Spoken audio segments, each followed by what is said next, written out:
Weekend. A lot going on. Father's Day. Happy Father's Day to everybody. Hope everybody had a good one. We got Waterboy road tripping. We got the Giants pissing off the Bay Area Friday and Saturday, trying to win us back on Sunday.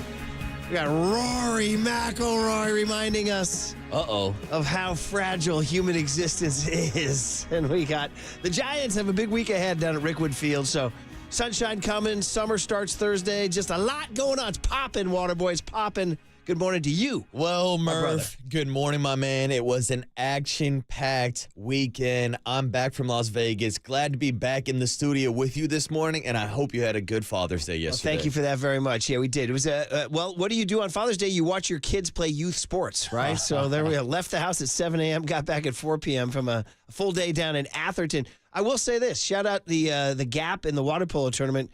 Gave us enough time to go to just remains tried and true, dude. The Peninsula Creamery in Palo Alto. Yeah, raise your hand. Yeah, you down? Never been. What? That's kind of near you, isn't it? Yeah, but you know, once you get too north on the peninsula, it's a little bit too far away from the South Bay for me. It's an old-fashioned diner.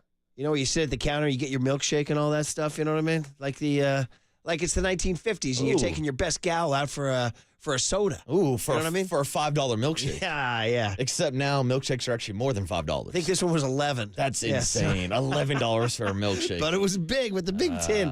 Anyway, yeah, so you better get that side, that tin on the side where you get like the extra half. You got to get that. And I went with to honor my dad, who's no longer with us. I went with the old school Bob Murphy order: grilled cheese sandwich and a milkshake. Ooh, how about that? Does that sound good? That sounds delicious. Does that sound good? But how much was a grilled cheese sandwich? I'm wondering. It was less than the milkshake. Wow.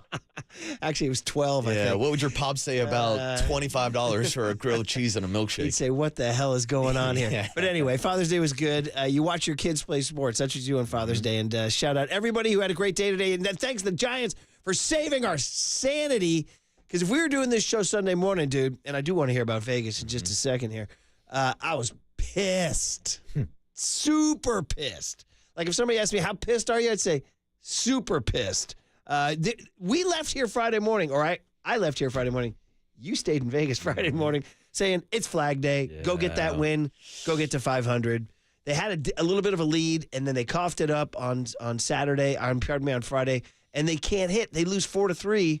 I was like, what are you kidding me? They lose 4. Or pardon me, that was Saturday. Yeah. Friday was the 8-6 game when they fell behind 8-0. Yeah. Dude. On Apple TV on Friday night. Were you able to follow that one? So I was just keeping up on box scores. I walked by the sports book for a quick second, and they actually did have the Apple TV broadcast. Oh, they did. But then I actually tried to go and get ready for the night, start eating, start drinking a little bit, and I tried to watch it on my phone. And A, I don't have Apple TV, and B, I can't watch MLB TV out in Vegas and watch the Giants. So you're watching the old school game day app? Yeah, so I was kind of keeping an eye. And once they went down 8-0, went in the first 4 innings, I was like, TA's on the mound, taking them down. I didn't really want to watch the game. And then I started getting updates and highlights about Elliot Ramos still swinging a hot stick, cutting the lead from 8-6. So I paid attention the last couple innings, but surprise, surprise, it fell short. When you say you're getting ready for your Friday night, what does that mean? Oh, that means there's a whole process because there's Friday, there's the show, there's the pool party, then you go to the sports book, you get your bets in, then I got to go back up to my room, get ready, start pregame, start drinking. I want to go back to the pool party. Ooh, it was a good time at the pool party. Let me ask you a question. Was Bill Belichick out there? Oh, some of his lady friends might have been out there, Murph. I was listening to that on the way, and a couple of the national shows were talking about that.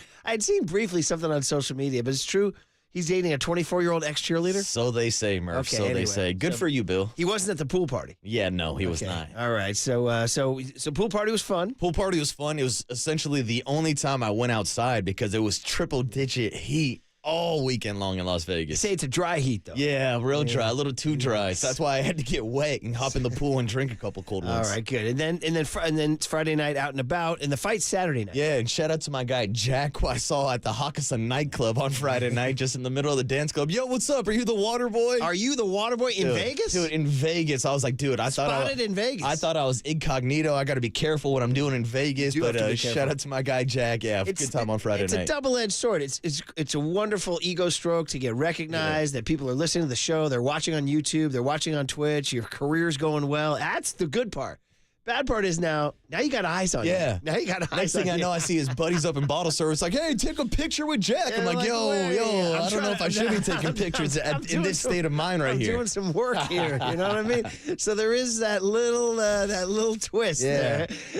You can slide out the back door and find a different club. And the fight was awesome. And then the fight was cool. Shout out MGM Grand hosting the fight. Cool little arena. And Gervonta Davis comes up big. 8th round knockout. Cashing in on a couple of Bobby Boucher's best bets we gave out on Friday. That's awesome. That's awesome. And Tank Davis remains undefeated. Yeah, right? 30-0 now, 28 knockouts. Big win for him. 8th round knockout. Sounds hugely successful. Sounds more successful than Rory McIlroy's weekend. Which I was keeping an eye on because they had that at the sports book the entire weekend. And I was telling Tony to give me some credit this morning because on Friday we had an interview with Marky Mark, and I was asking about Bryson DeChambeau. Yeah. And him and Rory were the two front runners the entire weekend. That's right. And DeChambeau, of course, originally from Clovis, California, Kate Scott country.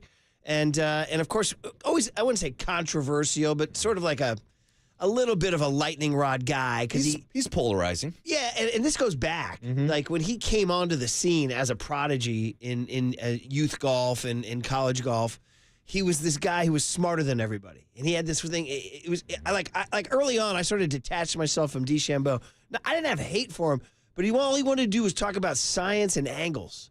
And he kept talking about math and physics and angles. I'm like, bro, I mean, I left high school a long time ago, man. I saw this weekend he was answering questions, Murph, about salty balls. That's true. That's more fun than the angle. Because he had this belief on the shaft, that the shaft should be, every golf club should have the same shaft. I didn't even understand it, quite frankly. And I was like, who is this guy? Is this guy like, it's like, whatever, just play golf, man. Stop giving me a physics lecture, you know? So anyway, he was always kind of controversial back then because, you know, all those guys are all alphas. They're all jostling. They're like, oh, this guy thinks he's smarter than us. Then he's very talented. And then I just kind of knew him as like the long ball driver. Right. The guy who would just square up everything out of the box. Yeah, as you can say. So we had physics nerd Bryson. Then all of a sudden he showed up one day and he looked like Lou Ferrigno. Just jacked. Dude, he was the Incredible Hulk. Shirts like Jack beyond Jack. Like Barry Bonds called and said, hey, man, I want my steroid oil back. Yeah. You know what I mean? Like it was like crazy. And then he started swinging as hard as he possibly could, which was great theater, but it was also odd. You know, it was like, dude, you're just out here you look like a gorilla out here, you know? So he cut all that whole deal too. Again, now he's figured it out. He's smarter. He's bigger than everybody else. Now, mind, he won the U.S. Amateur, which is an incredible achievement. He won the NC2A championship. So the guy's and then he wins the U.S. Open during COVID, but nobody notices because there's no crowd there. You know what I mean? He's all by himself out there winning. Yeah. So, and then he goes to Live. Yep. That's the big one. And Young Tone, that's what I finally figured out. That hat he was wearing is his Live team hat. Oh. The Crushers. Kind of a cool logo. Yeah, I don't know. I was like, what the hell's a hat? I don't know what's going on here. You know what I mean? So anyway, yesterday, he, of course, wins the U.S. Open. But I think maybe the bigger story is Rory. Yeah. Missing 2. So Rory hasn't won a major in 10 years. He won 4 from 2011 to 2014. He was a baby. We were like, this guy's going to be the new Tiger. This is great. Then he got the money from Nike, and he lost his edge. Now he keeps coming back. He's winning big events like he won at Quail Hollow a couple weeks ago. But, bro, when you're a pro golfer and you miss 2 putts inside of 4 feet on the 16th and 18th hole of the U.S. Open when you have a lead, there ain't no way around it, brother. That is just an intergalactic, national, international, absolute chicken bone in the side of your throat gag job for the whole world to see. Tough deal. Yips. Tough deal. Yips. Yes. Get the yips at the wrong time. Mm-hmm. Then he blazed out without talking, too. Wow. Left a patch of rubber in the parking lot, split. So, big drama. Did he go full Klay Thompson and just leave in his uniform? He did go Klay. And that's another story from the weekend. Who figures out that somebody unfollows somebody on Instagram? Have you unfollowed anybody on Instagram lately? Lately, no. I think I have in general, but I've never been called out on social media for doing it. Do you do it because somebody's annoying you or because you're looking for a new contract? Usually it's just like I'm annoyed at seeing like what they post on Instagram. I'm like, I'm tired of seeing your kid or something like that, so I'll unfollow you. I got you on that. Hey, what if I unfollowed KNBR? Ooh, how fun would that be? Then we got beef. How fun would that be? Is Brian Murphy leaving KNBR? Scrubbing your Insta. Anyway, so we got a lot of talking points to get into, but we didn't call in the win. We should probably do that before we get out of here because despite Friday night's blowout, which kind of wound up not being a blowout, but still pissed me off, and despite Saturday's 1 for 12 in runners in scoring position, they somehow, someway win 1 from the frickin' Angels. They won 1. And what, you guys want a box of chocolates for this? Well, I'll call it in at least because that 9-run 4th inning went a long way. And Rob Manfred said, didn't you guys lose the first 2 games of the series? Burrow said, yeah, we did. Just put this one in the books, though. San Francisco Giants 13, L.A. Angels 6. Beautiful baseball. Beautiful baseball. Screw you. Screw you. Let's go, San Francisco. Let's go, Giants. I love you. Thank you very much. Enjoyed it. Okay, the second time we've done it without the song. We'll see. We'll see how it goes. There's still 2 games under 500. The gravitational pull of being 2 games under 500. And then finally, man, oh man, after getting buzzed on an up-and-in pitch that some people think woke up the Giants, Jorge Soler, number 8. That worked. That worked for me. And I saw some of those strobe lights this weekend too, Murph. Nice. And Austin Slater, numero 1. I'm glad you saw the strobe lights. Number 1. Let's go. And by the way, Soler now wearing the dad-son hat. Which, one I wore all during Thursday's show. He wore it in the post-game handshake line. Yeah, and it looked like everybody at the stadium was wearing them yesterday too. Cool I was look with wearing the hats it out down there. in Atherton at Sacred Heart Prep, some campus down there. Shout out the .00001 percenters. Oh. I didn't know Catholics could do it that nicely down there, but they did. I say that as an Irish Italian. Yeah, of course. Catholic, but yeah, they got it going on down there. So anyway, fun coming your way. We're going to say good morning to young Tony, get the guest list on the other side, talk about choking and talking about the Giants and talking about, of course, a summer big week ahead. Giants going down to Rickwood Field in Birmingham Thursday on KNBR 104.5 and 680 The Sports Center.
Now, from the O'Donnell Financial Group Sports Desk. Learn more at ODFIGroup.com. O'Donnell Financial Group, because planning is a process, not a product.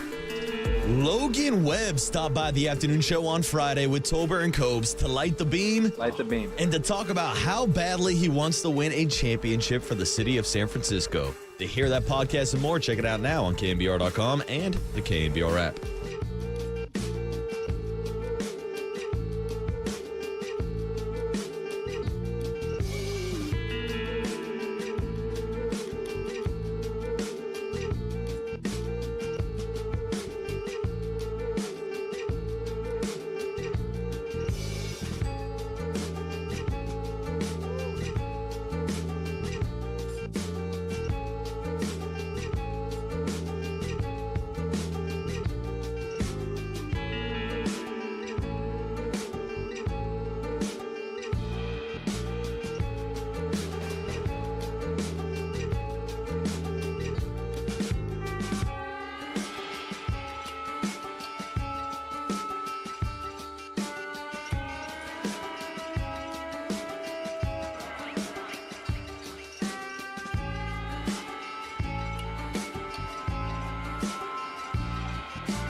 And now, time for the Protect Your Assets with David Hollander Business and Technology Report.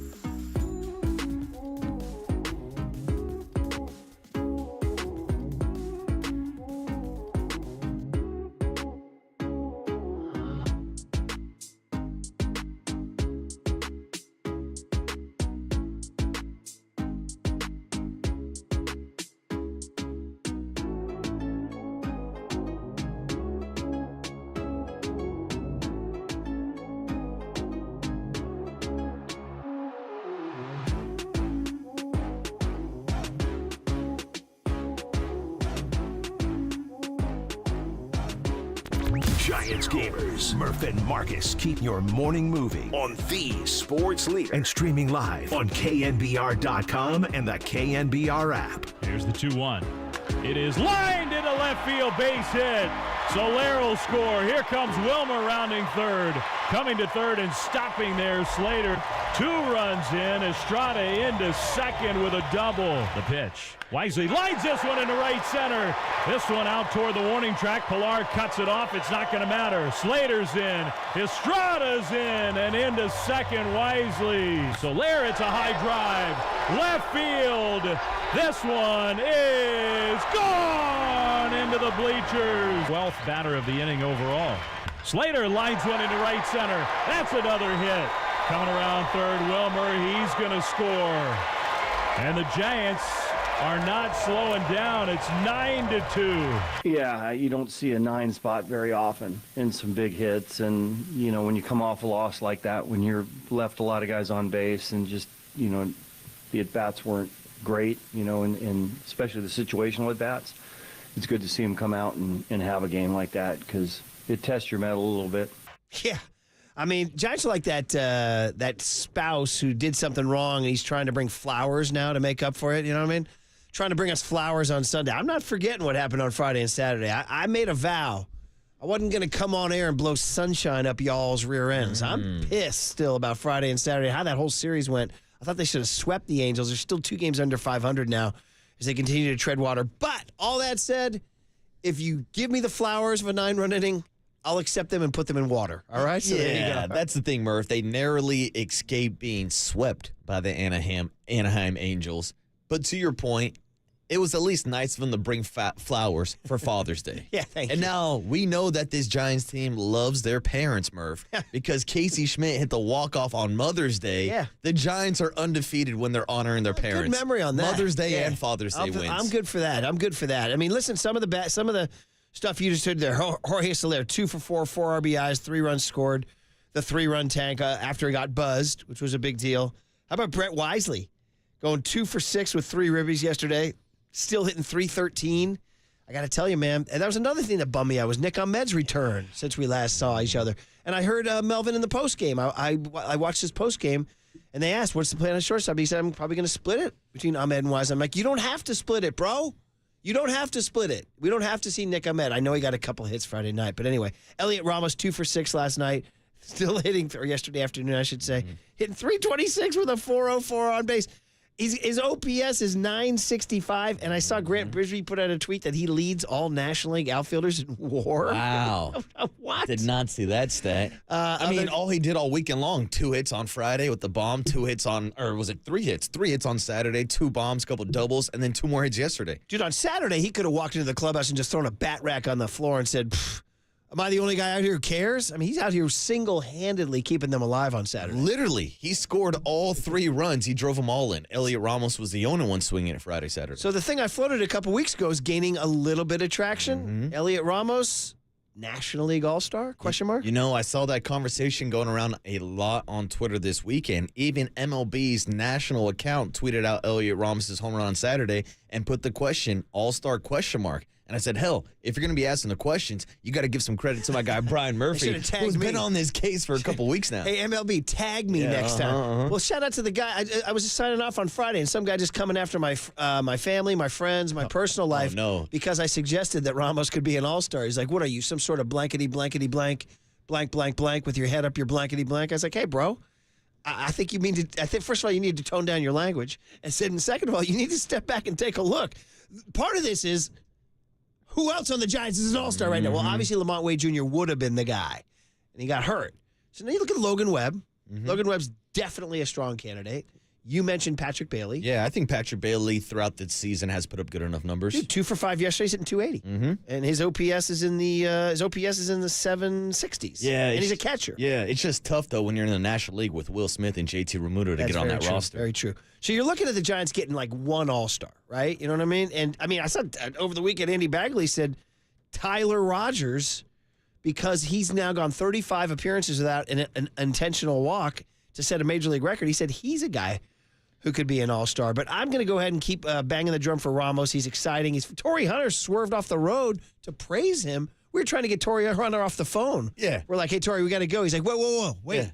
Yeah, Actually, you know what? Torrey, thanks for the interview. He's like, yeah, real quick, guys. Let me tell you about my favorite giant, Elliot Ramos. It's a true story. We had him on. Good booking by John Joe Curley because, by the way, did Hunter say in that interview, by the way, we're about to take this series from y'all when we come up here? Because they did. Oh, by the way. But anyway, we were signing off, and he literally goes, hey, wait, before I go, he said this. And I want to let you guys know, Elliot Ramos is one of my favorite players. Man, the way he plays center field, the way he strikes the ball, the guy's, 23, 24? I don't know.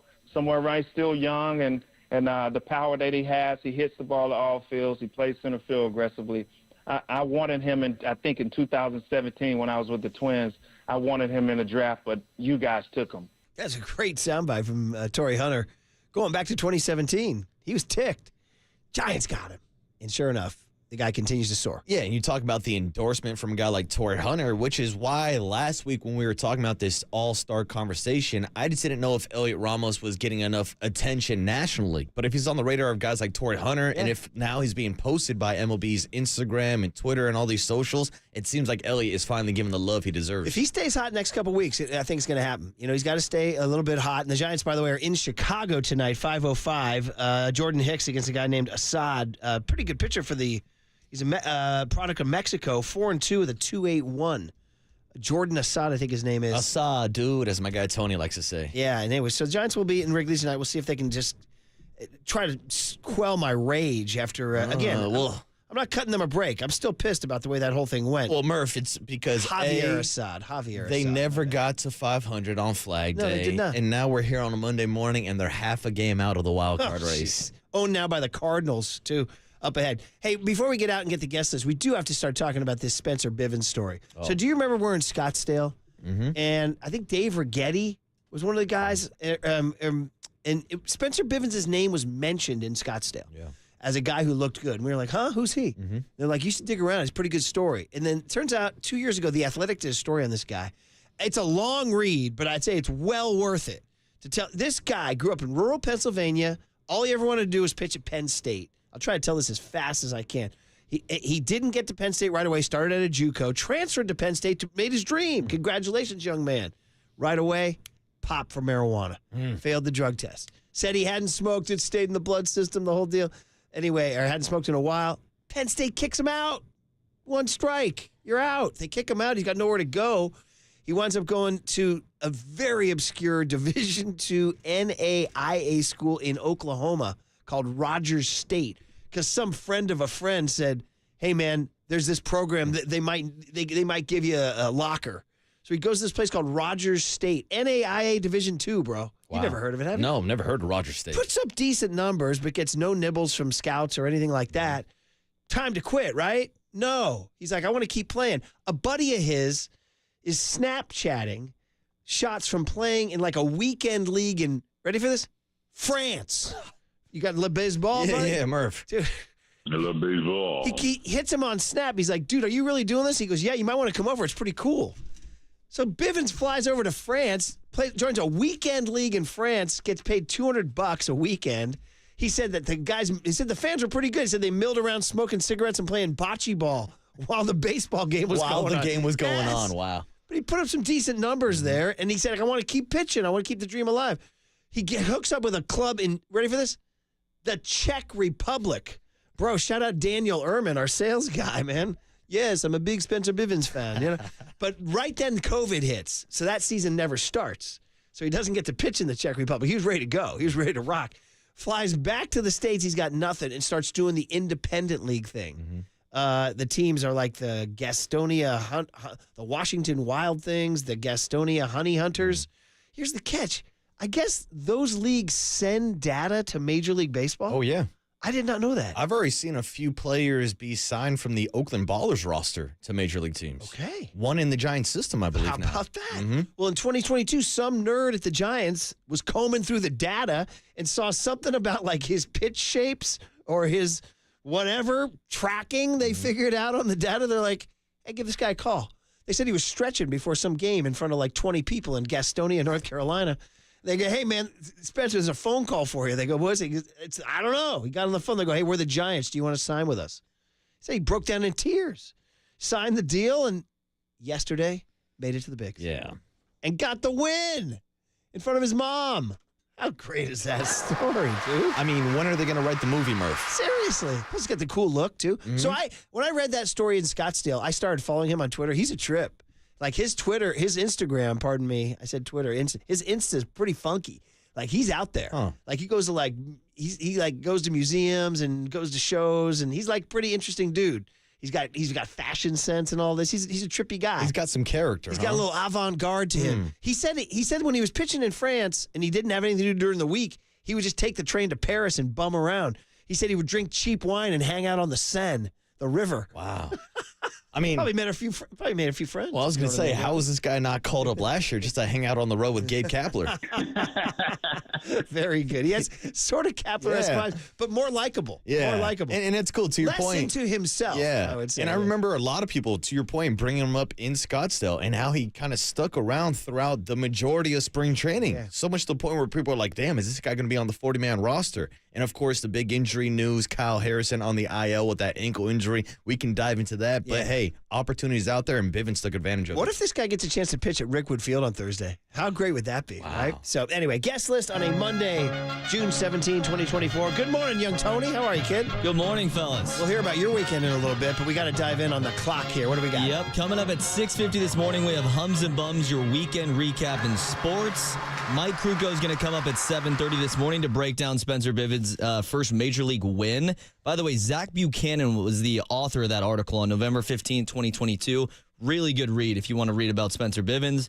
7:50 is going to be the big hit. We want you to stay tuned through the 8 o'clock hour for 2 tickets to see the 101st California Classico as the San Jose Earthquakes face the LA Galaxy at Stanford Stadium on June 29. Jesse Rogers is coming up at 8:15 to talk about the Cubs. Giants face the Cubs 7 games in the next 11 days.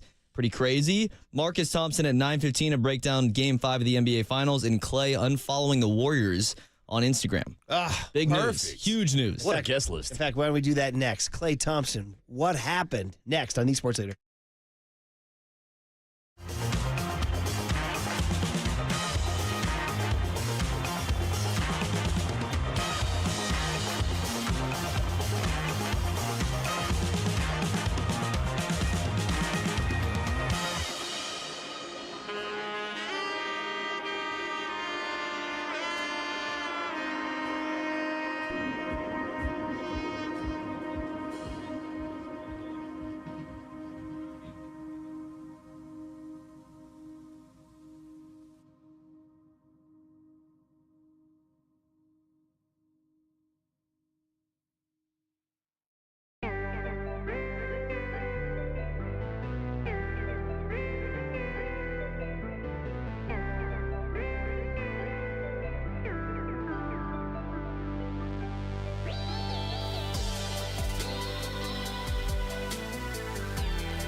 Dub Nation. Murph and Marcus keep rolling on the sports leader and streaming live on YouTube at KNBR 1045. I did just talk to Brandon Pajemski at Game 4, and we just got to laugh about it.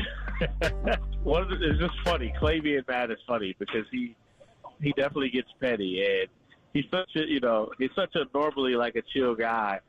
Throughout his career, the moments where he gets mad produces the best stuff. Remember we call LeBron a bum and you crying like you're a grown man, all that. Klay, when he's mad, he takes it there, and I guess he's clearly mad at the Warriors. Well, there it is. Klay Thompson. That was Marcus Thompson, by the way, talking about Klay Thompson unfollowing the Golden State Warriors on Instagram. Here we go again. This is what we get now. Very NFL wide receiver-ish, isn't it? Yeah, right? This is not Antonio Brown. This is Klay Thompson. He also deleted every Warriors-related post from his account. See, Murph, I saw this news come out on Friday, I believe. And first of all, I'm out in Las Vegas, so I really don't care. But I knew this was going to be a story and a topic this morning. They're out here talking about it on ESPN, all over all the national shows. So I said, all right, let me do some digging. Let me do some investigating. Yeah. And I go straight to his Instagram, and there are still a couple posts that are Warriors-related. But I guess the Instagram detectives have determined that there have been multiple posts, including from the last championship run, photos of him and Steph now scrubbed off his Instagram. What? And, of course, the news that he unfollowed the Warriors on social media. So that's I guess, is that even breaking news anymore? Seems like everybody does this now. It says he has one new post, according to my, here he is. Oh, he just did a photo dump from 2 hours ago. Ooh, what's on it? Just went to Insta. It says a few of my favorite things. It's him. The first picture is him biking in some sort of forest. Looks like it might be somewhere. There's a picture of him playing night golf somewhere, hitting an illuminated golf ball late at night, and then him playing with a puppy. Not Rocco. Oh, no, is that Rocco? Looks like it is Rocco. Sorry, my bad. I don't see any Warriors in that post, though. No, so the three things are a bicycle in what looks like some sort of dramatic forest, hitting an illuminated golf ball at night, and playing with Rocco with a chew toy. There it is. Oh, what does it mean, Murph? 808 KNBR, what does it mean? What does it mean? What does it mean? Is there like a puzzle here? Oh, this is like the Brandon Ayuk emojis all over again. Bike, ball, dog. What does that mean? Is there a city or an NBA franchise you can link to either of those? He's gonna go bike to the dogs. I don't know. Is there a team? Is there a team out there named after a dog? Is there a team out there named after a bicycle? Is there a team out there named after a nighttime golf? I think we're still searching for those squads. He did keep the post of him and Barbosa, and I mean not Barbosa. Pardon me.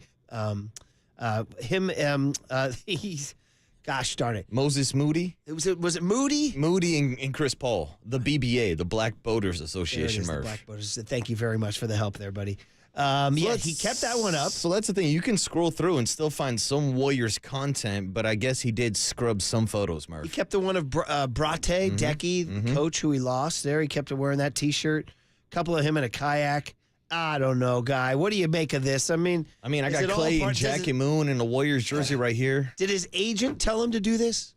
Did he manually go in and take these things down himself?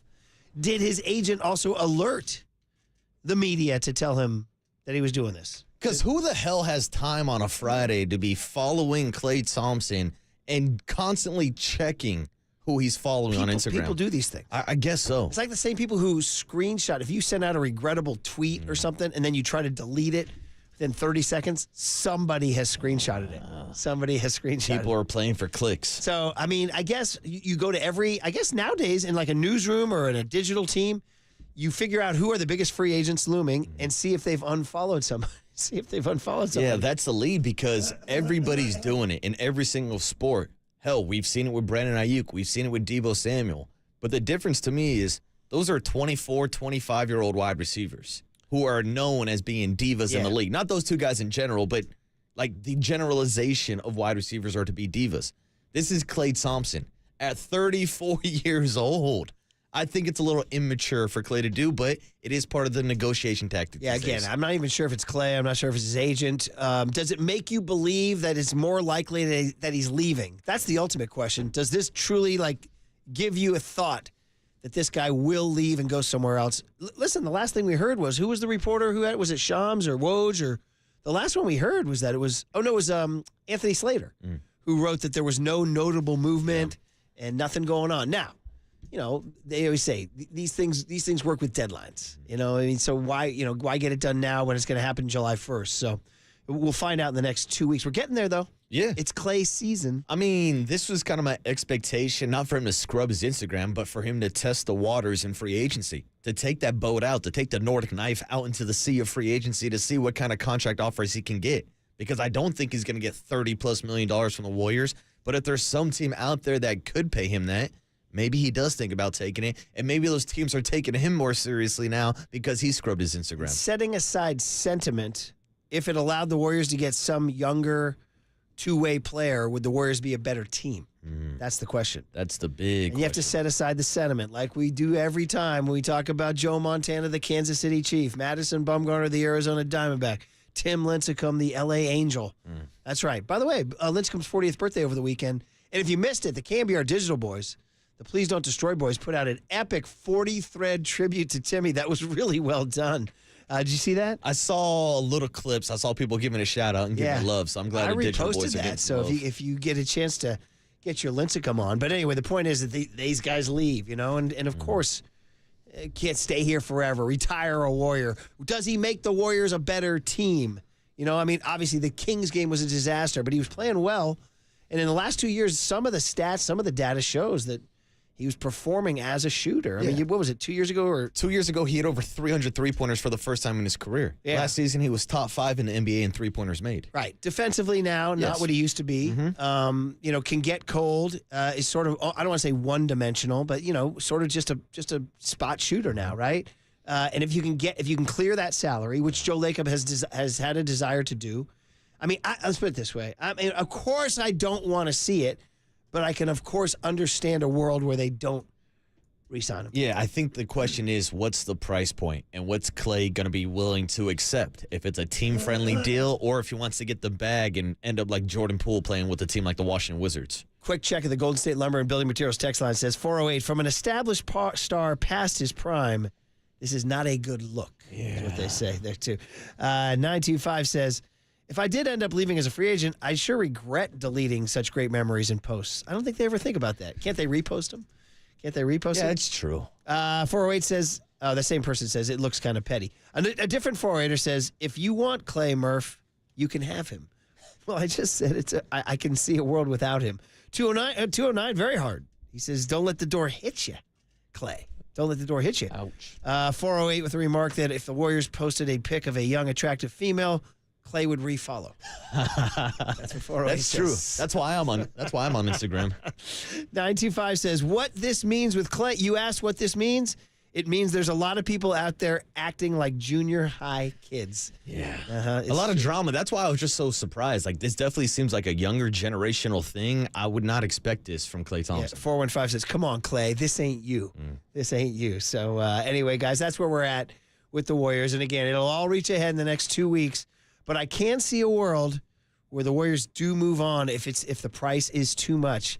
I mean, Lacob has said he wants to get under, and also do the Warriors need to get younger? That's the question, Murph. And if Joe Lacob needs some financial advice, maybe he should give a call to Redwood Credit Union, because this segment of the Warriors Talk is sponsored by Redwood Credit Union. Watch your money grow with a high-yield savings certificate at Redwood Credit Union. See how much money you can earn at redwoodcu.org. Yeah, and 707 says they don't actually delete the posts. They're archived and temporarily hidden. Ooh, you can archive stuff? That 707 sounds like a guy who's scrubbed a few Instagrams in his day. Murph, I've been scrubbed a few times myself. But that doesn't mean that the door is closed. I'll tell you that. When you're young, that's what you do. Any scrubbing from this weekend in Vegas? Oh, see, I just went with the story, 24 hours, you're in, you're out, and I'm only posting stuff from the fights. I'm not posting footage from the club. Did you follow anybody new from the weekend? Hey, don't be checking my followers. Okay, That's all I'm saying right now. Someone's going to do it. And did the person you follow, are they going to check to see if you unfollowed them in the coming weeks? I did, because I'm gone. I'm out of. I've been to Vegas 3 times already this year. I can't go back. Are you Vegas out? I mean, that was a good time. I'm done. I'm going away from Vegas for a while. I think you need to see the outside world. Yeah, the outside world. Outside the casino, Murph. Andy Baggerly joins Tolbert and Coach at 3:30 this afternoon. Hum babies and bum babies.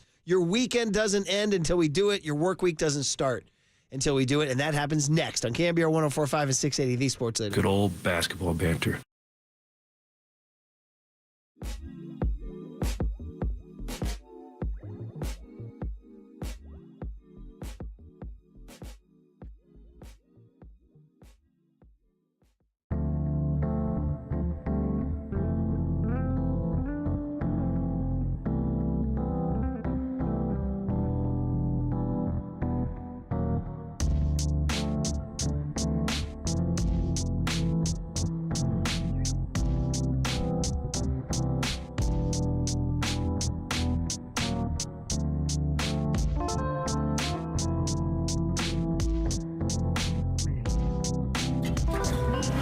from the Chilton Auto Body Traffic Desk.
time for KNBR's Opening Bell Report. Sponsored by Protect Your Assets with David Hollander. Concerned inflation will ruin your dream retirement? Learn more. Listen to David's show every Saturday morning or call 1-866-PROTECT.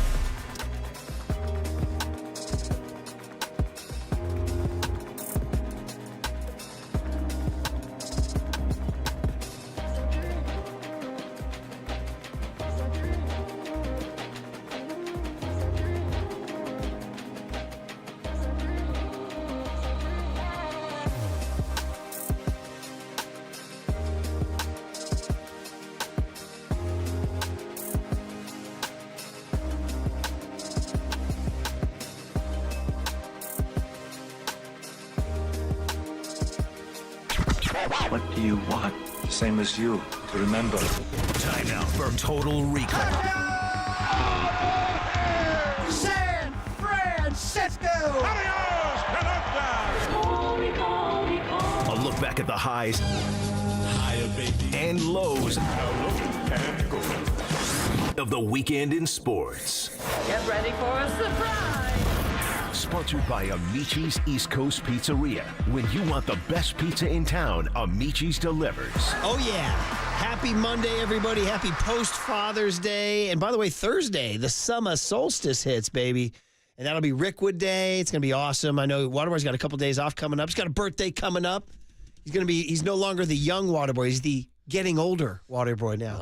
I'm creeping closer and closer to becoming the Waterman, Murph. Waterboy is well into his 30s. All right, guys, here's the deal. Hum babies and bum babies. The weekend happens. We pick 3 hums. We pick 3 bums. You get suggestions. I got people stop me on the street and say, hey, man, is this guy going to be a hum baby? I say, yeah.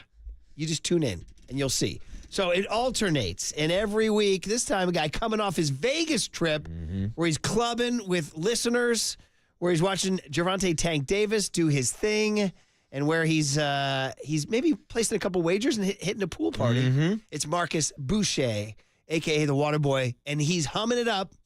What you got, buddy? Well, Murph, it's funny that you mentioned that people have suggestions for hums and bums, because there I was in the middle of a nightclub on Friday night. My guy Jack walks up to me in the middle of the dance floor. He goes, hey, Waterboy, who are going to be your home babies on Monday? Well, you said I'm the one I'm dancing with right now. Yeah, home baby. But today I'll let you know who my official home babies are. And we're starting off with Elliot Ramos, who seems to find himself on the home baby list week after week, because he continues to swing a hot stick, the hottest on the team. And he was essentially the only good thing about the games on Friday and on Saturday. Going back to Friday night on Apple TV, Elliot Ramos, 2 for 3, a home run, and 3 RBI. Saturday, 3 hits, hits another Jimmy John, hits a tater into the, I don't even know what row it was, into the bleachers. That was a moonshot. Adds 2 more doubles, has 3 RBIs on Saturday, gets credit for driving in all 3 runs in the Giants' loss, and then tops it off on Sunday with a 2 for 6 performance. Murph, by my quick math, that's 7 hits over the weekend, and that's good enough to land you on the hum baby list. Ramos to center field, hit well. Gone! Elliot Ramos to straightaway center field. The pitch is swung on and deep into left field. Headed for Berkeley. Adios, Pelota! A laser beam well up into the left field stands. And the Giants jump ahead immediately, 2-0. Another home run for Elliot Ramos. Swing and the bouncer into right field, a base hit. Hit sharply by Ramos. The 1-1. Ramos lines one into right field. That's another hit for Elliott. Going to third and stopping there wisely. Ramos is 2 for 2. That one 108 off the bat. Ramos just continues to be, for the Giants at least, the exit velocity king. Hell, he's been the king of this lineup over the last couple weeks. Elliot Ramos is now hitting .326 on the season with a .965 OPS. Now up to 8 home runs on the season with 30 RBIs. Murph, some people would say he's playing like an all-star. And when I say some people, I'm talking about my guy, Brian Murphy, as of 2 weeks ago, calling for Elliot Ramos to be an all-star. Stare down the haters, who told me to take a walk. But, hey, I'm all for it. Again, this comes down to the fact that every Major League team has to have one all-star. The Giants don't have an obvious all-star. It was Lamont Wade, but he got hurt. Logan Webb is a definite strong candidate for sure. But I love this story. I mean, he's a young kid. He's exciting. And like you said, is this his second or third hum baby in the last month? Dude. Is he going to be hum baby of the month? Like Luis Matos was NL Player of the Week? We got to start hanging his photos on the wall here at KNBR. By the way, you mentioned those home runs. The one thing we haven't mentioned is when you were in Vegas and I was doing all sorts of stuff on Mount Tam and down in Atherton, did you see Logan O'Hoppe? Dude, what was it, 467? Yeah, that was a tank on Saturday. Is that I'm trying to find, is that the longest at Oracle? Because Shohei's was 446 or something like that. We had Ian Desmond with the Washington Nationals. Yeah. That was the longest one before this season, probably in that same ballpark. But yeah, that was a tank. Anyways, 467 feet. But back to Ramos. All in. See what's interesting? I was watching a little bit of the highlights, and I found that the Angels broadcast, there was an RBI single from Kevin Pillar in the first inning, and the only thing they said negative about Ramos, they said, we've noticed he plays very deep. And he said even with 2 outs, he plays deep, and that allowed that hit to fall. So, anyway, something to watch. Is he playing too deep in center field? Well, those are the questions about how he is defensively in center field, but we also had Torrey Hunter on the show on Friday give a ringing endorsement of his abilities in center field. So we'll stay tuned for the Elliot Ramos experiment in center field, but the experiment is going well at the plate, and that's why he's hum baby number 1. By the way, just quickly, the 467-footer by O'Hoppe, 4th longest. Kenny Vargas hit one 471, Jorge Alfaro 473, and Ian Desmond 477. Oh, he joins the list. Hopefully Elliot Ramos is on that list soon. And Murph, I mentioned his 2 hits on Sunday. That was a part of the 16-hit performance by this Giant squad on Father's Day. And that's why the entire Sunday performance is hum baby number 2. Giants put up a 13 spot, and they did it with a 9-run 4th inning that included Mr. Hip Hip Jorge going deep into the bleachers with runners on base, Murph. Can you believe it? He goes deep with runners in scoring position after the Giants struggled all weekend long. And yes, Murph, after hitting a tank, he goes into the dugout and throws on the giveaway for Father's Day, the straw hat. Murph, he said he likes the hat so much, he might be taking it to Chicago for this week's series against the Cubs. Hell, whatever gets Jorge Soler hot, let's keep him in that straw hat. But he wasn't the only one. Brett Wisely had a pair of doubles, drove in 3 RBIs, and Austin Slater hit his first tater of the year, goes deep for the first time all season long. The Giants put up a 13 spot, stop the sweep, and get the win on Father's Day. So it's a Father's Day hum baby number 2. Here's the 2-1. It is lined into left field, base hit. Soler will score. Here comes Wilmer rounding third. Coming to third and stopping there, Slater. 2 runs in. Estrada into second with a double. The pitch. Wisely lines this one into right center. This one out toward the warning track. Pilar cuts it off. It's not going to matter. Slater's in. Estrada's in. And into second, Wisely. Soler, it's a high drive. Left field. This one is gone into the bleachers. 12th batter of the inning overall. Slater lines one into right center. That's another hit. Coming around third, Wilmer. He's going to score. And the Giants are not slowing down. It's 9-2. Yeah, you don't see a 9 spot very often in some big hits. And, when you come off a loss like that, when you're left a lot of guys on base and just, the at-bats weren't great, and especially the situational at-bats, it's good to see him come out and have a game like that because it tests your mettle a little bit. Giants throw up a couple of crooked numbers, get the win 13-6. Soler and Slater go deep, and they stop the sweep. 9 runs in an inning, hum baby worthy for sure. You know that inning took a half hour? Oh, I was in the car. Dave Fleming goes, that inning just took a half hour. How about that? The other thing is, like Soler, I wore my hat on Father's Day down at the water polo tournament. I was like, you know what? I think this is my new water polo tournament hat. So me and Soler are going to go partying, riding like scooters next to each other in those hats. Nice. All right, so anyway, we got the straw hats and got the win on Sunday. But, Murph, we got to go back to Saturday night for a hum baby number 3. We've been talking about it this morning. I was out in Las Vegas to see Gervonta Tank Davis knock out Frank Martin out in Las Vegas, MGM Grand Arena. 8th round knockout. Gervonta Davis now 30-0 in his career, 28 knockouts. Do want to show some love for Frank Martin, who actually won the first 3 rounds on the scorecard. But if you know Gervonta Tank Davis, that's his style of fighting. He'll give away a few rounds, and then he'll come back in those middle rounds and search for the knockout, which is why I laid down a few shekels on a knockout between rounds 7 through 9. Everybody else who cashed in also cashed out this weekend on Gervonta Tank Davis. Here are some sounds of the fight and the knockout punch that put down Frank the Ghost Martin in the 8th round. See that left to the body.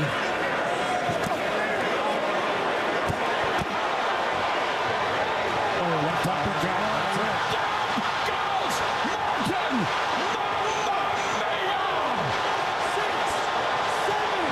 It's like Tank Davis scripts this stuff. That left hand is just lethal.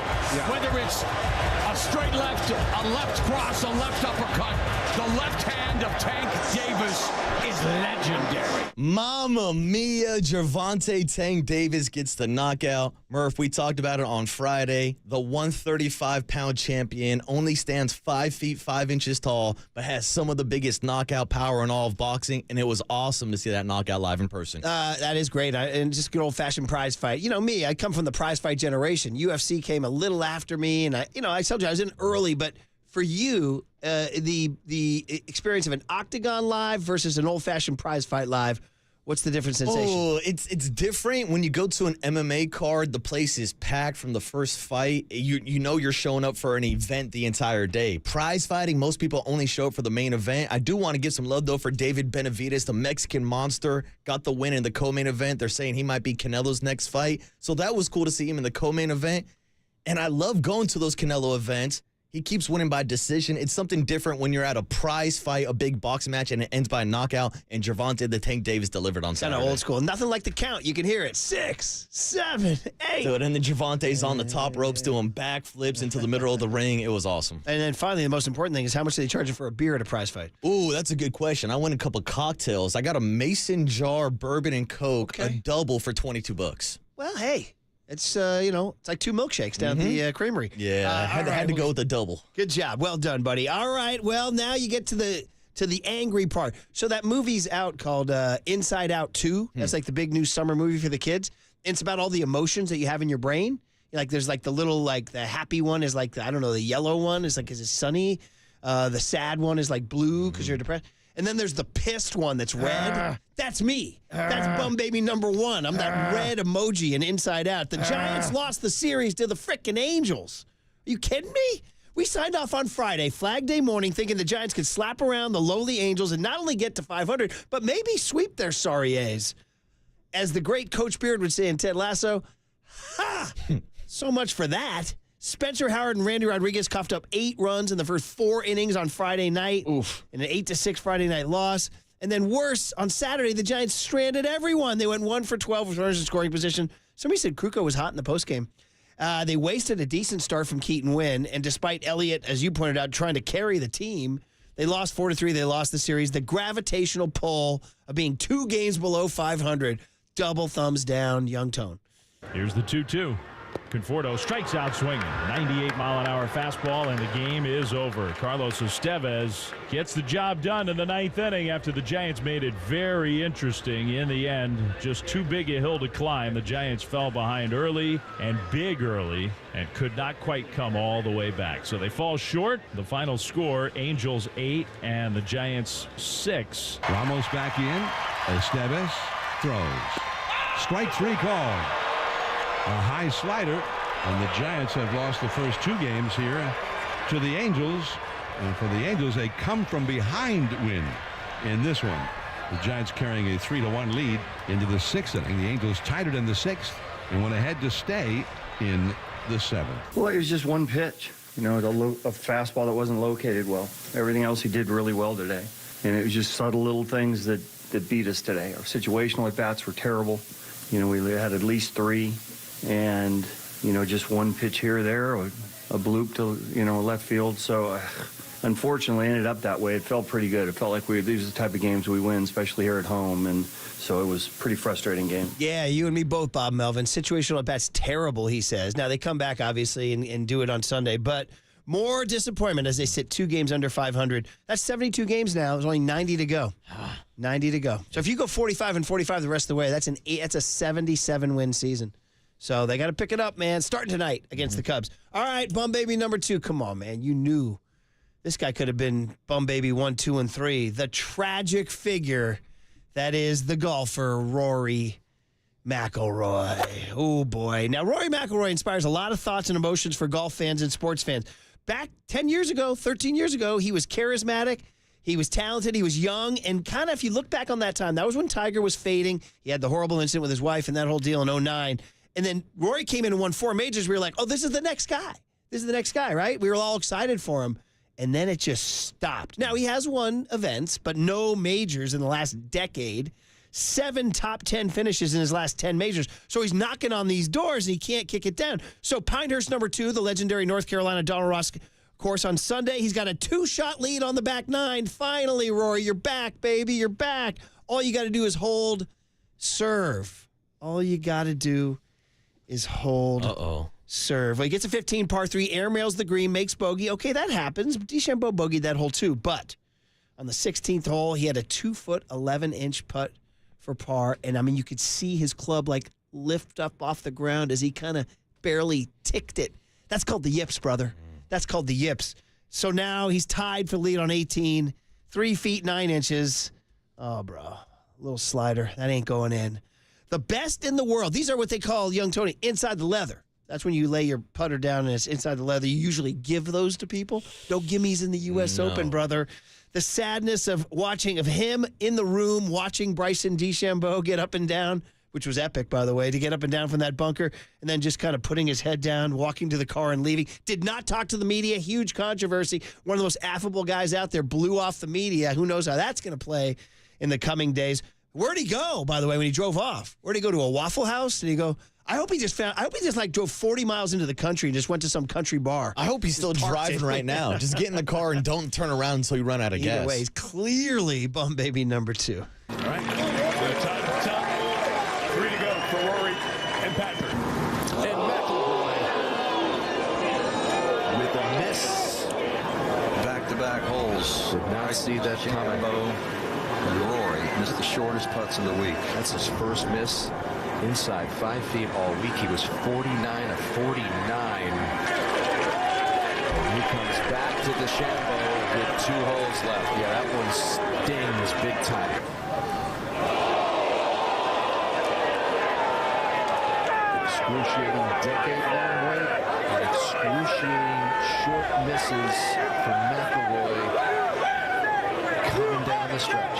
Rory's one of the best to ever play, and being able to fight against a great like that is pretty special. For him to miss that putt, I'd never wished it on anybody. It just happened to play out that way, and he'll win multiple more major championships. There's no doubt, and I think that fire in him is going to continue to grow. And I have nothing but respect for how he plays the game of golf. Because, to be honest, when he was climbing up the leaderboard and he was 2 ahead, I was like, uh-oh.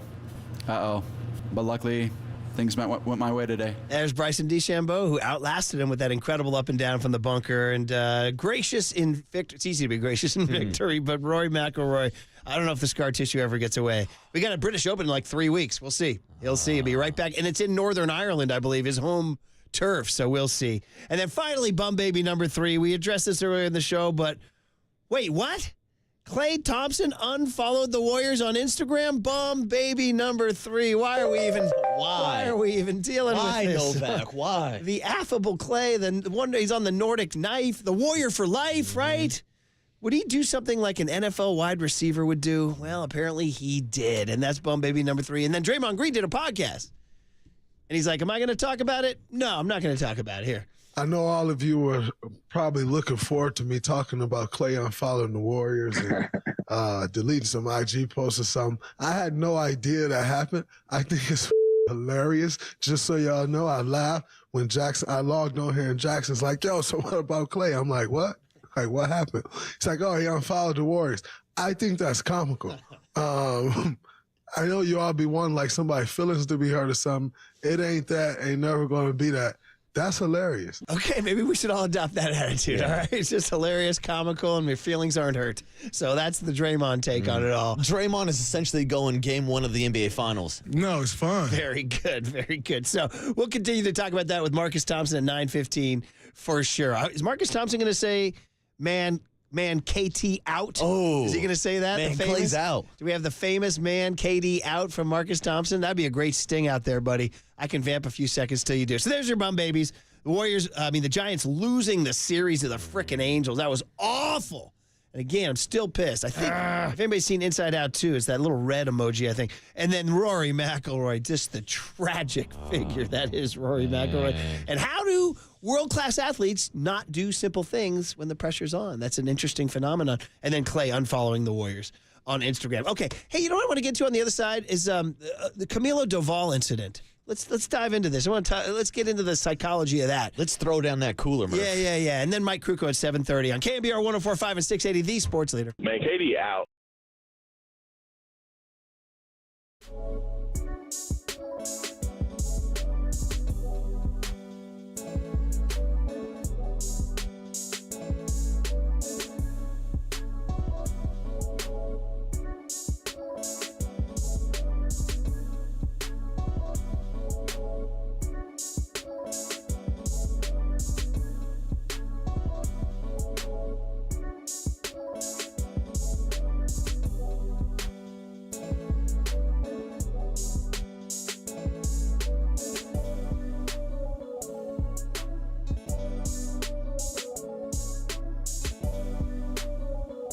All right, River Islands. Love talking about River Islands. Hey, a buddy of mine just had his son in a high school showcase up at Islanders Field.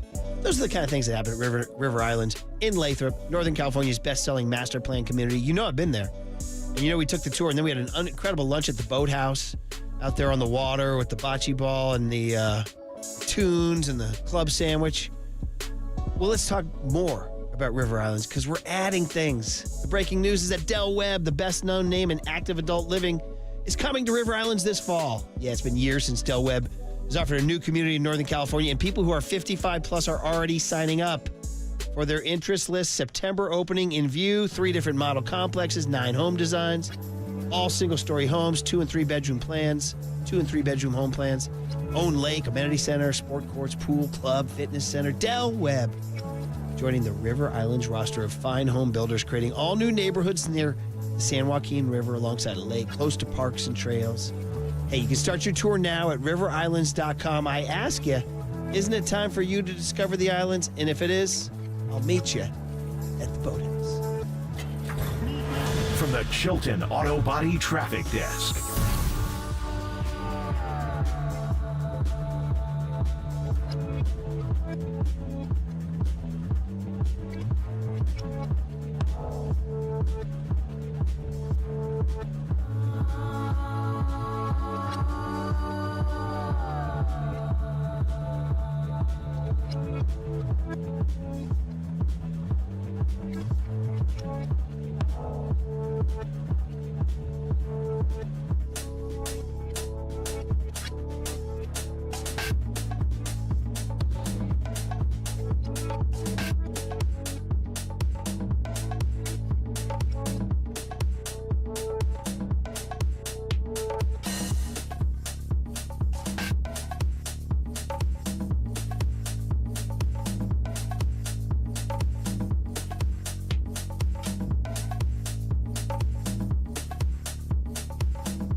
And now, time for the Protect Your Assets with David Hollander Business and Technology Report.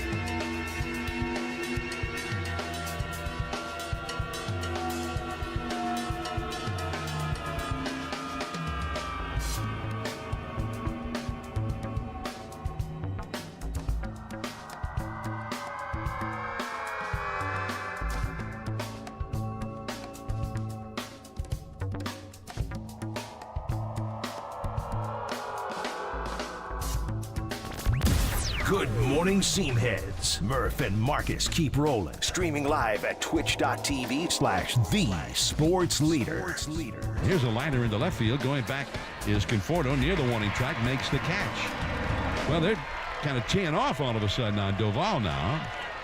There's a swing, line drive, base hit left field. That was a slider, and that was in there. And it was drilled for an RBI hit. Coming around third to score is Theis. Going to throw another strike here. He walked Tucker on 4 pitches. Now he's 3-0 to Stefanik. And does get a strike right at the knees. Ryan Walker is the guy warming up in the Giants bullpen.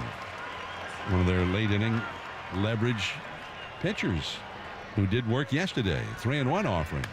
There's a looping liner along the right field line. That ball is fair and will roll into the corner. 1 run is in. Here comes Adele. He's in. And over to third base is Tucker. Stefanik with a double. And that's a 4-run inning for the Angels in 1/3 of an inning thrown by Camilo Doval. Dude, getting me pissed all over again, man. I was listening and driving home. I mean, the win was so great. And then I'm driving home listening to Doval absolutely just make an absolute travesty out of his performance yesterday. We got to get into it. Really, the only thing that counterbalances my rage at the Doval appearance, which, by the way, we got to talk about Bob Melvin's role in all this, too, is the fact that your new friend texted in, right? Oh, shout out to our guy, Jack, on the Golden State Lumber and Building Material text line. Murph, usually we're impressed when we see Club Camilo on a Tuesday night or on a Sunday night. But, yeah, I saw my guy Jack at the Hackinson nightclub on Friday night, stopped me in the middle of the dance floor, said, "Hey, Waterboy, what's up?" And now he's checking in on the text line, giving out better vibes than Camilo was yesterday. For sure. He said, A, you shut the club down, and B, you may or may not have found a couple of hum babies. Hey, that's why I was doing the hum babies this morning. Very good. So, way to be, Jack. Thanks for tuning in. Now, you guys were far away from this. So, here's the deal. The Giants are ahead 13-2, okay? Is it 11-2? 13-2. 13-2. Well, Murph, let me give you my perspective because I got on my flight home yesterday from Vegas in the middle of that 4th inning rally. So the Giants were already up big. And so by the time I landed, the game was over, but immediately I go to Twitter and I see people posting this video of Camilo Doval throwing the cooler in the dugout. And I started thinking to myself, I was like, wait a minute, this game was a blowout.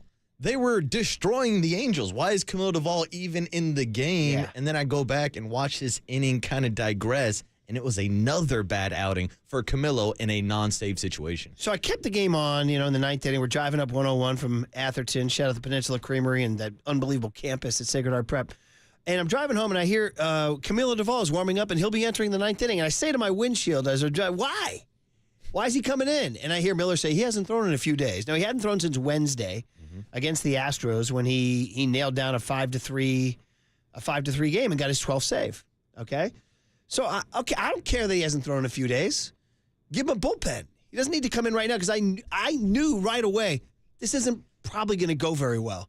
And little did I know, here it is. Willie Calhoun, shout out Benicia, Forever Giant. Forever Giant. Yeah, base hit. Remember him in your Immaculate Grid. Base hit. Matt, is it Theis? Doubles. Oh. Doubles. Willie Calhoun goes to third. Zach Neto sack fly. So he got an out, 13-3. Walks Nolan Shanuel. I watched all weekend. Joe Adele, base hit. Theis scores. Shanuel second. Tucker walks.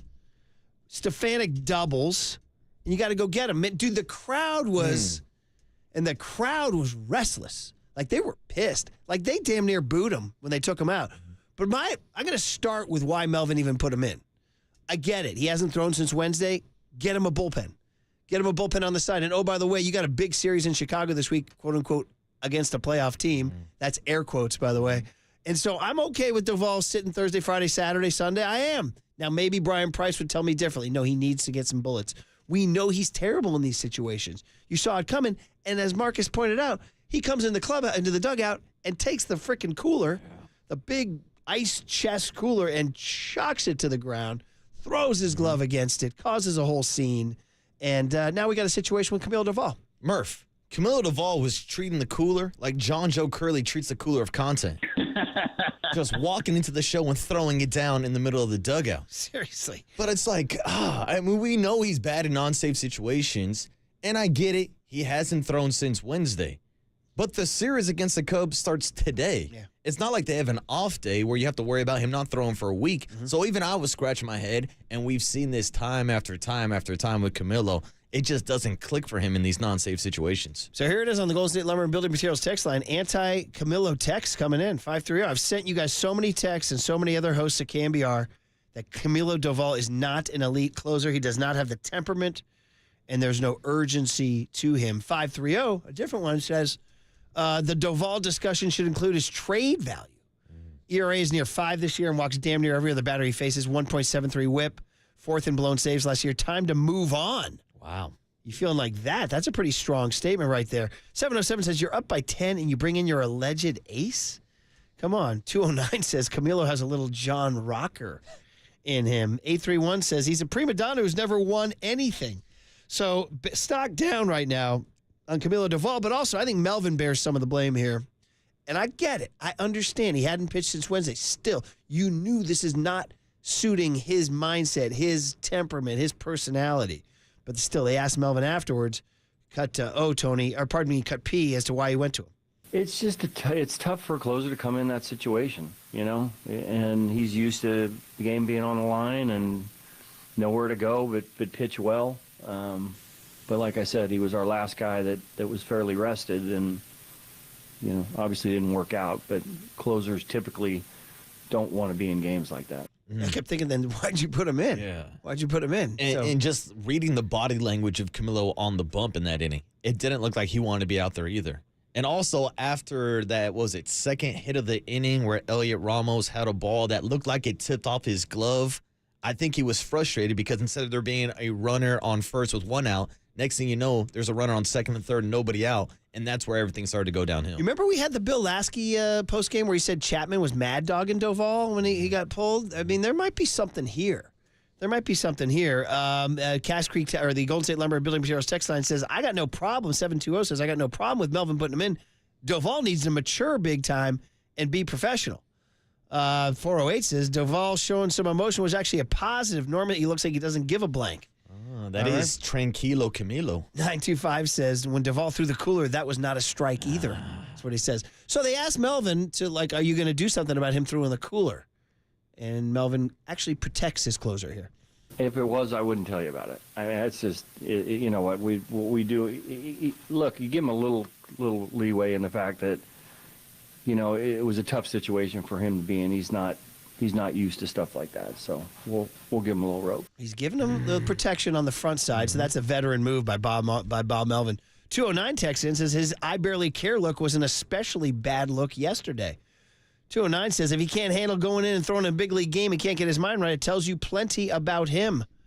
559 says everyone talks about trading players from the Giants. Duvall might be one of the few guys that has actual trade value. That is true, and we've heard Susan Slusser and a couple other beat reporters talk about the future of a guy like Randy Rodriguez and if he could potentially be a closer down the line. But to me, Camilo Duvall, especially after the season he had last year, is a guy that you want to build around. But this year, he hasn't been that same Camilo that we saw last year. 707 says Camilo Duvall acting like a little bee. Could have injured himself. Someone needs to calm his rear end It was kind of an awkward throw of the cooler, too. He tried to slam in. It kind of went sideways. Then he threw the glove after. That actually looked like a strike. Probably best pitch of the day. 209 says his pitching is as bad as that tattoo on his neck. I don't have an opinion on that. Coming for the tattoos. 831 says, go back to last year when he tried to show up Pat Bailey. Bailey should have popped him last year. But, do you remember this? I don't remember that. Him trying to show up? I don't know about that. 925 says, closures come and go. You know this if you play fantasy baseball. There's only a few closers who stay put for multiple seasons. It may be time to find someone else in high-leverage situations. That's interesting. 707 says, I don't like Duvall's body language. He acts like he doesn't want to be there or that we all owe him something.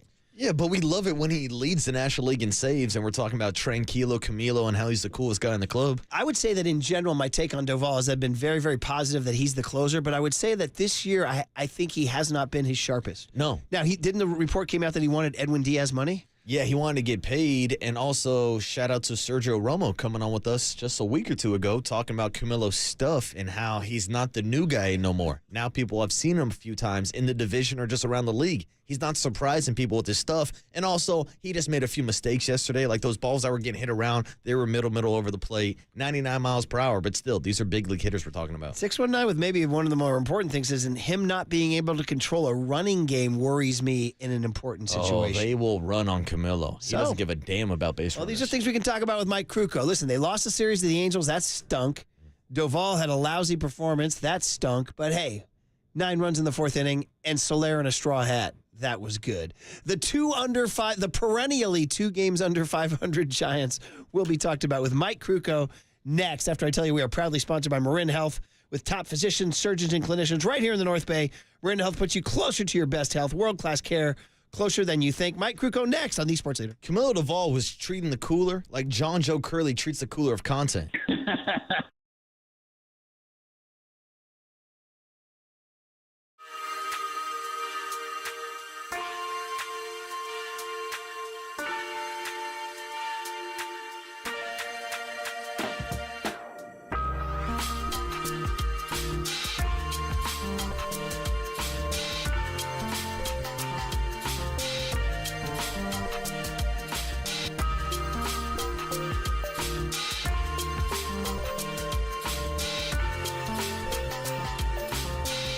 All right, bright and early on a Monday morning, we have our good friend Steve Moskowitz on the line. Good morning, Steve. You want to talk to us about what to do when you cannot pay your taxes.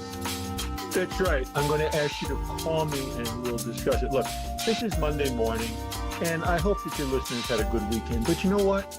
Some of them didn't. Some of them were worried about the taxes. Is the IRS going to come today? Having arguments with the spouse. There's so many good options.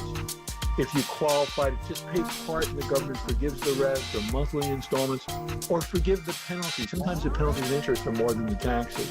Or just leaves you alone till you're back on your feet. There's so many good options, but don't wait until one of these new IRS agents comes to knock on your door, ruin your life, your business, your life. Just talk to us. Sometimes just filing the returns will fix your problem. Sometimes people are amazed how easily their problem is fixed and they suffered with it for years. Bottom line is, it doesn't cost you a penny to call for our free consultation. Talk to us, let us tell you what we want to do for you, and then if you want, let us go ahead and take the tax burden away from you. All you have to do is call. All right, give him a call. That's tax attorney Steve Moskowitz. He's my tax attorney, and he should be your tax attorney. Give him a call at 888-TAX-DEAL or go online to moskowitzllp.com.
There's no question we've got the best in the booth. That's why Murph and Marcus catch up with Krug right now. On KNBR 104.5 FM and 670 AM.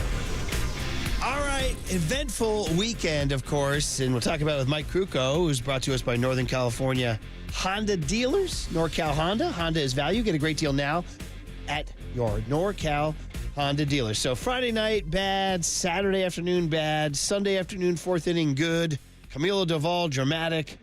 Giants in Chicago. Jorge Soler in a straw hat. Lots going on. Mike's daughter sang the anthem, which was great. She's done that a few times. She's awesome. So, Mike, so many things. And I hope your Father's Day was wonderful. You do have that beautiful family. So, happy belated Father's Day, Mike. How are you? Hey, morning, Mike. Yeah, it was a good Father's Day, and back at you. It's kind of salvaged the weekend. I mean, we left the ballpark on Saturday, and we were just shaking our heads going, man. I mean, the first two games, 4 times they were successful in 25 opportunities to knock in a runner in scoring position. 4 times. And not only that, but that didn't even include the situational at-bats where you didn't even need to get a hit. You just needed to get a fly ball or to get a runner in from third with less than 2 outs, or to get a runner over from second with nobody out. And it was just those at-bats grind us more than not getting the hit with a runner in scoring position. And it just, it's hard to believe that this team has had so many problems with those type of at-bats. And it's frustrating. So, this is a team that they should have done better with. And, they felt this way going into the series with the Angels. I mean, it's a reminder that you're playing big leaguers. You better play good. You cannot play poorly and expect to beat anybody in this league. And they didn't, and they deserved to lose the way that they played. So you go into Sunday, and you take an emotional hit in that Kyle Harrison he hurt himself. He hurt his ankle throwing on the side, and he wasn't going to be able to take the start. So what are you going to do now? All of a sudden, your bullpen's been kind of taxed the last couple of days, Friday, Saturday, and now you got to lean on them, and that's exactly what they did. They did, and the shining star was such a great story for that team with Spencer Bivens, who made his debut and winds up getting the win, and then they had the 9-run fourth. I mean, it's just a great day. But they needed it. They needed that bad. It just felt therapeutic when they were putting runs up there in the fourth inning. But, man, this team can frustrate you. Very much so. You said it perfectly. They're 2 games under 500 again. Seems they've been that way a lot this year. We thought they were going to maybe use some momentum and take care of the Angels. You said it all very, very well. I mean, there are things to address, bullpen usage and Doval and all that stuff, but I did want to circle back on Bivens just on a positive note. Anybody who followed the Giants in spring training saw his story from, Division II, former NAIA school, to weekend ball in France, to all the independent leagues, to being a 29-year-old rookie with his mom in the stands. All that positivity. I guess my question is kind of like his stuff. Like, what did you see as a pitcher, and can he continue to get big league hitters out, or is this a case where they just didn't have a book on him?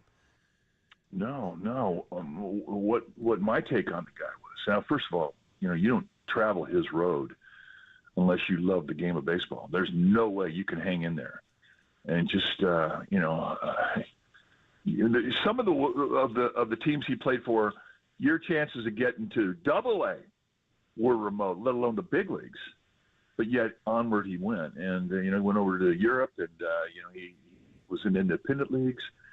But the thing about baseball, it's great, is maybe it's not so great. You get labeled early, and then say, what kind of guy is he? Sinker slaughter guy. End of story. And that kind of labels you. Oh, great stuff, can't throw strikes. Oh, great arm, just doesn't have much of a breaking ball to go with the fastball. Fastball straight, nothing else. You get labeled. But what Bivens did along his journey, he faced a lot of hitters. He pitched a lot of innings, and he learned how to pitch. And in watching what he did yesterday, he had big-time movement. He had a command of the strike zone. He had the ability to throw 4 or 5 different types of movement. He even backed off speed. He showed some touch yesterday, which impresses me.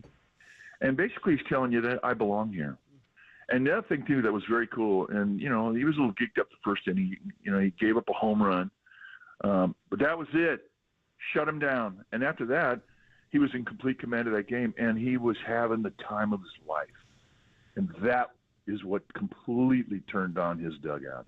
When he walked out that field in the fourth inning, I mean, you know, the reaction that his teammates gave him, because they all loved his story. They all realize what they're dealing with here. They're dealing with a guy who truly backs up the statement, I will play this game for free because I love it. And that's what he did. He wasn't getting paid, barely making it, scratching to make it. And yet his story yesterday was the story of the game. And we all took heart. And, you know, he was going to be the centerpiece on that plane. And he's going to be here a while. To answer your question, he is not a flash in the pan. He can pitch. Yeah, Spencer Bivens really is a great story that we'll keep an eye on. But, Mike, I think one of the best storylines of the season so far for the Giants has been Elliot Ramos. 2 more home runs this weekend, 7 total hits. It's now time for the team lead in home runs this season. Is it time to start thinking about Elliot Ramos getting some all-star consideration? Absolutely. I mean, he is another great story. Brett Wisely, another great story. Guys that have put in the time. Guys that had to sit there and just eat it when they were told, you know, you're not good enough yet. Go down there and work on it. You're not good enough yet. Go down there and work on it. And very quietly, you leave the room, you know, and you mutter to yourself, what else do I have to do?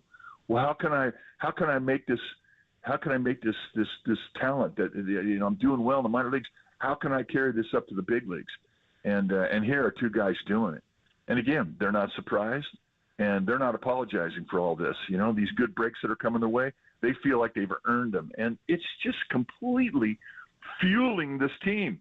They're carrying this team. And what was great about yesterday, you finally had some contribution from Soler. I mean, as frustrated as he's been, he made contribution yesterday.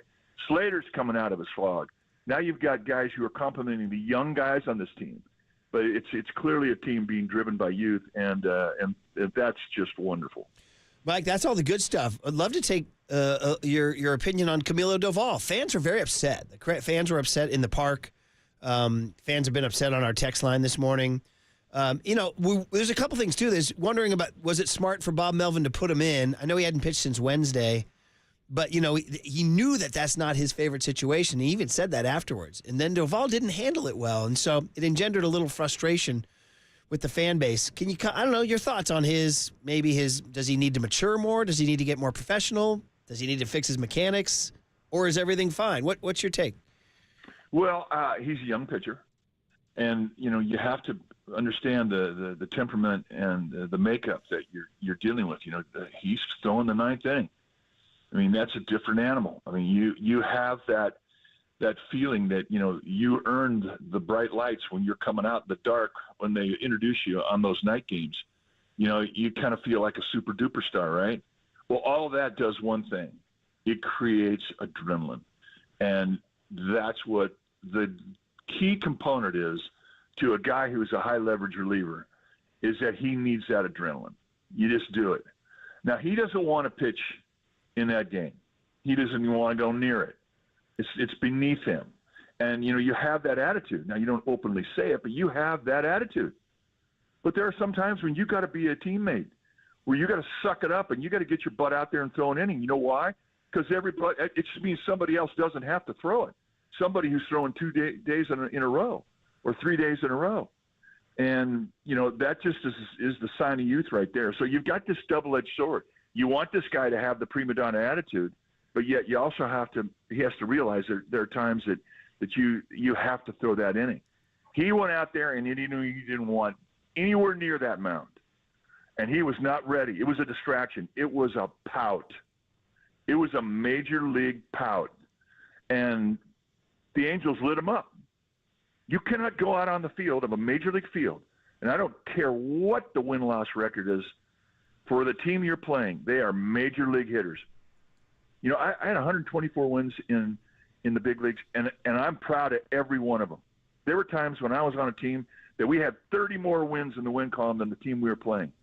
But yet it never, ever felt easy pitching against anybody in the big leagues, despite their record, because they have pride. They're winners. They hate to lose. They're big leaguers. So when you go out on that mound, you better bring some preparation between your ears. And that's what he learned. The game of baseball gave him a hell of a lesson yesterday. And is it a problem? No. No, because he's going to learn. He's going to learn from it, and he's also going to get players on his teammates going, "You need to go out there and be ready, pal, because it'll bite you in the butt." And he got bit, and he was embarrassed. And now he's going to go back out there, and he's never going to want to have that happen to him again.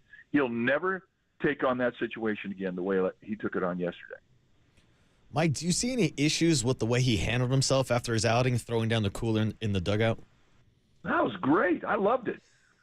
Be pissed off. Get out there, and okay, I love it. Everybody in that dugout loved it too because they know he learned a lesson. You're frustrated. You got embarrassed in front of 41,000. I had no problem with that. I had no problem with that at all. And in fact, I think that he let off a little steam. He let everybody know that he was mad about it. He was a pouty 3-year-old kid, and he acted like it completely. Even when he got back in the dugout. But get it off your chest. Move on. You got a lot of baseball left. I don't have a spreadsheet in front of me of all the bullpen. Are you concerned just instinctively about how much the bullpen has had to pitch? No, and I'll tell you what. The wonderful thing about Melvin, and one of his strengths, he doesn't get them up, and they don't have a lot of humps in the pen. And when they get up, they usually get in the game. That's important. I mean, I've seen managers, and I won't tell any names, but I've seen them get guys up 3 times, and then they get them in the game. Well, by the time you get to that third hump, you don't have a lot left because when they tell you to get ready, you get ready. You start cranking. And if you do that 3 times, that not only affects you in the game that you go into, it affects you the next day. And, I've seen guys get up 3 times and not get into a game, yet get into the game the next day and have nothing. So I think one of Mel's strengths is that, he gets them up, he gets them in. Or if he gets them up and he doesn't get them in, they don't get up a second time very much. So I think because of that, they're a pretty healthy bunch. And not only that, but they're all throwing mechanically well. Right now, they don't have any dead weight. Guys who are looking to get their mechanics right. That's when you really take a lot out of your arms. When your mechanics are screwed up. If you're throwing well and mechanically you're good, like Jelly right now, we can't wait till he gets in there. His mechanics are so good, he thinks he can throw every day. Well, is it, by the way, just somebody wrote in on the text line, Sean Jelly is a potential, does he have a closer potential one day? Oh, 100%. Okay. How do you feel about him when he goes out there? I feel good. The thing is, Mike, I'm a ward between, because I can see him as a starter too, Well, he walked away from it, but he learned how to pitch a little bit there, and he learned how to use 5 different movements. Now, right now, he's pretty much a 2-pitch guy. He's coming in throwing high-velocity sink, which is effective up in the strike zone, I might add. He's pounding the outside corner to right. He's the first base side of the strike zone with 2 pitches, that sinker and that slider. And he just feels like he can't be hit, let alone beat. Plus, you got a ton of guys, and you can add Bivens to the mix that can come into an existing situation where you need a strikeout or a ground ball, and given the situation in an ongoing inning, they can pitch out of it because of what the stuff that they have and the mindset they have and the ability that they have. This is a really good bullpen. Well, listen, they, as you said, Sunday saved our sanity. The Bivens story is just fantastic.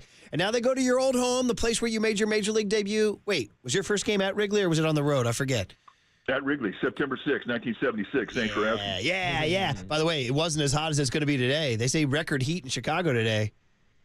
Well, you got to deal with it. And I always thought that when you're coming out of the West Coast, going into the Midwest with humidity, or hitting the East Coast with humidity, or the South, that first day that you're truly disadvantaged because it takes you a day to get acclimated, even if you get in there with an off day before. The problem is, you lose so much water weight when you're playing. It's not uncommon for a starting pitcher. I would lose anywhere from 3 to 6 pounds on a humid start. When you're pitching and you go 9 innings in San Francisco, you're going to lose quarter pound, half pound, maybe. But when you lose that much weight, it affects you. And not only that day, but the next start. So you got to be in shape. You got to be smart. You can't be pounding beers. You got to be pounding hard fluids. And the other thing, too, hot days in Wrigley with the wind blowing out, you're going to have wind in your face. And anytime you have wind in your face, it can affect your brain. If you think it's a disadvantage because guys have the ability to hit the ball of the ballpark easier, you're screwed. You can't think that way. You have to think, I'm thrown into a wind. It's going to enhance the movement on my sink. It's going to enhance the movement on my breaking ball. It's going to be an advantage. And the other thing, too, about Wrigley, where the wind blows out, guys lengthen out. They want to get the ball airborne. They want to hit home runs. And you can pound their hands till the cows come home. So use that win to your advantage. Okay, Jordan Hicks, who's from, pitched in St. Louis. He knows a little bit about heat and humidity, so good stuff, man. Mike, great wide-ranging conversation. Enjoy the 2 ball games. We'll talk to you Wednesday. I bet. Yes, sir. Mike Krukow brought to you by NorCal Honda, your Northern California Honda dealers. Honda is value. Get a great deal now at your NorCal Honda dealers. So a lot to react to there in that later in the show. But the big hit, we decided, let's just go for the most salacious thing possible. Klay Thompson unfollowing the Warriors on Instagram. Hold that, haters! Let's see what you think about it, guys. How scared are you? How miffed are you? 808 KNBR is the phone number. Can you see a world without Klay, or do you need him back? 415-808-5627 is the Golden State Lumber and Building Materials text line. Big hit next on the Sports Leader. Clock, clock, clock, clock, clock, clock, clock, clock, clock, clock, clock, clock, clock.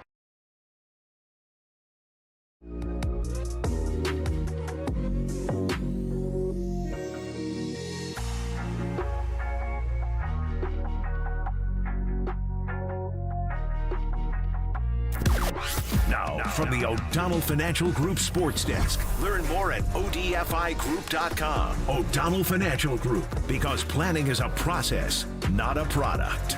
Ice Cube stopped by the afternoon show on Friday. That's right. The rapper Ice Cube stopped by to talk about the Big 3 happening this weekend out in Oakland. And by the way, shout out to our digital boys with that Friday poster they did with Copes, Tolbert, Ice Cube, Derek Papa, Tim Webb. I think even Harmony, the sex robot, was on that graphic. Check it out on the KNBR social page and listen to that full podcast with Ice Cube, available on KNBR and KNBR.com. Yo, what's cracking? This your homeboy Ice Cube, and you're listening to KNBR, the sports leader.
Hold it now.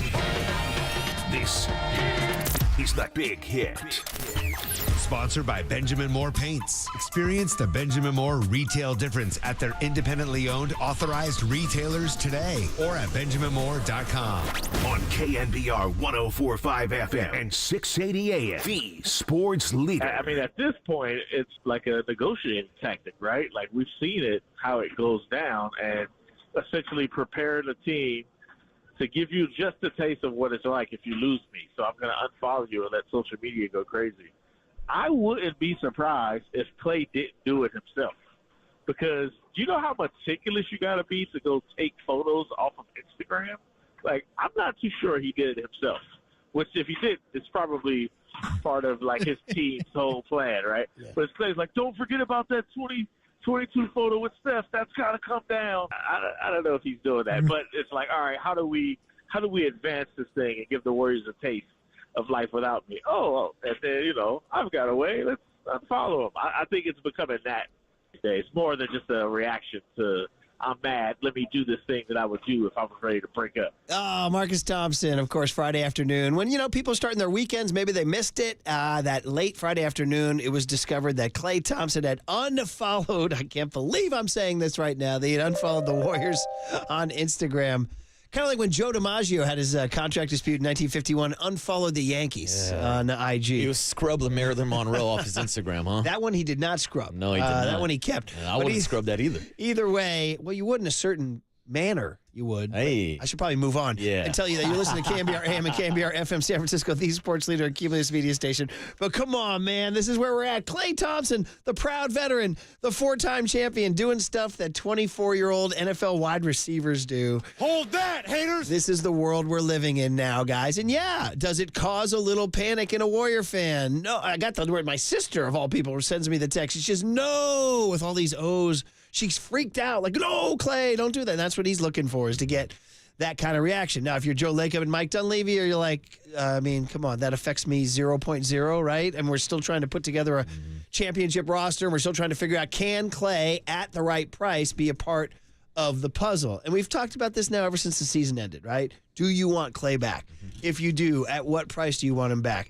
Now that you see, like, just a little bit of psychology on this, now that you see him take down these pictures or whatever, do you Warriors fans, 808 KNBR on the phone number, and 415-808-5627 is the Golden State Lumber Building Materials, say, do you guys, does it put you closer to a world without Klay? Or you're like, okay, I can see a world without Klay. He took down the pictures, he's moving on. Or does it, no, Klay, come back, put the pictures back up? That's where you're at. I'm kind of in the Draymond Green camp. No, it's fine. Like, it was a little surprising that he decided to go this route, because to your point, we see this all the time with NFL wide receivers. Ayuk just did it this offseason. Deebo Samuel has done it before. But this is kind of the trend with younger diva-type wide receivers. Not with Klay Thompson. I would not call him a diva, especially at 34 years of age. But there's got to be a reason why Klay did this. There's got to be some type of message if it was Klay and not his PR team trying to send a message to the Warriors. Like, my biggest takeaway from this is maybe he did have a sit-down talk with Joe Lacob, Mike Dunleavy, and the entire Warriors organization, and maybe they did make him an offer that was maybe a little too team-friendly, so this is his move in response, just to get the people talking about maybe a future without Klay Thompson. Right. It is negotiations. This is all negotiations. This is what you do. I don't think this is an emotional reaction by Klay. He's not upset. He's not taking his ball and going home. He's not going to leave the Warriors because his feelings were hurt. Yeah, this is him trying to get a little public opinion in his favor. Oh, no. Klay, stay. But it's funny, the texts that have come in early on aren't that sympathetic to Klay doing this. I don't know, Murph. If it keeps going in this direction, Klay Thompson might never invite Draymond Green to his wedding. Oh, man. Well, Draymond will be used to that. Will Klay ever get married? 808 KNBR. Probably not. Me and Klay, bachelors for life. Hence, a shout out to Hakkasan nightclub. Yeah, exactly. I try to live. live my life like Klay Thompson. Maybe I should start scrubbing my Instagram. Hakkasan, wasn't there a? That sounds like a UFC Eastern European fighter. It does, sounds like. Anyway, fighting out of the blue corner. Out of the Golden State Lumber and Building Materials text line, here's some of the early opinions. 650. Klay has a larger opinion of himself and ability at this point in his career than we do. He thinks he's better and worth more than the team does. 415 says, Klay's been gone for a few years already. Oh, man. Wow. My gosh. 303 says, unfollowing on social media is as meaningless as bat flips, posturing after a touchdown, and tossing dugout coolers. 650 says, Klay taking down his socials is just the modern day version of Michael, quote, going to the mattresses. Now, that's Godfather for all y'all. Godfather. Young Tone, Godfather, how down are you with the Godfather? It's a great series. I love it. You seen them all? So you remember when they go to the mattresses? I have not. I mean, I've seen bits and pieces of all of them. I haven't seen them start to finish. Going to the mattresses is more featured in the book. They just did it in the movie without talking about it. It's when you're at true war with another family. Like it's on now. Like you're taking out other family members. Like it's going to go. They go into New York City and they rent out these buildings with no furniture. And they just throw mattresses in there where the guys go catch a couple hour naps before they go out and kill more people. That's what going to the mattresses is. It's kind of a little grim, I know. The text line is blowing up. 209 says, pay the man. Pay the man. Another 209er says, Klay who? Klay who? 925 says, doesn't this negatively affect his value to other teams? Is this what a tough leader does? I don't think other teams could care less. No, I don't think so at all. Yeah. 925 says, play-in game Klay can go 0-10 somewhere else. 0 for 10.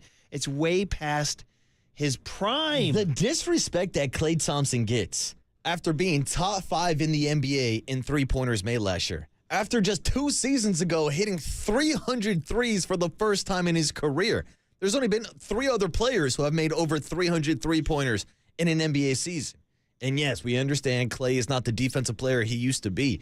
But I hate the disrespect he's gotten since going 0 for 10 against the Kings in that play-in game.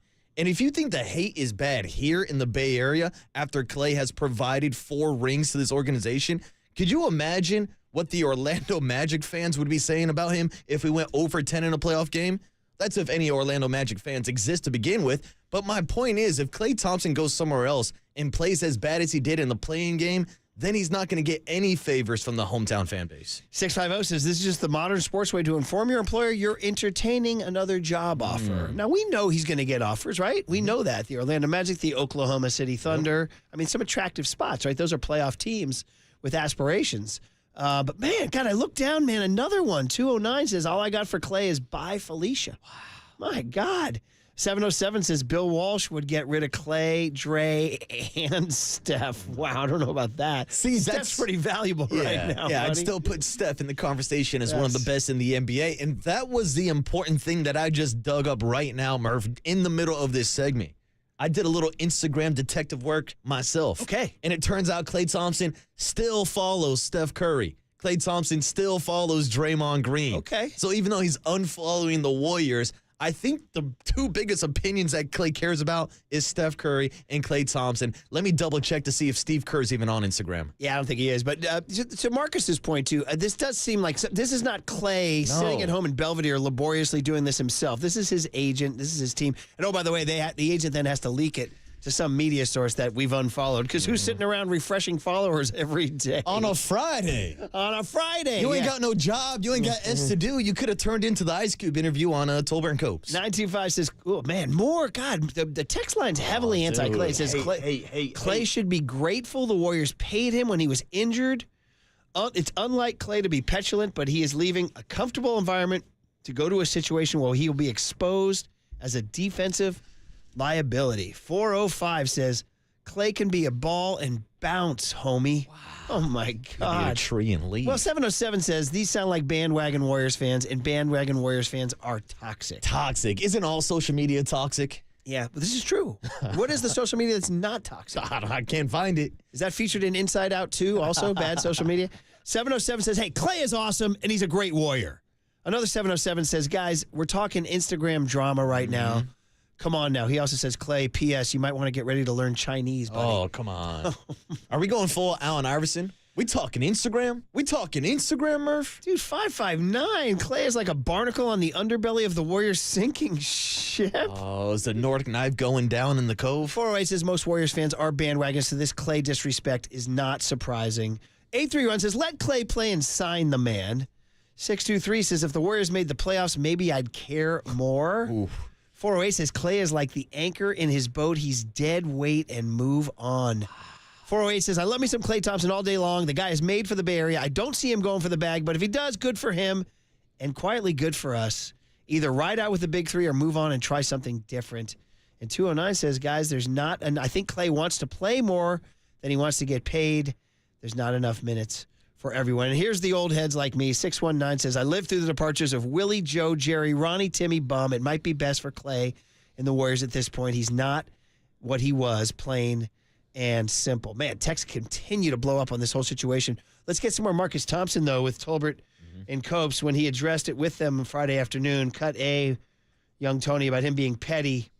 Marcus finds the thing kind of funny. I did just talk to Brandon Plajemski at Game 4, and, we just got to laugh about it. It's just funny. Klay being mad is funny because he definitely gets petty, and he's such a normally, a chill guy. Throughout his career, the moments where he gets mad produces the best stuff. Remember, we call LeBron a bum, and, you crying like you're grown, man. All that, Klay, when he's mad, he takes it there. And I guess he's clearly mad at the Warriors. Well, we've seen that when he's lost his temper on the court. Remember the 4 and all that. Hold that, haters! Yeah, for sure. So there are two ways to handle this. There's the, come on, man, this is silly. 4 championships, lifetime legacy, all-time great Warrior, legendary Bay Area sports figure forever and ever and ever, statue coming. The other part is just to laugh at this, I mean, it's going to come down to money. Obviously, it's not going to come down to the Instagram drama. No. That's kind of what Draymond Green had to say on his podcast when he did this over the weekend here. I know all of you were probably looking forward to me talking about Klay unfollowing the Warriors and deleting some IG posts or something. I had no idea that happened. I think it's hilarious. Just so y'all know, I laughed when I logged on here and Jackson's like, yo, so what about Klay? I'm like, what? What happened? He's like, oh, he unfollowed the Warriors. I think that's comical. I know you all be wanting somebody's feelings to be hurt or something. It ain't that. Ain't never going to be that. That's hilarious. No, I mean, it's the best reaction, too. So, again, it's going to come down to this. Does Orlando or Oklahoma City or somebody offer him more money than the Warriors? And then does he want more money or does he want to stay for the Warriors at less money? And the Warriors are going to try to save money. He's like, hey, listen, we're not going to give you this. And he could see that as disrespect, who was the most recent person there was a recent, Eric Armstead. Yeah. Eric Armstead saw that as disrespect. So I'm going to the freaking Jacksonville Jaguars. Yeah, and that's why I raised the question, if this was Klay removing the post from his Instagram and unfollowing the Warriors on social media, if him and his agent got an offer from the Warriors that they felt like was disrespectful. So that's why, as we all kind of expected, he's going to take the Nordic knife into the waters of free agency and see what he can get this offseason. But I love hearing from Dre, because we know that Draymond is in Klay Thompson's inner circle. I would love to hear Steph Curry's thoughts on this. Who knows? Maybe on his new, the Hot Take Heat Check podcast. Yeah, that's right. Hopefully he'll be talking about Good that call. soon. But I think the thing we got to remember is Klay Thompson wants to retire a Warrior. He wants to ride off on his boat into the sunset with with Steph and with Draymond Green. I think they will figure it out. No, Murph, I'm not overly concerned because of social media antics.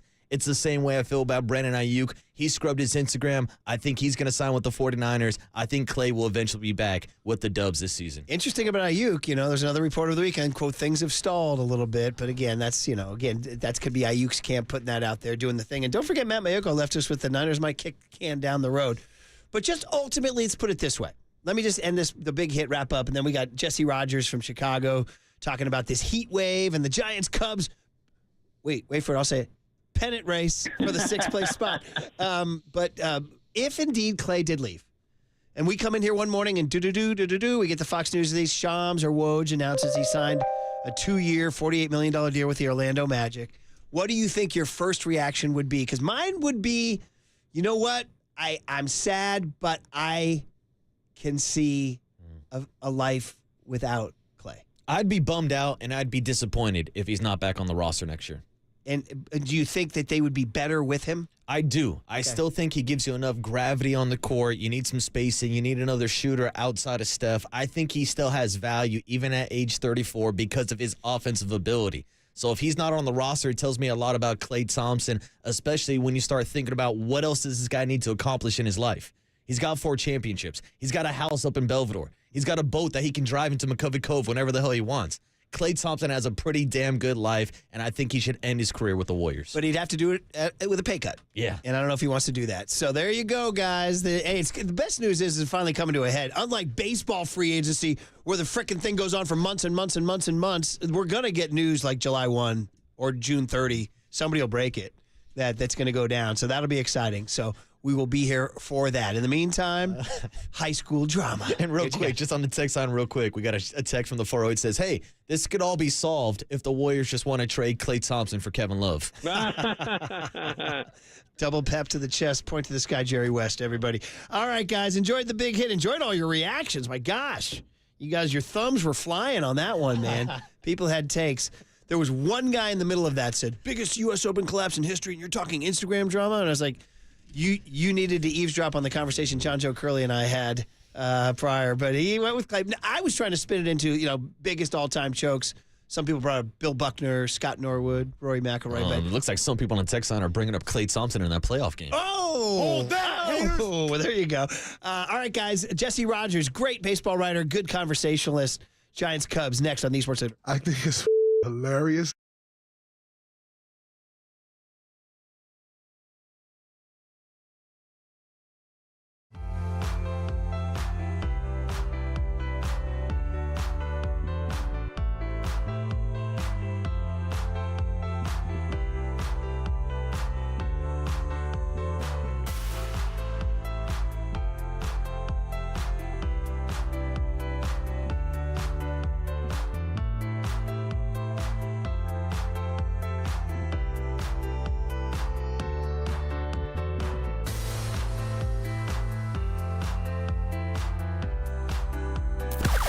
Now, from the O'Donnell Financial Group Sports Desk. Learn more at ODFIGroup.com. O'Donnell Financial Group, because planning is a process, not a product. Well, you just heard the clip in the promo. Logan Webb stopped by the afternoon show last Friday with Tolbert and Cobes to talk about Robbie Ray, Alex Cobb, and the reinforcements in the Giants starting rotation. To hear that podcast and more, check it out now on KNBR.com and the KNBR app.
And now, time for the Protect Your Assets with David Hollander Business and Technology Report.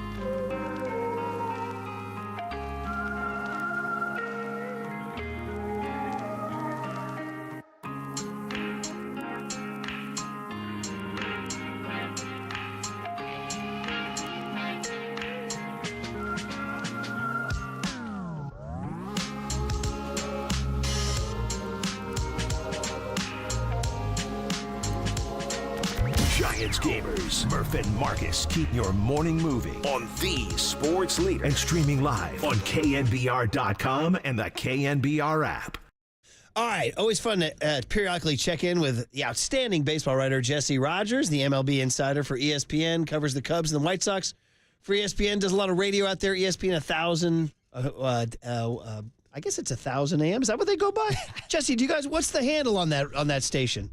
You got it right, ESPN 1000. Yeah, ESPN yeah. 1000. It's kind of, I just looked at it on this sheet here, and it just looked odd. ESPN 1000. You're batting 1,000 on ESPN 1000. There it is.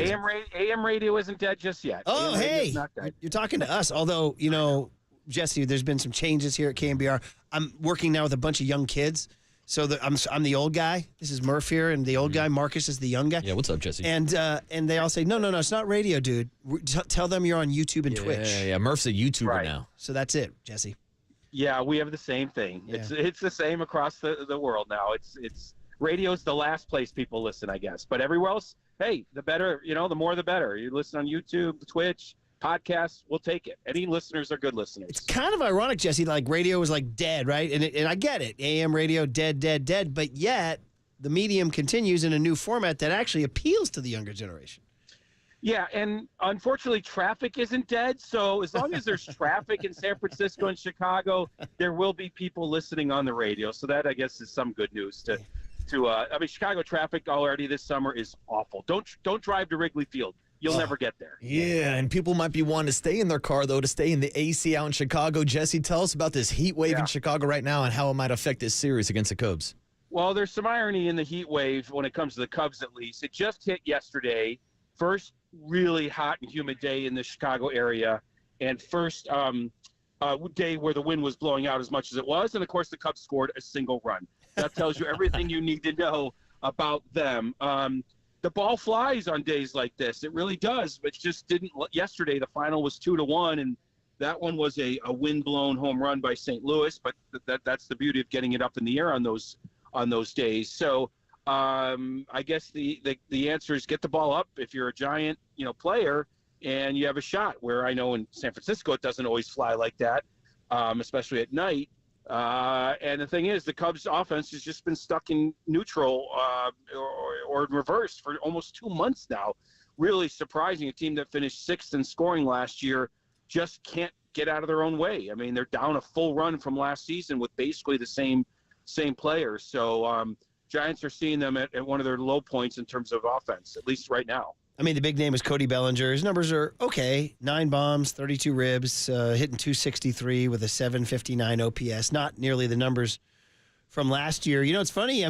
Jesse, kind of big picture. I mean, these are two big cities in America with big franchises that have huge fan bases, the Cubs and the Giants, and they're both kind of faceless and boring a little bit. I mean, it feels like baseball's turned Dodgers, Yankees, Phillies. They have all the stars, Braves. And then the rest are just kind of standing on the side of the road. And would that describe the Cubs and the Giants? Yeah, I think that's a great description. It really is. Very, very star-less, not star-driven, but star-less. I mean, Cody Bellinger is a great example of a really good player, but he's one tier below the greats. He's not Aaron Judge. He's not Ohtani. He's not Harper or Schwarber even. One tier below. And I think that describes a lot of the Cubs players at their positions. Dansby Swanson is a Gold Glove winner. He's still one tier below, especially when you add his offense to the mix. And certainly this in San Francisco better than anyone. It just has been hard to draw stars there for whatever reason. We could probably go on and on about that. And here's what we're learning and we're being reminded of, that as much as a good 26-man roster like you guys had in 2021 can get you places, it's really the stars that give you the consistency and the playoff appearances year in and year out. Every so often a team without stars can pop, but more often than not, you need those MVP caliber players. And it's almost for obvious reasons. They produce more consistently. So barring that on both sides, both teams, it's why you see up and down play. There's just nobody that can carry these teams. It does seem like the Cubs might have a chance for a superstar with Shota Imanaga, whether we're talking about his coffee orders or his performance on the bump. How has the city of Chicago embraced Shota so far this season? Oh, big time, because he is the closest thing to a star. And as much as you can show that personality as a Japanese player that is still using a translator, he has shown it, right? It comes out through the translator sometimes, and it's been pretty funny. They've totally embraced it. Because they don't have many others, and he has a unique personality. And, I was talking to some people that know this stuff a little bit better than the history of it, but he might be part of a new wave of Japanese players. I mean, there's a bunch that have come over that have looked really good, obviously starting with Ohtani, but the wave is very low profile, good personality, no posse, not a lot of he doesn't have a lot of people around him. And I think that's a little different than the first wave that needed a little bit more around him to adjust. But teams that can make it really comfortable for Japanese and Korean players coming over are going to reap the benefits. They really are. The benefits of that player, and also other players that come over, the next wave that comes over that sees how these players are treated. I think the Cubs, I think the Giants are doing well. I think the Mets and how they dealt with Senga last year, there's only a handful of teams that have a good reputation with Japanese and Korean players. And I think how the Cubs have handled Shota and Seiya Suzuki has really benefited Shota and Seiya Suzuki. Yeah, it's not easy to make that transition.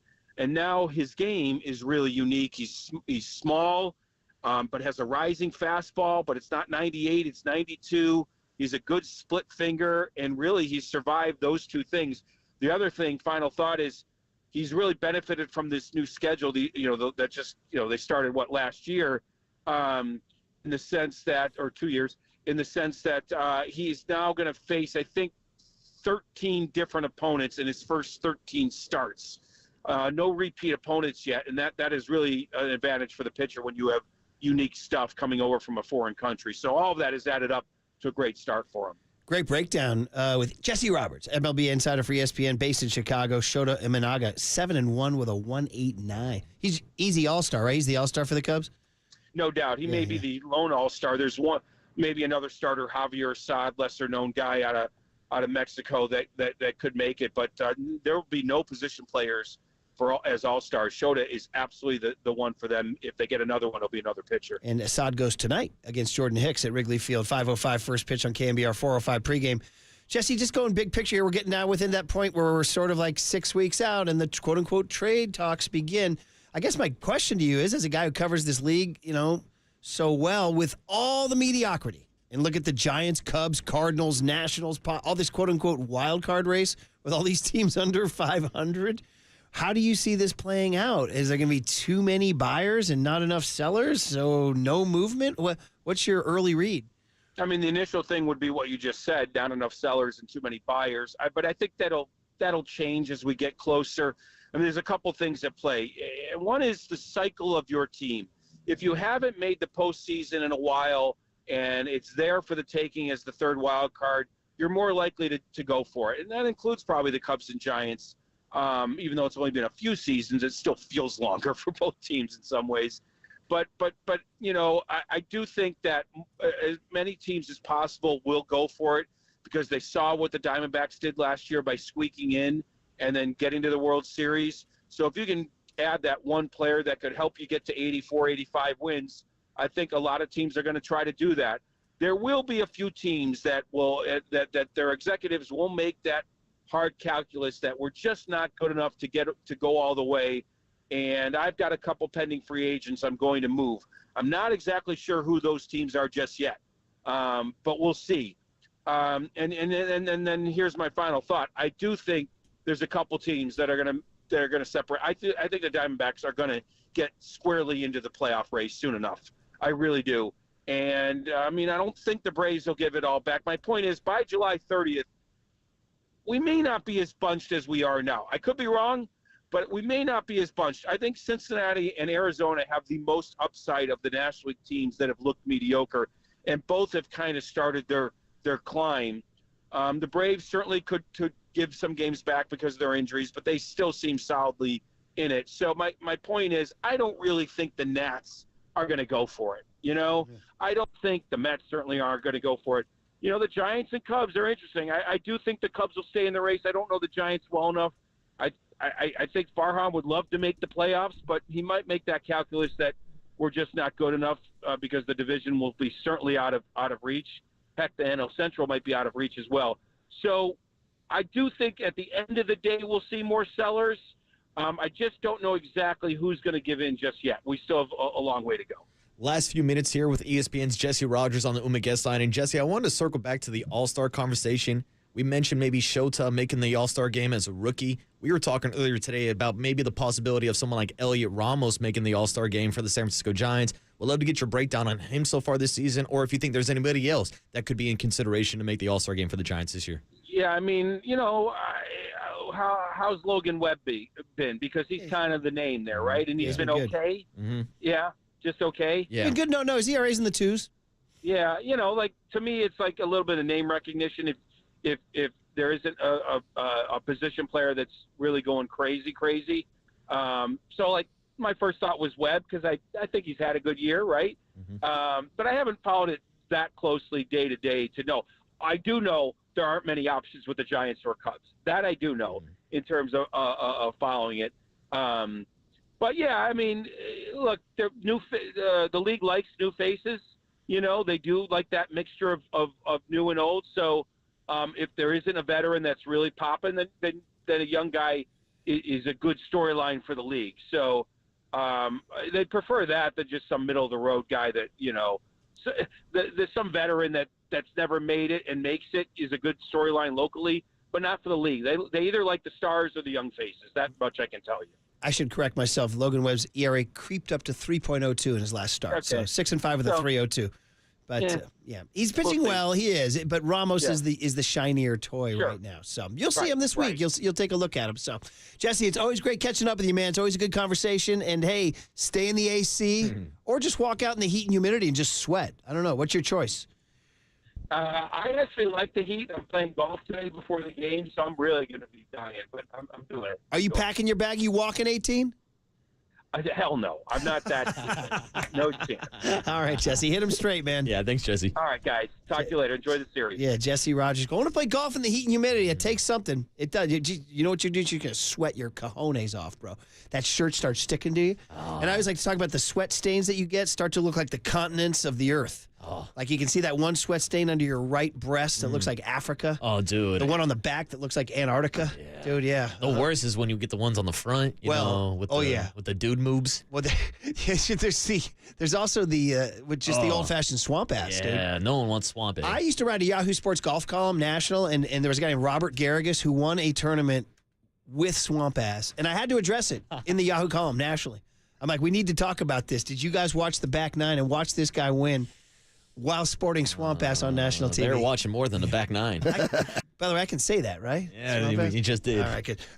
Here's the deal. We have tickets in the 8:30 corridor almost every day. Soccer fans, California Classico, June 29. San Jose Earthquakes facing the LA Galaxy at Stanford Stadium. So stay tuned for that and the cooler content next on the Sports Leader. Are you packing your bag? You walking 18? Hell no. I'm not that. No chance.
Joe. This is the Cooler. You're not sending me to the Cooler of content. Sponsored by Mancini Sleep World. Sleep better, live better. Visit sleepworld.com. And by Marin Health. Marin Health Medical Center and Marin Health Medical Network world-class care. Closer than you think. On the Sports Leader. All right, stay tuned for those tickets. Not just yet. Andy Baggerly joining Tolbert and Copes at 3:30. He's probably on that road trip because he loves Chicago. He grew up there a little bit, or he went to Northwestern. Susan Slusser's flying from England to Chicago for this series. And then, obviously, Rickwood Thursday. We'll do a big deal. You guys see in the paper, Willie Mays officially said he's not going. We kind of knew that. He gave a big old statement, too, which we can read in just a little bit. But first and foremost, the Cooler. There's some pretty good Cooler stuff from over the weekend. If it's not good, I'm going to be throwing it down in the dugout like Camilo Duvall. You need to hear this. So you missed. I know you were traveling. Sorry about your Yankees losing on Sunday Night Baseball. Dude, they lost 2 out of 3 against the Sox this week. Did it piss you off? It did, because I won a lot of money on Friday night betting on the Yankees. And then I took all of those winnings and I rolled it over to Saturday's game. And my on the guy, Yankees again. the Rooster, Carlos Rodon, who's been pitching phenomenal over his last 7 or 8 starts, got lit up by the Red Sox, and I lost all of my winnings. That's gambling. That's why they call it gambling. Hey, young Tony, the house always wins. That's why it's always open, brother. I learned that at a young age. Okay, so Tristan Casas is a Red Sox, right? I don't even know where does he play. I think he plays first. So Sunday Night Baseball, they're doing all the interactive interviews, right? So they give him the mic in the dugout. He tells this story. People go, whoa. This goes, I said, COC, baby. So here he is in the dugout. You guys tell me what you think of this story. Take a listen, part 1. So I'm in coach pitch, and, I'm so young. I don't really know what's going on at this point still. I'm still just playing baseball just to burn calories and get out there and get some sun. Right. And, I get out one day, and I come back to the dugout crying, pissed, and, that's what a 6-year-old does. He sits on the bench, and he cries, and he doesn't want to go out there when, his team's playing defense. So my dad, being the dad that he is, trying to teach me the lessons that he did in his own special way, came into the dugout. He actually grabbed me by my shirt, dragged me to the line, and Looney Tunes style kicked me out onto the field. And actually had one of my best friends that I went to high school with later. He ended up playing pro ball. His mom actually called child services on my dad, had him arrested at the field. No, for real. This is no joke. At the field, I see my dad go away in the cop car, gets arrested, sent the night to jail. Dude. I don't think ESPN knew what they were getting into with that story. First of all, how about the mom calling Child Protective Services, and she's a friend of the family? And then, second of all, how about the fact that he's 6 years old and he's getting the foot in the A? And he's watching his dad leave the Little League field in a cop car. This is like ESPN. I think Carl Raverson, those guys are like, whoa, we weren't really expecting that. Yeah, we put this guy on the microphone? There's part 2. Tristan's like, yeah, this is the way you coach. Part 2 here, yeah. But that day, my dad taught me a super valuable lesson that not a lot of people know, and it's that I had a responsibility to my teammates, I had a responsibility to my coaches, to the parents that showed up that day, all the fans who were at that Little League game, whatever it may be, to go out there and give my best effort, no matter how I was feeling on the bench, no matter what I was going through that day, or whatever little hardship that I was feeling when I got out, that I still apply every single time, because sometimes I just want to sit down on this bench after I get out. And I want to weep and I want to cry, but that's not how baseball is. So, yeah, I love my dad to death. I wouldn't have this opportunity without him, but yeah, funny little excerpt. That's the type of guy my dad is. This guy was incredible TV. Tristan Casas. Okay, so here's where we do the generation gap now, okay? Because, I grew up in sports a certain way where coaches treated us a certain way. I got to go to the youngest kid out here. I got to go to young Tony. Oh, let's start with Tony. Young Tony, when you hear this story, how do you react? I'm just going to say, how do you react? I was watching it live, and by the way, they were just like, Tristan Casas, how you doing, man? And then he just starts with that. It was pretty wild. He was actually a really good talker. But yes, my dad was always like, game face on. You got to get the ball out in the outfield. You got to get on base. You got to, make sure you're not taking too many pitches. It was a hard game. And by the way, I was that guy in the dugout crying when I went and struck out. Okay, but how do you feel? I think, this is going to divide the generations here. Of a grab by the shirt, kick you in the A, 6-year-old kid. Is that outrageous and that guy should go away in a cop car? Or are you like, hey, he's coaching him up? He is coaching him up. That was a little bit how my dad was as well. Yeah. You got to be hard on you. How about Marcus? In the midpoint between Tony and me, where do you come down? I am pro ass kicking. Murph, I've told stories on air about me and my dad going back and forth, me flying double guns on the mound at age 12. Oh my God. But this is at age 6. But I support the ass-kicking motivation. So I'm just glad that mom wasn't at any of my Little League games. So, I mean, I grew up, our coaches put hands on us. They did. And I'm, so when I hear like everything now, it's like, man.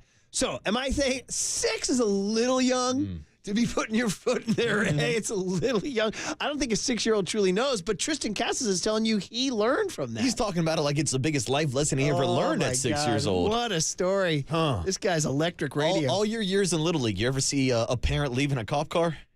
No. I did. I tell you, though, I do have a memory of a Little League game where I saw a coach he had a kid up against a wall who made an error, and he had his hand on the kid, like up around the neck area. That was a little much. Yeah, especially if it's not your own kid. It wasn't his own kid. Then you can't do that. It wasn't his own kid. You can't do that. I was like, whoa. I saw that, though. It's like the kind of thing I probably should have called it in, but I was like 10. What was I going to do? Anyway, so listen, Tristan Casas was vying for the most entertaining mid-game interview with another guy called Snoop Dogg. Wait, you're saying Snoop Dogg? Wait, Brewers-Reds game. I'll say that again. Brewers-Reds. How does Snoop Dogg show up at a Brewers-Reds game? He was doing a gig in the Milwaukee area. Put that on Sports Talk Radio. And he showed up in the booth with Brian Anderson and that crew. And he was phenomenal. And was unbelievable. We're going to give you guys all radio gold, so as let's always. go, man. Let's just go. Start with cut H. Snoop Dogg, Brewers, Reds. Sanchez on the 1-2. What I told you, get it in there. Oh, he in there. That's Sanchez. That's yes, I told you, baby. We call it an easy walk in the park. That's a base hit. Give him a single. He does like to mingle. And my favorite jingle is the S to the N, double O, no. That's a single. What is it about he likes this? To mingle. How does this guy have the best command and cadence in the English language of anybody I've ever heard? Some people got it. Snoop's got it. Okay. Keep going. Here he is now. When guys stole bases, he got very excited. He was like, oh, give it to him. Give it. Here he is on Yelich reaching first. I think he outruns the pitcher. Then he steals second. He loves the steal. Here, check it out. Deuce. This deuce revolver was my problem solver. Let's go. How often do people slide down that slide over there? Right? He can't get there. He better not outrun you. He better not outrun you. He better not. You better not let the pitcher outrun you, dog. Come on now. That's what I'm talking about. 2 for 2 is Thank you. Anybody but the pitcher. You can't outrun me, dog. Not you. Yeah, I know. Oh, he gone. He took that. Get up in there. He took that. Give him that. Give him that. Way to go eat. Go eat. 22 eating right now. He's showing off for his uncle right now. All right, nephew. All right. He's showing off for his uncle. This guy's the best.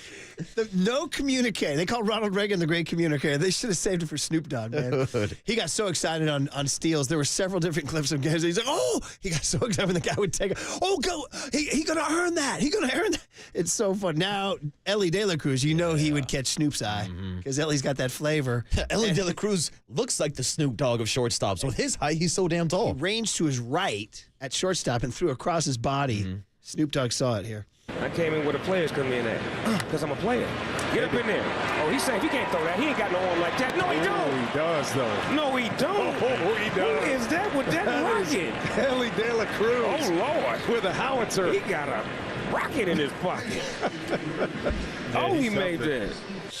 I mean, I don't know. Every possible Major League Baseball game, can we get the guy going? I mean, every major sport. We've seen Snoop do the Olympics before. Yeah. We've seen Snoop do hockey.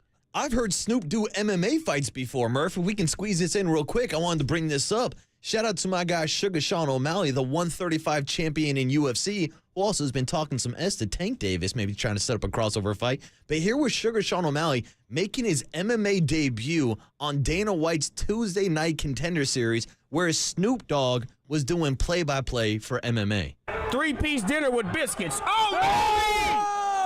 O'Malley! O'Malley! Oh, yeah. O'Malley! O'Malley! Give that kid a contract! Hey, if there's one guy on the show that resembles Welcome the same to the UFC, O'Malley! the same body style Welcome to the mother UFC, as my boy Snoop, it's Afro O'Malley. I told told you that afro was going to get it. I'm going to tell you, 8-0. Welcome to the UFC O'Malley. I got to meet that kid, man. That's 22 years old. Man. You guys are pretty much like twins if you just do the outline of your body. I got to meet that kid, man. He said, This is my show. So he got much more like hyped in that one. In the baseball game, he was almost treating it like a groove. Like he was hyped in the booth with our guy Uriah Faber out of Sacramento, Team Alpha Male. But yeah, Uriah Faber, Snoop Dogg on Sugar Sean O'Malley. So good. Hey, I want to squeeze this in just for the golf crowd, man. The Bryson DeChambeau bunker shot at the U.S. Open was incredible. And what was really cool was afterwards, so there's this player named Johnson Wagner, and he's got some personality, and he was given a microphone to sort of be the roving player commentator, and he was doing fun stuff all week. So after the tournament was over at night, he went back out to the bunker live with a microphone and a camera. He's like, I want to shoot the shot. I want to do the Bryson DeChambeau bunker shot. This is like really creative, fun stuff, like appealing to the younger crowd, kind of a cinema, like the handheld camera. He's like, yeah, drop a ball in here. I'm going to hit this thing. And they're doing it live on Golf Channel. And he turns around and Bryson DeChambeau's standing there in the dark holding the trophy. Go, hey, what are you doing? He goes, oh, I'm hitting your shot. And this is all live on the Golf Channel. It just unfolded organically. So it's very cool. Part one here. Did you think about hitting the clubhouse? Did that thought enter your mind at all? It did on the second shot. Okay. If I hit it too hard and it ran up the left-hand side, I think I could have rolled it through. But not here. I was actually, because I played a huge explosion chunk and run. So if anything, I was going to leave it short. Okay, well, that's probably a smart thing. I got a question about that second shot. Yeah. With your single length iron, I found a window. I was going to hit it. I found a window that I could get a little flatter. Because it was upright. I couldn't do that because it was upright and everything, so I didn't have that chance. Okay, yeah. That's what I thought. I didn't have the luxury with that, but you know what? Sometimes it helps. There's been some shots out of the native area where I was more vertical, and I was able to get around the bush. So there are times where it helped too. How'd it feel to hold that thing for a second time? I love it. I heard there's sand in there. Is there anything else going in there? Literally, yes, there will be. We'll clean it out and hold the sand, but that sand is from this bunker shot, and I will forever have that sand in my house. That's awesome. All right. Come on, right here for the U.S. Open. Up and down to win the U.S. Open. Oh, I chunked it. That's perfect. Please go in. Get up there. You just had to have me around. Did I get it? Steve, how close?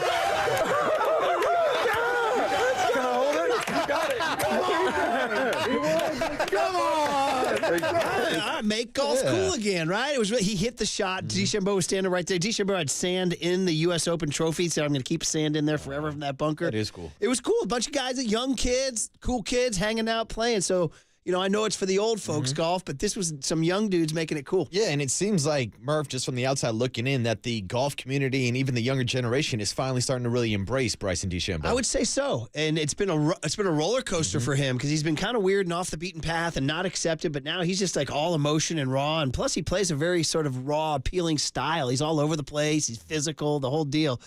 They were also rooting for Rory out of sympathy.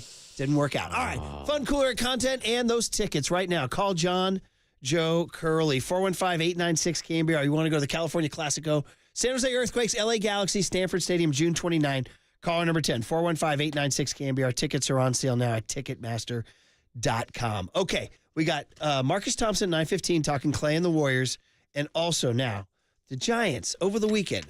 Camilo Doval getting people's attention and getting people angry. Why? Next on the Sports Leader. 3-piece dinner with biscuits. Oh, hey!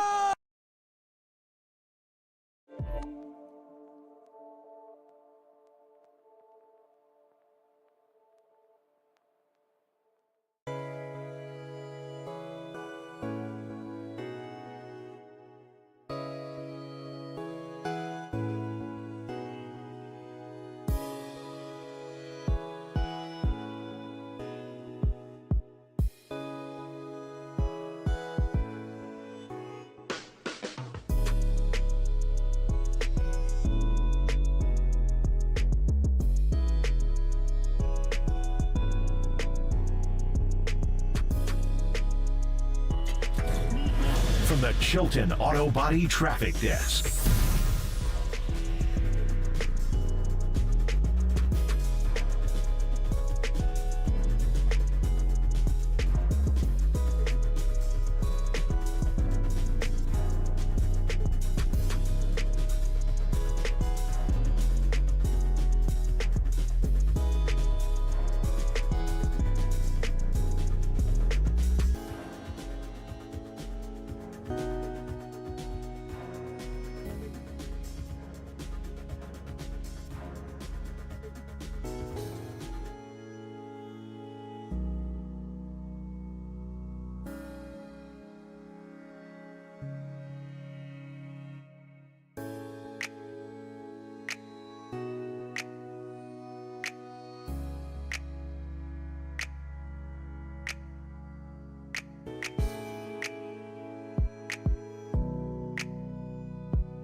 Murph and Marcus continue live from the KNBR Casino Matrix Progressive Jackpot Studios. Casino Matrix. Progressive jackpots are here. Where are you? Just drop in. Please play responsibly. 1-800-GAMBLER.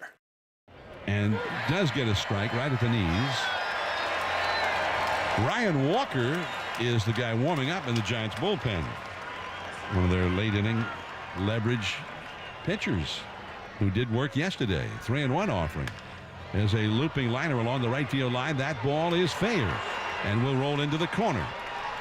One run is in. Here comes Adele. He's in. And over to third base is Tucker. Stefanik with a double. And that's a 4-run inning for the Angels in 1/3 of an inning thrown by Camilo Doval.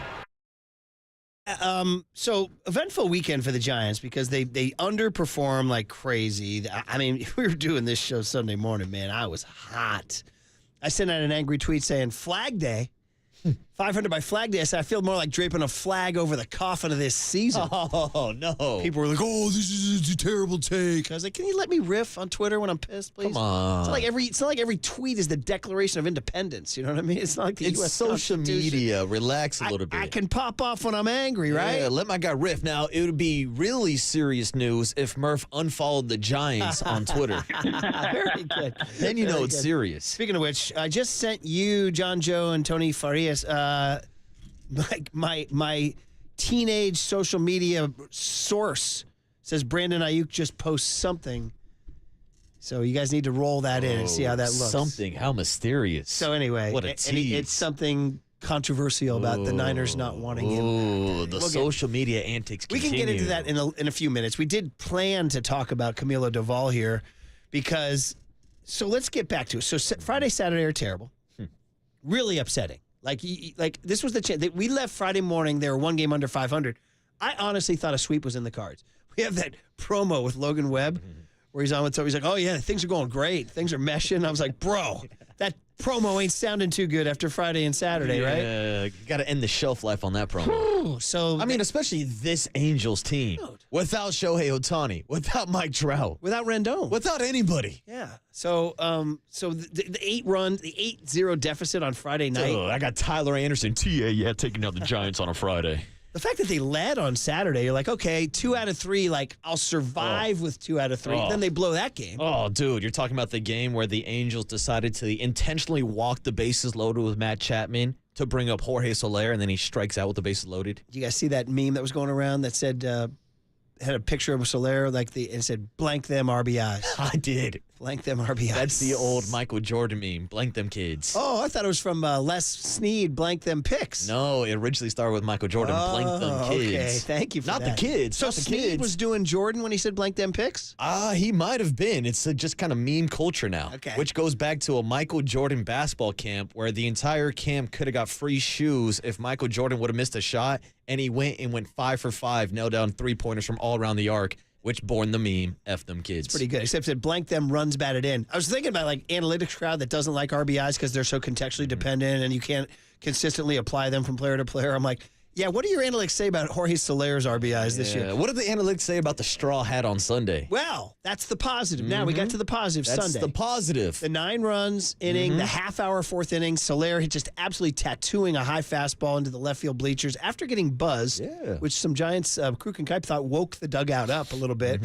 And then he shows up with the dad hat, and all of a sudden the Giants look like they're fun. They need to do more stuff like this. We need more giveaways. The only problem was immediately prior to that, with a 13-2 lead, Bob Melvin put in Camilo Doval. Now I'm driving home. Shout out All Day Water Polo in Atherton. Shout out the Sacred Heart Prep campus. My God. Oh, man. That tuition goes to like the landscaping, I think, that goes on. 1%ers are people too. 1%ers aren't allowed on that campus, Yeah. bro. So I think it's 0.01%. 0.001%. So anyway, I'm driving up, listen, I'm going to go the distance with this game. I want to hear even though they're up 13-2, and I hear John Miller say, Camilo Doval will enter the game. And I say to my windshield as I'm passing San Mateo, I'm like, why? Why is he coming in? And they say, he hasn't worked in a few days. And I say to my windshield, so? Throw a bullpen. He's not going to perform. And sure enough, it played out terribly. Walks and doubles and walks and doubles and bad body language. And as Mike Krukow called it, if we have the cut, he called it a pout.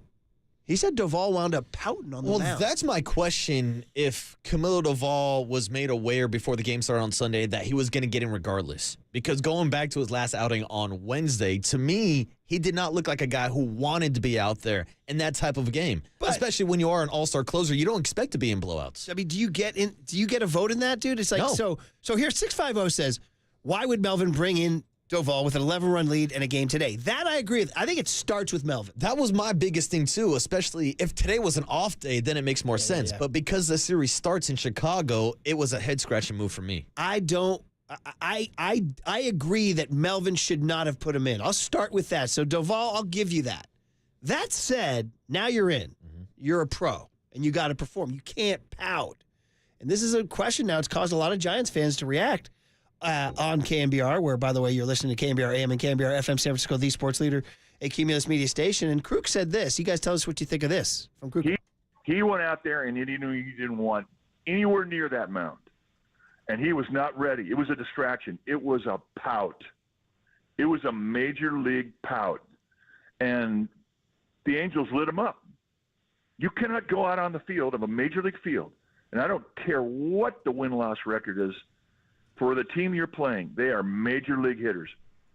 You know, I had 124 wins in the big leagues, and I'm proud of every one of them. There were times when I was on a team that we had 30 more wins in the win column than the team we were playing. But yet it never, ever felt easy pitching against anybody in the big leagues, despite their record, because they have pride. They're winners. They hate to lose. They're big leaguers.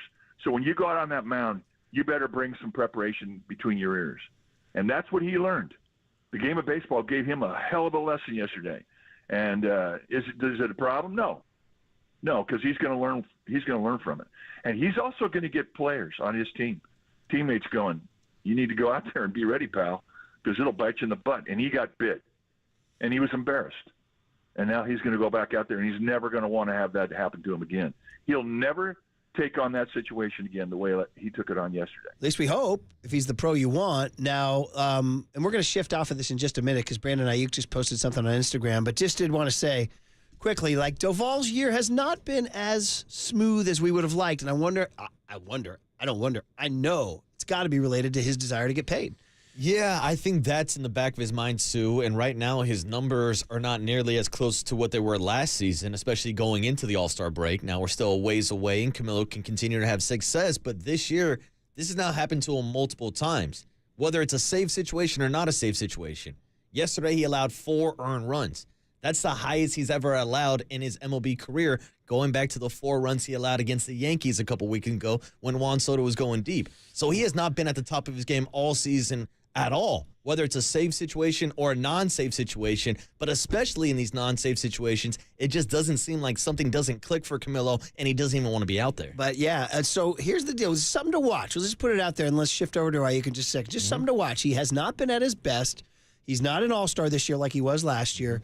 And, you know, can you trade a Doval and go with somebody else as a closer? I mean, we talk Mike Sean Jelly could be a closer, you know? So, I mean, it's a possibility, but also, like, looking at his numbers right now, you'd be selling low on Camilo Doval instead of taking value of his highest value. Well, let's see. The trade deadline is July 30th. But the question is, and we'll have to ask this as we get closer and see how he performs, but, like, did you see Doval as the guy for the next, 5 years, or are you willing to try to get something for him and move on? So it's interesting. This has all happened in the last couple months, and yesterday was bad. He chucked a cooler. That was the only thing Mike approved of. Mike liked him chucking the cooler. I don't have a problem with that either. I like emotion being shown every once in a while. Yeah, but the problem is he showed more emotion in the dugout than he did on the mound. I'd also like to see his ERA be below 4.88. And his whip, 1.73. Yeah. 1.73. Mm-hmm. So, all right, guys. So we said all that, and we planned to talk about Doval and get your reaction because a lot of people did react. But right in the middle of it, Brandon Ayuk just posted something within the hour on TikTok. So, Tony, you can hop on the mic here. Help me out. Is it audible? Can you hear? Yeah, he's actually FaceTiming with Jaden Daniels, who was a teammate of his at ASU. Washington Commanders number 2 pick in the draft. Bob Myers' guy. Yeah, that's right.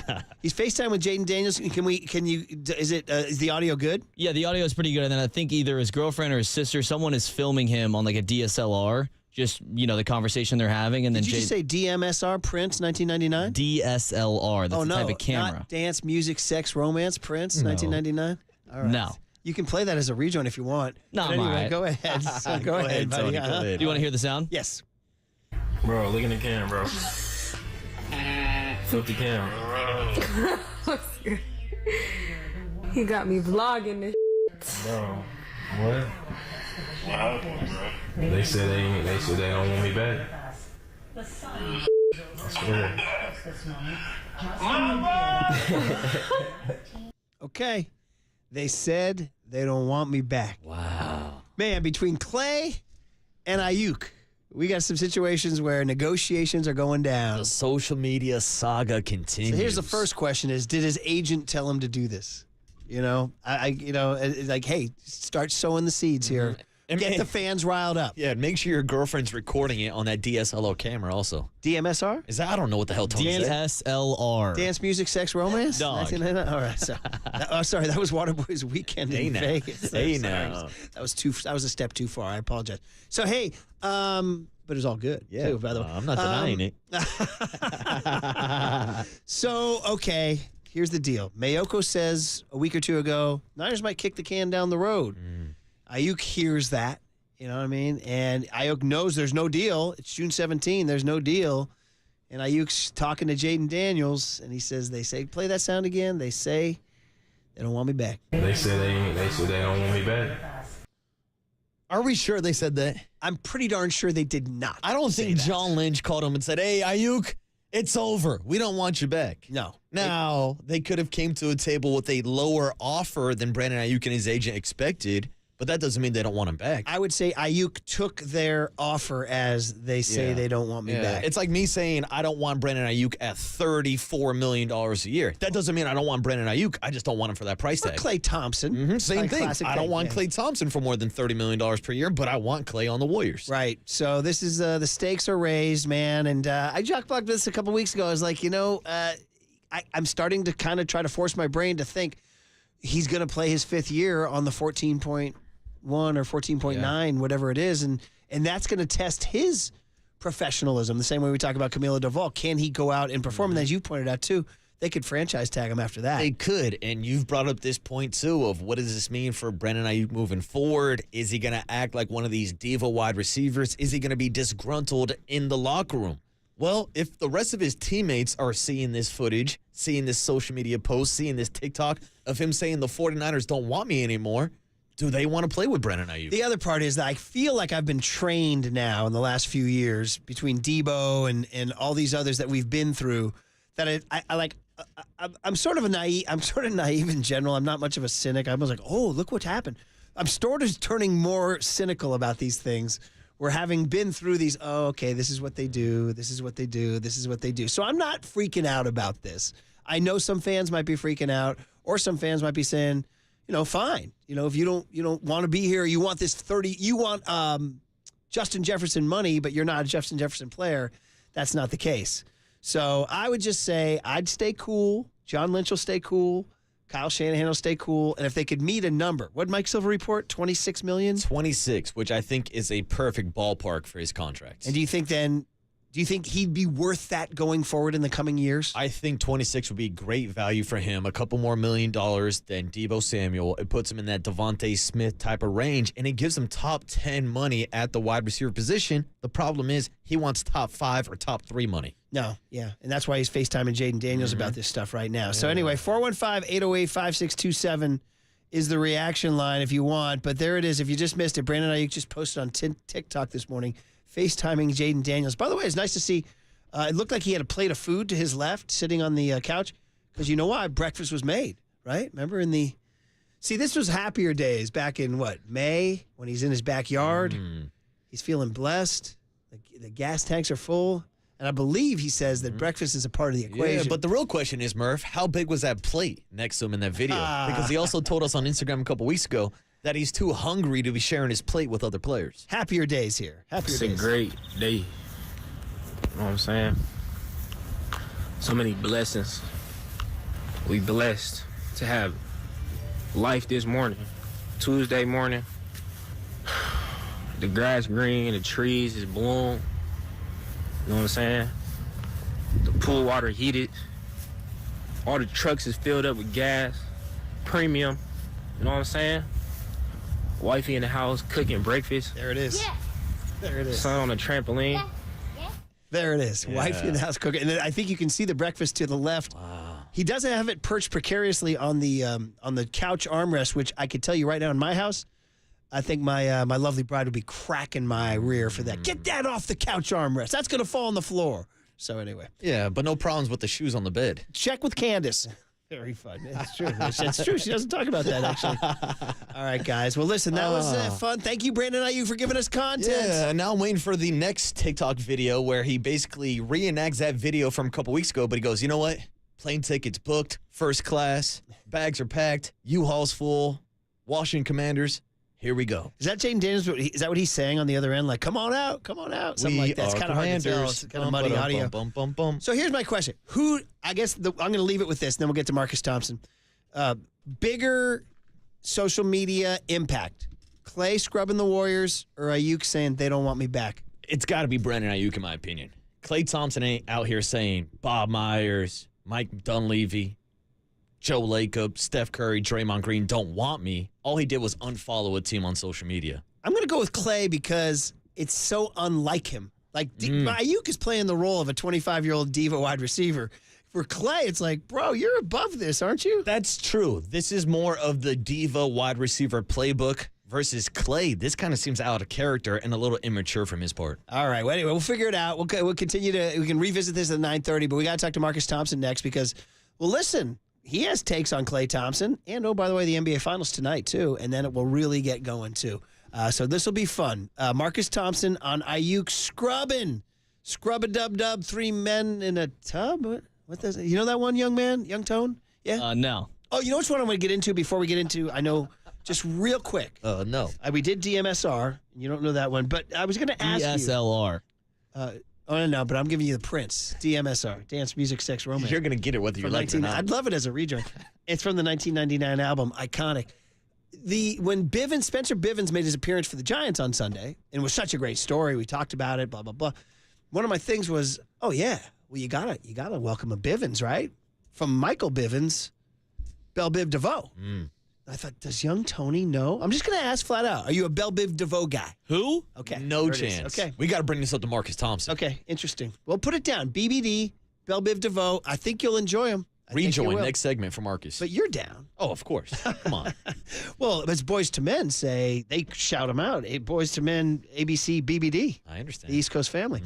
All right, Marcus Thompson next on the Sports Leader. They said they don't want me back.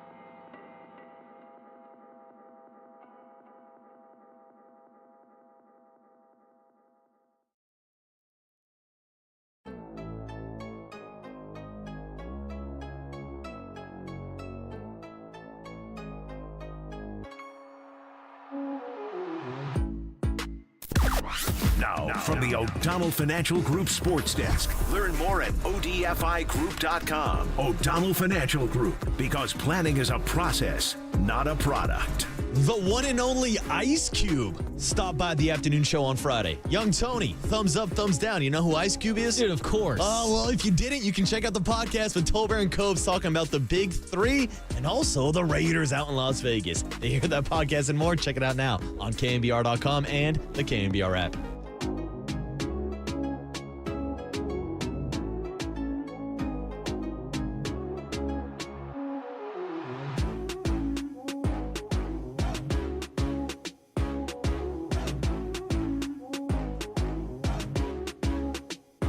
It's Monday morning. We have Steve Moskowitz on the line. Our good friend. Steve, you want to talk to us about the tax world and about unfiled tax returns? It's such a common situation. People don't file tax returns, sometimes for a year, 2, 3, 5, a lot of years. The number one reason people don't file is because they can't pay the taxes. The number two reason they don't file is because they don't have their records. No problem to use. If you can't pay the taxes, we want to make a deal for you, a sweet deal, and put your tax problem behind you.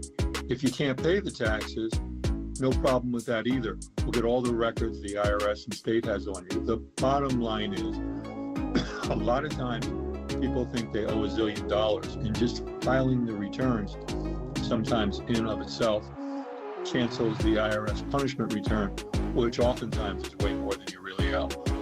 Oftentimes it's an easy fix, and people are just amazed. They suffered and suffered and suffered for years. It's like a medical problem. The doctor gives you a simple pill and says, that's it, no more suffering. I don't want your listeners to suffer with tax problems. I ask that they call us. We have a free consultation. We'll explain all the options, the rights, what we can do. And if you give us the go-ahead, we go ahead and do it for you. And you don't have to talk to the government, deal with them, have anything to do with them. Well, that's it. That's the man, Steve Moskowitz. He's the tax attorney you need. He's my tax attorney. He should be your tax attorney. Give him a call at 888-TAX-DEAL, 888-TAX-DEAL, or go online to moskowitzllp.com.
And now, time for the Protect Your Assets with David Hollander Business and Technology Report.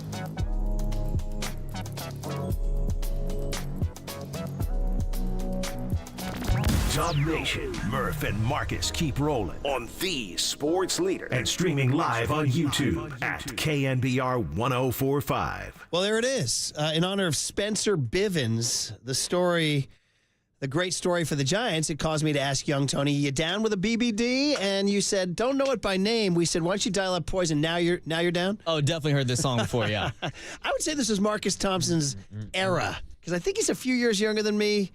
I'm thinking maybe this is senior prom, perhaps, for Marcus. I don't know. Marcus Thompson of The Athletic. Good morning. How are you, man? What's up, Marcus? What's up, homies? And not a few years. I'm a few decades younger than you. I'll take that. I gotta wear that. I gotta wear that. That's for sure.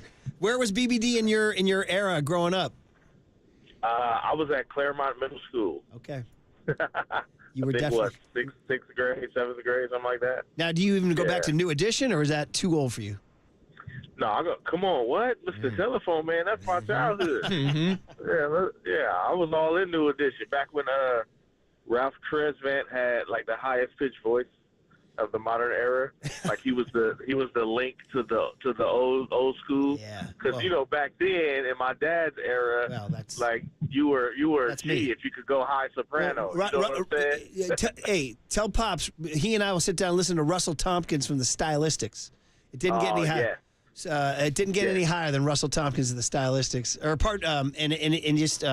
and so he went the highest of the high, and then these guys had to try to match that, but they couldn't here. Anyway, that was for Spencer Bivens. I got off track a little bit. Let's get back to the stuff we were going to talk about. All right, I know you talked to Tolbert and Copes about it on Friday, but any reactions from the weekend of Klay, quote unquote, scrubbing the Warriors from his Instagram, and now that you've had a couple nights to sleep on it? I'm still not convinced Klay scrubbed the word from his Instagram. I just don't see it. I don't see Klay. Like, does he even post? What's the Klay post? Can you see Klay sitting on a phone somewhere, going through his pictures meticulously and deleting all evidence of the word? Klay not doing that, man. I don't see it. I feel like this is Klay's team ratcheting up the pressure. Like, if it's like a live and Klay on a boat and he's got on a Warriors hat and he lets the Warriors hat fly into the water, then I'll believe it. But Klay scrubbing Instagram, that sounds like his team to me. That don't sound like Klay. I'm sorry. That's just not my 2 cents. Yeah, I'm with you too, Marcus. And I even did a little investigating myself. Of course, he unfollowed the Warriors, but he is still following Steph Curry. He is still following Draymond Green. I guess my question is, has he unfollowed you yet? I don't think he was ever following me. Our connection is familial, right? We are play cousins, so we don't do the social media thing. We do the family cookout thing. So one of these days he's going to invite me to the Thompson family cookout in the Bahamas, and then we will fully be linked as play cousins. It hasn't happened yet. I'm holding out hope. Or in Belvedere, a little closer. Now I want to go to the one in the Bahamas. Yeah, a little warmer. A little warmer. Yeah, barbecue in Bahamas. By the way, I'm going to keep this Russell Tompkins Jr. Stylistics alive. Now, as a Stylistics guy, I've seen them live in concert. They got a song called Break Up to Make Up. All right? That's all we do. To make it. It's always, so that's my question then, right? Negotiating tactic. Break up to make up Klay Thompson and the Warriors, right? Hey, listen, it is a game for fools. No, right? you and I are talking right now. I got you. If you buy this doesn't mean anything. Right. All that matters is what Klay gets on the open market, particularly from Orlando, and what the Warriors do to counter it. That's what matters. That's what's going to come down. It's not going to come down to social media. It won't even come down to feelings. Feelings can be mended. In the end, if anybody else is close to the Warriors deal, I do think Klay takes the Warriors. But there is a chance that another team could go blow the Warriors offer out of the water. And then the Warriors will be put in this position. Do they want to pay a big number to Klay, who they kind of want to come off the bench anyway? That's where it's going to be tough. But first, Klay's got to get the offer. It has to happen. If he doesn't get the offer, then it doesn't matter who he unfollows, because he'll be following them right back and taking the best offer the Warriors got. Yeah, and we've seen these negotiation tactics be used before, and we're seeing it now with the 49ers. Brandon Ayuk was the latest to scrub his Instagram of 49er content. And then, Marcus, I'm not sure if you saw earlier this morning on TikTok, Brandon Ayuk put out a video with Jaden Daniels from the Washington Commanders telling him that, quote-unquote, they don't want me back. So what are your reactions to Brandon Ayuk's social media antics? Yeah, he's got to be – this is a little bit deeper, though, right? Because the Warriors are on the record saying they want Klay back. And we know that there's been an offer on the table from last offseason. Brandon, they out here, like, drafting people at this position. Like, other people are signing and he still has no deal. Like, this one feels like it has a little bit more teeth. And obviously you pay somebody the money they want, all this stuff goes away. All these hard feelings goes away, right? We saw it with Debo. But if he ends up having to take a kind of a sweetheart deal, like, you could see this kind of lingering. Like, this is a tough one. I don't know if they're ready to lose Ayuk yet, in the sense that, like, they'll be fine without him. Like, that's tough. He's their best wide receiver, right? He's their best route runner. He's their deep threat. Like, it's tough to lose him, but I get why he's like, they don't want me. So this one is a little bit different, because this has been going on a while. The fact that they drafted his position and other receivers are locked in, the market is kind of set, that makes it a little bit different, I think. Are you starting to think, given the reports, from a few different sources, that the Niners might, quote, kick the can down the road? Are you buying that? Like, if you're John Lynch, Kyle Shanahan, Parag, Jed, are you like, maybe we just play it out this year, or instead of giving him that big deal? Is that the way you're starting to feel, or no? It feels like that's what they want to do. It's a bit like, I don't know, if you're Ayuk, you're not showing up to camp for that? Like, I mean, we've seen people go down this road before, and in the end, it kind of tends to hurt everybody. Unless Ayuk says, whatever, I'll go out here and ball and show y'all what I'm worth, and then I'm out when it's my time, if I get the chance. It just feels like it's better to get him into camp to kind of get this settled. But I think the number might be too high. I don't know what the recourse is. Like, the number might just be too high. And the bottom line is, eventually they're going to have to get rid of one of these guys. There's just too much money on the table, and Brock Purdy's got to get paid. So, but perhaps that's what they do. Then my question is, how does Ayuk handle that? And we saw how Bosa looked when he missed camp. He did not start well, and there's an issue when guys start holding out camp. It kind of hurts everybody. I don't know if it's the best move for a Super Bowl team, but that's the business of the game. Who do you think gets a new contract first this summer, Klay Thompson or Brandon Ayuk? Klay Thompson. We only got a couple weeks for Klay, right? Mm-hmm. Like, as soon as July 1 hit, we probably gonna find out what's going on with Klay. With the moment the offers can come in, we'll know what's up with Klay. So I think, that's definitely gonna happen first. I got one off the board before I let you go. We haven't mentioned the name Chris Paul in forever. What's the likely scenario here? What's the most likely roadmap here? It's tough, because we know Chris Paul wants his $30 million, and we know the Warriors would like to get something for him. Like, that's a chip that they want to use. The question is, if you commit to that $30 million, you gotta move it, right? You just have to, because now you basically are saying bye to Klay, because you can't bring them back both. That just explodes the cap. So at most you can bring back one, and ideally you want Klay at a reduced number. So that's like $73 million they made last year. So if you just put 30 on the books again, like that's a lot, right? Now what does Klay get? Even if Klay takes 20, that's still 50, and that's not the savings you thought. So it feels like they kind of need to push the deadline back to see what they can get. If there's a trade out there, I think they're going to agree to push the deadline back. I'm surprised we haven't heard that yet, which means maybe that isn't the case.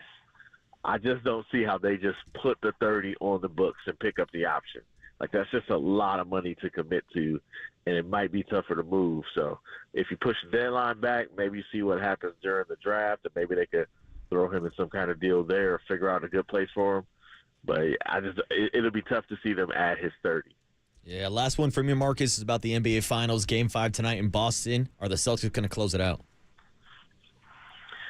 Man, I would like to say so. I just don't. I don't know this team. Like I don't have a trust in this team. They're the better team. I feel like they should. I could just see.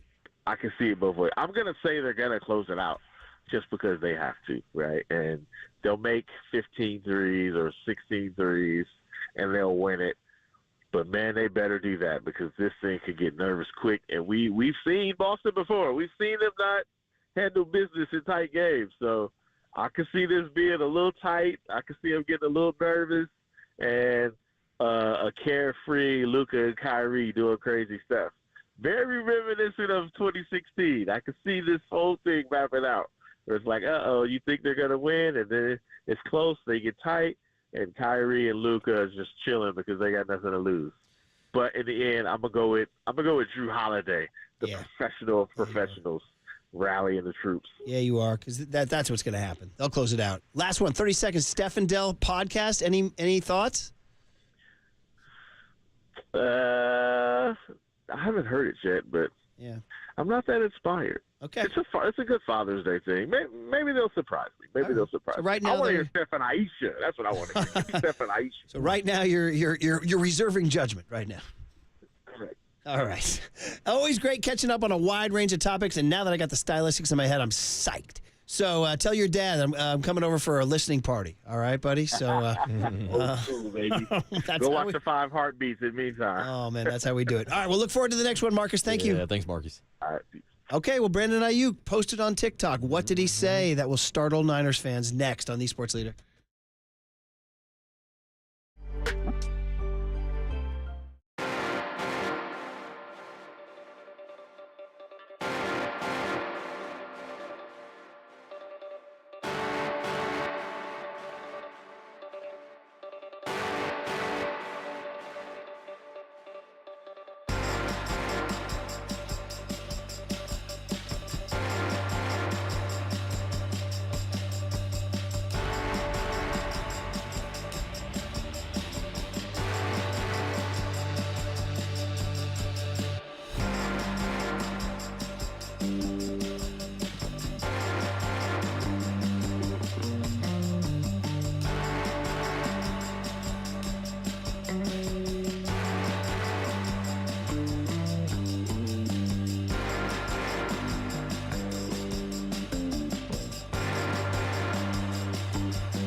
Murph and Marcus keep your morning moving. Streaming live at twitch.tv/thesportsleader.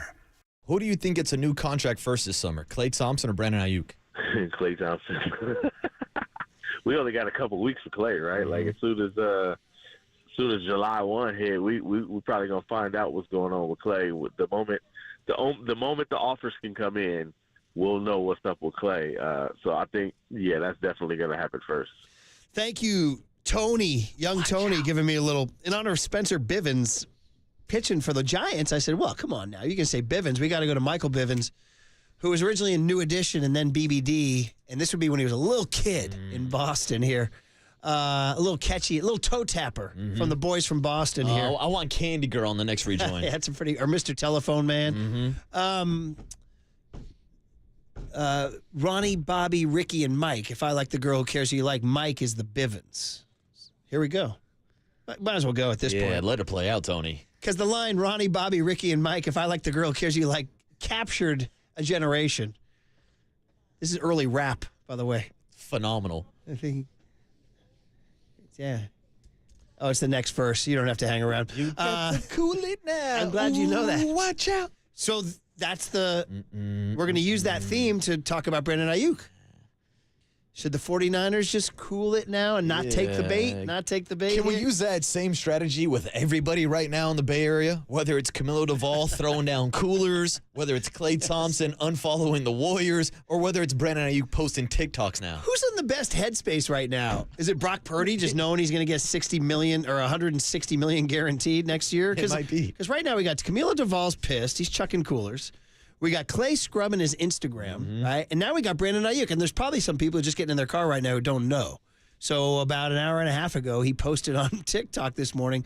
It looks like in a little morning scene. He's got a little breakfast sitting on his couch. And he's got maybe his wife or his lady filming this thing. And he's FaceTiming Jaden Daniels, who's, of course, the number 2 pick in the draft, Washington Commanders. I have high hopes for that guy, by the way. Yeah, and he's also a former teammate of Brandon Ayuk back at Arizona State. So they're talking old school business here. He's showing a video of a highlight of himself as a Niner making a play, and then he flips the screen with Jaden Daniels, and they're kind of talking. And play the whole thing here. Check it out. Bro, look in the camera, bro. Filthy camera.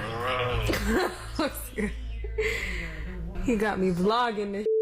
Bro, what? Wow. They said they don't want me back. I swear. Did they really say that? Did they really say they don't want you I don't back? know if I'm buying that. He might be exaggerating just a tad. Yeah, I don't think those are the words that John Lynch used. I bet what he's saying is the offer they made is one that he doesn't feel befitting of him. Yeah. Therefore, he's taking that as I a wouldn't be rejection. surprised if the 49ers said, we don't want you back at $35 million. Yeah. For sure. But for John Lynch and the 49ers front office to just call up Brandon Ayuk while he's still under contract and could be with the squad for the next 2 years if they franchise tag him, I don't think they should have told him, we don't want you back. I mean, they drafted 2 receivers. And, we don't talk about Jacob Cowing enough. They took him in the 4th round. I mean, 4th round, you're looking for a player, and you're looking for a guy who can contribute, get on the field. And so Ricky Pearsall and Jacob Cowing, I mean, we all say, that's clock's ticking on Debo. Well, maybe the clock's ticking on Ayuk, too. I mean, that's always the question I had after the Ricky Pearsall draft pick. If you had to replace either Debo or Brandon Ayuk, to me, Ricky Pearsall is more in the mold of Brandon Ayuk with his route running ability, with his ability to get open and get off the line of scrimmage. Can he get deep like Ayuk, though? I was talking to Papa the other day, and he said getting deep down the field is going to be no problem for Ricky Pearsall. That's interesting. I think him as a smaller guy who maybe, I don't think he has that burner speed. He goes across the middle. He clocked good speed at the 40 time, like going back to his draft combine. I didn't even do the research. Who had a faster 40, Ayuk or Pearsall? I want to say off the top of my head, Ricky Pearsall. We'll double check that. Yeah, interesting. I don't think Brandon Ayuk was a blazer coming out of Arizona State. Well, Cowing is a littler guy. He runs like a 4.3. He flies. He's got some real good. He speed. could be a deep guy too, but he's small. Yeah. But Ayuk's really, bigger like, than he is. what is a deep guy in this system? Shout out to Danny Gray, who was supposed to be the deep guy. Kyle Shanahan doesn't do it too much. We've just seen Brandon Ayuk go off script with some of that playground Brock Purdy play. Did you say what's a deep guy in this system, Marcus? You mean like Emmanuel Sanders getting behind the D in the Super Bowl? You had to go there, huh? I mean, it's only been 5 years.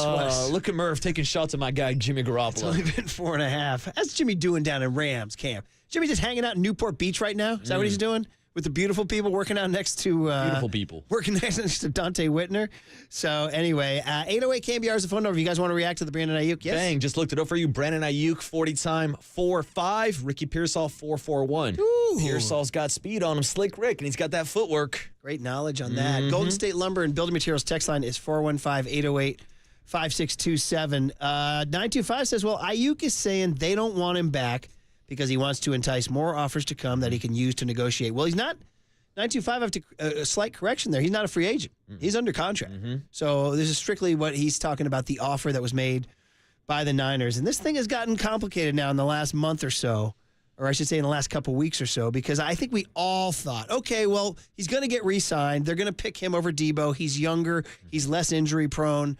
His contract is coming up. They can kind of fit it in, play next year with both of them, and then say goodbye to Debo, who will be older and his contract will be expiring. But now, and whether it's just brilliant negotiations by Parag or Jed or Kyle or John or whoever's leaking it, they're putting it out there like, we don't have to sign this guy to a long-term deal. And now Ayuk's like, his feelings are hurt, rightfully. And it's funny because, you're Ayuk and you have $14 million guaranteed this year. Like we say, some people, that's generational wealth, right? Buy a few parking lots. You'll be set for life. and then he'll get likely franchise tag the next year. And if it's the top average of the top five, you're probably talking about like 29 or 30, right? I don't even know if the Niners would franchise him at that, depending on how Pearsall and Cowing play, right? So anyway, but you're thinking, he has some money coming to him, but man, this is his moment in time to leverage. This is his moment in time to get that guaranteed money that the other Justin Jefferson and Amon-Ra St. Brown and Jalen Waddle have gotten. And that's why he skipped mandatory minicamp. That's why he scrubbed his Instagram and unfollowed the 49ers. To me, Murph, this is just another negotiation tactic. And to be honest with you, it feels a little inauthentic. Like to call up Jaden Daniels, who is, I know this story is going to get headlines because, it's a number 2 overall pick. He's got Scary Terry, but he could use another wide receiver. But again, go back to their past and their relationship at Arizona State. I think Brandon Ayuk might have called him up as a favor, like, hey, hop on this FaceTime real quick. You even hear in the beginning of the video, he's telling his girlfriend to start recording and to turn the camera around so that she gets the angle. Like, to me, this is all kind of a bit that Brandon Ayuk is doing to get more attention, to get more eyeballs, to get us to talk about him. Trying to go back in my mind, do you think he's gone farther than Debo did in terms of the social media stuff? Debo scrubbed it, and it came out that he officially requested a trade. That was reported we they wanted still a trade. haven't got that yet from Brandon Ayuk, as far as we know. We know as of draft night, per Mike Silver's reporting, the Niners were taking calls on both Ayuk and Debo, but they didn't get the offer they wanted. And we've also heard from Steve Young that the trade deal might not be done until mid-season. Now, who knows how the season's going? Who knows what team needs a receiver? If you can dig up that Steve Young quote, Tony, keep that in mind. And who knows how that wide receiver locker room is going to play out chemistry-wise midway through the season. Totally. Where's my guy Juwan Jennings going? Can't we all just get along? He got a 2-year deal. Juwan, can't we all get a Juwan? Juwan's like, it's 3rd and 6. I'm just looking to catch a ball for about +9. He's like, I'm just trying to block somebody out here. Come on, boys. No block, no rock. Listen, Ayuk's a hell of a player, and the Niners should be a really good team this year, but this is just that fun drama that plays out now, which we would not have known. Pre-social media, they would leak something to like Peter King or rest in peace Chris Mortensen, who we lost, somebody like that. Now Schefter or Silver, guys like that. So if you have that Steve Young saying he's not ruling out making a move at the trade deadline in the season. Can we use 3 of them? Well, yeah, that gives, Kyle that much more flexibility.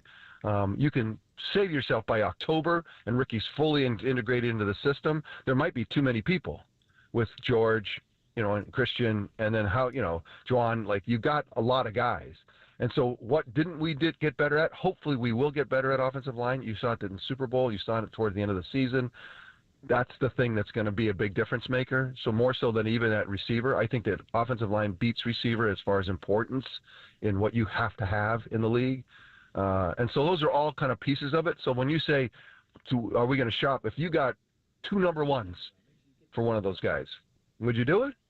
I mean, you got to think about, in the future, we're going to need cheaper talent, super talent, when Brock gets paid and other people get paid, that we can, we have these super, guys on rookie contracts, we can stay great. So there's some forward thinking. I know there's a lot of emotion about it, but we have the riches now at receiver. When do we strike? And it really depends on how much people are willing to pay. You can see if no one comes up with something amazing that's going to be amazing for the 49ers in the future, we're not thinking about it. But we're open to it in case something crazy comes forward. And if something crazy does come forward, you can't knock them. for thinking about in those terms, so that we can have more great talent on rookie contracts, so we can keep attacking the Super Bowl. Steve just broke it down, man. That was a great answer. And hey, hey, what did Christian McCaffrey say? Business is business. That's it. Business is business. I mean, Papa has said, and Papa's our guy that plugged into the building down there. He said they're going to re-sign Ayuk, didn't he? He's pretty confident about that. Yeah, and that's the thing. Pop has been confident, but we've also seen the confidence of Matt Miyoko and Mike Silver and a lot of other people who their confidence has kind of swung in the other direction. Which is John Lynch just being the savviest dude in the world? Because he's a savvy guy. You know, hey, looks good, it's friendly, shake your hand, look in the eye, but he'll want to win the negotiation. Yeah, business is He'll business. want to win the negotiation. So, well, Brandon Ayuk, once again, if you can play, if you just get in your car, this is him this morning. And you guys were saying off the air, you guys think this is completely staged? All I'm saying is listen to this audio. Go watch the video for yourself. The fact that he tells his girlfriend to make sure that she's recording, to flip the camera around. He's got his former college quarterback on the other side of the FaceTime. To me, it seems a little staged. Bro, look in the camera, bro. Flip the camera. He got me vlogging this. Bro, what? They said they don't want me back. I swear. They said they don't want me back. Yeah. I don't know about that. Yeah, now he's a vlogger all of a sudden, huh? We're negotiating, man. And you know how I do in negotiations, trying to sell TVs at garage sales, right? So, $5. All right, guys. Well, listen, never dull. Never dull in the world of social media. Susan Slusser joins Papa in London at 11:30. She's in Chicago.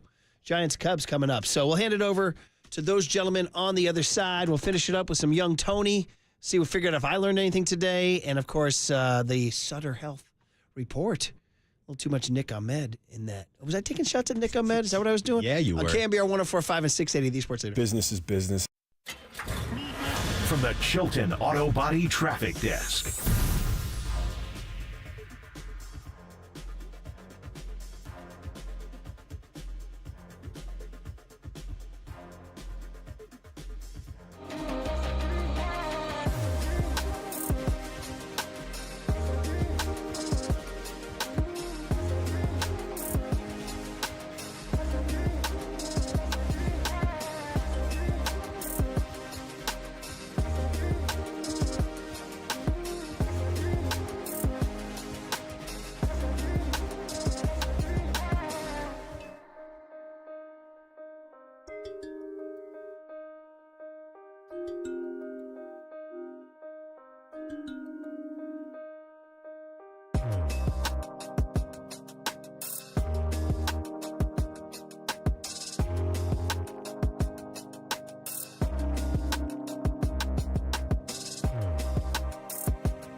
Murph and Marcus continue live from the KNBR Casino Matrix Progressive Jackpot Studios. Casino Matrix. Progressive jackpots are here. Where are you?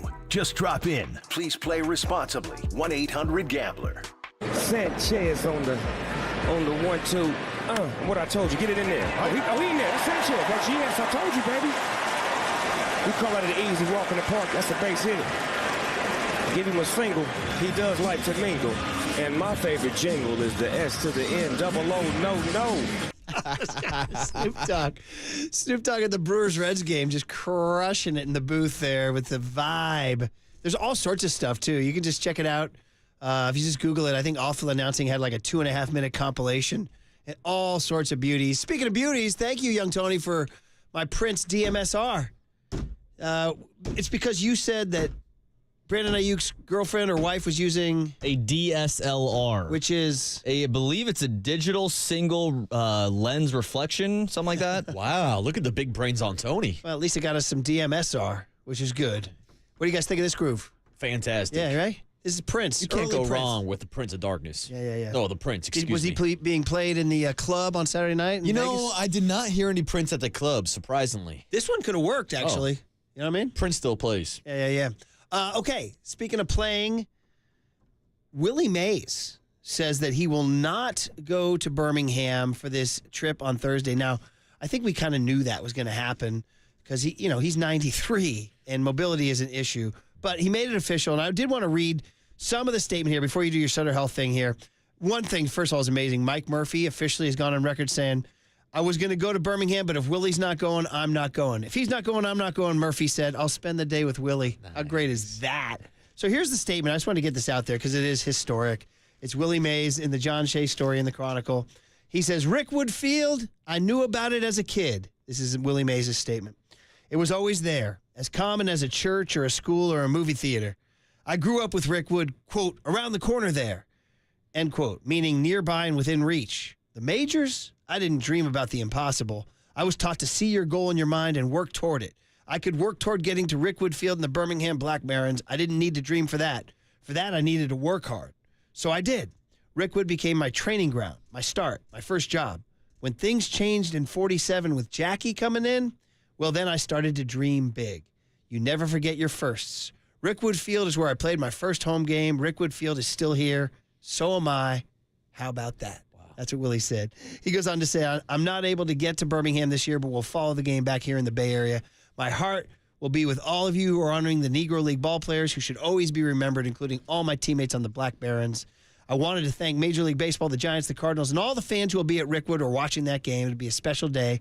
I hope the kids will enjoy it. He goes on and says, thanks to everyone who will enjoy and embrace the experience at Rickwood. Enjoy the game. Wow. Says Willie Mays. Thursday. Early start, 4:15. Yeah, early start. And first of all, that's a phenomenal statement from Willie. And I know a lot of fans, including Giants fans and just baseball fans in general, want to see him out there for the Rickwood game. But hey, as long as Willie's doing all right, I'm fine with that. And watching the game, too. All right, well, let's see. Sutter Health time, right? I feel like I'm a doctor in baseball. Time now for your Giants Health Report, sponsored by Sutter Health. Well, Murph, I'm grabbing the lab coat and trying to figure out how this guy ended up in my Giants Sutter Health Report, and that man is Kyle Harrison, a.k.a. De La Dirty Harrison, who ended up on the IL yesterday with a right ankle sprain, which led to some confusion here at KNBR. But yesterday, Bob Melvin stopped by the Bo Mel Show with John Miller, and he was asked about Kyle Harrison being placed on the injured list. Going through his routine to, leading up to his start in the weight room yesterday, rolled his ankle, unfortunately, and here we are, and had to place him on the IL. It was bad enough for that, so not ideal, especially what we've kind of been going through with bullpen innings. But you go through these during the course of the season. We'll figure it out today, mostly with the bullpen, and see where we go going forward. But he's been so consistent for us. First year where he's really relied on being that guy, taking the ball every 5 days. And he's done a really good job doing it. So we'll miss him. Just one more guy on the, on the IL as far as starting pitchers goes. That we look forward to having back, but in the interim, we'll figure it out. Yeah, not ideal at all, Bob. Kyle Harrison is the latest Giants starting pitcher to end up on the injury list after rolling his ankle during a workout session yesterday. Stay tuned to the Sports Leader for your latest Giants health updates. And, of course, this health update was sponsored from the doctors who never stop answering your from the doctors who never stop answering your questions, the cardiac specialty centers that never stop helping hearts. Sutter is more than 220 hospitals and clinics that never stop caring for Californians. Visit sutterhealth.org. Yeah, you were kicking around off the air like, they're trying to monitor his innings. It's possible they're just kind of conveniently finding a couple weeks here. Yeah, Murph, I like to pull out the tinfoil and go with my conspiracies. It just wasn't adding up. As the kids would say, the math ain't mathin'. That he's having a workout the day before on Saturday. He's in the weight room. You've heard reports that it happened during a bullpen session. Just the timing of it all seems a little suspicious to me. Yeah, and they were going to monitor his innings. Now, Jordan Hicks goes today. We'll see how far he can go and do his, because they're monitoring his innings too. I was going to say, hopefully his ankles are all right. Oh, jeez. You know his ankle's doing pretty well? Carlos Correa. He's going off, isn't he? Dude, I sent you that tweet of that third deck moonshot he hit yesterday. He's hitting over 500 in his last 10 games. But it's okay because the Giants are they're all set at shortstop. Oh boy, who's it going to be today? Your guy Nick Ahmed or Brett Wisely? Well, I hope it's Wisely. Again, he's kind of my Matos for you. Like you're like play Matos, and I'm with you on that. But I do see a little bit of the Slater. Like give him a chance to see maybe he can help him win some games there, and he is kind of performing of late. But Wisely's my guy. Like, and again, he's not even there. He's not the future at shortstop. But right now, he's their best answer. Yeah. Right now, he's their best answer. And I'm just glad, real quick, that you brought up the name Luis Matos because I want to update the people in Sacramento. 3 home runs over this weekend, 2 on Saturday, 1 on Sunday. He's got 5 home runs in his last 6 games. Okay, bro. Maybe it's time. I'm just saying. Maybe it's time to bring him back right now. This might be the time right now. Is somebody going to come up with a phantom ankle turn then maybe and get him up here? How's that ankle doing, Austin? I mean, it seems like he's figuring some stuff out. So, boy, oh boy, that's exciting as hell. Yeah. All right. Hey, last one. Tony, let's do it. Murph and Marcus want to know, what did young Tony learn today? Well, so the joke is he's very, very young and innocent. Hey, I know that now. Okay. Well, it was Spencer Bivens pitching for the Giants caused me to say, Michael Bivens, anybody? Are we down with a new addition or a BBD? And I thought you would be down with BBD. Now, it's sort of a 2-part answer. Right out of the gate, you said, I don't know Belle Biv DeVoe, but then we played Poison. Yeah, not great with names, but I definitely recognize this song, which I'll get queued up for you right now. Where was Poison in your? See, Maria Lopez walked by and she was fired up. Oh, me and Maria were riffing about how my Tinder bio may or may not be, never trust a big butt and a smile. Is that a lyric? It's pretty good. I didn't know that. Oh, yeah, that's a very famous BVD lyric. I did not know that. You can never trust a big butt and a smile. Words I live by, Murph. And that it's in this song. That worked on Tinder? Oh, yeah. Worked out in Vegas this weekend, too. Oh, hey now. At least per the listener. That girl is poison. That's awesome. Fantastic. So you do know it and all that. And then earlier they were in New Edition and Mr. Telephone Man and Candy Girl and Cool It Now. See, we're making my mornings here. Making our mornings. And then we did a little DMSR Prince. I don't think did I learn anything from you guys today? Ooh, did OG Murph learn anything? Just to stay out of the Hawkinson nightclub, or what's the name of the nightclub? What's it called? That's right, yeah. Hawkinson nightclub. Shout out to my guy Jack on Friday night. Here's what I learned. Leave that to the kids. Yeah. That's what I would learn. So. Hey, here's what I learned, Murph. Even when I'm out in Las Vegas, I'm not as incognito as I thought. And there was a double-edged sword. It was nice to get love in the club at 2 a.m, but it was not that cool to know there's eyeballs on you at all times. Like, damn. The crowd is always watching, Murph. Somebody is always rolling tape. A little, there you go, Paul. There you go. Game 5 tonight. We'll see if that goes on there. Giants 5:05 first pitch, and we'll be here tomorrow to talk about it. All right, guys. Young Tony, John Joe, will do it again coming up. Hey, and when it's time for a change, think Speedy Oil Change and Auto Service. Of course, your trusted oil change, tune-up, and brake experts. You are listening to KNBR AM and KNBR FM San Francisco, the sports leader, a Cumulus media station. I came in where the players come in at, because I'm a player. Give him a single, he does like to mingle. And my favorite jingle is the S to the N, double O, no. Oh, he gone. He took that. Get up in there. Give him that. Way to go eat. He's showing off for his uncle right now. All right, nephew. All right. That's the end of the game.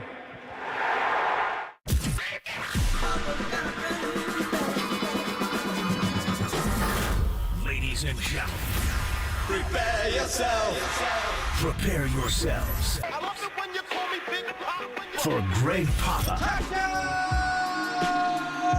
Sleeping Boy is Superman! San Francisco!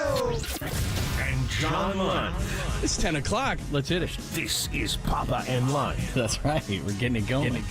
On KNBR 104.5 and 680. The Sports Leader. Bro, look in the camera, bro. Flip the camera. You got me vlogging this. Bro, what? They said they don't want me back. The sun.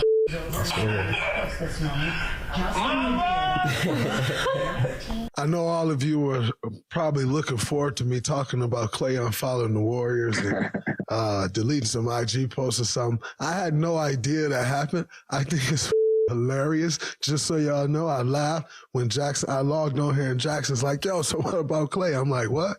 Like, what happened? It's like, oh, he unfollowed the Warriors. I think that's comical. I know you all be wanting like somebody's feelings to be hurt or something. It ain't that. Ain't never going to be that. That's hilarious. We only got a couple weeks for Klay, right? Like as soon as July 1 hit, we probably gonna find out what's going on with Klay. The moment the offers can come in, we'll know what's up with Klay. So I think that's definitely gonna happen first. Hey, that's Market Thompson. Happy Monday. Time to talk about Derek Klay unfollowing. We're back to that kind of stuff. Brandon Ayuk with another TikTok post when he's talking to Jaden Daniels, his former Arizona State quarterback, where he said that they don't want me. I doubt that happened, but we'll discuss. Tom Brady is in. Charles Barkley is out. There's a 30-year anniversary today.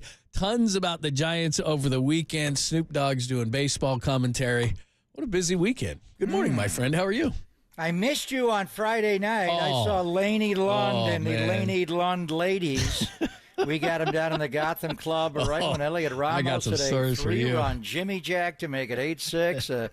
Patrick Bailey bunt, but Wilmer only went to warning track Saturday. Not good. But yesterday, Solar Power, John. I'm surprised you didn't break out your hat on Father's Day. Jorge Soler. You got the hat in studio? Oh, yeah. You got to put the hat on. Yeah. He was actually modeling it right when Camilo Duvall was blowing up and throwing Gatorade coolers around in the dugout. Soler put that on. But Slater, Soler, Spencer, Bivens, who we may talk to from Wrigley. How about that? What a story that that's a great is. story. There you go. There's the hat. But I spent all morning on TikTok trying to figure out exactly what's going on here. You heard Marcus Thompson say Klay will be a couple of more weeks. Exactly 2 weeks from today is July 1.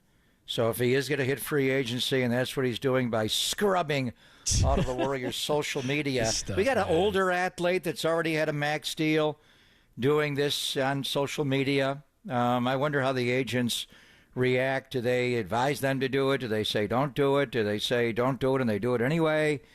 But athletes are doing that today. And Klay, over the weekend, scrubbed all social media. We'll see what it means in a couple of weeks' time.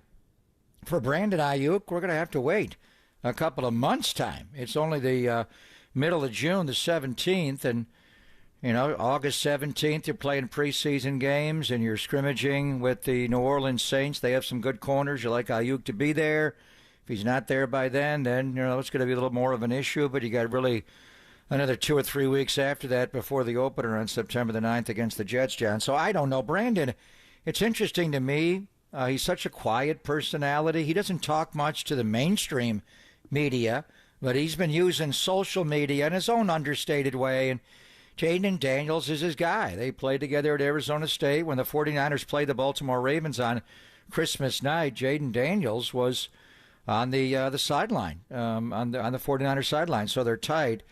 So I'm not sure what he bellowed out, my boy, after he said that. I already texted Adam Peters and Bob Myers saying, keep your hands off the yak bros. Don't go near that guy. I like the but hat. I what does it all mean? We'll find out in 2 weeks, and we'll find out in like 2 months, right? Yeah. I mean, I think it's silly. I think that in terms of what Klay is doing, it's what a lot of people are doing, and I think maybe that agents do advise him to it's just kind of part of the process now, but lots of guys have unfollowed and then stayed with their team. I remember Kyler Murray did it. Didn't Debo do it? I mean, It really doesn't mean a whole lot. As far as Ayuk, I would just use the term surprised. I'm just surprised by it. I don't think it helps anything to do that. Obviously, it's set up. His girlfriend's video in a TikTok with Jaden Daniels, if you haven't seen it, and then they go back and forth, and then Brandon Ayuk at the end says something like, "They don't want me, bro. I'm serious." And it's like, nobody with the 49ers ever said to you that they don't want you. Do we know who they is, first of all? No. And could be a number of different people. Maybe so he was trying to get dinner reservations. Yeah, and could he had to be, go right. home on Father's Day. Who knows? But anyway, he's just either having fun or I don't know. I don't think it's creating any leverage. I don't think it helps whatsoever, but whatever. None of those things really matter. If the Warriors offer Klay Thompson a contract he's comfortable with, he's coming back and everything will be back on his social media channels. If Brandon Ayuk gets the number he wants, he's going to be back with the 49ers. If he doesn't, then something will happen. I mean, I just don't think any of this has anything to do with anything, but it seems to be that the way that the modern athlete is going to go about things. And if I was an agent, I would say it really doesn't matter, dude, because it's not going to curry public favor. It's not going to matter what we think. It's not going to matter what people on social media think. It has nothing to do with it. It has everything to do with two sides trying to negotiate a deal. And as you often say, deadlines spur action. And what the 49ers have shown in the past is they like to get deals done right around camp. So either it is or it isn't. And as far as Klay Thompson, I think the Warriors probably have a number they're comfortable with. And if Orlando, Philadelphia, or Oklahoma City, three teams that are in contention that have money, want to blow him out of the water, he probably will leave. And it has nothing to do with social media. No, but they're using it as a way. In the old days, you just talked to your agent or your family, but you didn't have a conduit like this. Now they do. So what it means is things are tense in negotiations in some form. And let's assume that Ayuk is talking about the 49ers. What does he mean by that? That they offered him the $26 million that Mike Silver told us a couple of weeks, and that's the only report we have on this, and he wants Amon-Ra St. Brown money. Whether that's $30 million or $28 million, they don't want me means they won't go up to Amon-Ra. Is that what it means? No. It means we're in June, Brandon. Come see me in July. Come see me even in August if you want to play that role. So that is and he even admitted the first time he used social media during this contract negotiation, John, he said he was kind of jacking with people, just fooling around a little bit. He was bored. And I mean, Brandon's a really quiet guy, but he's a prideful guy. There's no doubt. And he feels he's a better player than some of these receivers. And the competition gets in, and then you got Debo advising him as well. I was kind of hoping they'd get like contracts, but that's not going to happen now, apparently. So that's still a ways away. I think for Klay, though, what it means is we heard Draymond talking. Go back a year ago at this time. Draymond Green wasn't saying squat. And then a couple of days before the calendar turned to July the 1st, he was in Vegas with Steph and Klay playing golf against Travis Kelce and Patrick Mahomes. And he's walking the court. We thought this is a formality. And then literally, seconds? Because we get off the air at 2 o'clock. You and I were betting at 3 o'clock what's going to happen. It was like 3:01. Right. The Warriors signed Draymond to a 4-year, $100 million deal. There was no talk like this. We were speculating. Would Sacramento go get him? Would the Lakers try to get him? And everything you heard was, yeah, but they're not going to let him go. 2 weeks away, Klay Thompson backs off social media. I think this is an indication at the very least, and we're getting some reports on this. Now, the Warriors can step in those hours, which is 2 weeks from now, when June turns to July, John, and they can make an offer. What have they offered him? All we have is last year's offer, and it's, kind of similar to what Ayuk is looking at. Ayuk was offered, 26? What did they offer Klay? 2 years, $24 million per. That was before last year. What do you offer him now on a role that may be playing off the bench, maybe playing like 24 minutes a night and not 34 minutes a night or even high 20s? So does this mean that 2 weeks from now, on July the 1st, Klay Thompson, for the first time in his career, will talk to other teams? When we had the anniversary of tearing the ACL against Danny Green the other day, and he tore his ACL, but he never went to free agency. The Warriors had the bird rights, the Supermax rights, and they gave it to him, and he didn't play that next year. Didn't play the year after that, after tearing the other Achilles tendon, but he never spoke to another team. Does this mean at least when July comes in 2 weeks' time, John, Klay Thompson will have dialogue with other teams about playing for them and leaving the Warriors? Shams Charania certainly seems to think so. So we'll play the cut that he had this morning on Klay Thompson's future. The one thing I have been, and again, social media is not necessarily reflective of how people really feel, but I was listening this morning to Murph and Marcus and just looking at some of the social media postings and people talking about this, and I saw what Draymond said and looked under there. And surprisingly to me, from a social media sense, people are like, fine, if Klay leaves, Klay leaves. And I'm like, wow. I mean, this is a guy that won these championships. And I understand you don't give guys thank you contracts anymore. It's not how it works. But to me, Klay is as beloved as anybody. Not Steph Curry maybe, but I mean, in terms of this run, quirky, fun, relaxed, hitting a lot of big shots, 37-point quarter, all that kind of stuff. I know he went 0 for 10, all those kind of things. But the injuries he fought back from, Captain Klay, just all the things that he has brought to the table over these years. And you and I mean, you've talked to him certainly a lot more than I have, but we've done events with Klay. And, I mean, he's just one of the most unique, genuine guys you could ever meet. And I'm surprised, to say the least, at the response of Klay wanting to see what's out there for him. A lot of people have, at least the way I see it, is a lot of people have turned on him, at least fan-wise. Well, at least the people that want to voice their opinion on it. Yeah. So I think a lot of people would be heartbroken to see him move on. I know the Warriors would. They all want him back. Joe wants him back. Peter wants him back. Mike Dunleavy wants him back. I know Steph and Draymond want him back. Steve Kerr just signed a contract extension, so it would be. We get used to these things. We got used to Joe Montana putting on different red and gold. We got used to Ronnie Lott and Roger Craig leaving. We got used to Mays leaving. I mean, just how many people really start and finish their career, a career like Klay Thompson has had, and played with just one team. His dad played for multiple teams. He grew up idolizing Kobe. Did he want to go Kobe's way? So it is going to be, it would be odd. We'll get into it more. I'm not saying he's out the door. He may get offers and then see what he has, then bring him back to the Warriors and force them to increase their offer. But I think we're looking at, unlike Steph and Draymond, where they're just mere formalities, they re-sign him once the calendar turns to July 1st, literally on the 2nd. I think we're looking at the possibility of Klay Thompson playing for another team.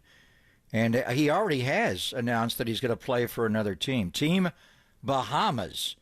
Klay is going to be in Houston this week. Anthony Slater sources say he's not expected to play an Olympic qualifier, but he is expected to test free agency in a couple of weeks. So is Klay, if he goes to training camp with Team Bahamas this week in Houston, how's he going to duck the media there? It's going to have to be more than just nothing on social media. Klay may have to step up to the microphone in the week's advance of free agency and give us his thoughts. And once he starts talking, like Draymond, he is really honest. There's no doubt. Speaks from the heart. Give us your thoughts. Golden State Lumber and Building Materials text line is wide open. You can also call the show. Klay Thompson, Brandon Ayuk's future. They're going to social media on it. 415-808-KNBR. 415-808-5627. We'll recap the Giants weekend, and it was crazy, especially yesterday. 13 going to the plate with 9. Getting a couple of guys rolling as well. Plus, if you look down to the minors, everybody's screaming, Matos has 5 home runs. So we'll get into that conversation. Plus, they're in Chicago, then Rickwood. It's going to be a great week for the Giants and a lot of fun. We'll get you into that conversation. And then the Saintly one, by the way, 10:50. So we'll bring this back. We'll play the Shams for you at 10:30, and we'll bring this back. And then we'll talk to the Saintly one at 10:50. But quickly, we'll recap the weekend for the Giants, and we'll get back to this, then the Saint. Great hour for you. Stay right here. It's Pop and Lund on a Monday, only here on the Sports Leader.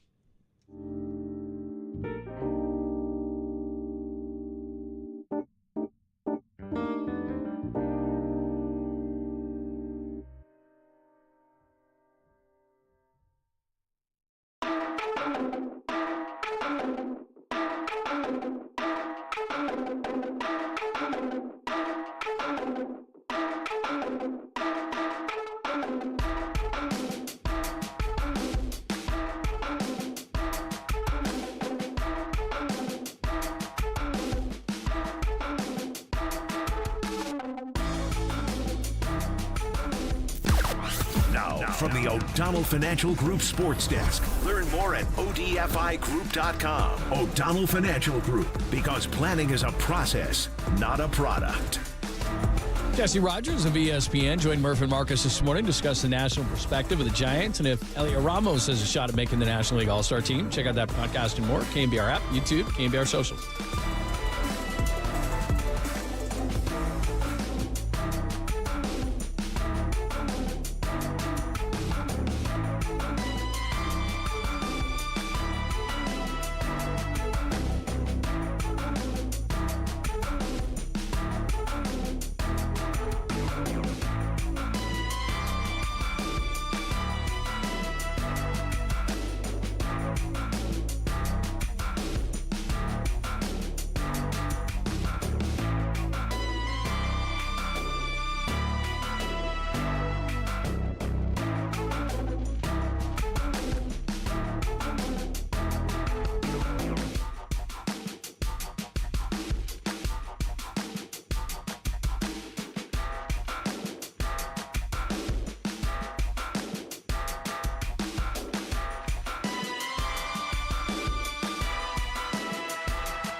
Seam hits, filter out the noise, and kick it with KNBR on the gram for everything Giants. Follow the sports leader on Instagram at KNBR.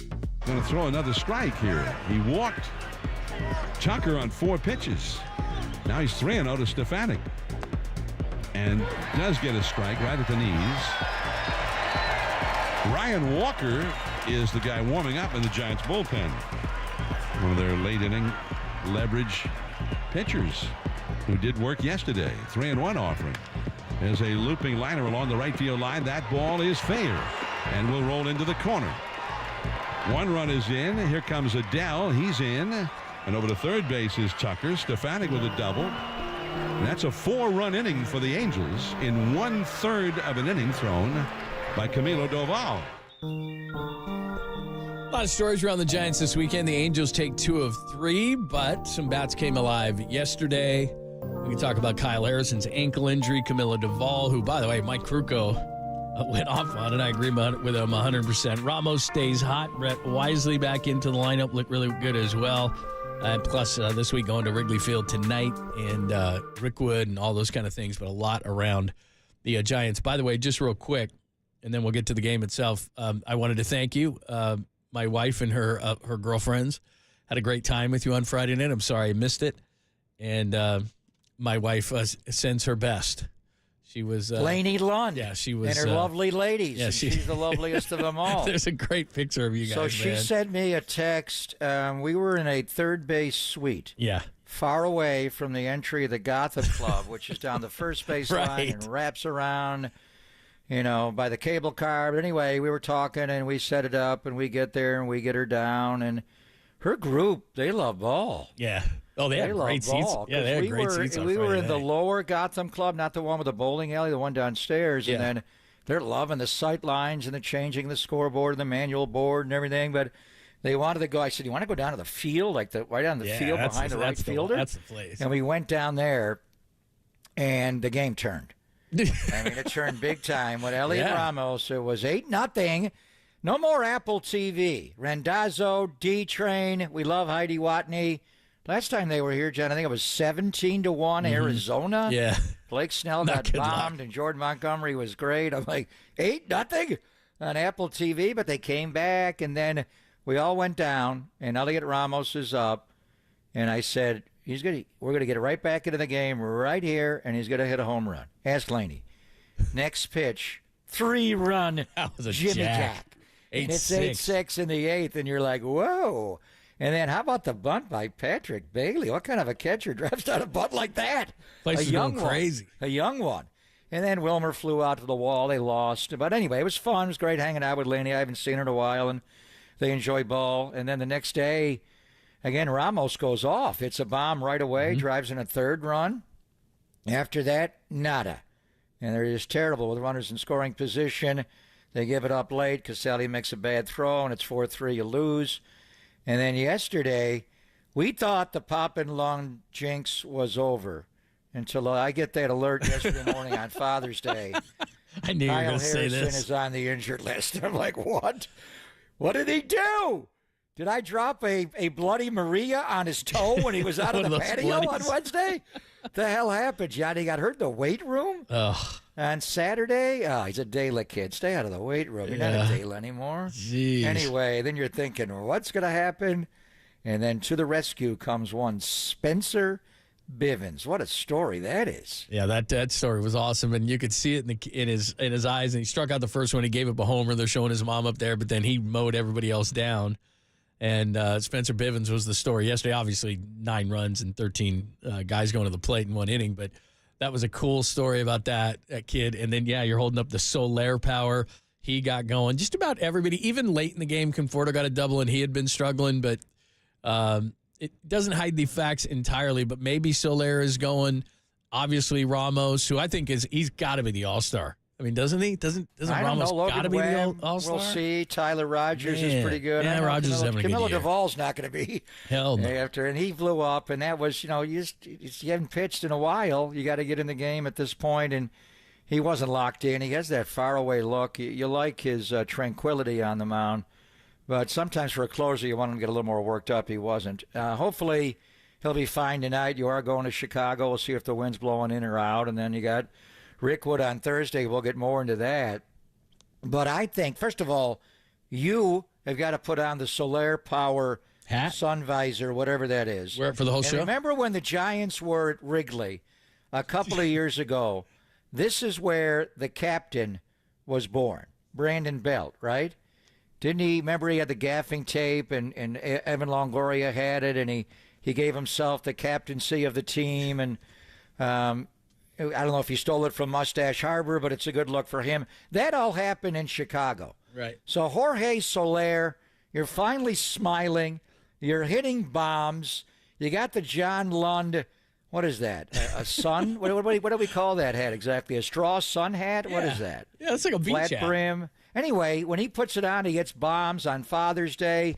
When he goes out to take batting practice in Chicago today, and it's going to be a smoker on the north side of Chicago. We'll see if the wind's blowing in or out, the hawk or what. Jorge Soler, let it ride now. Take batting practice with that big sombrero on at Wrigley today. Ride the wave right now. Smile. That would be hilarious. Be the captain. Channel your inner Brandon Belt here. Okay, so it's been a handful of games. He did hit the home run. Are you starting to believe? Do you think he's coming swinging around? the bat better. Yes, he's starting to hit the ball to right field. He's walking. He's contributing. There's a lot of swing and miss in his game, but even when he's going right, hitting 48 and 36 home runs. Jorge Soler had some swing and has missed in his games. John, look at the numbers.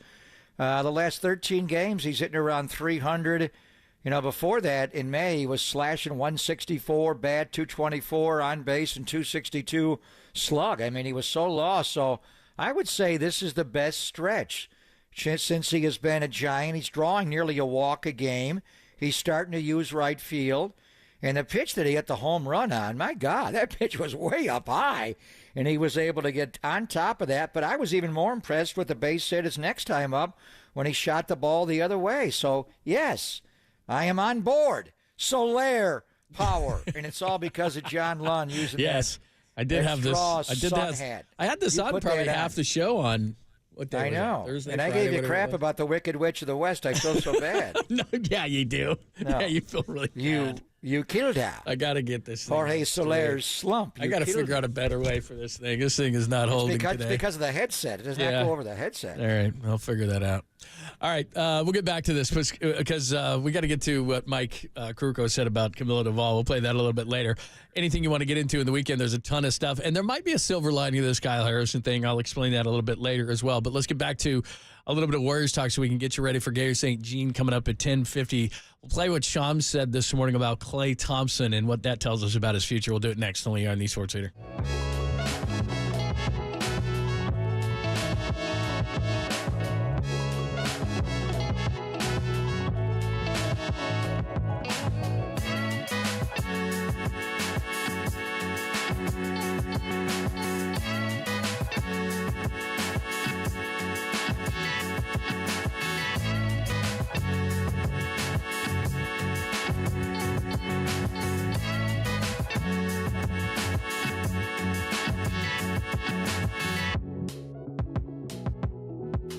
Hey, it's Greg Papa here with a reminder that Golden State Lumber and Building Materials works directly with professional builders and contractors.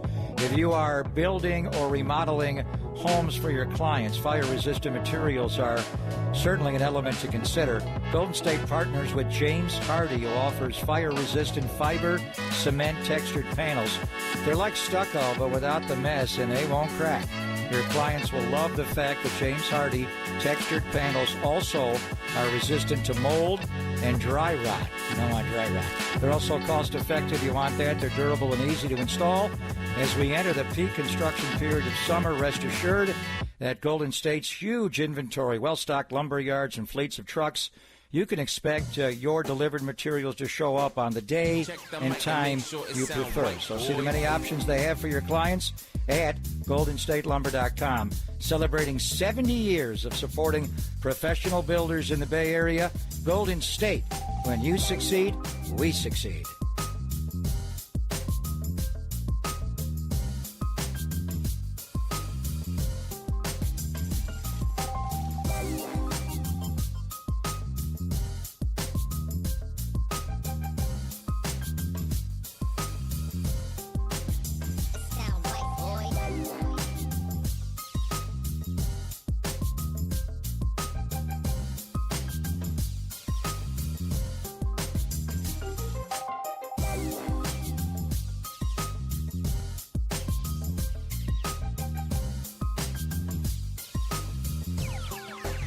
It sound right, boys.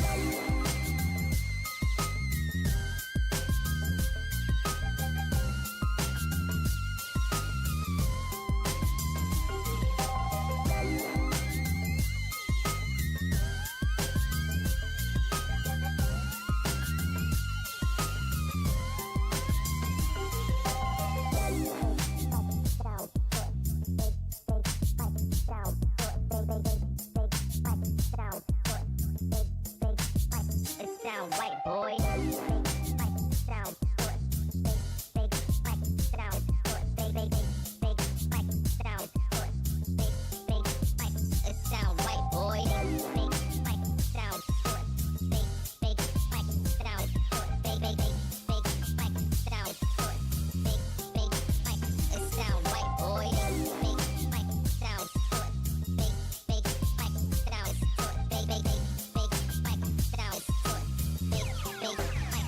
sound white, boy.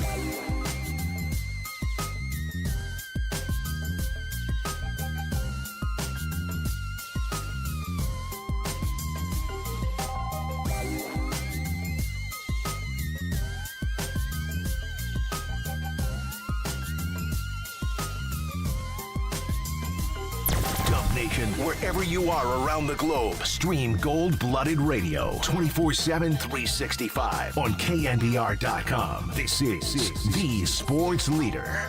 This is something we've been talking about for months. For the first time in his career, really, Klay Thompson, I'm told, is open to all external options in free agency coming up. He intends to test free agency. We know the Warriors want him back. They offered him an extension before the start of the season. They're going to see if there can be a deal that gets done, but he's going to be there in the marketplace, seeking offers elsewhere. Could an Orlando step up? What team out there could step up for Klay Thompson? That is going to be the big question, but the Warriors will stay in touch with him and see exactly where he's going to end up going. If he does leave the Warriors, that call with Steph Curry, Draymond Green, Steve Kerr, that's going to be the most difficult call Klay Thompson's made, possibly ever. All right, that's Sham Charania giving us the latest on what's going on with Klay Thompson. Apparently unfollowed the Warriors, which seems to be a thing now. What are the chances Klay remains a Warrior? Give us your thoughts. And what is your thought on it? Because like I said, just from a social media perspective, which isn't always the best judgment, I am surprised about the reaction. Basically, we don't need you, Klay. See you later. You're declining, blah, blah, blah. The Golden State Lumber and Building Materials text line and call-in line the same, 415-808-5627, 415-808-KNBR. The saintly one, hey, fellas, is going to join us at 10:50 to discuss this even further. Yeah, and I'm surprised, people. But the people that do use social media a lot of times have negative thoughts more than if he does pick up and leave, and we're going to know in a couple of weeks and maybe 2 days or so, it's going to be a hard day. And it's just the nature of negotiation and players at the end of their careers. We've seen it happen in all sports, our heroes. Whether or not he stays or goes, he's going to be a Warrior. He'll retire a Warrior. Number 11 will be retired, and there'll be a statue of him. And so he's never going to leave forever. But this, what we've been talking about for a long time, his contract expiring. I remember a year ago when he led the NBA in three-pointers made. There was a report right when the playoffs started from Wojnarowski that he wanted a Supermax contract. So he's not getting a Supermax. I mean, because the Warriors have his bird rights, they can pay him the most. So they're not going into that stratosphere like they did last time when they signed him right after he tore his ACL 5 years ago. 5 years, $189 million. And his annual salaries, and he didn't play the first 2 years, $32 million plus, $35 million plus. And then he comes back in his age 31 year, $37 million, almost 38, over $40 million the next year. And this past year, his contract paid him $43 million. He lives a great life. He lives in about the most perfect setting, ideal, bucolic setting of anywhere in the world in Belvedere. And the setup he's got there is just incredible. I don't know what he would do with that home, if he'd sell it or keep it and come back here, but we're getting ahead of ourselves. But he's not going to make $43 million a year anymore. What is he going to make? And are the Warriors offering him $24 million a year? I don't know where we're at with that. It could be a way to drive them up. We got 2 weeks to find out. Will the Warriors swoop in and get a deal done in place when July 1st hits, John, and the deadline is on, and they announce an extension with Klay like they have with Steph and, Sean Livingston, all the guys they wanted to keep over the years, Andre, and obviously Draymond time and time again. This one could be a little more of a demand for Klay. He's not the player he was, but he's still a very effective player. So we'll see. And then how does that impact the Warriors' desire to improve the roster. What do they do with Chris Paul? I think we'll find out in the days before that if they are able to negotiate an extension with Chris Paul on his deadline of June 28. And Kevon's kind of in limbo right now. We'll find out about Gary Payton in a second. But this is it. I mean, we could have a champion be crowned tonight on the parquet, and then officially everybody's into the off season. But it's coming this week or shortly. And then you got 2 weeks to figure this out, and they've had a couple of months. They didn't make the playoffs this year. They've been on vacation since April to think about it, but now it becomes a reality. And the question is just how much? How much is another team going to pay him? Will his role on a new team be dramatically different than the Warriors, who maybe envision him as a guy off the bench but still playing 24 minutes a night? He makes Steph work still to some degree, but as far as his place in Warrior history, you hate to rank them all, John, but he's certainly on this dynastic run after Steph Curry. Well, I don't think any of it happens without Klay. You don't have Klay, Steph can't guard the way he guards. He was the perfect running mate with him with his size and shooting ability, and the quintessential two-guard with Steph, who could play on the ball, off the ball. They're the Splash Brothers. It's the best nickname in Bay Area sports history and all of American sport. It's right up there, and you think of one, you think of the other. That would be a hard call. You heard Shams talking. Could you imagine Klay Thompson having to pick up a phone call when he does make the decision, and if it's not to re-sign with the Warriors, to tell his Splash Brother that he's leaving? That would be a hard one. Yeah, there's no doubt. In talking to Marcus and hearing all these different things, I mean, I'm not privy to any of this kind of stuff, but it certainly just sounds like maybe he's going to look. And also the thing that comes to your mind is if anybody watched any of Orlando in the playoffs, they've got money. They can't shoot. They're young. He fits. Philadelphia has money. He fits. Oklahoma City has money. He fits. I mean, there's actually a few teams, like Detroit has money. He's not going to Detroit. But in Orlando, Philadelphia, and Oklahoma City, you have teams that are a threat if they want to spend that money on Klay, which I don't know if they do or not. But if they do, there is that opportunity that there's a winning team who could use what he does right now, which is shoot. And the other part of it is he's got championship experience. So those are outside of Philadelphia. Certainly Oklahoma City and Orlando are looking to take that next step, and he would fit that. But is everything we're hearing just kind of one-sided? I mean, I don't put any stock into him not following the Warriors or anything like that. I'm just talking about from a practical standpoint. I think if it's similar money, he stays. But if it's, I don't know, $10 million more a year, if they're offering 25 and Orlando's offering 35, what's the number for Klay?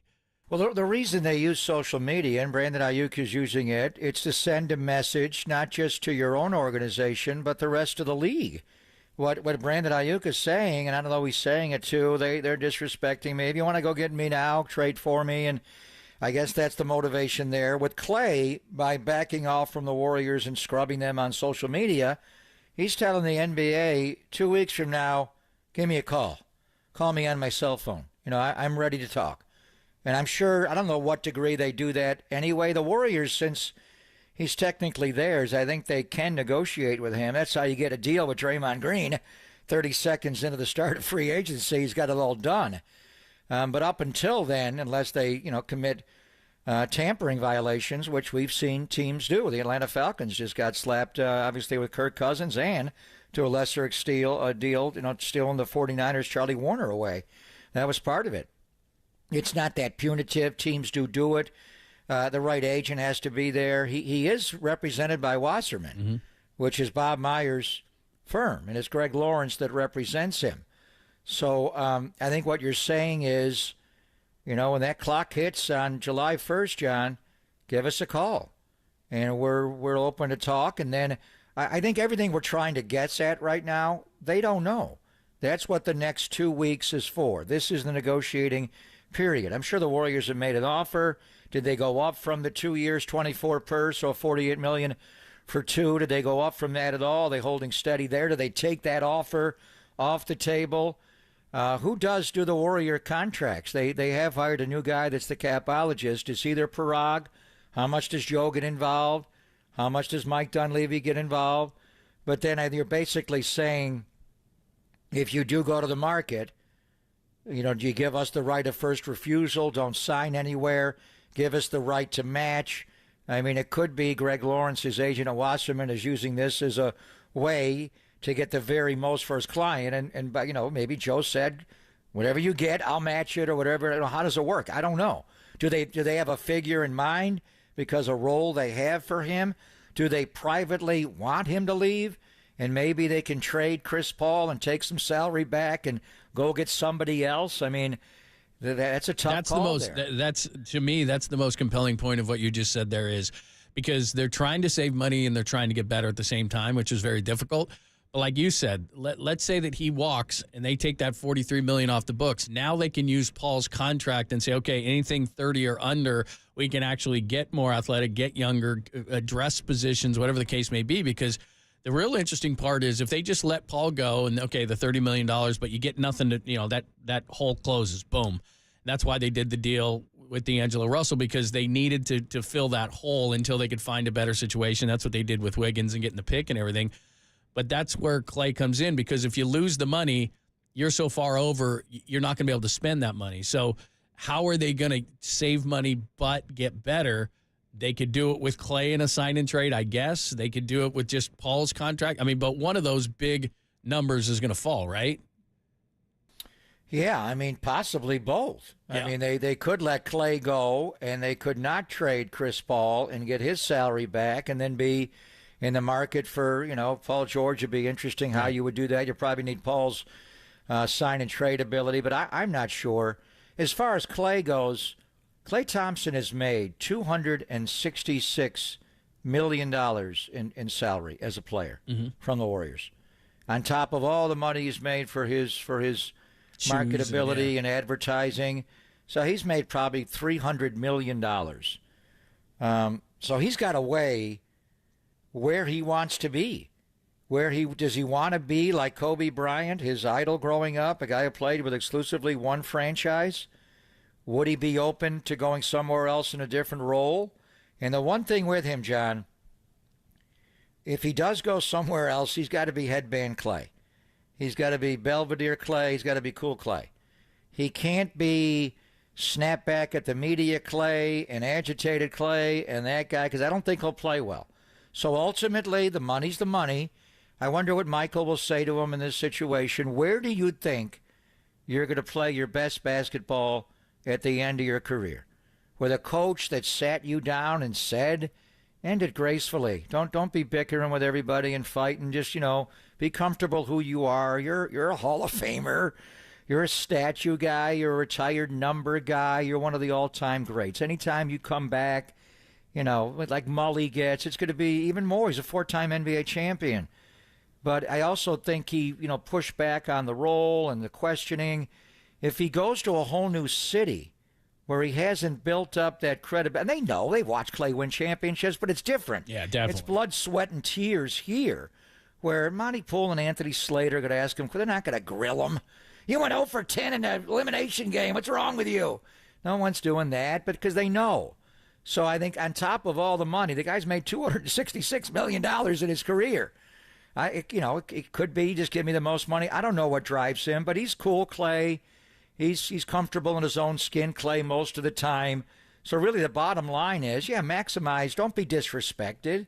They gave Steph a max deal. They gave Draymond a 4-year deal at $100. I get all that. But where do you think you will go and play your best basketball in, say, the last 2-3 years of your career? Is it stay with Steve and Steph and Draymond and this ownership here and this fan base that loves you? Yeah, they'll get on you some, but you live a nice life. It's just part of it.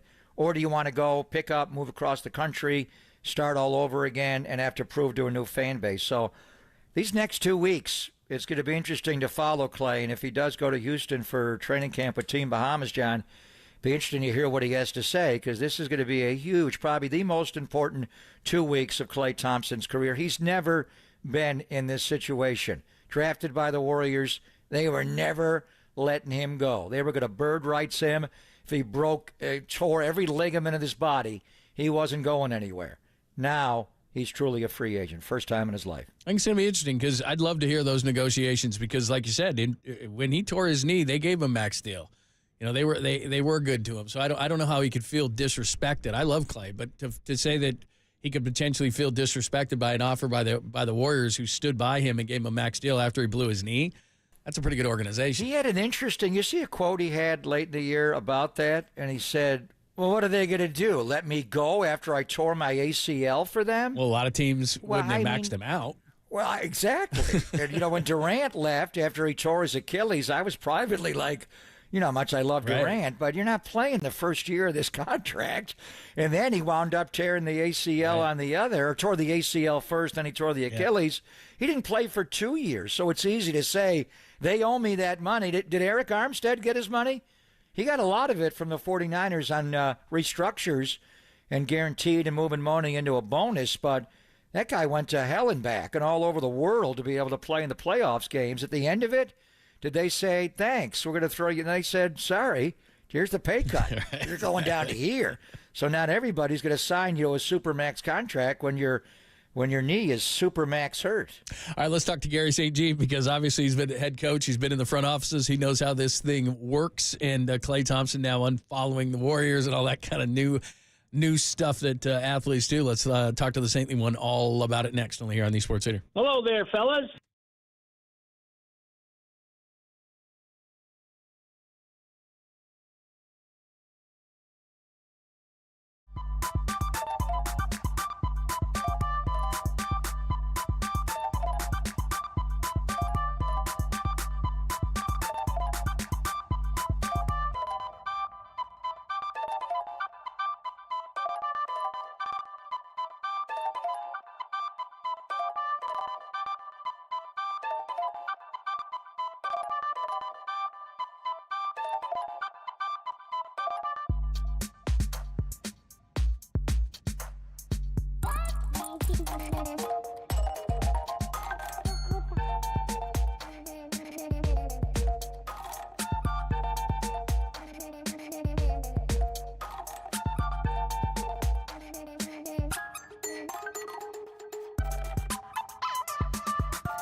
Hey, it's Greg Papa here. For 25 years, the Laser Eye Center of Silicon Valley has been the Bay Area's leader for modern vision correction. Whether it's LASIK, Smile, Evo, ICL, or the amazing procedure I had, John Ludd had, it's called CLR, or custom lens replacement. That is the perfect and permanent solution to glasses, contacts, and readers. Plus, You will never develop a cataract if you have CLR. I didn't know that, but that is great. With tens of thousands of procedures done, you can trust Dr. Craig Bindi and his team to tell you which procedure is best for you. So go in and get the best eye exam of your life. The Laser Eye Center's advanced vision analysis gives their doctors over 1 million data points to determine if you need CLR, LASIK Smile, or EVO, or ICL. It's like Christian McCaffrey on an 18 stretch. Which point do I hit? You got a lot of choices. They'll tell you which procedure is best for you. Laser Eye Center's 25 years and tens of thousands of vision correction procedure has helped 100 and more NFL players, pilots, surgeons, tech execs, weekend warriors. Even a warrior plays on the weekend like Steph Curry now. And also a talk show host as well. So stop hassling with glasses, contacts, and bifocals. Start enjoying perfect vision now. Book your free consult. I love that. Today at lasereyeclr.com. That's lasereyeclr.com or call 877-GET-2020.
Papa and Lund continue live from the KNBR Casino Matrix Progressive Jackpot Studios. Casino Matrix, Progressive Jackpots are here. Where are you? Just drop in. Please play responsibly. 1-800-GAMBLER.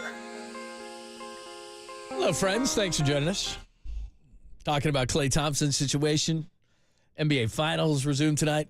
The Celtics can win their NBA 18th. They're tied with the Lakers of 17. They can do that in Boston tonight, so a lot to talk about. We'll go back to the Giants at the top of the hour and recap the weekend. But ladies and gentlemen, boys and girls of all ages, one of our favorites. Yeah, actually our favorite. Saintly one. That's right. That's right. He joins us courtesy of the guest line. How are you? Hiya, fellas. How you doing? How are you, Saintly? Happy Father's Day. Happy Grandfather's Day. How are you? Pop. Pancakes in Papa's bed yesterday with the two grandsons. Blueberries and bananas in them. Spill the orange juice. I mean, it was great. Oh, I'm What so a day. jealous. You're loving it. Yeah, my family doesn't do that for me. that sounds amazing. Because he's got baby grandkids. Yeah, that's true. Once they grow past that's age 12, John, they look at you and go, they're on their own. yeah, exactly. They're on your own. Yeah. All right. So I don't know how much you're following the Klay stuff, but nowadays guys will unfollow the team on social media and all this kind of stuff. And then there's a report today that Klay's going to go looking around with other teams. What do you think about all this with Klay? Well, Pop's laughing because he knows what a tech genius I am. So for you to think that I know how to look that stuff up is ridiculous. But I will share with you that I'm a big Klay Thompson guy. And, sometimes the NBA world is not fair. And the fact that Draymond got 3+1 at $25 million, and they're talking about what's going to happen with Klay Thompson, that's just not right. And but that's the NBA. And there's a market out there for him. I think some of these teams, good examples, Orlando, need shooting. And I would hate to have him leave. I'm hoping they can come to some kind of an agreement because, he's one of the guys that's going to have a statue out in front of Chase eventually, and I love the guy. Without a doubt. And a year ago at this time, Wojnarowski was reporting when the Warriors were, it was already, a year ago before they got in the playoffs with Sack and lost to the Lakers, that Klay wanted the Supermax deal. And he did lead the NBA in total three-pointers made last year. This year, he still started 63 games, Stanley, but he came off the bench. And I think he could be like your guy, Ricky Pierce, back in Milwaukee. He could be just a paid sniper off the bench and win the sixth man of the year. But from the Warrior perspective, we'd like to have Klay Thompson back, right? But what exactly is his role? Does he start? Does he play off the bench in that six-man role? Would he be in the finishing lineup? How many minutes do you play him? He played 29.7 minutes a game last year. Is he more of a 24 to 26 a minute guy? And then we'll look at other teams and maybe could the role be more profound somewhere else in Orlando? He's an older player. It's his age 34 year. If the Warriors do want to bring him back, and I'm sure they do, they have to pay him commensurate to his role. So what's his role on next year's team and beyond, Saintly? And that's the beauty of the relationship between Steve Kerr and Klay Thompson. I think that can just get worked out in perfect fashion. We watched how he was pressing, struggling in the beginning of the year, and they had a great sit-down. And, Pop, you and I were blessed to cover all those championships, and the mantra was to play with joy.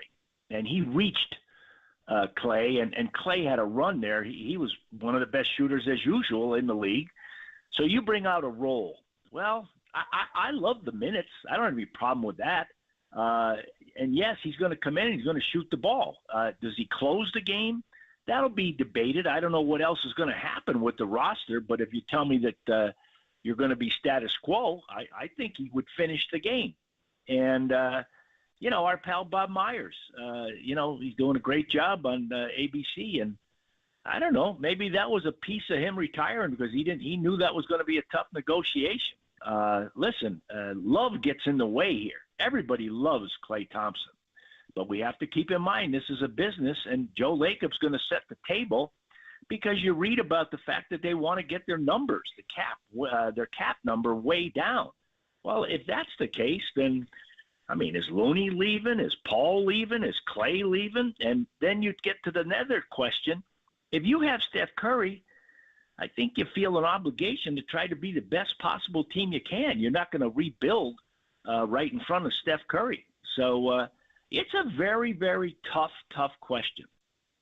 Gary St. Gino's doing this, and you've done these things. You've been in the front office. You've done these negotiations.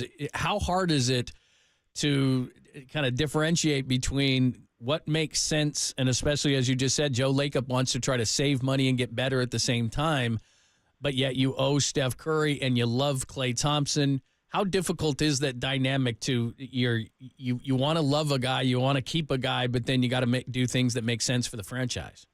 Yeah, when you're talking about love, and then the other word is respect, and that's where the agent gets involved, and he has to be the intermediary there and spread the word that hey, you know what, we'd be comfortable with this. There's got to be a lot of give and take, and this is a tough one for Mike Dunleavy. Former player of ours, and but it isn't just Mike. He's going to be talking to the whole organization because this is just a cornerstone of this franchise. So you want to treat him with respect. You continue to love him, but it is a business, and you got to make business decisions. The key is, what are you going to do? You got to have the whiteboard up there and say, these are the numbers we want to get to. And they only go so high. And if they're going over that, then maybe he does look around. And I don't know, Pop. I seem to think that there'd be something out there if he wanted to go somewhere else. I'm not saying it's the number he's making now. Maybe it's going to be more towards 25.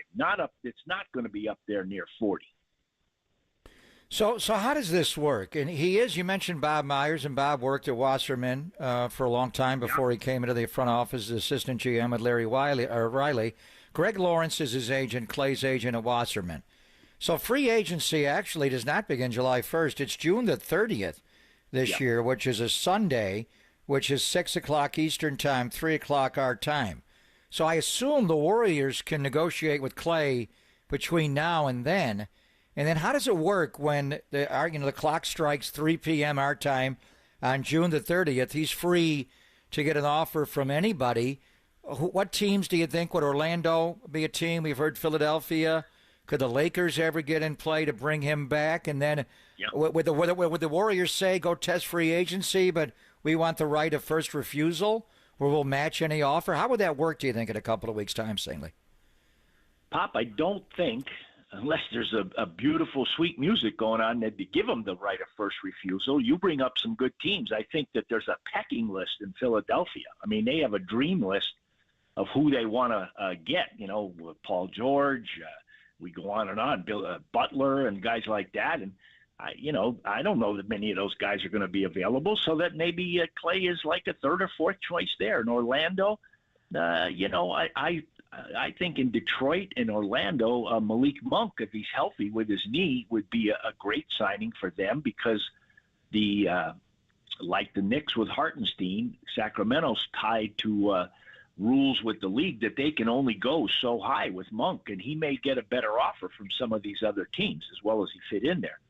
So I just, you and I, Pop, were blessed to watch him, and we saw some amazing happenings with this guy.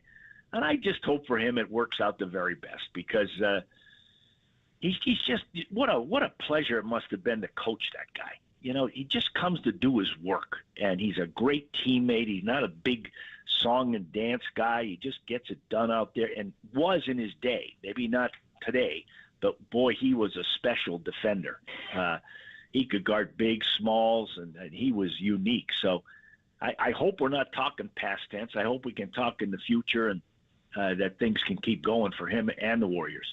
Gary St. Jean is joining us, Pop and Lund. There's reports out that Klay Thompson is going to explore free agency. Shams Charania reporting that this morning as we're talking about Klay's future. He's unfollowed the Warriors on social media.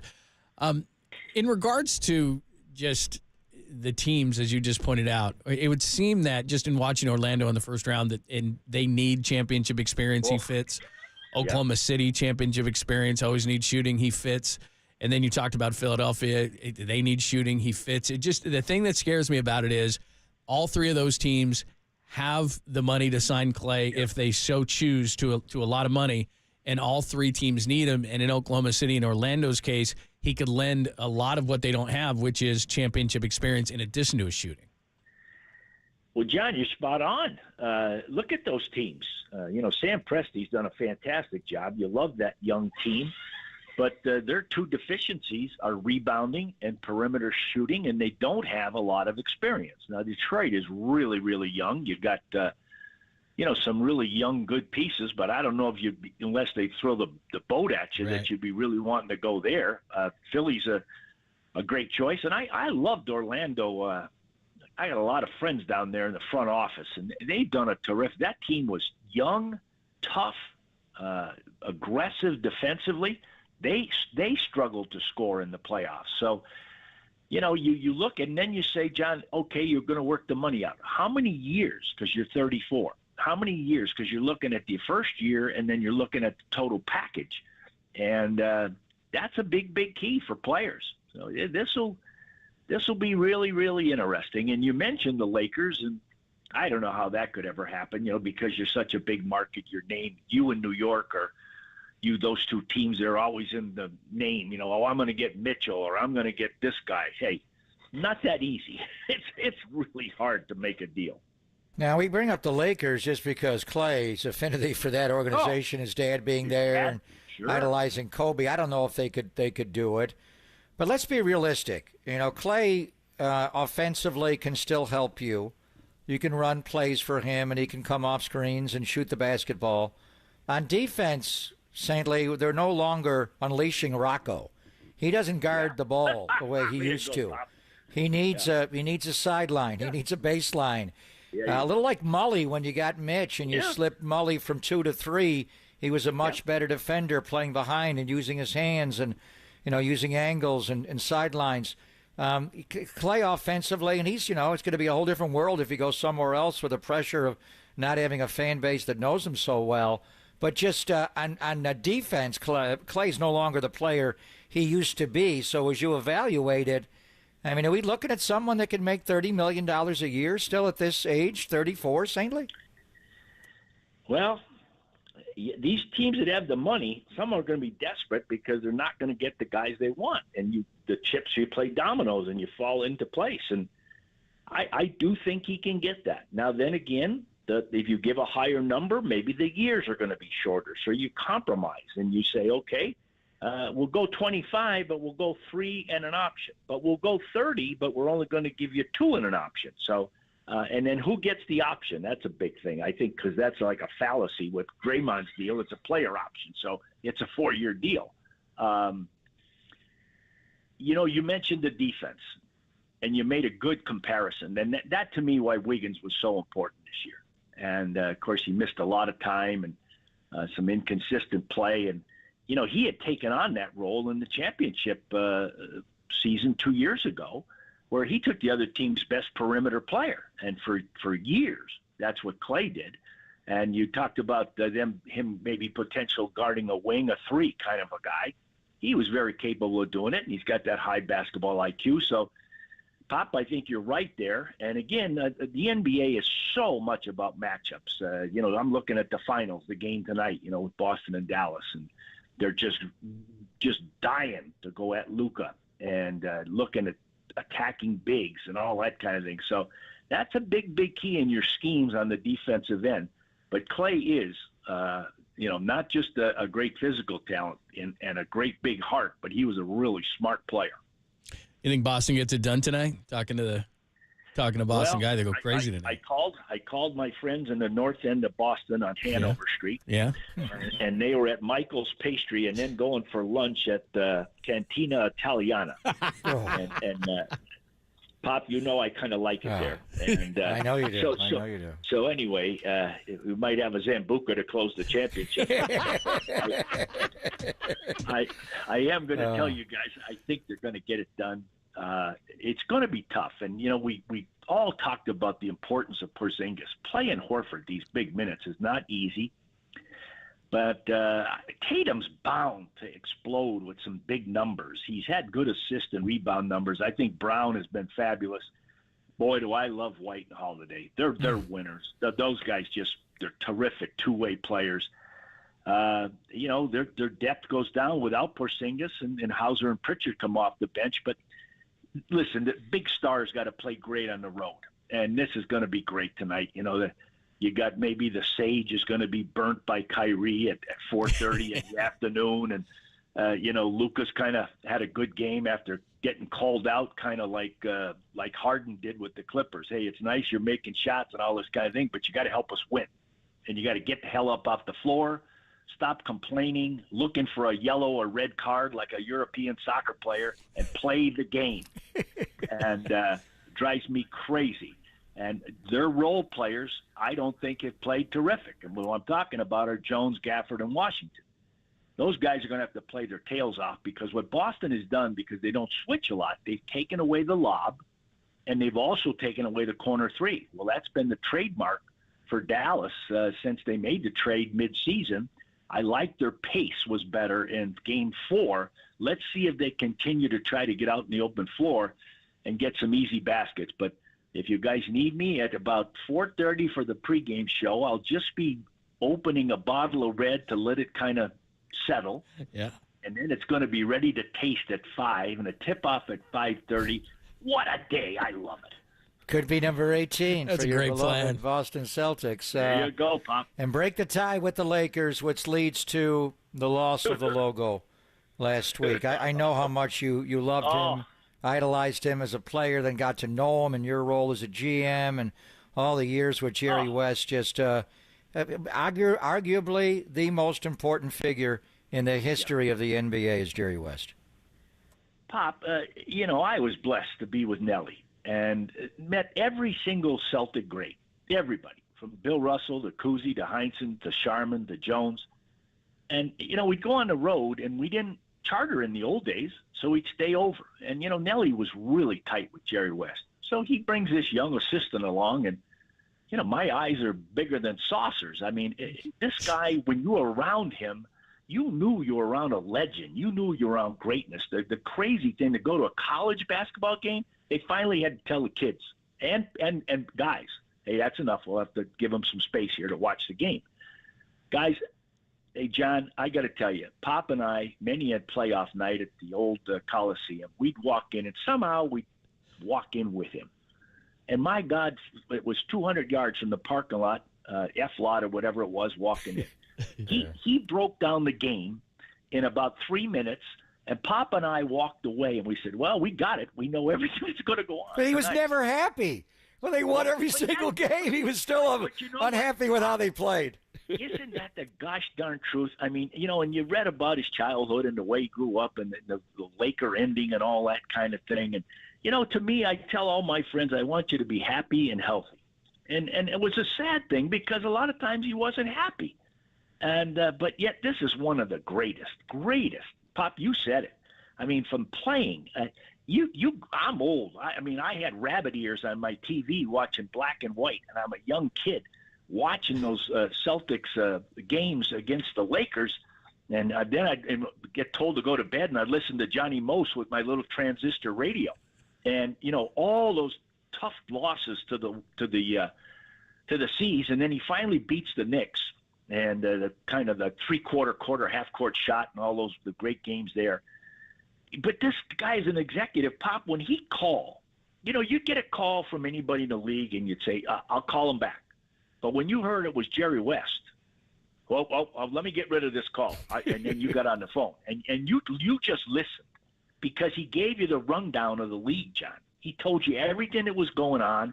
What rumors were going on, who he likes on your team, and would you be interested in this? And you're trying to write notes, and your pen's running out of ink, and you're saying, gosh, darn it, and he's filling me up with such good stuff. I mean, the guy, he was amazing. Do you ever make a trade with him, Saintly? I don't think so. But you know what, Pop? You know this. Scratch golfer, and God forbid you ever went to Bel Air Country Club and played gin rummy with him. That was like playing for the championship of the NBA. He was just ruthless, and he was a savant. He could count the cards and all that kind of thing. And oh gosh, he's just special. And what a thing! Let's think about Joe Lacob and Peter Guber and his group. That might have been one of the greatest things they ever did. Bringing him aboard as an advisor. And of course, we all know the story about Klay and Kevin Love and how he threatened to walk out. And that's how much Klay meant to him and the impact he had on him. Klay called him Mr. West. And, I just look back and Mitch Kupchak, Pop, you know this. And, John, I don't know if you know this. You know who one of his closest friends was? Raymond Ritter. Without a doubt. My man, Raymond Ritter. So we hire him. Pop knows this story. We hire him, and Jerry West calls me. He said, Saint, you don't know what you did. And I'm like, what the heck did I do wrong? He said, you may not ever make a better move in your entire career. Raymond Ritter is the best. And he was behind John Block down there. And Travis Stanley had the idea to bring him up and had to get my okay. And I knew him to say hi, and he comes up and listen, guys, that's one of the all-time best in PR in the history of the NBA. But their relationship, guys, they used to talk 5 times a week.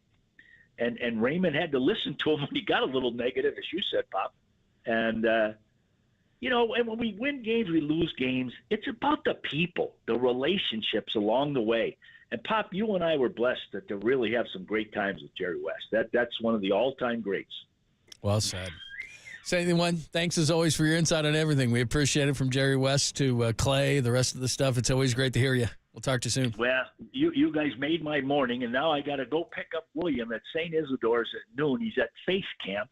Maybe he's praying a little bit. Maybe he's praying a little bit for Papa, for me. I can pray for me as well.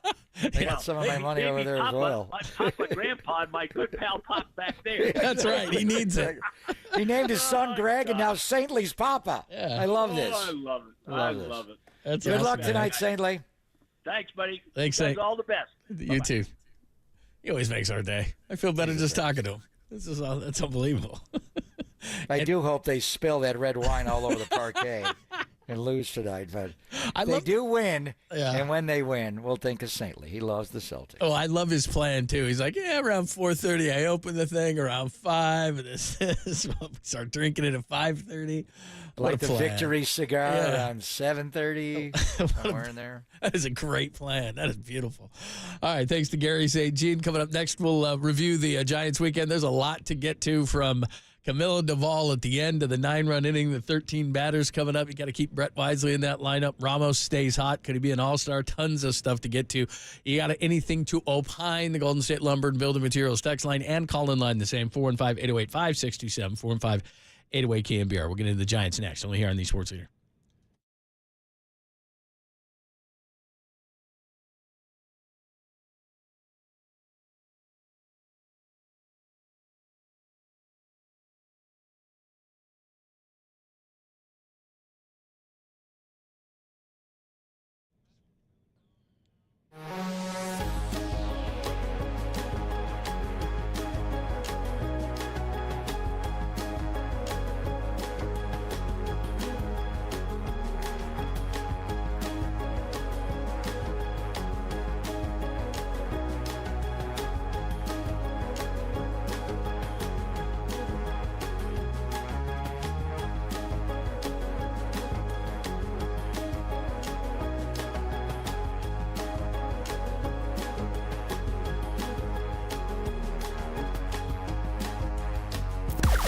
Now, from the O'Donnell Financial Group Sports Desk. Learn more at ODFIGroup.com. O'Donnell Financial Group, because planning is a process, not a product. Giants finished up with the Angels over the weekend, and manager Ron Washington joined Talking Baseball with Marty Luer.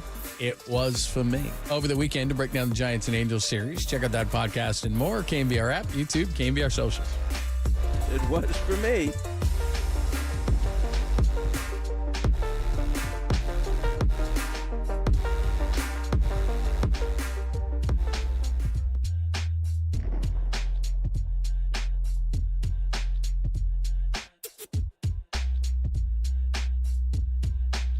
It is always great on this Monday to be joined by our good friend Steve Moskowitz. He has the answers to all your tax issues, even when you can't pay your taxes. What do people do then, Steve?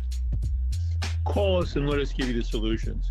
We've been doing this for so many years. There's so many good ways out of this problem. Don't think you're 1,000 feet underwater. There's no hope because you don't have the money.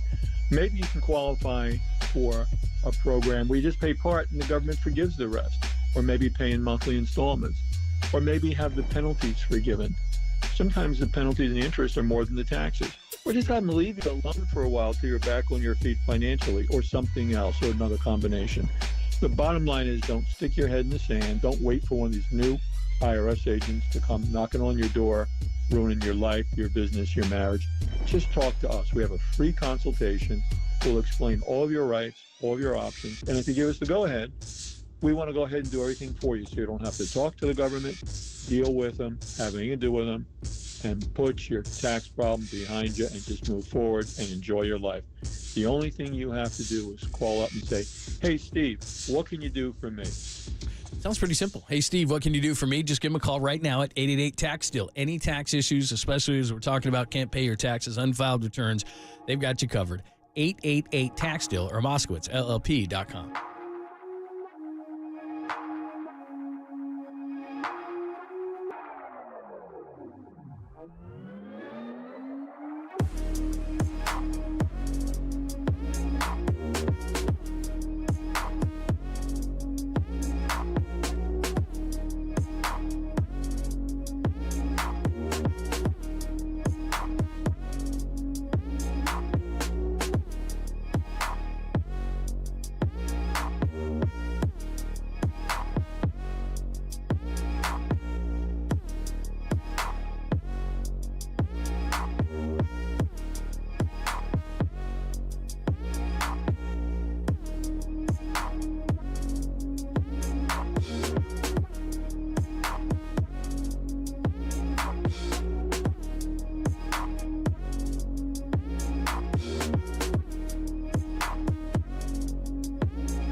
Wherever you are around the globe, stream your proud home of Giants baseball 24/7, 365 on KNBR.com. This is the sports leader.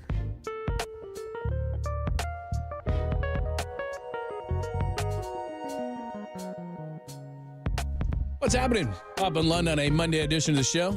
I want to talk about the Giants weekend. They lose 2 of 3 to the Angels. Then it's the Cubs, then it's Rickwood, then St. Louis. Give us your thoughts. 415-808-KNBR, 415-808-567, both on the Golden State Lumber and Building Materials text line and the call-in line. We'll get into the Camilo Duvall, and Mike Krukow was none too happy with his performance and talked about it in the morning show. We'll play that for you at 11:30. I just saw the first returns on voting. No surprise. No Giants really close. Bailey, 9th. The catching position, Lamont Wade Jr. 7th. Starters, yeah.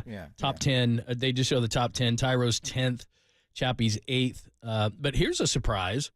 Even though Ramos hasn't been here that long, he's 9th among outfielders. So at least people are kind of paying attention.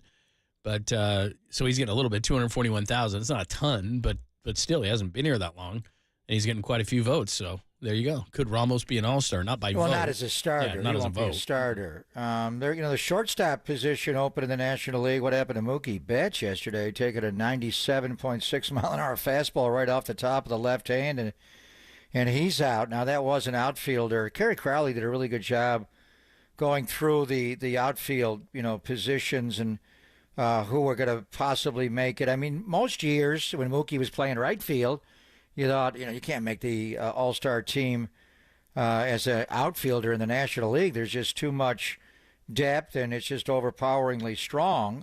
Fernando Tatis Jr., Jurickson Profar of the Padres, I think will both make it. Tats probably as a starter voted on. We'll see about the other spots. Profar is number 1 among outfield voters. Is he voting? He's having a great year. He's having a great year. I mean, he's a great I can't defender believe that. But yeah, he's got 900,000 votes. Could be two-thirds Padres, but we got a ways to go. We talked about this when the Giants were in Arlington on June the 7th, and we had Elliott on.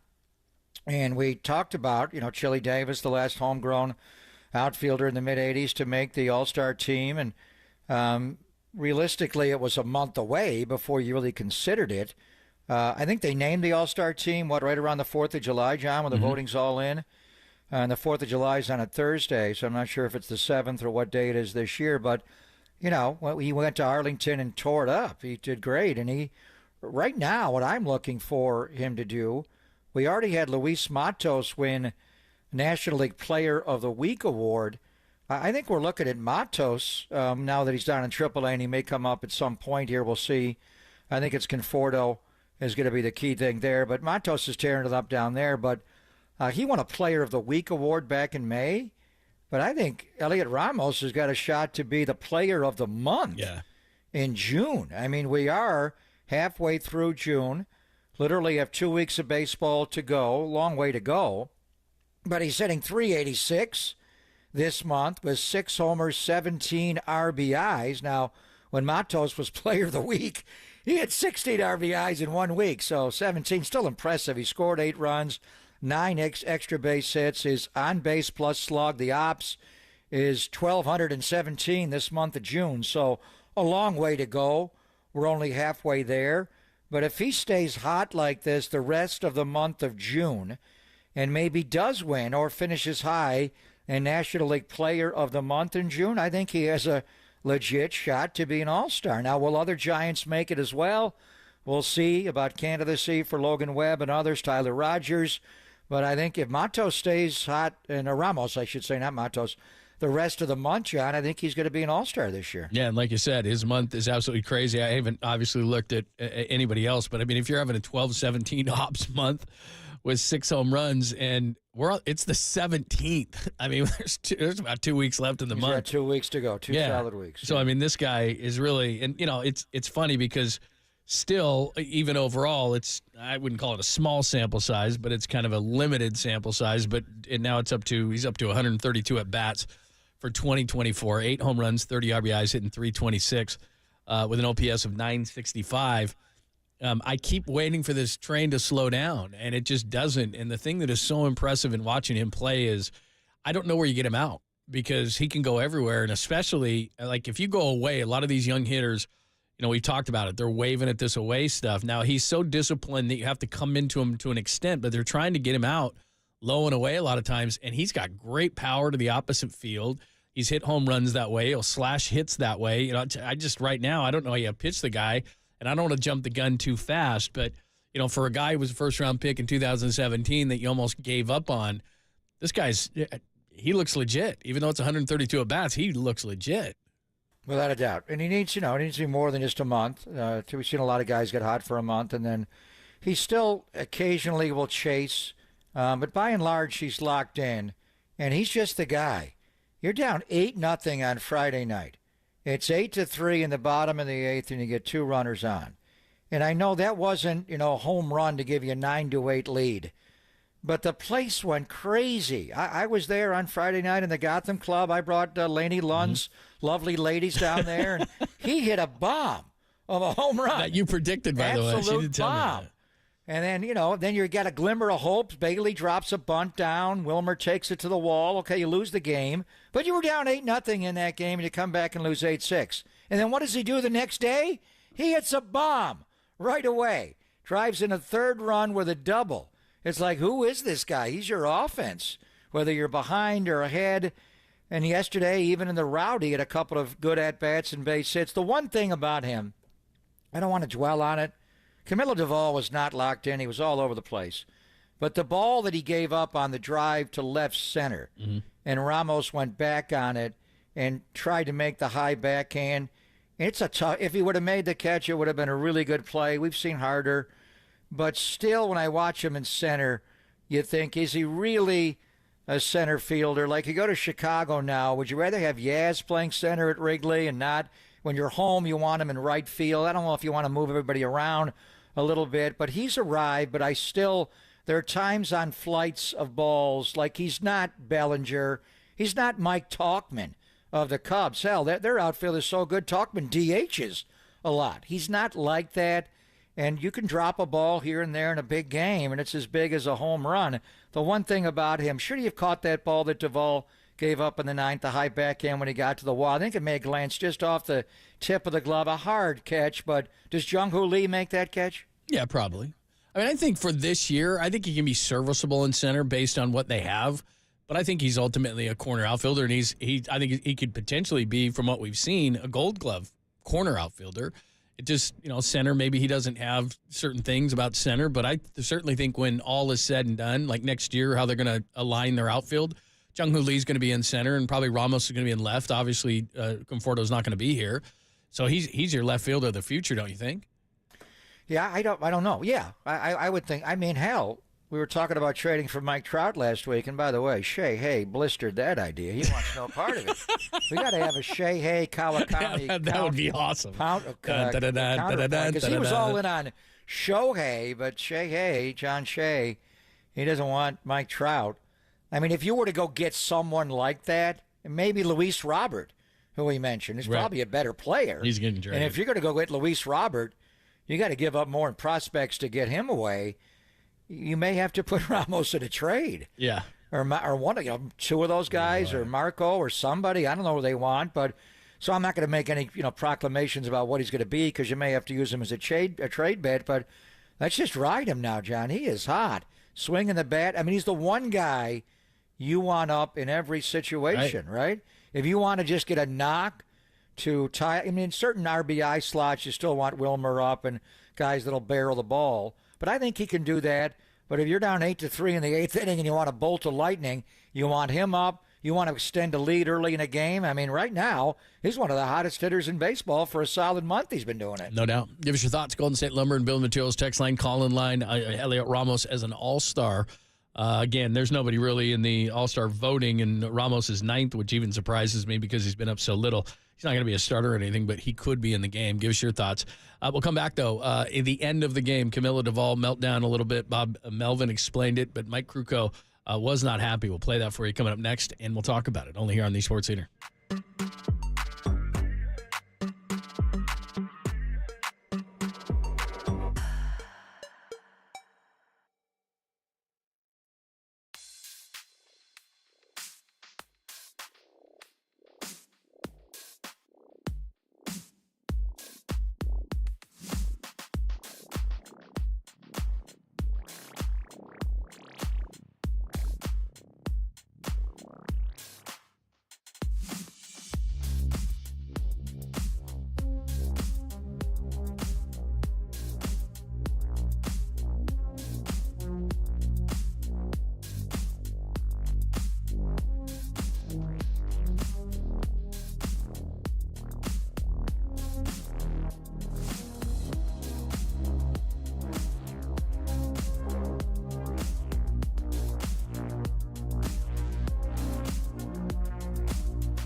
Listen to the sports leader anywhere, anytime. Download the all-new KNBR app. We are your proud home of Giants baseball. KNBR 104.5 FM and 680 AM.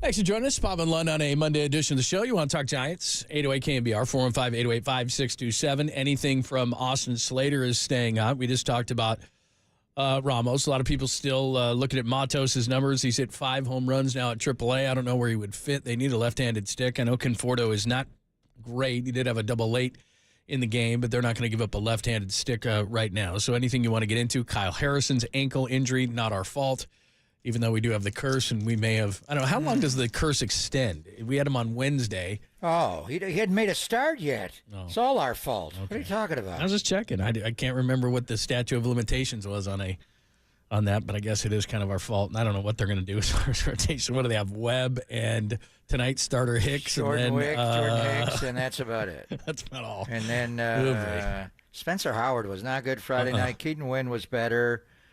Can't do an opener. The story Rick yesterday is Spencer Bivens. I'd give him more run.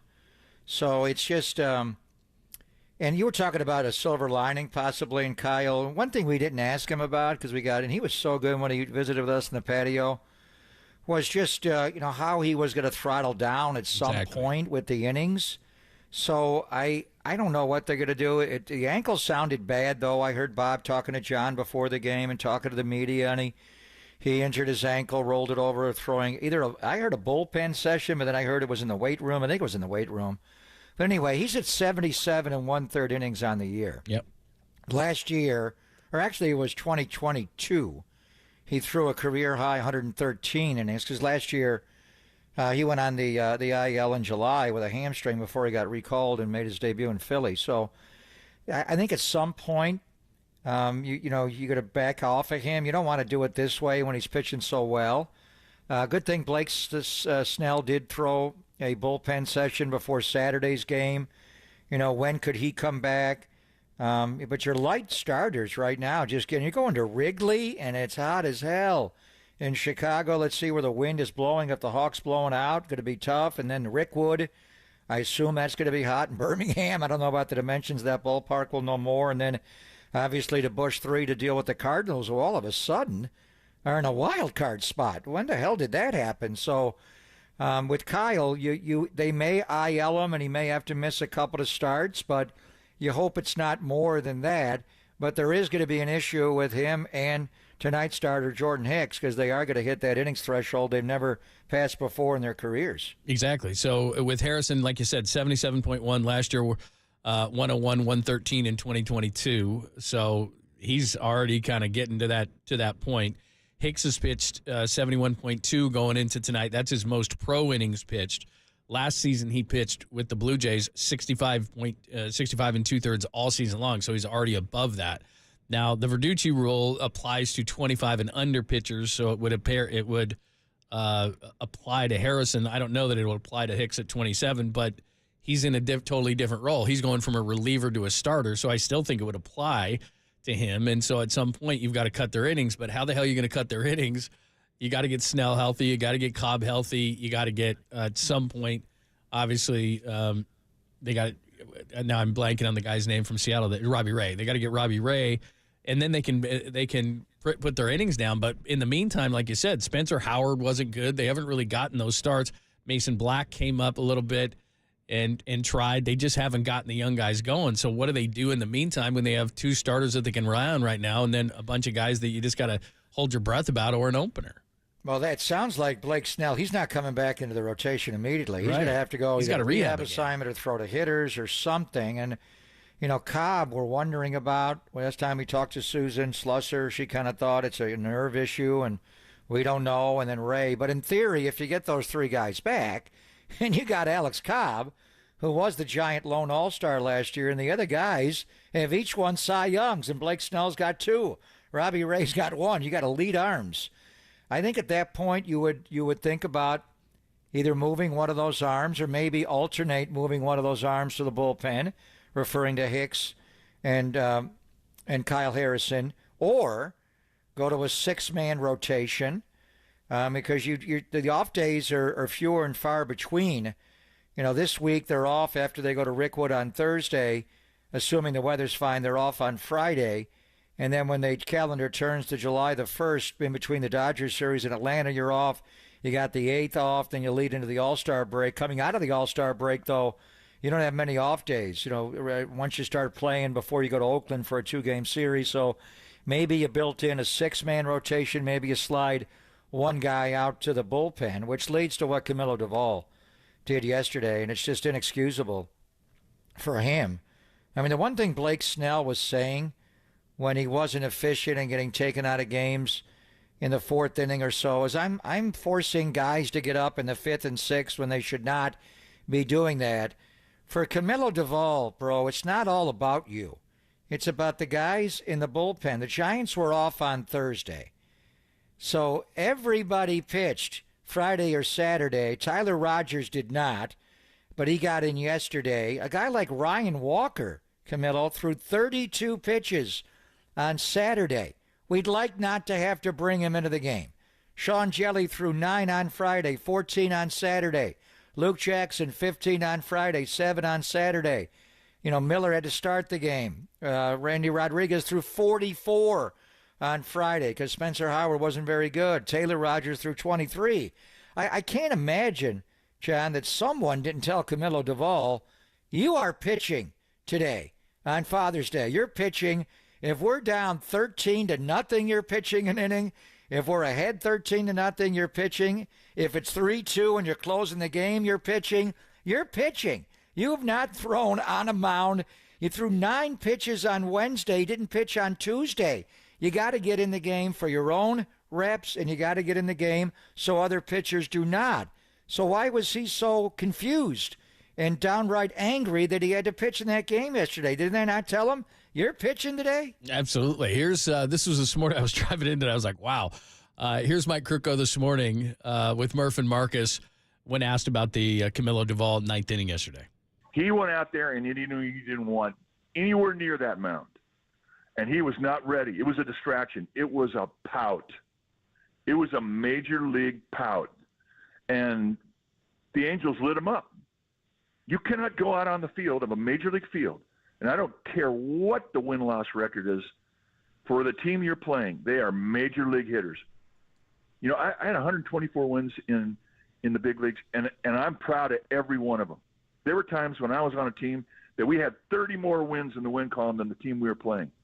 But yet it never, ever felt easy pitching against anybody in the big leagues, despite their record, because they have pride. They're winners. They hate to lose. They're big leaguers. So when you go out on that mound, you better bring some preparation between your ears. And that's what he learned. The game of baseball gave him a hell of a lesson yesterday. And is it a problem? No, because he's going to learn. He's going to learn from it. And he's also going to get players on his teammates going, you need to go out there and be ready, pal, because it'll bite you in the butt. And he got bit, and he was embarrassed. And now he's going to go back out there, and he's never going to want to have that happen to him again. He'll never take on that situation again the way he took it on yesterday. I mean, I think Mike hit it right in the head. I mean, it's an embarrassing situation. He wasn't ready. Like you said, he wasn't being a good teammate. I mean, he had to just suck up that inning. What's the big deal? I don't know. Again, look, I don't know closer mentality. Bob Melvin was talking afterwards. It's hard when, you don't have the adrenaline of the 9th inning, whatever. It's just about being a professional and being mature, which he has problems with. Yeah, but it was 13-2 when he went into the game. So I do understand, and some of the greatest closers in the history of baseball could not go into a non-save. But it was more of a mop-up, more of a maintenance day for him to get some work, and his teammates, as we detailed, they didn't want to get Ryan Walker in that game yesterday. He had to get the last 2 outs of the game. In fact, Camilo was so bad. He gave up 4 hits, and he walked 2 batters. He got 1 batter out and gave up 4 earned runs. So when he hit the dugout bench, that Gatorade cooler was going down. I mean, his ERA, John, 4.88. We mentioned Alex Cobb last year in All-Star. Camilo Duvall, did he not win the All-Star game last year? He was the winning pitcher. Did he get a save? What did he get? I think he won the game. He was the winning pitcher you're right. in the game. I mean, he's nowhere near that guy right now, and he's had a couple of monumental blow-ups. He's not been locked in, the way he has been before, and we'll see how he reacts because they go to Chicago with the lead, and it's a one-run game, and the wind's blowing out, and he's got a wind blowing into his face. How is he going to handle that tonight? But he's got to go back out there and do it. But, as far as telling him the next time, did he not know that no matter what the scenario is today, you got the 9th inning? There may not be a bottom of the 9th, and we hope there's not, but there is a top of the 9th. And no matter what the scenario is, we're up by 100 or down by 100 or tied or up by a run. You got to pitch today. You haven't pitched since Wednesday.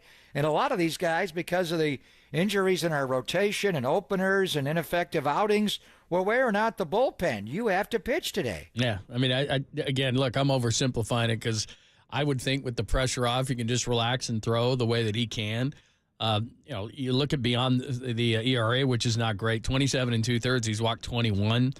I think he nibbles way too much. I mean, for a guy with his kind of stuff, and again, I think this is overly simplistic. Everybody thinks, you're just going to throw 101. I mean, look, they can catch up to it, but his stuff is really good. And at times, to me, it feels like he just doesn't, I don't know whether it's confidence, whatever the case may be, but it's like you have this electric stuff. Why are you having the type of season you're having? I don't understand it. Well, and they're guys, and Mike did, Sean Jelly, the way he is pitching right now, that guy's got closer-type stuff. I wouldn't make any move and overreact here, but you need to straighten it out. And he's only blown a couple of saves, and even the situation when they were up 6-2, it was more Luke Jackson's fault. Right. But I tell you, a guy that does have closer stuff is Spencer Bivens. That guy's sinker is nasty. It moves in on a right-handed hitter. He's throwing 95, 96. He's got the perfect slider-sinker mix because the slider is away from righties and the sinker just bores in to righties. He's 29. He just made his major league debut yesterday when he getting a little carried away, but that guy's got a live arm. Yeah, I liked him. It was a cool story yesterday to see that whole thing. The other thing about Jelly, too, is he has the mentality of a late-inning guy. You know what I mean? I mean, he's 6'11" and all that kind of stuff, but he just, I don't know, he looks like a different guy this year. He kind of looks angry. So I like what he's doing. I mean, I think I look at all the pitching and I use the word potential way too much. I think the pen can be really great. I mean, they've got a lot of nice arms down there, but the house is built in the bullpen on the closer, and he can't be shaky.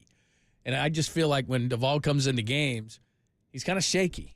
And I didn't feel that way last year, No, he was, 39 saves last year. And they just didn't normally when you build your bullpen for an all-star team, you take nothing but closers. Right.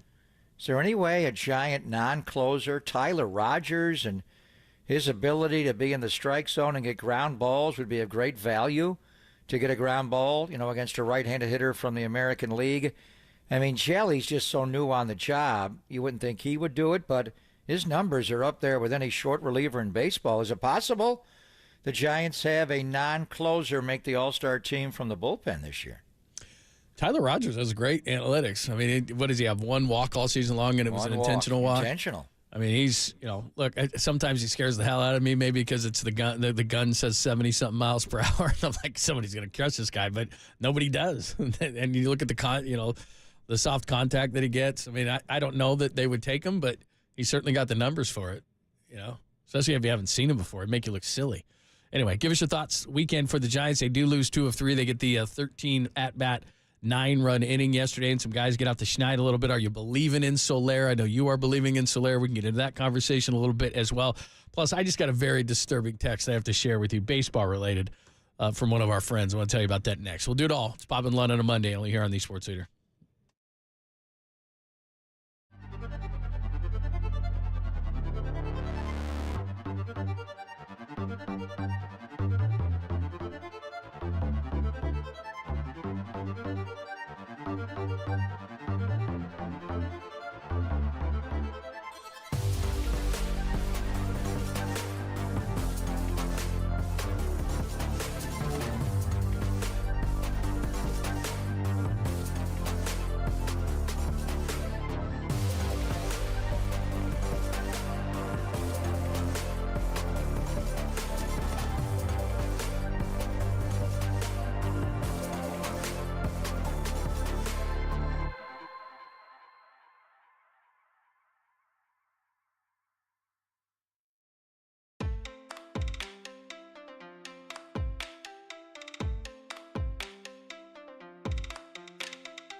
Hey, it's Greg Papa. You got a case of the Mondays. Doesn't have to always be like that. Making the transition from work life to retirement can be jarring and disorienting, but it doesn't have to be.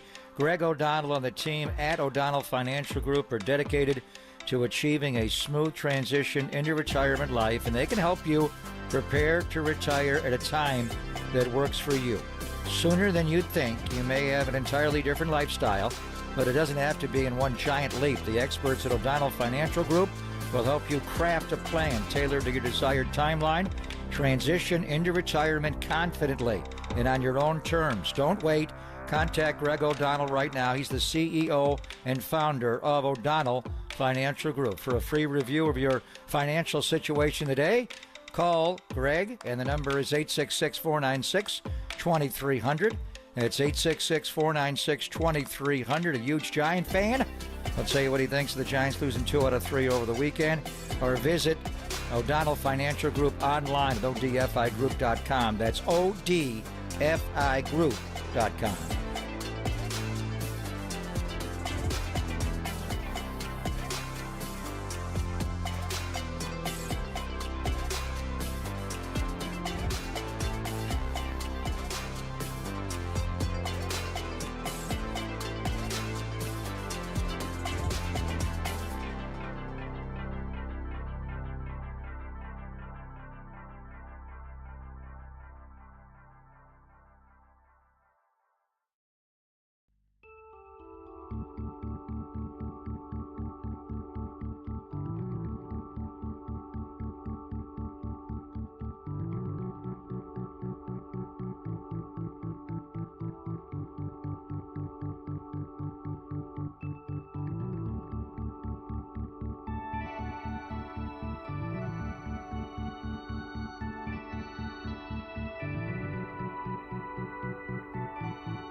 Papa and Lund continue live from the KNBR Casino Matrix Progressive Jackpot Studios. Casino Matrix, Progressive Jackpots are here. Where are you? Just drop in. Please play responsibly. 1-800-GAMBLER.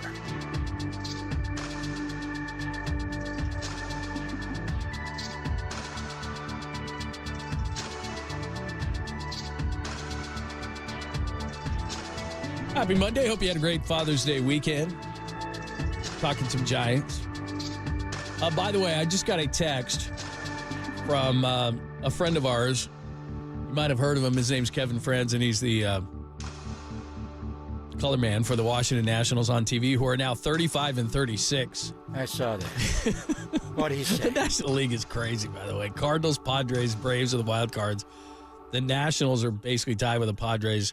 Then the Diamondbacks and Giants and Reds are there. I mean, just everybody is pretty much a wild card contender. But he said, speaking of the Cardinals, because one Brandon Crawford doesn't play much and Mookie Betts is out for a long time with a fractured hand, he said, wouldn't it be funny if Brandon Crawford ended up on the Dodgers? And I said, no, it would not be funny. Ooh.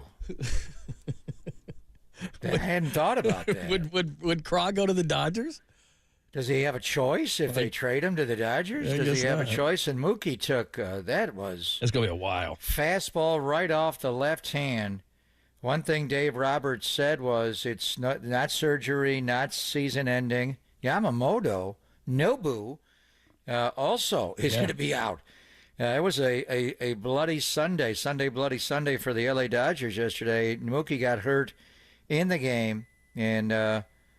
Yamamoto got hurt. They put him on the IL before the game. Rotator cuff strain. Yeah, and his right shoulder. And it's not season ending. And now when are they going to get, Walker Buehler's back, but he's not been Walker. Kershaw's going to come back at some point.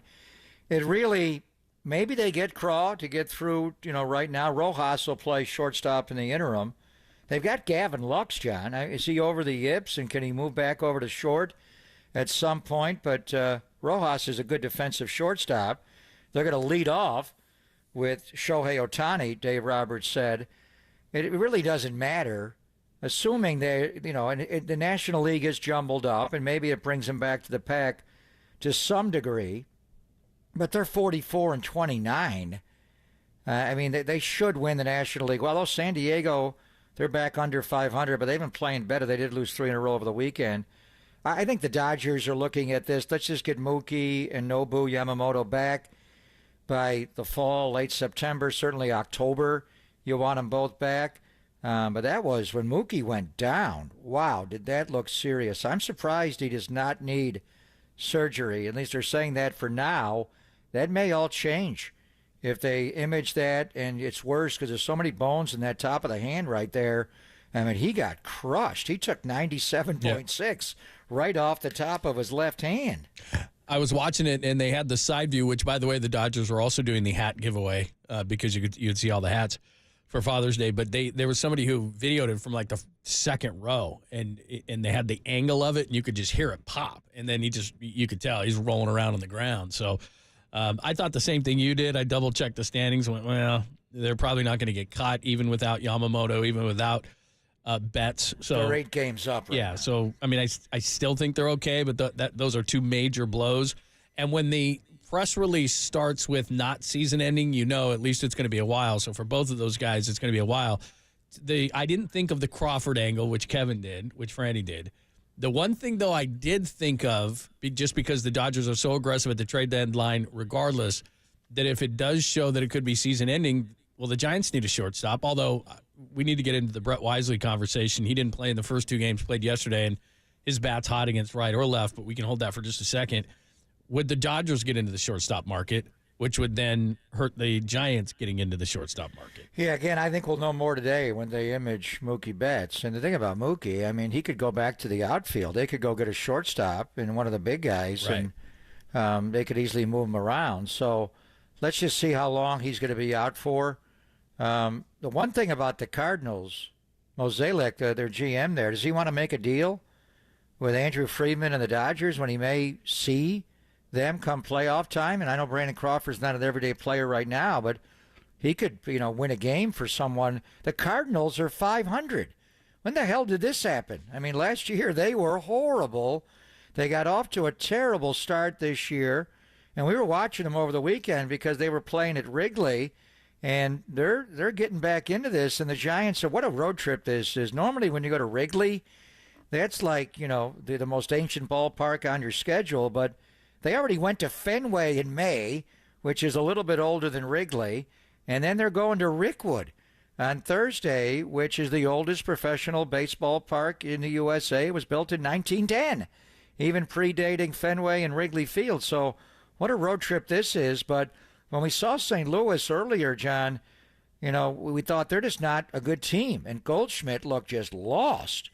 They were 15-24 on May the 11th. Look at them now. They're back to 500. Atlanta, with all their injuries, the number one wild card spot. St. Louis is number 2. Then you got San Diego, even though they're a game under. I mean, it's possible somebody makes the playoffs this year in the National League with 80 wins or something below 500. I don't know, but the Cardinals, I don't think they're in any mood to help the Dodgers out right now. They may see them in October. No, that's a good point. And other than Colorado and Florida, everybody's in it. The Mets have won 5 in a row. They have 37 losses. Cubs 38, Pittsburgh 37, Reds 37, Giants 37. I mean, it's just Arizona 37. I mean, at some point you would think that this thing is going to start. The logjam is going to be broken. But what it tells you is, if you can go on any kind of a run right now, like you said, I mean, Washington was near the bottom. Now they're tied basically for the third wild card spot with San Diego. It's just crazy. And then how about the Cubs? They have 38 losses. What's wrong with the Cubs? Since the end of April, they've been one of the worst teams in baseball. They can't score. Right now. I mean, their offense have no offense. Atrocious. And so again, we've had this conversation. What it means is, I don't know who you're going to be able to pry from teams, because in the National League, nobody but the Rockies and the Marlins are out of this thing. And in the American League, the Angels are definitely out of it. The A's are out of it. White Sox are out of it. But Houston's not going to wave the white flag. Neither is Texas, Tampa, and all these teams. I think they're going to stay in it. And now you look at the Blue Jays, and everybody's saying, well, they should move guys. Well, they're 35-36, and they're 4 games back of a wild card. So everybody's mentioning the Blue Jays and Guerrero, Vlad, and Bichette, but they're 4 games back of a wild card, so they're not. They've come out and said that they're not going to move guys. I know that between now and the deadline that there's going to be some movement here, but man, there's a lot of teams that are in this thing, which I don't think when they expanded this out was the thought process. Yeah, let's keep cities in it, but also it makes the deadline like in the National League right now. There's literally only 2 teams that would trade. Everybody, I mean, the Mets are the Angels are borderline. Yeah, I'd say, and that was A's a frustrating and White Sox weekend. Definitely in the American But being in the National League, the Mets have won 5 in a row. Hell, they think they're in it. They have as many losses as the Giants. So, the National League is completely up for it. It's just Rockies and Marlins. Yeah. Which leads to what John Shea wrote, and I agree with this. I mean, if you're going to expand the playoffs, you need to push back the trade deadline. Right. You're not going to have any sellers come. And when is the deadline? Shea wrote late It's the 31st, July. isn't it? It was August 1st one year. Giants are actually off this year on August the 1st. We're going to check and see. It was July 31st forever, but then they moved it. I think last year it was August the 1st. But then they had a second deadline, August 31st, to be on the roster for September to be eligible for the postseason. And that was, a waiver. Guys could clear waivers. They don't do that anymore. So I think they should move the trade deadline. Either you could have 2, keep the one in July, and then do the waiver deadline deal on August the 31st, or just make it 1 deadline. But if you're going to take 6 teams in each league into the playoffs, 3 division winners and 3 wildcard teams, no one knows if they're in or out. In late July, you got to push this whole thing back to late August. So I'm sure they'd have to get approval from the Players Association. I think they would like that. The deadline's too early. The deadline's too early in the NBA. We don't want it before the All-Star break. We want it late February, March. Trade deadline's too early in the NFL. They keep moving it back. Move it back to Thanksgiving. If you're not in Thanksgiving, make a trade later on. I just don't know why they do this, because you're not going to have any activity by late July, John, unless we have a lot of changing in teams. But why would they change now? They're all muddled up right around 500. Yeah, I don't know how things will change in the next 6 weeks, because I keep thinking they will. I keep thinking a team is going to get hot. But at this point of the season, I mean, you're talking about 70 games at this point, 70-plus games. You're almost to the halfway point of the season. You are what you are, right? Now, the Giants could be different just because they're going to get some pitching back, and so maybe the Dodgers are going to get some pitching back. I mean, there's some injuries, but if you're halfway through the season and you have muddlement, that's not even probably a word. I like that word. From St. Louis all the way down to New York with the Mets, where you're looking Mississippi at muddlement. Yes, muddlement. Mississippi River muddlement. I mean, seriously, there's 8 or 9 teams right there. And when you're looking at teams that are major market teams, the Mets, the Cubs, the Giants, they're not, the Padres aren't major market, but they've spent a lot of money. They're not going to just say, you know what, we think we're out of it. They're going to say we got to go for it, but then there's nobody to trade with. And I years past, I mean, obviously Arizona last year, and they made some moves at the deadline last year, but then they faded and then got hot after that. They had like a 7-game losing streak and wound up getting the final wild card spot with 84 wins. The Phillies the year before barely got in. Right? Remember when the Braves won the World Series? Anthopoulos, the Greek, Alex Anthopoulos, their GM, they had all those guys get hurt or in trouble. He lost his entire outfield one year.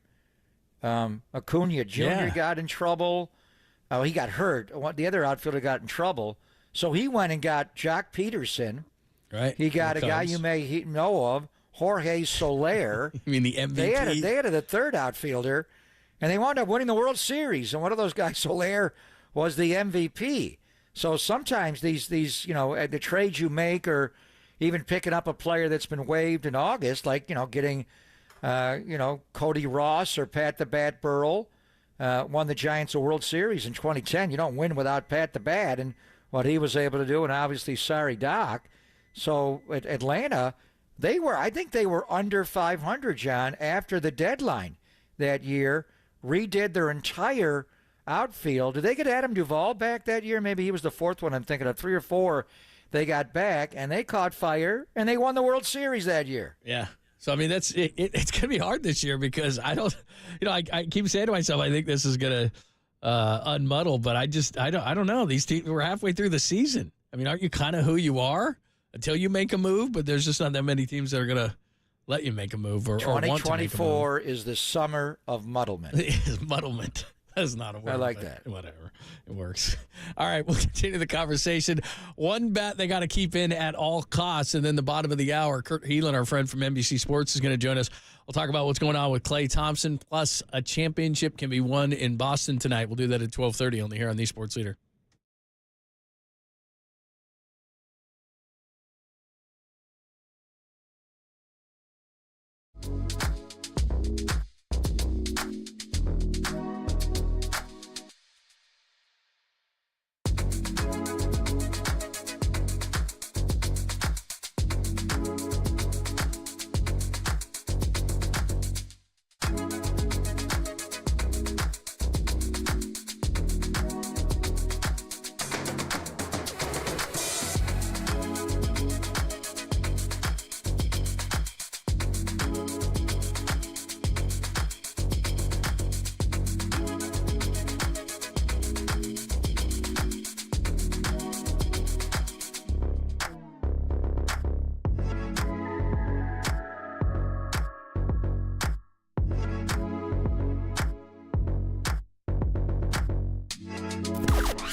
From the O'Donnell Financial Group Sports Desk. Learn more at odfigroup.com. O'Donnell Financial Group, because planning is a process, not a product. Giants pitcher Spencer Howard, he hopped on Extra Innings with Bill Lasky over the weekend, discussed his role and what it's been like with the Giants this season. Check out that podcast and more. KNBR app, YouTube, KNBR socials.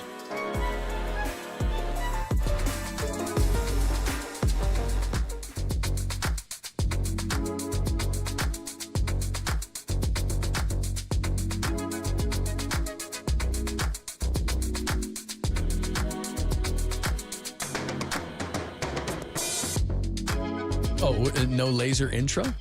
It's a Laser Eye Center of Silicon Valley. Danny threw me off. What's great about the Laser Eye Center of Silicon Valley is they do all sorts of different procedures. So I had years ago a LASIK procedure, and it wasn't bad, but it wasn't exactly what I wanted. So I went to Laser Eye Center of Silicon Valley, and he said, this is what I kind of had expected. And he said, you're in luck. We do this thing called CLR. Papa had the procedure done, and he was crowing about it and saying how great it was. So I did as well. And what's great about it, and I can't give you all the particulars and all the details and all that kind of stuff. Here's what I do know. I see great. I was a double problem.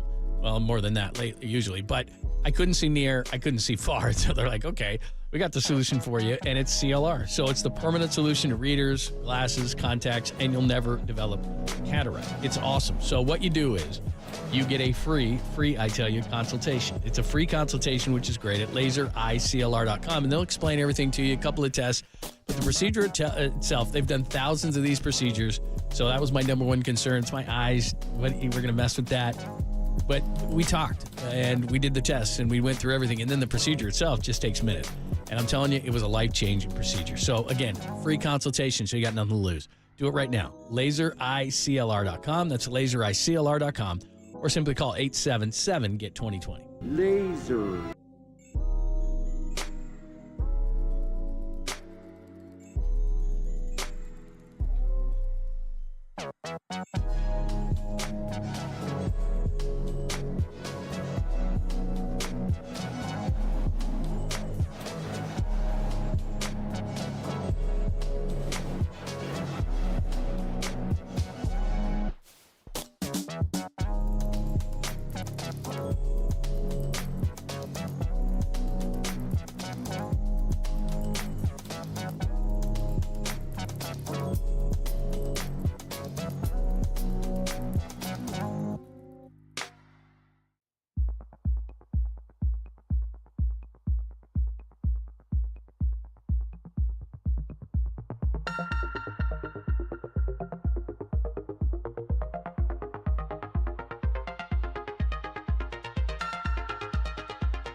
And now, time for the Protect Your Assets with David Hollander Business and Technology Report.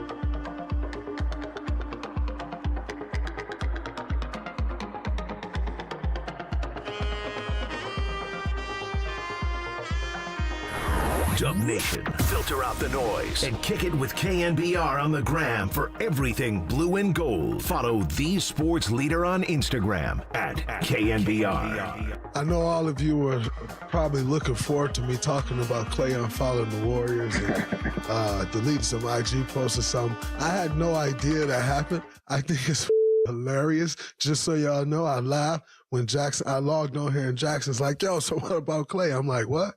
Like, what happened? It's like, oh, he unfollowed the Warriors. I think that's comical. I know you all be wanting like somebody's feelings to be hurt or something. It ain't that. Ain't never going to be that. That's hilarious. There's Draymond Green on Klay Thompson unfollowing the Warriors. I guess I just have to laugh, but like you said, there is a method to the madness, and I think it's agent-driven. I think agents just say, hey, just do this as a kind of a first kind of part of this negotiation stuff. So we'll talk more about it with Kurt Heelan. And if you did not hear Shams saying that Klay Thompson is prepared to go out as a free agent and see what other teams have to offer him. Well, we're going to find out in 2 weeks' time. And we had St. Leon, Gary St. Jean. And it is interesting if you're Klay, and it's Steph, it's Klay, it's Dre, it's the three of them. And then, Kevon Looney's kind of out there twisting in the wind as well. And, other players have come and gone, Andre Iguodala a couple times. But they never bat an eye about giving Steph a super max, and he's making over $50 million a year.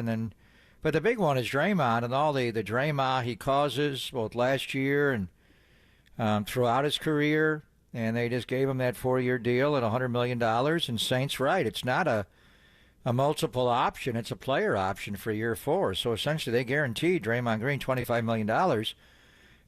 If you believe the reports, they didn't offer Klay even that figure. They offered him a 2-year deal, half the length, and $1 million less. So, who's aging more gracefully? Who's more of an impact player? Draymond is going to play heavier minutes. Whether it's a small lineup at undersized 5 or now with Trace Jackson Davis playing 4, he's playing. And then Klay, is he in the starting lineup? Is he in the finishing lineup? These are all questions you have, but it will be interesting to see, how the next 2 weeks go down, John. But I do think and whether it's his agent from Wasserman driving it or whatever it was, he's sending a message to a lot of people, and Draymond and his podcast and all of us here, they know him so well with the Warriors themselves, but mainly he's telling the league, because you're not supposed to pick up a phone and have your agent call someone. They talk here and there about other players or however they handle it, it gets out. But by him, scrubbing the Warriors on social media, what he's saying is, the rest of the league, if you have interest in Klay Thompson, you know where to go. And on June 30th turns to July 1st, and it is June 30th this year. It's that Sunday at 3 o'clock our time. Go get him. So when we come back on July 1, John, you may have Klay Thompson has agreed to a agreement in principle with this team, or he may be gone, or the Warriors have a feel for exactly what they would have. And I asked Saint about a right of first refusal. You're not going to have that, but you could say go out on the market, get the best deal you can get, the best setting you want. And let us at least say that we'll match that, or come back here, give us a chance.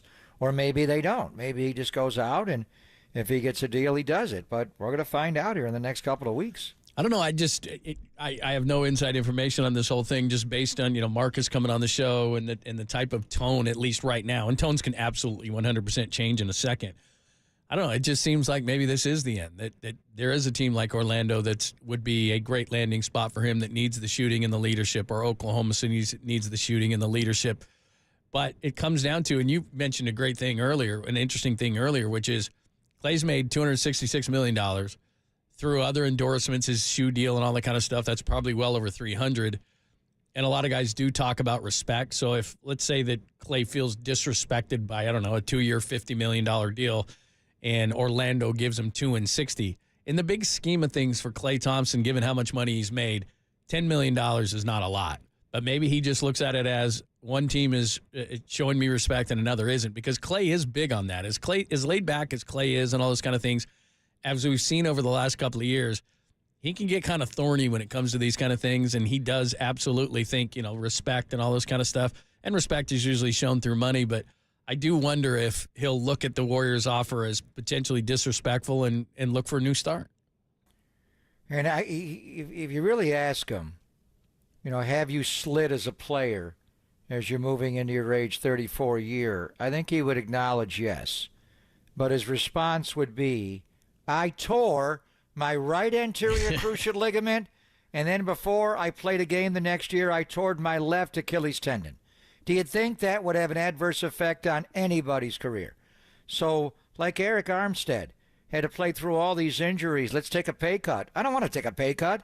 I went to the end of the world to be able to play playoff games and Super Bowls and make plays the last couple of years. Why am I taking a pay cut? Because I got hurt? That's my fault that I got hurt? Well, it's not your fault, but you have to live with the ramifications of an injury. So if Danny Green, I'm not blaming Danny Green, but if, on that layup at the last game ever at Oracle, if Klay does not tear his ACL, and then right after that, working out to come back and play the next year, tear his Achilles, is he still a Supermax player? Is he still, what Steph Curry is getting? It's hard to pay them both $50 million a year, but he would have been able to guard the ball. And so, yeah, I've fallen off. Why have I fallen off? Because I was doing it for you. I was playing in Game 6 of the NBA Finals and working out the day of a draft in a pandemic year to come back and start the year. So I'm not going to say the contract expires and you owe it to me, but you could see where he gets his back up a little bit. And then conversely, Draymond punched you out of a whole season last year. He punched Jordan Poole. And when you were doing the exit interviews among yourselves and with the world, you blamed the whole thing on that. Then you could offer him, not even get a blink, 4-year deal, 3 with a player option for $25 per. What does that mean? Who's more reliable? So I'm not. You don't want them to compete. They're the greatest trio, one of the greatest trios in the history of the league and American sport in the Bay Area. But if you're Klay, we don't know what they offered. The reports were they offered 2 and 24 per last year. Is that still on the table now? Is it less? Is it go shop it and come back to us? They can talk to Klay the next couple of weeks. Nobody else can. So I don't know. But this is a whole new world for him. The next 2 weeks, for the first time in his life, his basketball services, he went to Washington State. He chose to go there. But once he was drafted by the Warriors, John, they had him. They had him under contract. They had his bird rights. He didn't want to go anywhere. I don't think he wants to go anywhere now. Or are they saying to him, we'd like you back, but these are the terms we want you back? Do they privately want to make a reasonable offer that he says no to, that he moves on? And now we either trade Chris Paul and get the money back, or we let them both walk, and we go out and buy a real difference maker on both ends. We're going to find out, exactly how it comes down and how they talk about it, because it's coming down over the next 2 weeks. All right, let's talk to Kurt Elin about it, our friend from NBC Sports. We'll get into the Klay Thompson. He's got a piece on it right now on NBCSports.com. And, of course, the championship can be won tonight in Boston. They're 18th. We'll get into all of it next, only here on the Sports Leader.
Greg Papa here, and imagine waking up this time next week and being 100% debt-free from credit cards, car loan, and personal loans. Yes, Loan Pronto's Equity Express line of credit can make it happen. Homeowners are turning their home into equity, turning their home equity into cash almost instantly.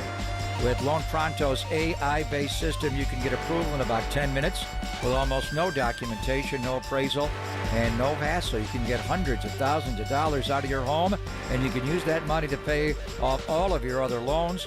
The average homeowner saves over $850 a month by doing this. As you know, your home value is going way, way up right now. You can use that money to wipe out all those credit cards, get some money for home improvement. Literally hundreds of thousands are at your fingertips, and approval is just minutes away. So call now at 415-808-5721, 415-808-5721, loanpronto.com, 415-808-5721.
Nation, wherever you are around the globe. Stream Gold-Blooded Radio 24/7, 365 on KNBR.com. This is the sports leader.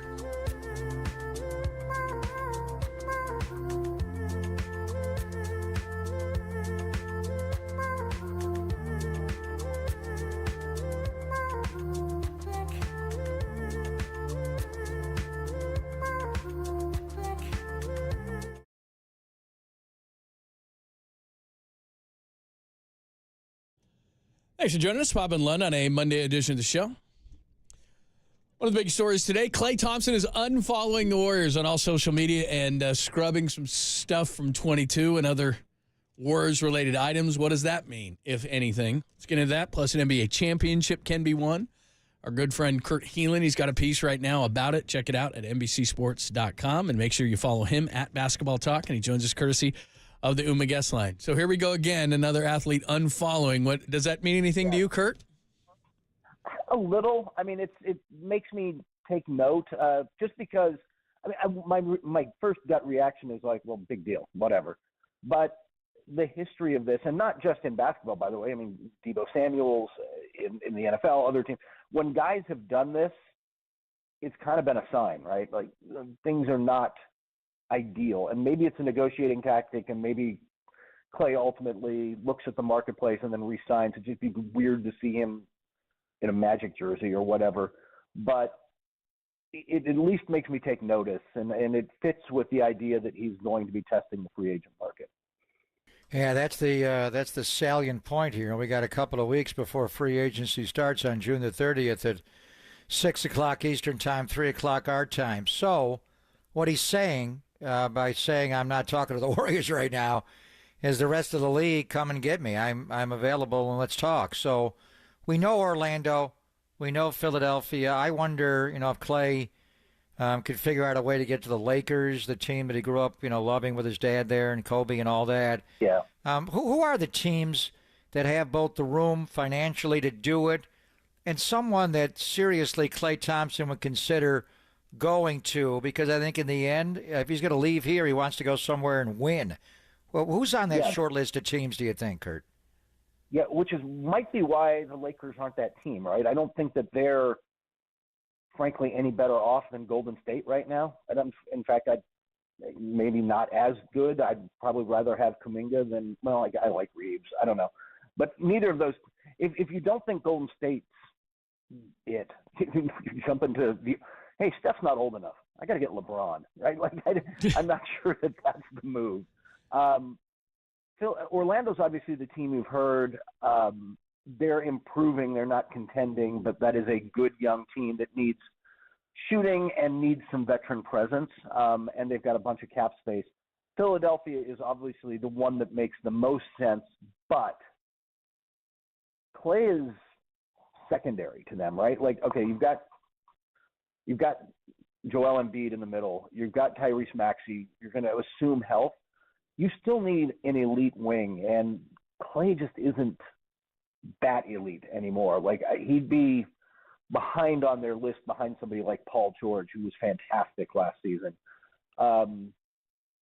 But I think the possibility of Klay going there on a shorter-term deal to provide some veteran presence on a team that could use it is not crazy. It's just that he's not the first call they're making when free agency opens.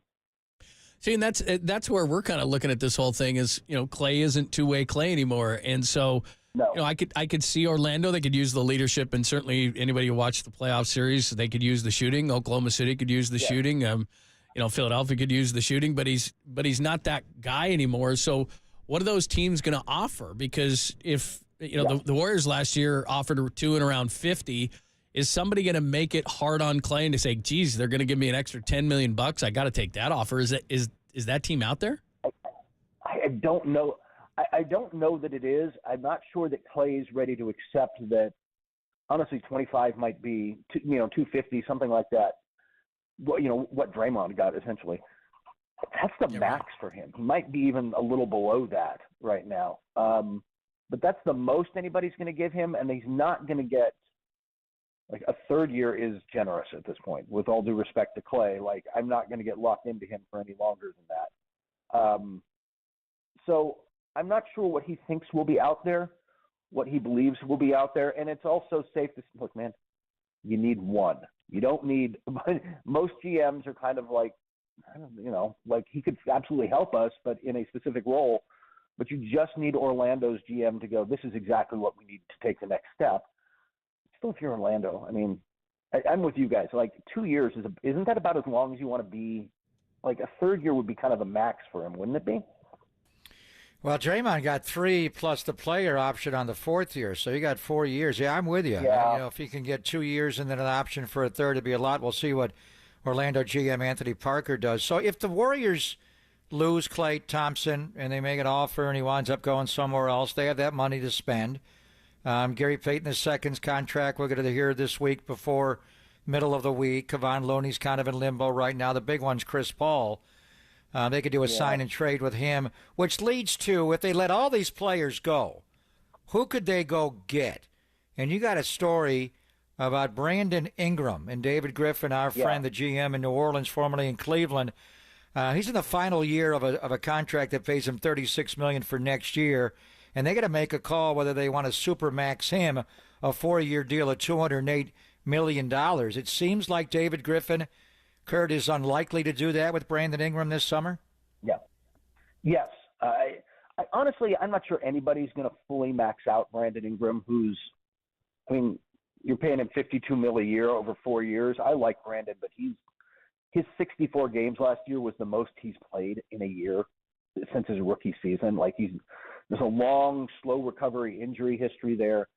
And he doesn't fit there. He doesn't fit in New Orleans as he's never quite meshed with Zion, and Zion's better. The ceiling with Zion is higher. It is a trade that I've heard floated around before. It's an interesting mix because Golden State clearly needs a second high-level shot creator to go next to Steph. And putting Brandon Ingram on the wing gives you that. He will get buckets. He does pass the ball. He is a good offensive player.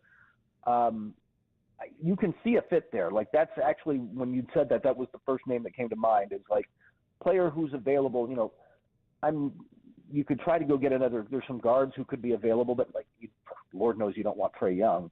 But if you could get like DeJounte Murray out of Atlanta. Not with Steph. Really, they couldn't play together, the two of them together. Yeah, exactly. It's just all those guards, even somebody like Darius Garland, who I like out of Cleveland and might want out if Donovan Mitchell stays.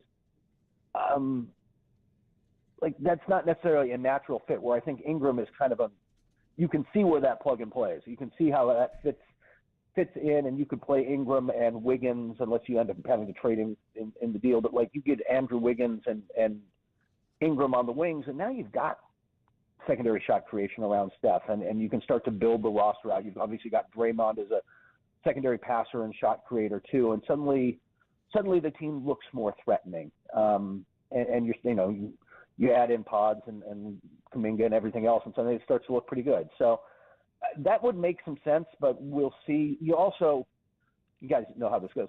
We think we know who's going to be available, but there will always be a name like, oh, look who that is. So, how about DeJounte Murray?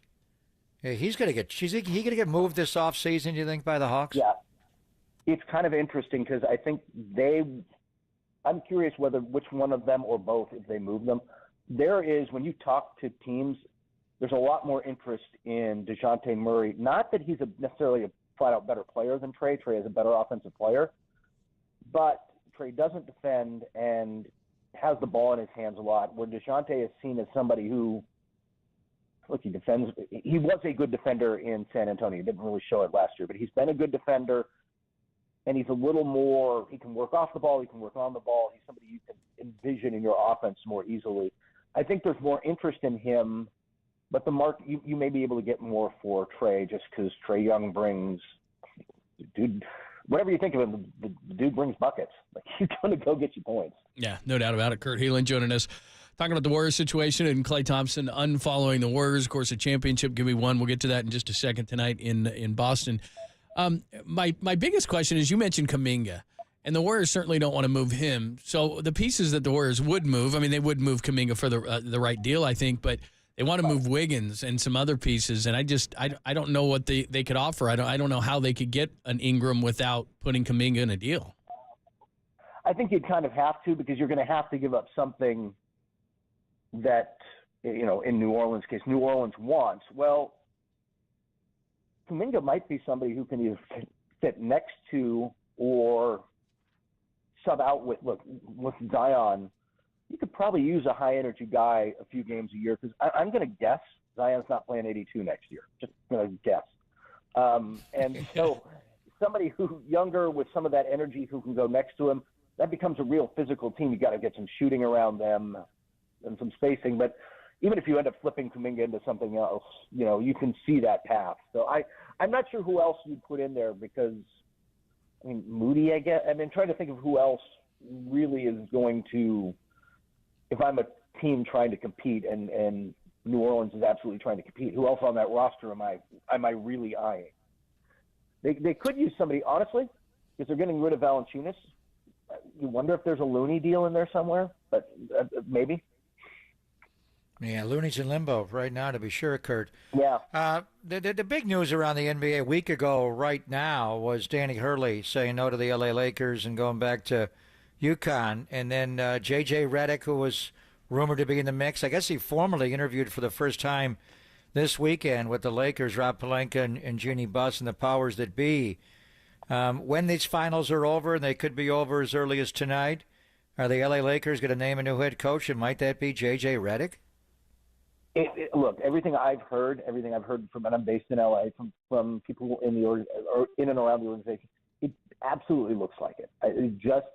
They don't have, I mean, with all due respect to James Borrego, who I think is a pretty good coach, and could be a good fit in the right place, that's not the star name they're going to be able to sell. And if you can't get Hurley, and you can't get, Jay Wright to come back or some other, sexy college name to jump in, you can sell Redick.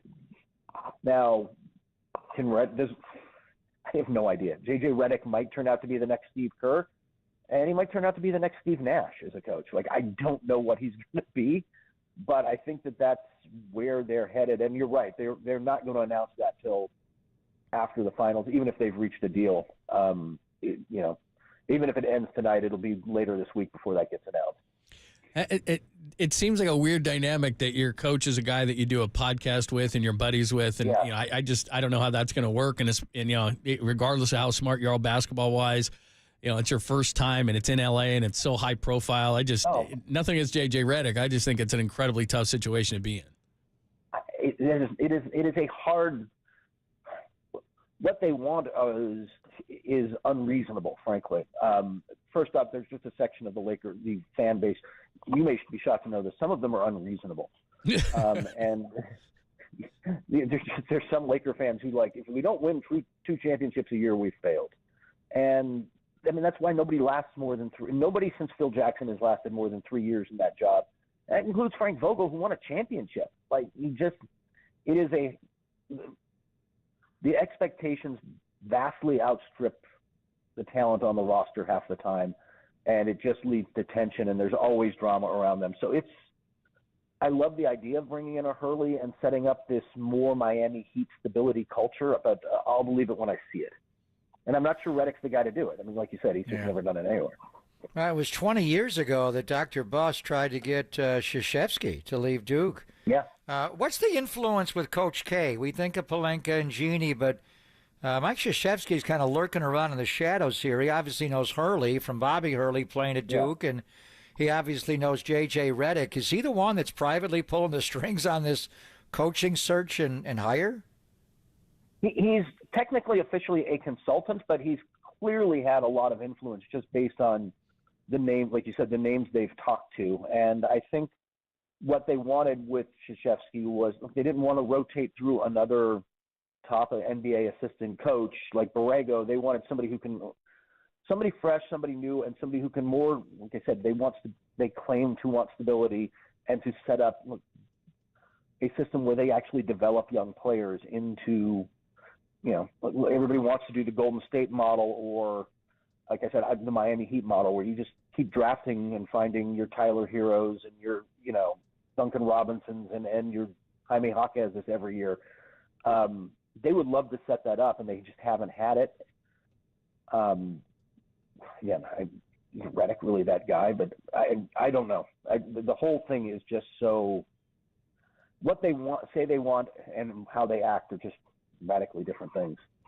Kurt Helin joining us at Basketball Talk, NBCSports.com. Finally to tonight, the Celtics obviously didn't show up last time out in Game 4. Going home, do you think this thing ends tonight? I kind of think so. Don't you guys think that was kind of the one-off? I mean, yeah. I think Dallas will play hard. I think they'll play well, but didn't that feel like a one-off game? Sure. Mm-hmm. Yep. Yeah. Kind of like Cleveland beating the Warriors that year. They won the first 15 finals playoff games, and Cleveland made all those threes, and the Warriors beat them in Oakland to win the title. Kind of get that feeling, don't you? Yeah, exactly. I think that it's going to be that kind of game. They got their one, they played great at home, but you're going to get a much better Boston team. I'm not sure Dallas is going to. Their defense, Boston didn't really counter the keeping the bigs closer to the basket defense that Dallas has gone back to, but you could see them rain threes tonight on them and end this thing. And I'll just tell you, the NBA is prepared for it, because all of us media up here in Boston, got emails today about the new exiting the building procedure, so they just don't dump us into a crowd of celebrating Celtics fans outside the arena. That's pretty funny. Do this or you'll be in the middle of the mob, and that wouldn't be good at all. Pretty much. That is pretty much what was said. That's pretty funny. They should be more concerned with getting Kyrie Irving out of the building, kidding. not you guys. Yeah, exactly. That's great. Hey, Kurt, that might require like a Secret Service level fake. Which one of the 5 SUVs is he in? Oh, good call. That's a good call. None of them. Yes. What is secret tunnel? Right. Hey, Kurt, you're the best, man. Thanks for a few minutes. We appreciate it. Always enjoy the insight. Take care, guys. You too. Thank you, Kurt. Again, at Basketball Talk for Kurt Helin. He's a lead NBA writer and managing editor at NBCSports.com. Make sure that you check it out. Of course, he's in L.A., so he knows a lot about the Lakers situation, covering the NBA Finals Celtics can win their 18th tonight. All right, top of the hour, we got you 1 o'clock. A couple of Giants cuts for you. We got something from Brandon Ayuk, if you haven't heard it, along the lines of Klay Thompson and his social media stuff. We'll give you that at the top of the hour. The 4 pieces of sound you need to hear in about 14 minutes. Pop and Lundley here on the Sports Leader.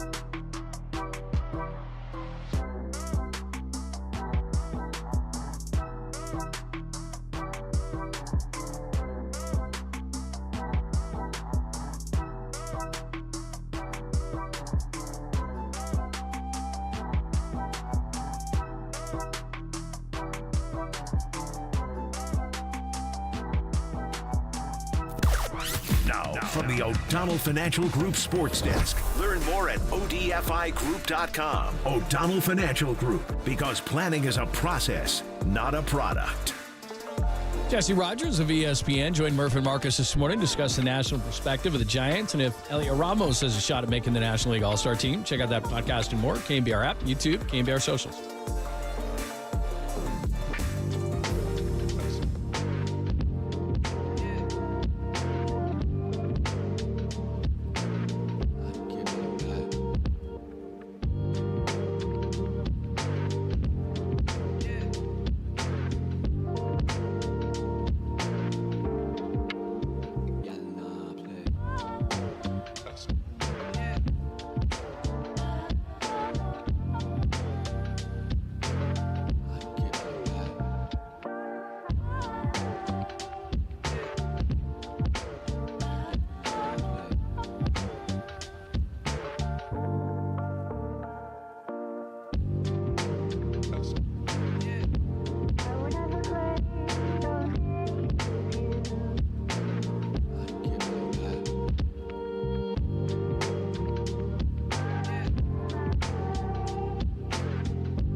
Time for some foreplay with Papa and Lund. I'm Dirk Diggler. 4 chunks of audio that really get you going.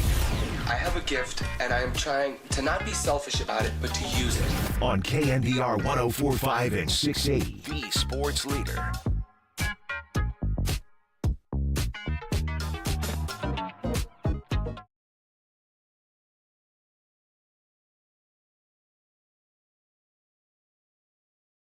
My bad. I was out in the bullpen area. I was talking, and You're I didn't. lefty, aren't you? I didn't. Yeah, and I didn't give. I didn't give Danny the numbers. It's on me, 100%. Yeah. Yeah. By the way, I got backing from a very good source on the muddlement word that I used earlier, which is really not a word. Was it an attorney? No, That better. likes the word settlement. Someone that both of us respect immensely, Guy Haberman, said muddlement passes the test. Might not be a word, but he liked it. So Okay. I like that. That's a good source to get it. Tell Guy to get the 262 hat done. That's What's the that? one I want. He's got people in L.A. making that hat. Who's 262 around here? Brock Steady, the Oh, rock yeah. star. They're making a hat. Are they really? With 262 on it. Oh, he's gonna be. Love that. Yeah. By the way, I was looking at your SF hats and everything like that. They have a Trent Williams edition trucker hat. I got to get that. It's very From cool. Residency, you mean? Yeah, those guys. Trent Williams owns part Yeah, I of the know. company. But they have a hat that it's a trucker hat, and it's got the SF, and it's in like a brown with a brown trucker hat. But then on the side, it's got a big 71 on the side of it. That's the one we want. Oh, there you go. Who's making those? Oh, and it's in the saloon font. It's a 49er as well. hat. Yeah, I think, one's black, one's I think white. He said somewhere in L.A. are making it. So He hasn't tracked it down yet. we need a muddlement on that. Haverman got a package of Big Ten football. Yeah, this year. good. Congratulations to him. So because he did a ton of Pac-12 stuff, but he'll be having to travel to the Midwest. Be Gonna going to park him, College man. Park, Maryland a lot, and Piscataway, New Jersey. Oh, he's gonna be doing the ACC version of the a lot. Big 12 or Big I think 10, I'll or go whatever to the hell it's Rutgers a called. lot. I'm not sure. Is Greg Schiano coaching Rutgers again? I don't even know. I don't think so. I got to get myself caught up on that version. I can't even remember where everybody is anymore. You need a scorecard now. Let's see. Arizona State, they went into the Big 12. Where's Utah? Big 12, and then some are in the Big 10, and then some are in Stanford's. What conference they're in? Stanford's in the ACC. Is that right? They are. Got to make sure I'm all caught up on that. Yeah, that's Cal's where they in the are. ACC as well, aren't they? That's crazy, man. How crazy is that? I mean, they've been It'll talking. be crazier come fall when we have to figure it all out. And guys like Guy gotta travel. Man alive. All right, it's foreplay time. Pop in London, KNBR AM and FM San Francisco, the sports leader, a Cumulus Media station.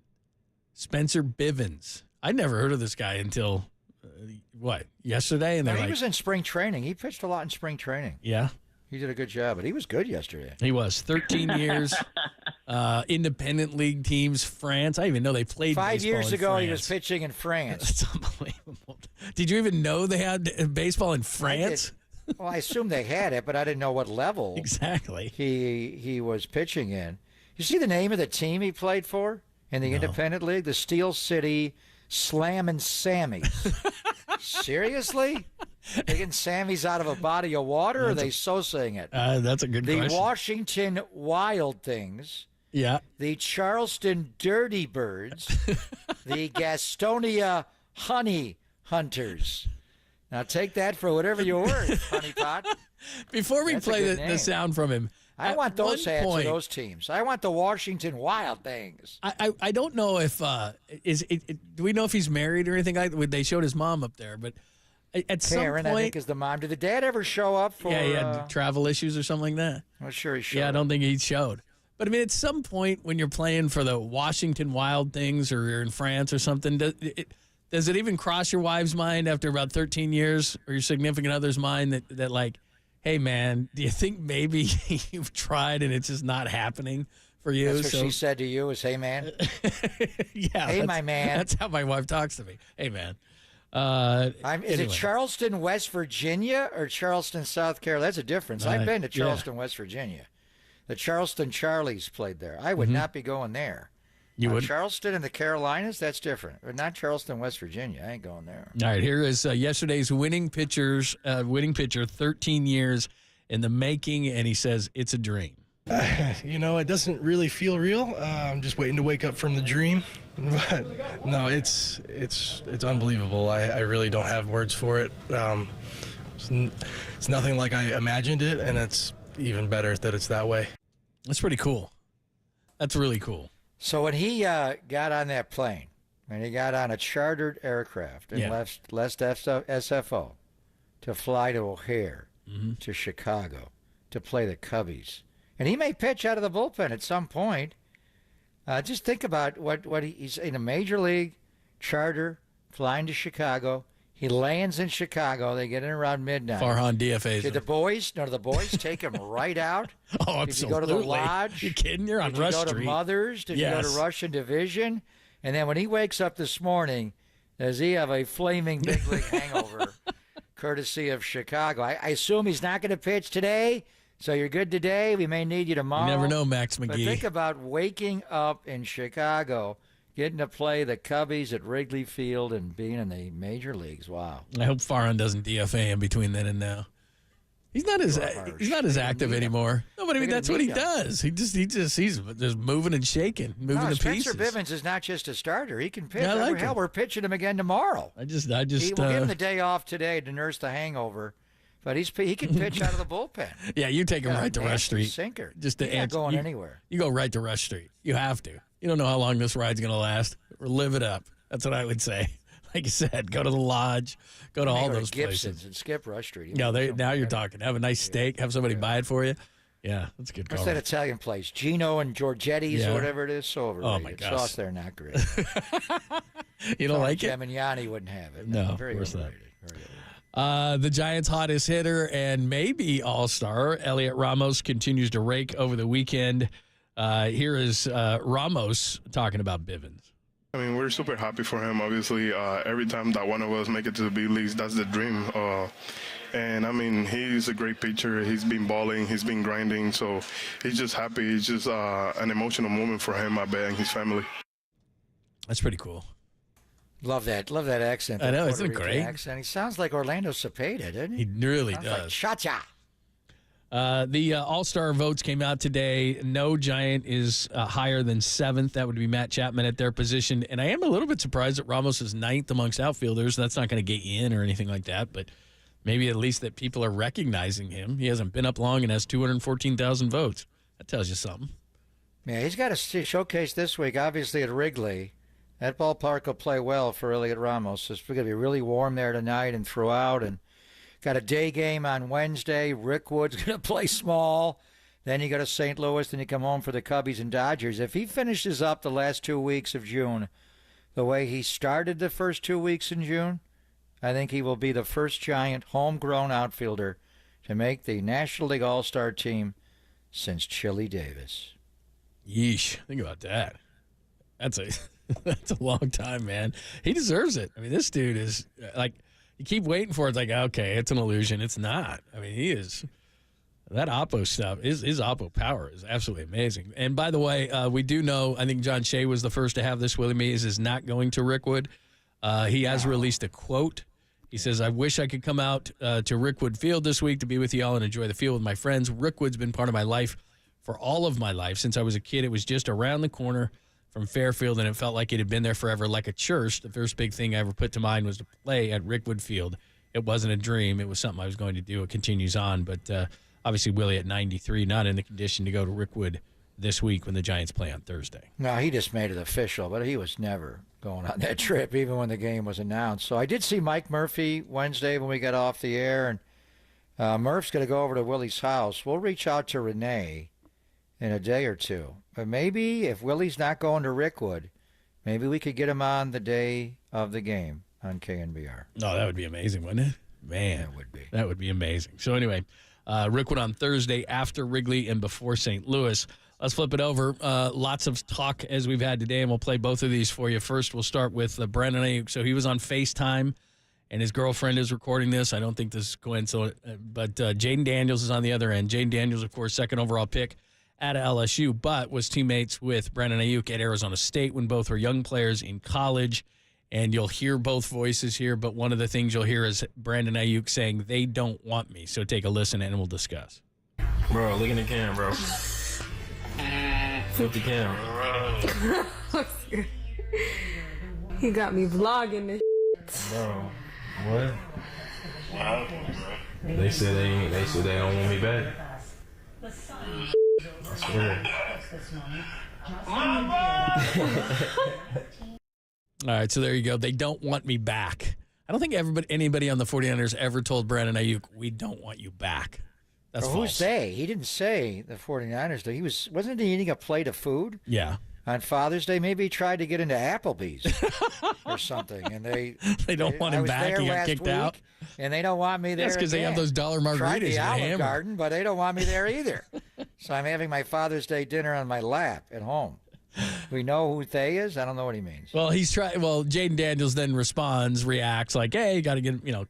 The assumption is, yeah, you got to get him here, and he wants to be your team. He wants to be your teammate again. But I don't buy any of that. I'm just not. It's not buying it. Well, Adam Peters is there, so he knows Brandon Ayuk, and Bob Myers was working there on draft day, and he works for Josh Harris, the owner of the Commanders and the Sixers and the New Jersey Devils. But anyway, I asked Bob, and I've asked him. I talked to him throughout, going back to the draft. If he just thinks the Niners are going to keep Brandon Ayuk for this year, and the deal is going to be next year. They're going to have to figure out what to do in the wide receiver room next year, but they have no desire, inclination at all to trade Brandon Ayuk this year. We'll see, but he's been strong on social media. How many different posts have this been of Brandon Ayuk and searching for that $30 million a year bag? He's been out there. Yeah, and it's strange in that you've said this before. He's quiet, and I wouldn't have been surprised if Debo did these kind of things, but Debo really didn't. And then Debo had not a holdout, but a hold in. And then on August 1st of his year, a couple of years ago, they got the deal done. Ayuk has been not outspoken, but through social media he has, and it's a little bit surprising to me. And I don't think it makes a difference one way or the other. I mean, I know that they seem to be at an impasse, but in Clay's situation, which we'll play in a second, it's like, okay, I'm out there and I'm ready to go. In Ayuk's situation, they're not going to trade him, and he's going to just have to play in that 14.2. I mean, he's going to sit out the entire season and not get $14 million? I doubt it. So you think there's a chance he plays on the rookie contract, their fifth-year option? I mean, at one point, do you just say, because he's going to hold out or in or whatever the case may be, he's not going to be part of training camp. And as they found out with Nick last year in September, even Nick Bosa, as great a shape as he's in, said, yeah, it affected me for a while.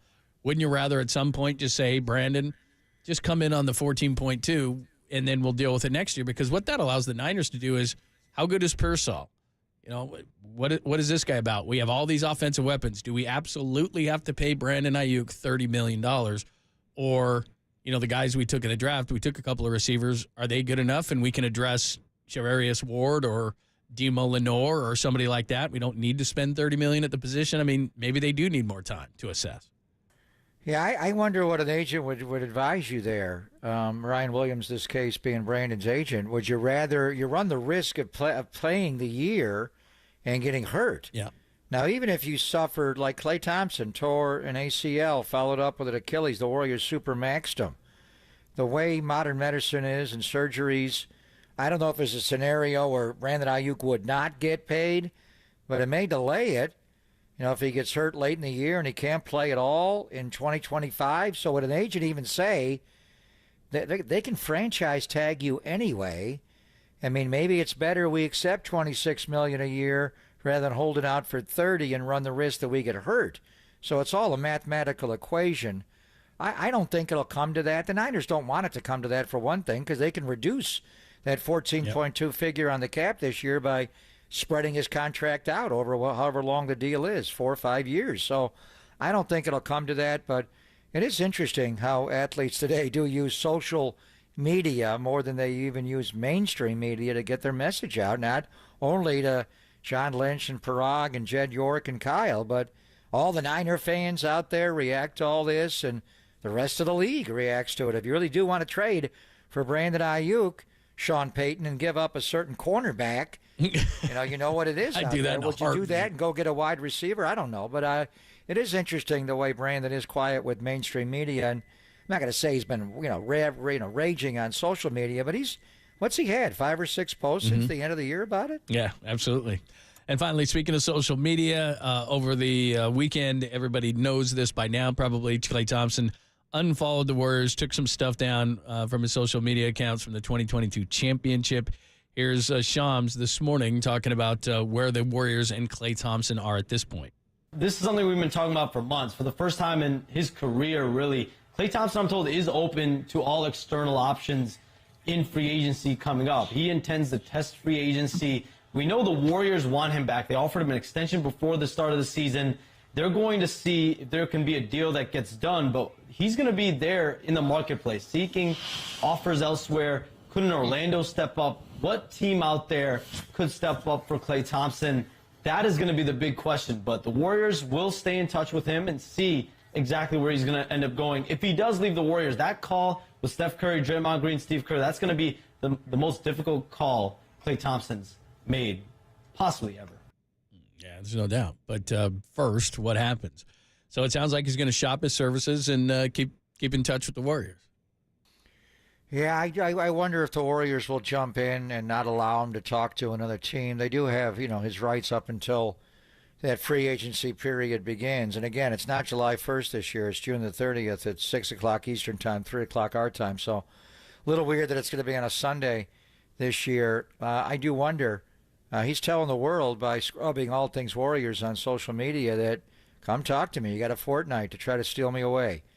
But really, it's going to be those hours right after, on June 30th, John. So I don't know. And then it's an opening for Joe and, Peter and Mike Dunleavy and Steve to jump in and not allow him to be a free agent. I'm trying to think, who did they allow as a free agent to talk to other teams? Steph Curry never got allowed to do that. Draymond never allowed to do that. I don't even Sean Livingston, remember when he was up? Mm-hmm. They brought their guys back. I mean, Durant was gone. There was no way to keep him. Right. But beyond that, they normally re-sign their own before another team gets a right to talk to them. So by allowing him to talk to somewhere, they're saying we're not going to go to that number, go out and get it in the marketplace. The marketplace will dictate what we do. But there's a concern that he does get a bigger deal and he just leaves. And then, does he owe them a phone call back to say, here's the number I got? Can you match it? And then they have to make the ultimate call. I think it's interesting that as you were talking there, that got me to thinking about that, is maybe that they are just not on the same page in terms of what Klay thinks he's worth versus the Warriors. And what you do in this situation is you say, okay, go shop and tell us what you're worth in on the market. And if that's what you're worth on the market, then we might pay it. But right now, this is what we think, because as you've pointed out today, the offer is 2 years, $48 million. It was $24 per. And as we were talking to Kurt Heelan, that's probably going to be the max offer he gets from somebody. But I don't think that, maybe I'm wrong, but Orlando, Oklahoma City, Philadelphia, the teams of those teams, I don't think they're going to give him a significant enough offer that's going to blow him away. And then it's going to come down to, a guy who's made $300 million in his career. Are you going to take an extra $5 million to go to Oklahoma City? I don't know Klay well enough to say that, but I would doubt it. No, he might. I mean, if he goes to that team, that could be the difference. They were the number 1 seed this year. They could win with him. So, that's obviously in a couple of weeks. By this Wednesday, Juneteenth, Gary Payton II's got to decide whether he's going to do with his $9.1 million player option. Do they redo that deal? Kevon Looney, we're hearing reports that he's going to be let go and, a lower number or re-signed. The big one is Chris Paul, John, and his date is June 28th, which is the Friday before that, June 30th, start of the new league year. If we get news, that week leading up when the Giants are playing the Cubbies and Dodgers, June 24th through the 27th, 28th, that the Warriors and Chris Paul extended the deadline, to me, that would lead that maybe they're in play for Klay. If they don't extend the deadline and they let Klay walk, then they could make a move on Chris Paul, because you're not bringing them both back. So if they know Klay's getting a deal in Orlando, we're going to let him walk, then they could either trade Chris Paul before or they could do it with a sign and trade when June 30th rolls around. So we got a lot of Gary Payton II, Kevon Looney, no one talks about. We will, obviously, Chris Paul and Klay. It's all coming down the next couple of weeks. And then, do you want Brandon Ingram? I kind of like Brandon Ingram. I'm not sure I'd super max him, but kind of like that. I mean, me, he's always been KD light. He's the closest thing to Kevin in the NBA, younger, but he's brittle. Not quite Durant. Do you want to build as him being your second scorer? Can you keep Kuminga and figure out a way to get tough. Brandon Ingram? I think it would be tough because if you're getting Ingram and New Orleans, they're saying now that they're not gonna max him out, but I mean there's a player young enough to take you into the next phase of things. But you're thinking what, Wiggins and throw-ins and first-round picks? Is New Orleans going to get a better offer than that? Probably, you would think, right? Yeah, I wouldn't give up Kuminga, but I am intrigued by Brandon Ingram. I always have. I mean, he was a Laker. He was in the Anthony Davis trade. Second overall pick. He's so thin, and he's got to fill out. He got hurt. His being in and out of the lineup, I think, along with obviously Zion going down in the playoffs or getting close to the playoffs before the play-in, that's what doomed them. And I think they wonder if those two guys can play together, and I think they feel like they can't, and they got to stay with Zion. All right, that is your foreplay, the 4 pieces of sound you need to hear today. That was cool. The Bivens conversation. He, after 13 years in the minor leagues, gets that win yesterday. You got Elliot Ramos, who remains and stays red hot as well. Plus, you heard from Brandon Ayuk and Shams on the future of Klay Thompson. Give us your thoughts on any of those things. Golden State Lumber and Building Materials text line and call-in line is the same, 415-808-KNBR, 415-808-5627. Pop and Lund today, sponsored by our good friends at Redwood Credit Union. Watch your money grow with a high-yield savings certificate at Redwood Credit Union. See how much you can earn at redwoodcu.org. Bottom of the hour, part of the caboose today. Charles Barkley says he's retiring again. And if you didn't hear Snoop do some play-by-play during the Brewers-Reds, I think it was, over the weekend, it was amazing. We'll give you some of that at 1:30 only here on the Sports Leader.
From the O'Donnell Financial Group Sports Desk. Learn more at odfigroup.com. O'Donnell Financial Group, because planning is a process, not a product. Giants finished up with the Angels over the weekend, and manager Ron Washington joined Talking Baseball with Marty Lure. It was for me. Over the weekend to break down the Giants and Angels series. Check out that podcast and more. KNBR app, YouTube, KNBR Social. It was for me.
Seam hits, filter out the noise, and kick it with KNBR on the gram for everything Giants. Follow the sports leader on Instagram at KNBR. It's 0-2. Bivens to Stefanik. The pitch. Struck him out swinging. Threw a slider. So Spencer Bivens has faced 5 big league hitters. He struck out 3 of them. It's pretty impressive. Dave Fleming on the call. Spencer Bivens got the win in his major league debut. Not a typical path, to say the least. Because Kyle Harrison's injury, gets the call Saturday afternoon, jumps in the car from Reno to San Francisco, gets there at 3 a.m., gets the win, retired the final 8 batters. What a great story, and it is great to be joined by Giants pitcher Spencer Bivens from Chicago as he joins us courtesy of the UMA guest line. First of all, congratulations. How are you? Thank you, guys. It's pretty cool. I really couldn't have made a better story myself. Yeah, pretty cool is amazing. I mean, you said it doesn't feel real. I'm waiting to wake up from a dream. So when you woke up this morning at the hotel in Chicago and you're a San Francisco Giant later in the day, you're going to get on a bus and go to Wrigley Field. Did it sink in at that point what you did yesterday and where you are now, Spencer? Waking up this morning, seeing the hotel and just opening the window, seeing downtown Chicago was, I was like, yep, this really happened. And it's extremely special. I'm blessed to be here, and getting on the bus to the ballpark was cool. And I just walked around Wrigley, and I can't even put that into words just as a fan. It's amazing. That is so cool. And boy, Wrigley's a great spot. So for those who don't know the story, you can give us a quick version of it, but just how you've gotten to this point and all the trials and tribulations. So what is the story that got you to this point? In junior college, I wasn't really recruited. I went to Penn State and tried to walk on. That didn't really work out in my favor. Went to a small D2 school in Oklahoma. Wasn't drafted. I went to France. I had a buddy who was playing over there. He got me over there and had a good season over there. I was signed to play in the Czech Republic in 2020. And then COVID happened. So during COVID, I had a friend playing indie ball in Pittsburgh, and they had a little COVID league. He got me into it. And from there, I kind of got to stay in the States. I did well enough that Wild Things gave me a contract for 21. I was there, and then I got into the Atlantic League the same year. And then the 21-22 season, off-season, I really put in a lot of work and got my velo up and went to Gastonia as I thought I was going to start, but I went as a reliever, and I opened the Giants' eyes enough, and they took a chance on me. And 2024, here we are in Wrigley Field. That's so cool. Gastonia Honey Hunters, the Charleston Dirty Birds, the Washington Wild Things, the Steel City Slam and Sammies. Do you have a baseball hat? Did you save a hat from every team you played on, Spencer? That is crazy you say that, because I have saved a hat from every team since high school. And they're actually in my room at home each stop along the way, and I can't wait to put the Giants hat on there. What was the hat from France? Were you like in a rec league? Where were you playing in France? So I guess the best way to consider it would be like kind of semi-pro. It's getting into a little bit higher level now. They have a lot of like Latin guys that are ex-minor leaguers that go over there and kind of become citizens. Mm-hmm. But all in all, the level is like, I'd say D2-ish, maybe low D1, but it was a great experience to talk to some of those guys and experience life outside the States. And it kind of seems like a vacation now in hindsight. Spencer Bivens is joining us. He gets the win yesterday over the Angels in his major league debut. So just at what point did you think to yourself, and I don't know if the goal was always, I'm going to make it to the majors or whatever the case may be, but at what point did you think, you know what, this might be something, I might be something? I don't know. I always kind of had it in the back of my mind what I wanted to do and what I wanted to pursue. But in France, it was probably the hardest to make that a reality. But when I got back to indie ball and, got a lot of positive feedback from guys who had either been in the show or been in an affiliate ball, just to keep going. And I was already going to do that, but to hear that from them, it really helped. And then after the Steel City Slam and Sammys, Brandon Phillips actually grabbed me and took me to a different league in Lexington, Kentucky.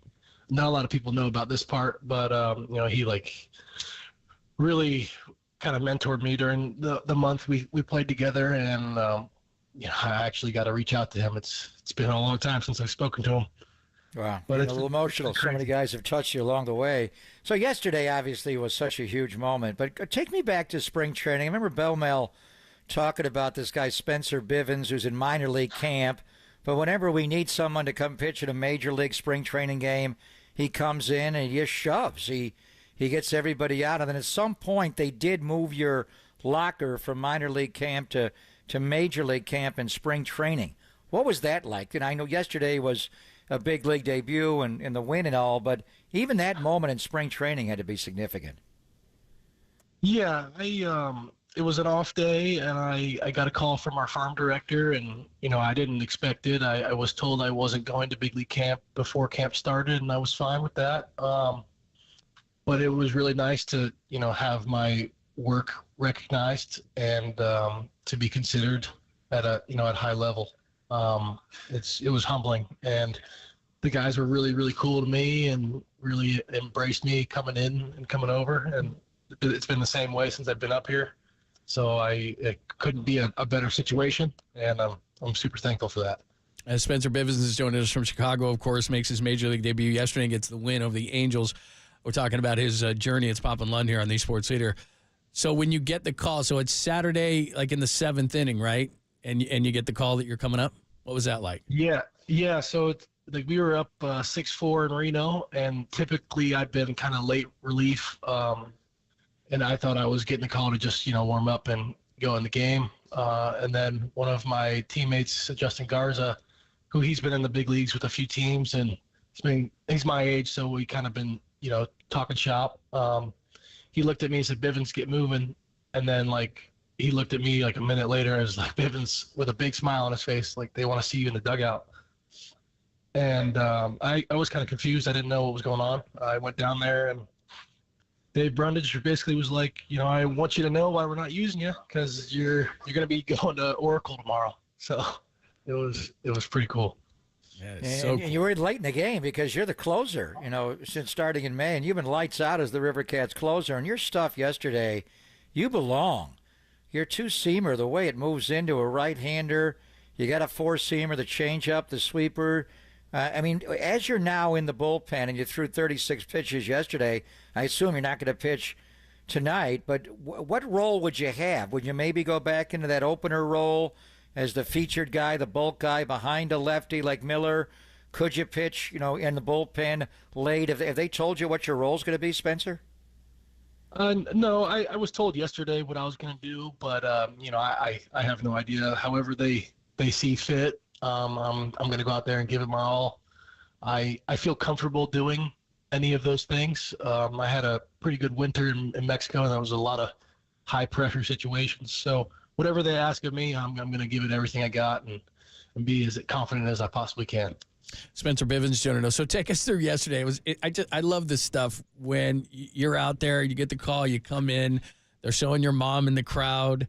Your dad had some travel issues, I guess. I don't know if he ever got there, but so you strike out the first one and you're feeling great. Then a home run to dead center. Then you retire the final 8.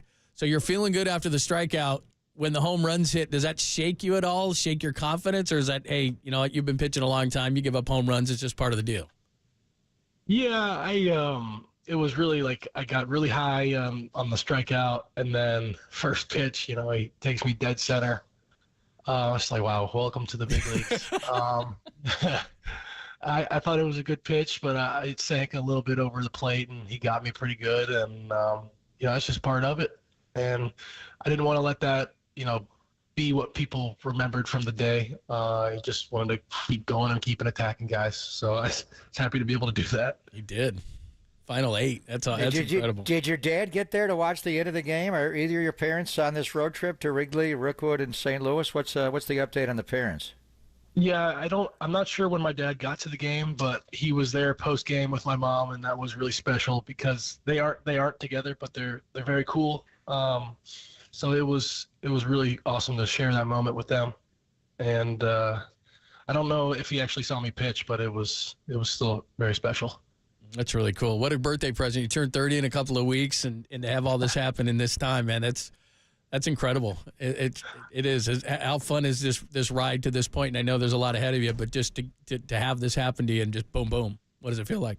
Yeah, it's crazy. It's definitely the best birthday gift I could get. I'm very happy I got it before I turned 30.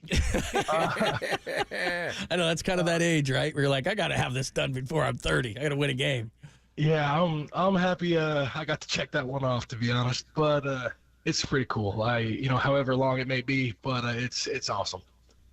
Yeah, I don't know if you know all the details, but by becoming the winning pitcher yesterday, you are the oldest Giant pitcher to earn the win in his major league debut since a guy named Ace Adams back in 1941. So that's a hell of an early birthday present for you. That's pretty cool. So how's Wrigley playing? I hear it's hot as hell there. Is the Hawk blowing in, out? Where's the wind? Where's the wind blowing right now? The Hawk's blowing out right now. Oh, boy. You don't want to pitch the day off. You don't want to go ice your arm. You don't want to pitch today. I mean, I don't think I'll be in there, but I'll be prepared if they call my name. But it's just happy to be here. It really is awesome. That is great, man. Well, look, congratulations. What a tremendous story, and it's just starting. It's not been written, but congratulations on all your hard work and getting here. By the way, at any point did you just say, you know what, I think I'm done here? Did you, or did you just the whole time you're just, I'm sticking to it, I'm making it? There were a few times, in indie ball, and then there were a few times even at like low A or even in Richmond last year where I thought about it, but I didn't really think too much into it. I talked to Pat Burrell actually when he was in Richmond about stuff. But no, I was going to see it through no matter what. A good idea. Real jobs suck. I mean, we don't have one either, but still, just like who wants to get a real job? That's awesome. Well, congratulations. I know we'll be hearing a lot more from you. Good luck the rest of the way, and we'll talk to you soon. Thank you so much. Thank you very much, guys. Take care. Congratulations. Spectacular, Spencer. Wow, what a good dude, man. What a really good dude. People. And he was right on the dugout bench, the railing, right next to Pat Burrell. So they have a relationship when Pat was traveling around all the minor leagues, but he was right there with him. He's got a hat for every team he pitched for. We're the Steel City Slammin' Sammies. What does that look like? I want to see that. Or the Wild Things one. Or the one in France. Washington Wild Things. The Charleston Dirty Birds. The best one ever. The Gastonia Honey Hunters. I like it. I mean, when he's in France playing semi-pro ball, he's just thinking of directly. I'm going to make it. It's like, what? Semi-pro. He said it's like D2 ball. It's like, I'm going to make it. That's crazy, man. What a cool story. What a story. He's good, though. He's really good. He's got nasty stuff. Yeah, he could start, he could close, he could pitch anywhere in between. Yeah. What a good conversation, too. He's great. Spencer Bivens. If you missed any of that conversation, it is worth to go back to KNBR.com. We'll post that shortly. Very cool. Gets the win yesterday. 13 years trying to make it, and at 29, just 2 weeks before his 30th birthday, gets the win, and now he's in Chicago at Wrigley Field going, this is pretty cool. Good stuff. All right, we'll give you the Sweet Clean Family Friendly Caboose Pistol, including Charles Barkley says he's retiring, and Snoop doing some analyst work. We'll do it next on the Sports Leader.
Greg Papa here once again for Golden State Window and Door Design. Are you upgrading your home or designing a new one? Consider Golden State's one-stop showroom for attractive and energy-efficient windows. You may have heard Golden State Window and Door Design is now a Marvin direct dealer. Wow. In addition to the other manufacturers they represent, you can find attractive options for any budget, including several prestigious brands such as Western, Awake, and Euroline. They include a wide selection of energy-efficient windows and doors for homeowners. If you're a contractor or architect, talk with your clients about what may work best within their budget.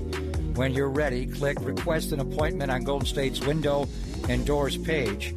Then start at goldenstatelumber.com for a number of design options for you and your clients. So you know where to go now. Located throughout the Bay Area, they've been the go-to supplier for 70 years. Golden State, when you succeed, we succeed.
And now, time for the Protect Your Assets with David Hollander Business and Technology Report.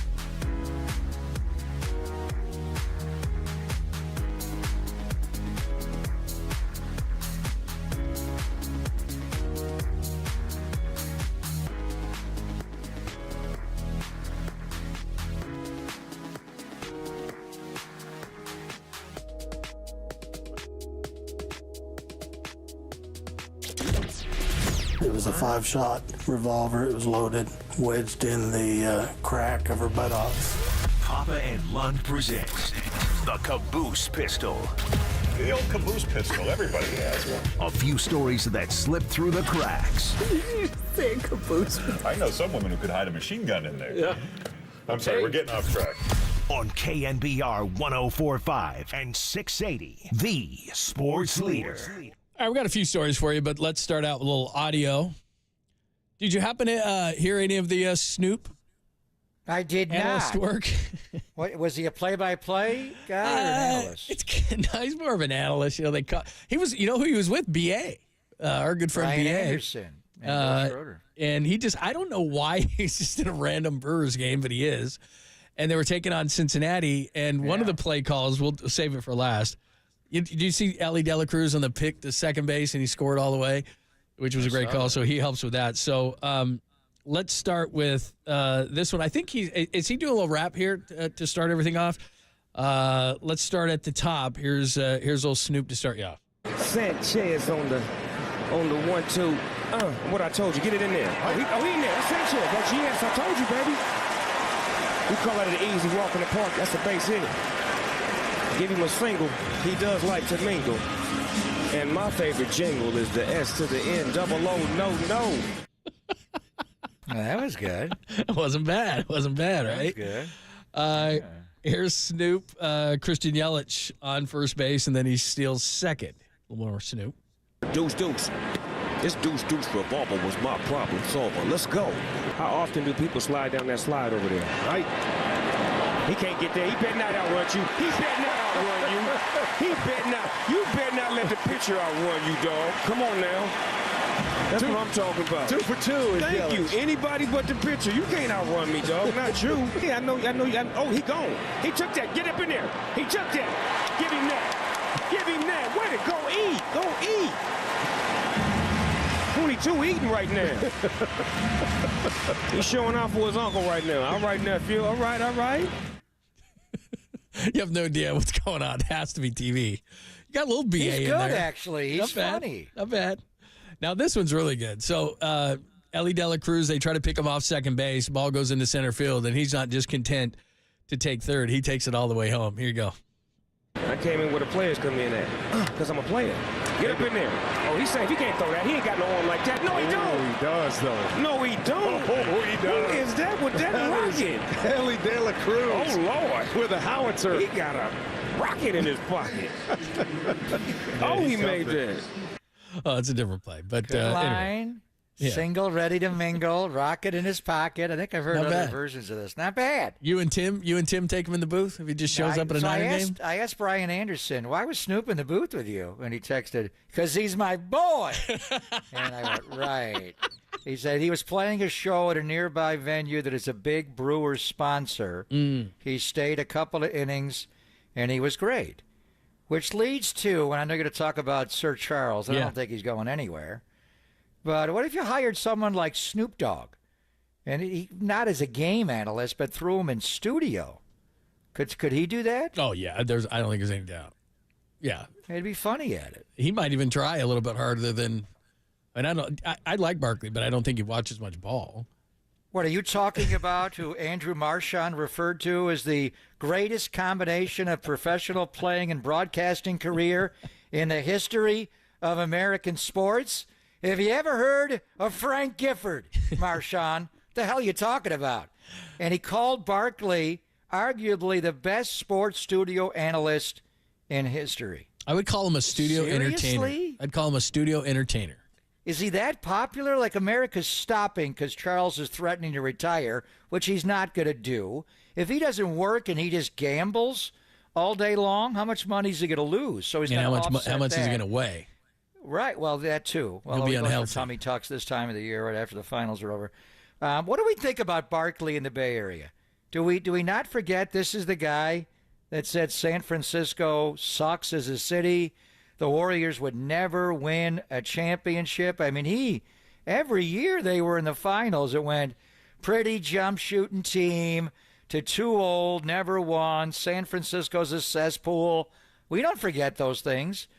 Would we call him the greatest sports studio analyst in history, Charles Barkley in the Bay Area? He's an entertainer. He's an entertainer. I mean, I'm entertained by the show. Honestly, I don't find it that funny. Yeah, but in any event, I like him. I mean, I think he's entertaining. But in terms of analysis, it's just fun. They have fun. I like the show. But I mean, it depends on what you're looking for, right? No, I don't find it entertaining. He doesn't say anything that's funny. Anyway, he went on and on NBA TV after the game on Friday night and basically what he was saying, don't call me anymore. Don't bother me anymore. I'm not doing any more interviews. See, this is leverage just like Ayuk and Klay to me. Well, this is just leverage. I think there's nothing to be had right now because he has an agreement with Turner. They could keep the rights. Nothing's been settled.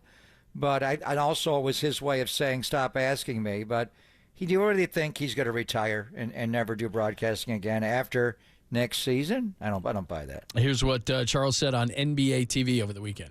I have made the decision myself. No matter what happens, next year is going to be my last year on television. And I just want to say thank you to my NBA family. You guys been great to me. My heart is full with joy and gratitude. But I'm going to pass the baton at the end of next year. I hope the NBA stays with TNT. But for me personally, I wanted you guys to hear from me because I'm not doing any more interviews. Don't y'all be calling me. Nobody calling me. I'm not talking about this again, but I want to tell my NBA and NBA TV and TNT family that I'm not going to another network, but I'm going to pass the baton to either Jamal Crawford or Vince Carter or you, Steve. But next year, I'm going to just retire after 25 years, and I just want to say thank you, and I wanted y'all to hear from me first. Okay, couple of things. He has said this before. Number two, he's making about $10 million a year. He could double that easily. Somebody's going to pay him that, and it won't be that difficult. And Charles is just Charles. I mean, it's not like he has a strenuous schedule or anything. He could probably set his own hours, the amount of games he wants to do. I mean, he's going to be maybe the richest free agent in TV sports history. I mean, he'll make 20 or even more. More than Tom Brady?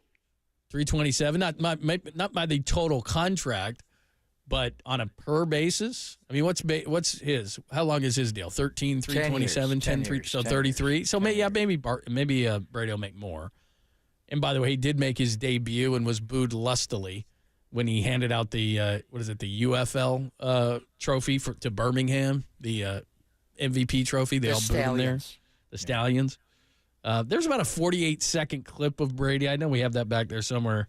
Didn't say anything overly. I can't tell. Like, all these people were tweeting stuff out like, oh, Brady's going to be great. He didn't hardly say anything. Like 40 seconds. I can't tell. But Barkley will make a lot of money. He's not retiring. He's been doing it 25 years? Charles Barkley's been on TV for 25 years? Yeah, that's He's been retired 25 years? What year is this? 2024? He might have started like Draymond though during his career because he was drafted in '84, right? He was on that. He was in that '84 draft. I mean, that shocks me, but we'll see where he does. I'd say get rid of Charles Barkley and hire Snoop Dogg if you can get him out of the Milwaukee Brewers broadcast booth. Snoop Dogg would be great at it. Yeah, but the one thing Charles did say is, no offense to Steve Smith or Jamal Crawford or I don't know who else he mentioned. Those guys, there's no Charles Barkley in the horizon. Steve Smith, he just said that because Steve was sitting next to him. Vince Carter. Vince Carter's not. None of those guys. None of those guys. So, I mean, anybody who's going to be close, it's going to be Draymond. I mean, that's what everybody's been saying forever. I mean, but Draymond's can we not remember him showing up out in Thrive City and the fans booing Charles and him taking on the whole city? I mean, where's Charles that popular?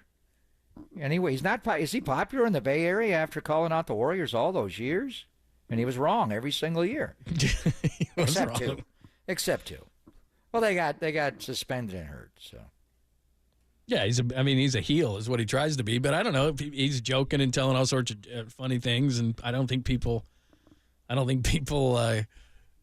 him. I don't know why, but they just don't. He says stuff, and that's people. And the biggest term around Charles Barkley is, "Oh, that's Charles being Charles."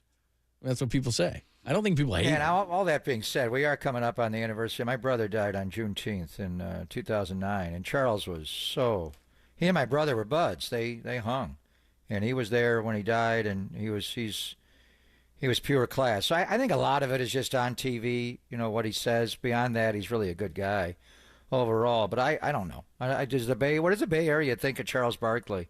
Because he's been the Warriors' antagonist for for all these years. I mean, easily, if you could get him away from Brian Anderson, Snoop Dogg is the guy you want to. Can Snoop Dogg be great at that? Could they ever pay him enough money? Oh, that's a great picture. Funny. Is that on BA's account? Bill Schroeder, BA sent me that. That's very cool. That is very cool. Snoop Dogg. All right. Yeah, I mean, it's split. I'm looking at the text line right now. Hit us up. Golden State Lumber Building Material text line 415-808 KNBR. They're going to miss Barkley on TV? Yeah, I think a or lot of he's people. Not going away. Really? He's they not. Do? I don't think I'd be shocked. By the way, did you see that what was the team that Spencer Bivens played for in Pittsburgh? The Slammin' Sammies? The Steel City Slammin' Sammies. Did you see the? Did you see the logo? Pittsburgh? It's it's a Permanis Brothers sandwich on a hat with bats coming out of it. Oh, we got to get so that. It's an awesome hat. It is. Wow. It looks like a Permanis Brothers sandwich. I thought it was Steel City. It on could that be bread. Lackawanna for all I know. It's Pittsburgh. And it's I think it's Steel City. Yeah. So it looks like a Permanis Brothers sandwich on the on the hat, with the fries coming out and the lettuce and all that kind of stuff. Coleslaw. And then it's got two bats coming out of the sandwich. And that's How the great hat. is that? We want one of those. I know. I got to ask. What is the Gastonia Honey Hunters? Yeah, I got to see that one too. Like? But my mind is wandering. But the Slammy Sammy's hat, that's a winner. We got to get. A good one? I got to find that hat. Yeah. How about the Charleston Dirty Birds? I have not seen that. Are they all one doing yet. Jamal Anderson? They doing the Dirty Bird? Yeah, that's a good question. So anyway, yeah, Walter just showed me the Slammin' Sammys. So that's a winner right there. So anyway, if you missed Spencer Bivens, he was on the show a little bit earlier. He was great. He was good. That was really good. He could be a closer. He was the PCL pitcher of the month of May, and he was their closer since May. He's been great. All right, I'll see if I've got a couple of stories. We got some remnants, I'm sure, here as well. So we'll get into a couple of things before we jump at the top of the hour, and then Tolbert and Copes. Remember, Pop Bun Lund, sponsored by good friends at Redwood Credit Union. Watch your money grow with a high-yield savings certificate at Redwood Credit Union. See how much you can earn at redwoodcu.org. Some remnants next on the Sports Leader.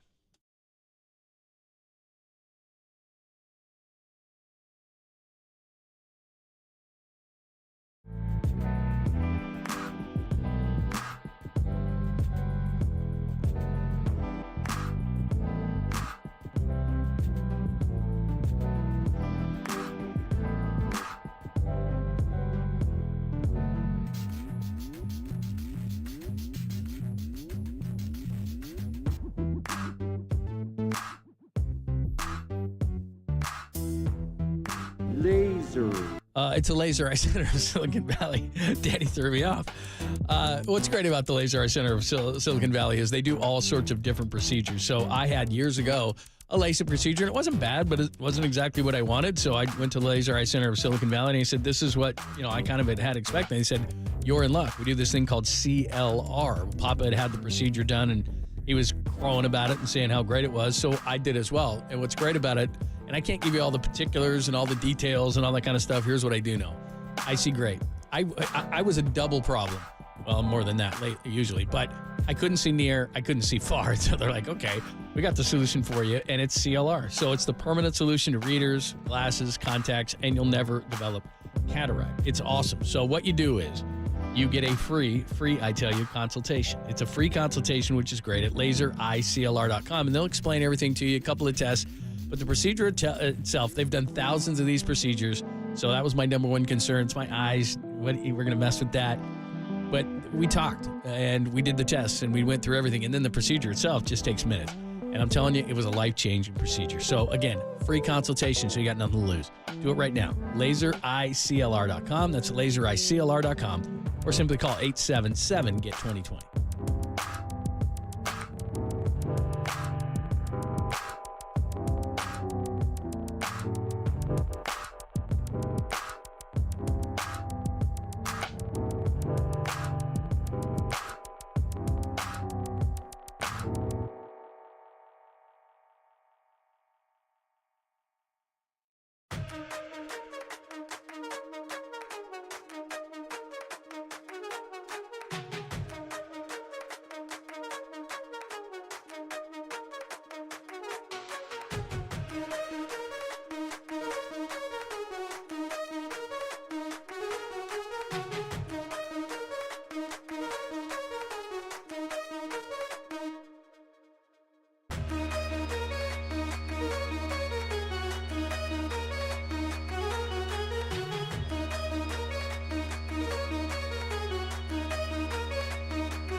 Papa and Lund continue live from the KNBR Casino Matrix Progressive Jackpot Studios. Casino Matrix, Progressive Jackpots are here. Where are you? Just drop in. Please play responsibly. 1-800-GAMBLER.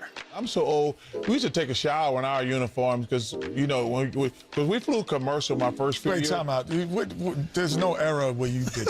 Yes, it is. Stop, you're making this up. No, I'm not. There's no way that you were supposed to wash your uniform, put it on. You're making this up. I'm not making this up. Let him finish. I've never heard. No one in the right mind has ever done that. Let him finish, please. Let him finish. And soap, they give you soap. Let him finish, Kenny. When I first got to the NBA, we flew commercial. Yes, that's accurate. I'm not disagreeing with you. So when you played the night before and flew the next morning, when was you exactly going to get your uniform clean?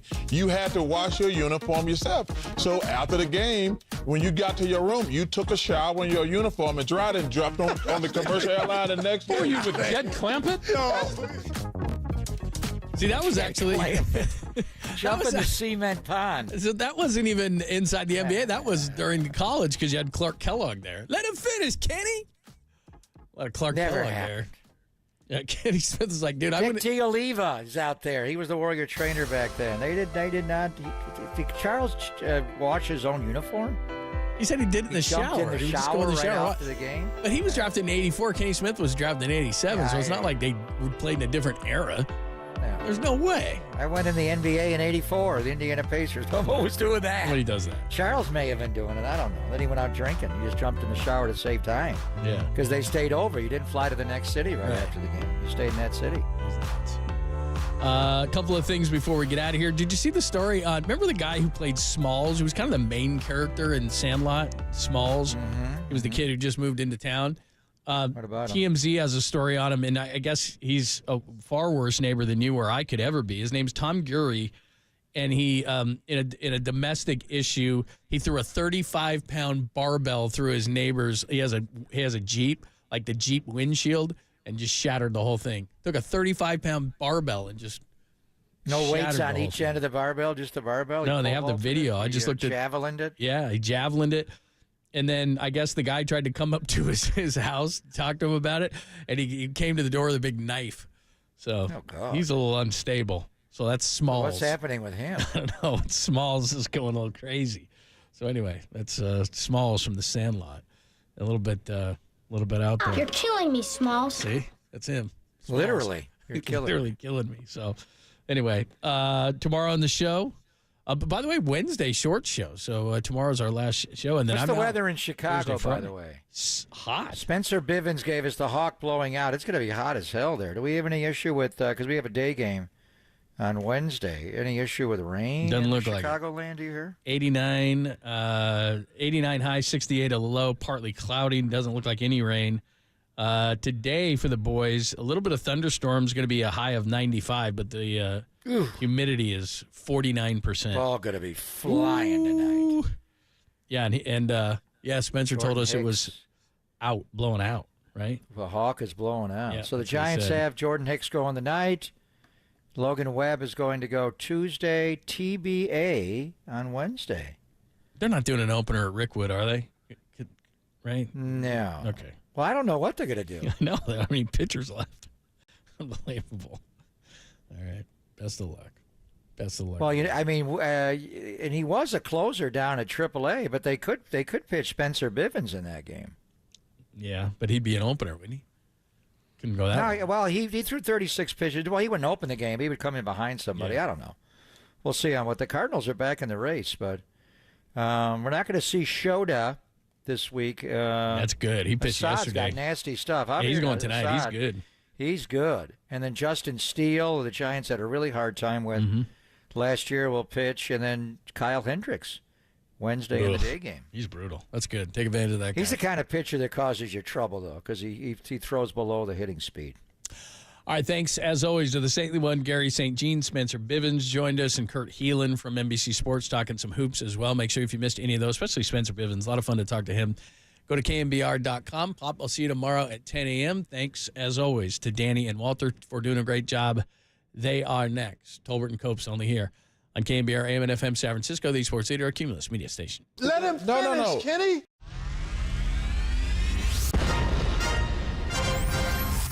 The NBA brought him to the Bay. While his co-host was born and raised here. Adam, that is great co-host work right there. That is amazing. You're lucky to have Adam, Tommy. Oh, absolutely. It's time for Tolbert and Copes. Let's get it on! Tom Tolbert. Yeah, thank you. Now if I could ever get some beer. And Adam Copeland. Adam Copeland has arrived! On KNBR 104.5 and 680, the sports leader.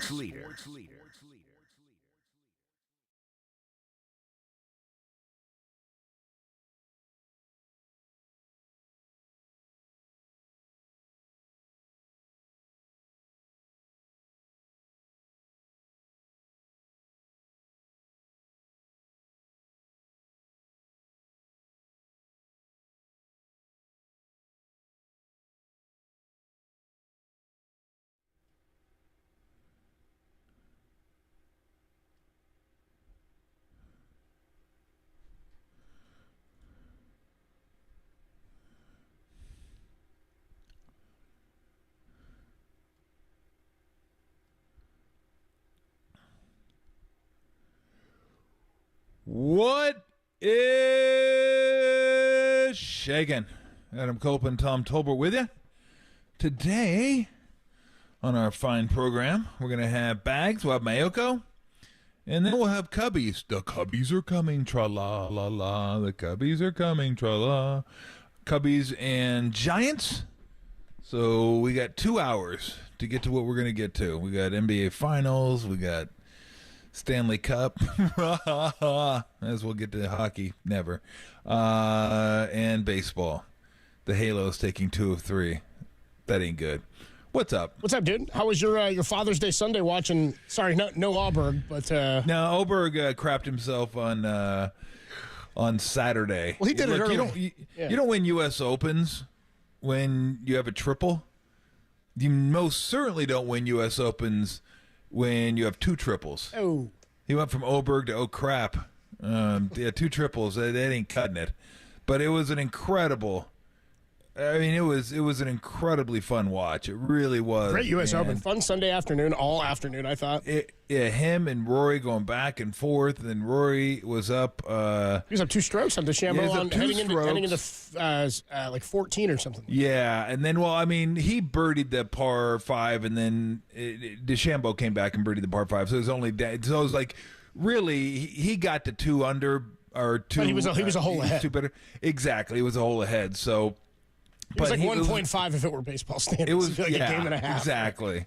He was right there. Like, he was right there. And a couple things really jumped out. One is you wonder about, like, Rory and pressure situations now at the majors, because we've seen it before. It's not always the putter, but it's something. Like, he just, when he needs it, it's not quite there. That being said, he shot a 69, which is a pretty good score on a Sunday. The US Open. Thank you. At Pinehurst. Dude, when I watched it end, I was like, oh, we're going to hear that a bunch tomorrow, dude. As soon as we start talking Rory, we're going to get it. So, and the putt on 18 was, I mean, that was brutal, but it was a putt on 16. 16 was a much easier That was the one, yeah. 18 wasn't that easy. 18 is one of those, like, downhill sliders, and you're like, oh, man.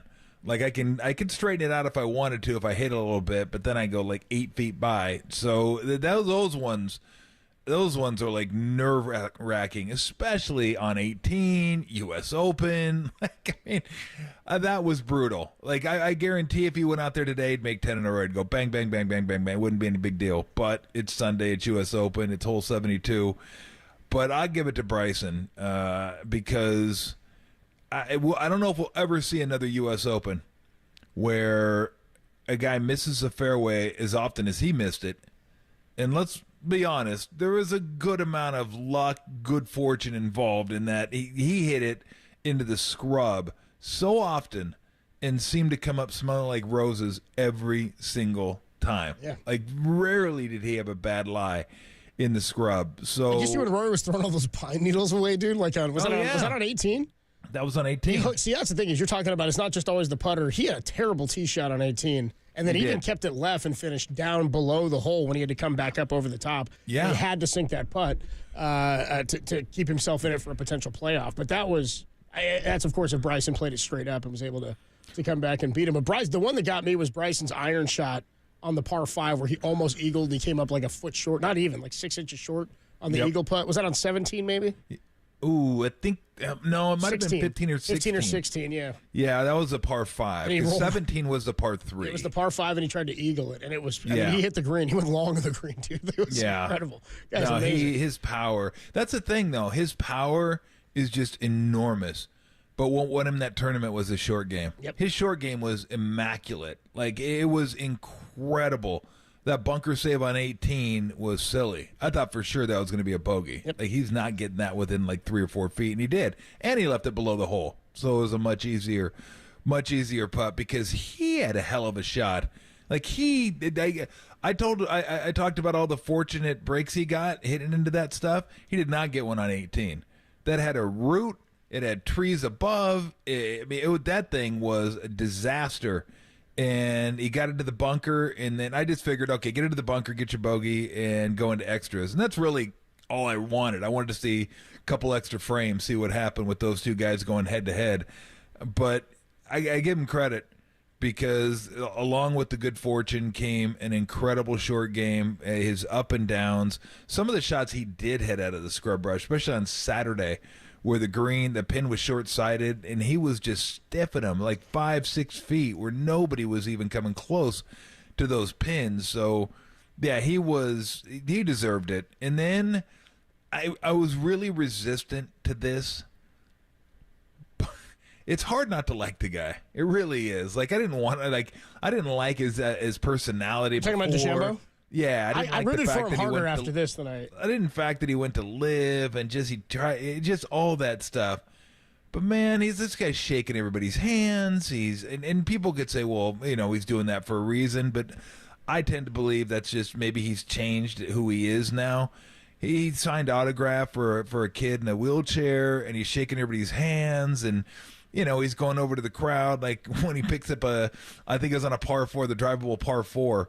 I think it was on Saturday, and he apologized to him because they all wanted to see him go for it. He goes, "Don't hate me for this," and he pulled like an iron out. Yeah, right. So I mean, he's like talking to the gallery, and most of these guys are so laser focused and so uptight that it's easy to say, I don't like that guy. But it's business. They're just doing it. Like they this is their job.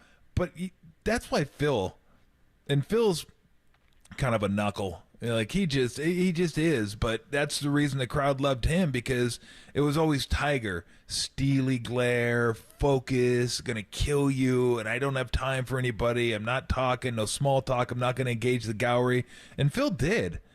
And it endeared him to the crowd. Like I remember Bethpage Black that one year. They just like loved him. I absolutely loved him because he actually showed some emotion, and he gave him a little bit. Like Bryson gave him more than a little bit. Like he was like entertaining, and he was fun to watch. And this guy seems to have turned himself around completely from what I thought he was 4 or 5 years ago. So I mean, good for him. Because if that's like the new him, that just seems really cool that he's willing to go out there and compete and compete as hard as anybody, but also kind of let his guard down a little bit. And some of his facial reactions and stuff were really, really cool. So, yeah, I liked him. I mean, I felt bad that Rory lost it in the way he lost it. It was brutal. Like just to watch that putt on 18 slide by, you're like, oh, that hurts. Like everybody that watches golf knows it's been 10 years since he's won a major. Like it's like, oh, when's he going to get the next one? When's he going to get the next one? He's still only 35,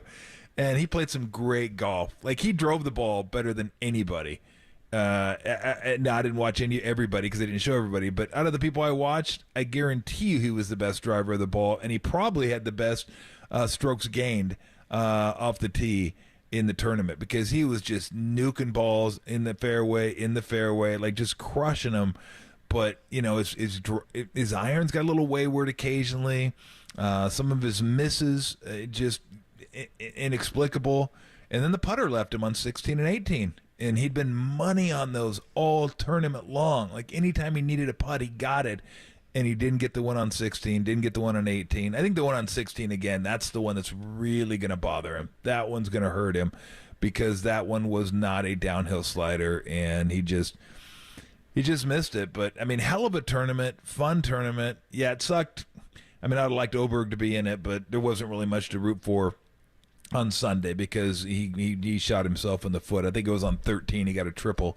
And just kind of that was called moving day, and it could go either way. He moved the wrong direction on Saturday. I was rooting for you because he was the top of the leaderboard on Friday when we were getting out of here, and that was pretty fun for you this weekend, and it ended up being a blast on Saturday and Sunday. Rory's never won a major. Any of his 4 coming from behind, still has not, obviously. And I was real happy that DeChambeau ended up pulling it out, because it would have been anticlimactic if he had not won it, and then Rory wins it by backing in while standing in the clubhouse. Tolbert and Copes with you on a Monday afternoon. We got a short show, only with you till about 4:05 today when Giants pregame starts. Giants and the Cubs start a 3-game series out in Chicago. We are going to give away some tickets to go see the Stone Temple Pilots. I'll tell you how you can win those in just a little bit. Also got to tell you, at 8:08 KNBR, we're going to get to your calls coming up a little bit later in the show at 2:50. Oh, we're done with Aftershock? Is Aftershock over? Dude, I don't think there's. We haven't got the Aftershock from the Aftershock. We really haven't, have we? No, I don't think Aftershock has happened yet. There's got to be Tremors. There's got to be Tremors out there. Tremors coming this fall. Tremor Shock coming this fall. Only in the Toyota Pavilion in Concord. I'll tell you how you can win the tickets to go see the Stone Temple Pilots. And we'll get to your calls. After on Friday, we had social media drama with Klay. Where he deleted all the Warriors stuff from his Instagram. Dude, then Brandon Ayuk flares up with another Instagram video this weekend saying, the Niners don't want me back, man. They say that. Well, he didn't say Niners. He said, quote, they don't want me back. All ominous and dark. So everybody's speculating on what does that mean. Who are you more concerned about possibly leaving the Bay? We'll get to your calls at 808 KNBR, 415-808-5627. But before we do that, a weird Giants weekend. Wasn't all that good losing 2 or 3 to the Halos. That's next on the Sports Leader. San Francisco, shout out to you for supporting KNBR, San Francisco's sports leader.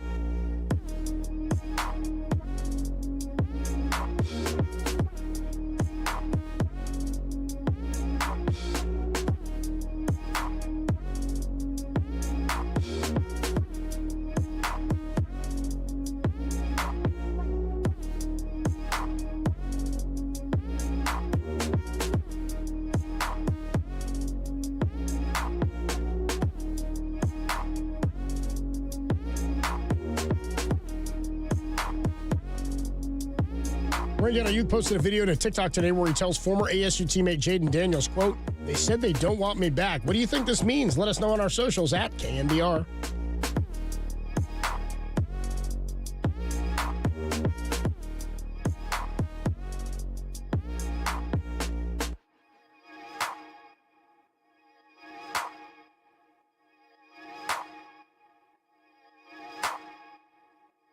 Hey, what's going on, everybody? Adam Copeland reminding you that the San Jose Earthquakes take on their biggest rivals, the LA Galaxy, at Stanford Stadium on Saturday, June 29th at 7:30 in the 101st California Classico, presented by Intermedia. Match festivities are going to include a pregame fan fest, a 50th anniversary celebration, and the largest fireworks show in the Bay Area. You don't want to miss it. Get your tickets now, still available at sjearthquakes.com. The San Jose Earthquakes and the LA Galaxy, one of the most iconic rivalries in history, and it all goes down on Saturday, June 29th at Stanford Stadium. Get your tickets today at sjearthquakes.com.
And now, time for the Protect Your Assets with David Hollander Business and Technology Report.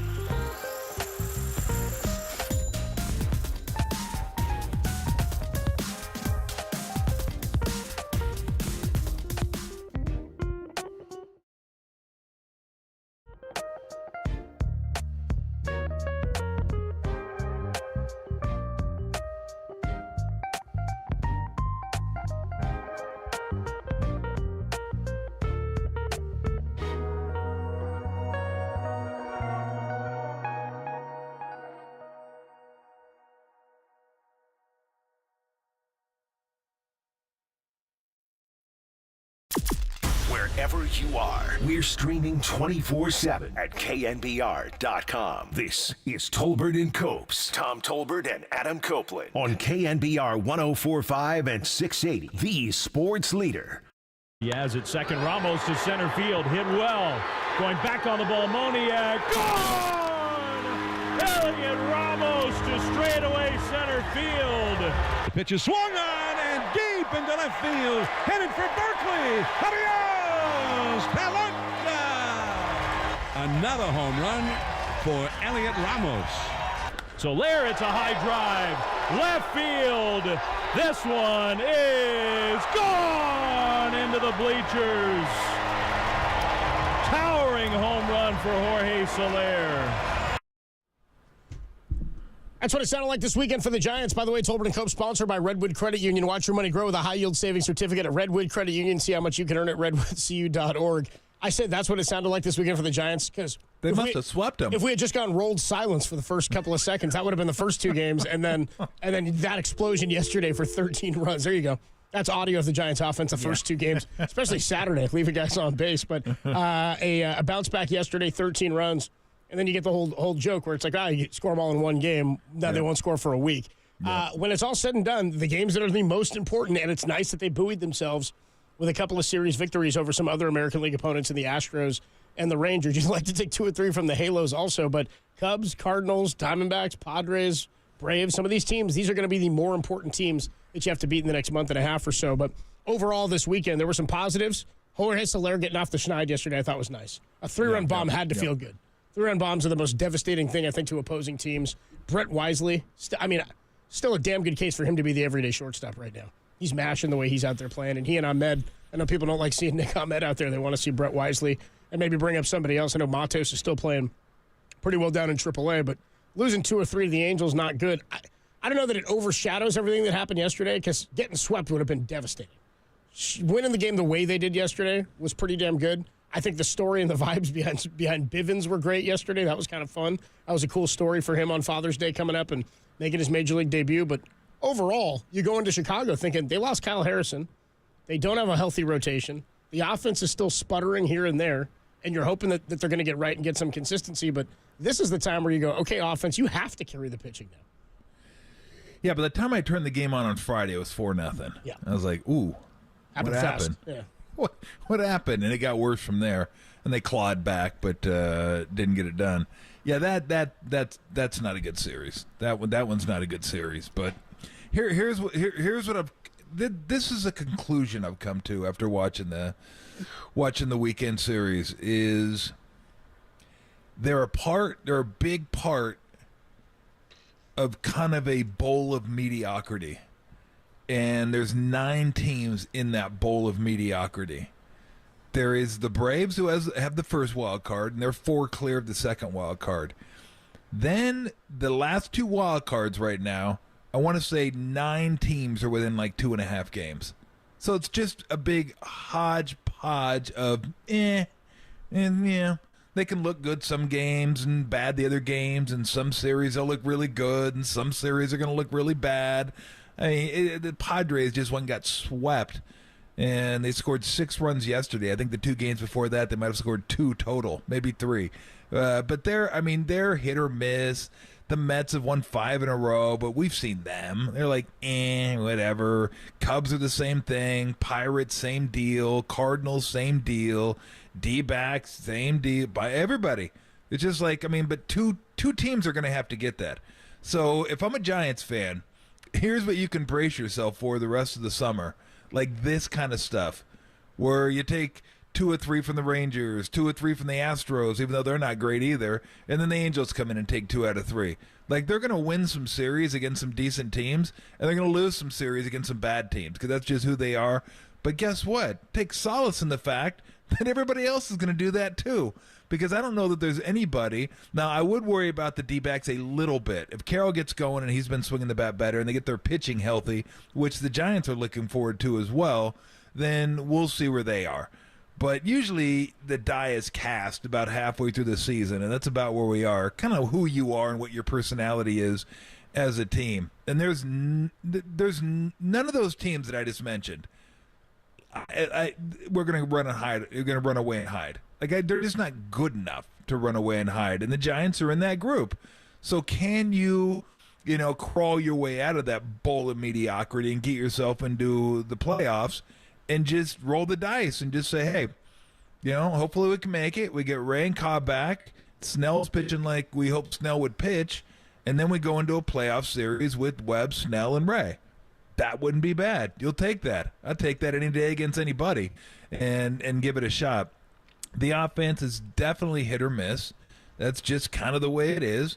I'm at the point now where if they wanted to, find trades for anybody other than Ramos, I'm fine with it in the outfield. I'm totally fine with it. Just open up a space for Matos, let him go. Just let him play. And Solaire's going to be your DH. Chapman's going to be your third baseman. I'm with you. I'd like to see Wisely at short. Strada's your second baseman, period. That's just the way it is. And then, when Wade Jr. comes back, then you're going to have your first base. If you get an upgrade at first baseman, fine. I know people were saying, what about Alonso? Look, they're right in that bowl of mediocrity, too. They're not going to start selling. That's the thing. It's going to be hard to buy in the National League because everyone's going to say, well, we got a shot at this. Now, again, things could change in a month and a half, but I'm not sure anybody's going to be so far away from anybody else that two teams will look at it and go, we got a good grasp on this wild card thing. There's going to be a spot open for a lot of teams, I think, come late July. So that's what I would like to see. I would like to see Matos come up at some point and just say, okay, go. Because, they're under 500. You can say, well, this guy's pretty good, that guy's pretty good, that guy's pretty good. I like that. But you put them all together, what do you get? You get meh. So at least Matos, I think, gives you the ability. The ceiling's a little bit higher with him, and who knows? Maybe you get another guy like Ramos up there who, okay, now I'm settled in. I went back. I worked on some things. Let me get up there and just get after it for a month and not have to worry about, someone taking my job. Like, this is my job. But, it is the way it is right now, and I think it's going to stay that way. I really, really do, until they can get some pitching back. If Harrison comes back, Snell comes back, Ray comes back, Cobb's. But these are all ifs. We have no idea what Ray's going to look like when he comes back. We have no idea if Cobb's coming back, what he's going to look like when he comes back. We keep thinking it can't get any worse for Snell. Well, it doesn't have to get worse. If it stays the same, then it's equally crap. So, he's got to get going. Webb's about the only guy you give the ball to and you're like, okay, feel like we got a pretty good shot in this one. But it's all added up to just kind of like, meh. The only good thing is everybody else is the same. They're all meh. So that's your summer, Giant fans. Enjoy. There are going to be a lot of 4 or 5 game stretches where you're like, hey, this team looks like they kind of got it figured out. And they're going to have 4 or 5 games where you're like, this team sucks. This team's awful. Well, that's what mediocre teams usually do. Enjoy. Enjoy your summer. Cheers. Yeah, cheers. Good. Have a good one. Over the weekend, by the way, Luis Matos yesterday hit another home run. Saturday, he had 2. There you go. He's up to 5 now. Up to 5 in the month of June. He's hitting in the month of June down in Sacramento, hitting 364 with a 408 OBP and 841 OPS. So people don't get him back here. But Austin Slater yesterday comes up again, hits another home run. He goes 2 for 2 in the game, drew a walk as well. The offense sprung out yesterday. It was good. He came in, I think, for Yaz when they did the swap, or spelled Yaz in right field. But he had a decent game as well. The story today, I think, because it's the taste you're left with at the end of the game, is Camilo Doval. Camilo Doval destroying the water cooler and all that? Yeah, I never really... I don't even factor those in. When you're up like they are, there's just something about closers. Maybe not all of them, but a lot of them. When you put them in a non-save situation, they just don't have the juices going. I don't know what it is, but a lot of guys, even some of the best closers in the game, you put them in a non-save situation, they stink. Or they're just not as good as they usually are. They don't come in and they're not super sharp because they don't have the juices going. It's a different deal. So I don't really factor that in a whole heck of a lot. That one you just kind of say, okay, see ya. But, the water cooler wasn't real thrilled with it. No. He was, that's as much emotion. It was actually kind of nice from that regard, even though it was negative, to see him show some emotion because he never shows emotion. Be careful. You're going to lose the name Tranquilo Camilo because that was not Tranquilo at all. That was very Brian Wilson and Detroit-like. Yeah, I mean, he was pissed off. Clearly, he's frustrated. There was some sound from Mike Krugo on that topic. We'll play that for you a little bit later in the show. But I got to tell you, what was it, 13-3 when he came in the game? Something like that? I think 13-2. so. I honestly thought, are we safe right here? Is this a good thought here with Camilo coming in? Camilo's last 15 games have not been good. We'll tell you more about that a little bit later as well. And get to your calls at 415-808-KNBR, 415-808-5627. The latest on Klay and Ayuk. We'll talk about that coming up. And whether or not you're more concerned about one of their futures. I think they both sort of lie in two different things. One of them may be more emotional than the other, but we'll talk about that in just a bit after I tell you how you can win 2 tickets to go see the Stone Temple Pilots live and Our Lady Peace at the L&T Ball and Bone concert. That's what this is. Oh my gosh, we're giving tickets away. Oh no! To the L&T Bone Ball, to the L&T Ball / 1077 The Bone concert, our sister station down the hall there. It's on August 16th at the Toyota Pavilion at Concord. Stone Temple Pilots and Our Lady Peace. Tune in between 2 and 6. We'll give you the cue to call. Be caller 10 to the studio at 415-896-KNBR, and you'll win. Furnished by Live Nation. Get the rules at KNBR.com. What's your cue to call to win tickets to the L&T Ball?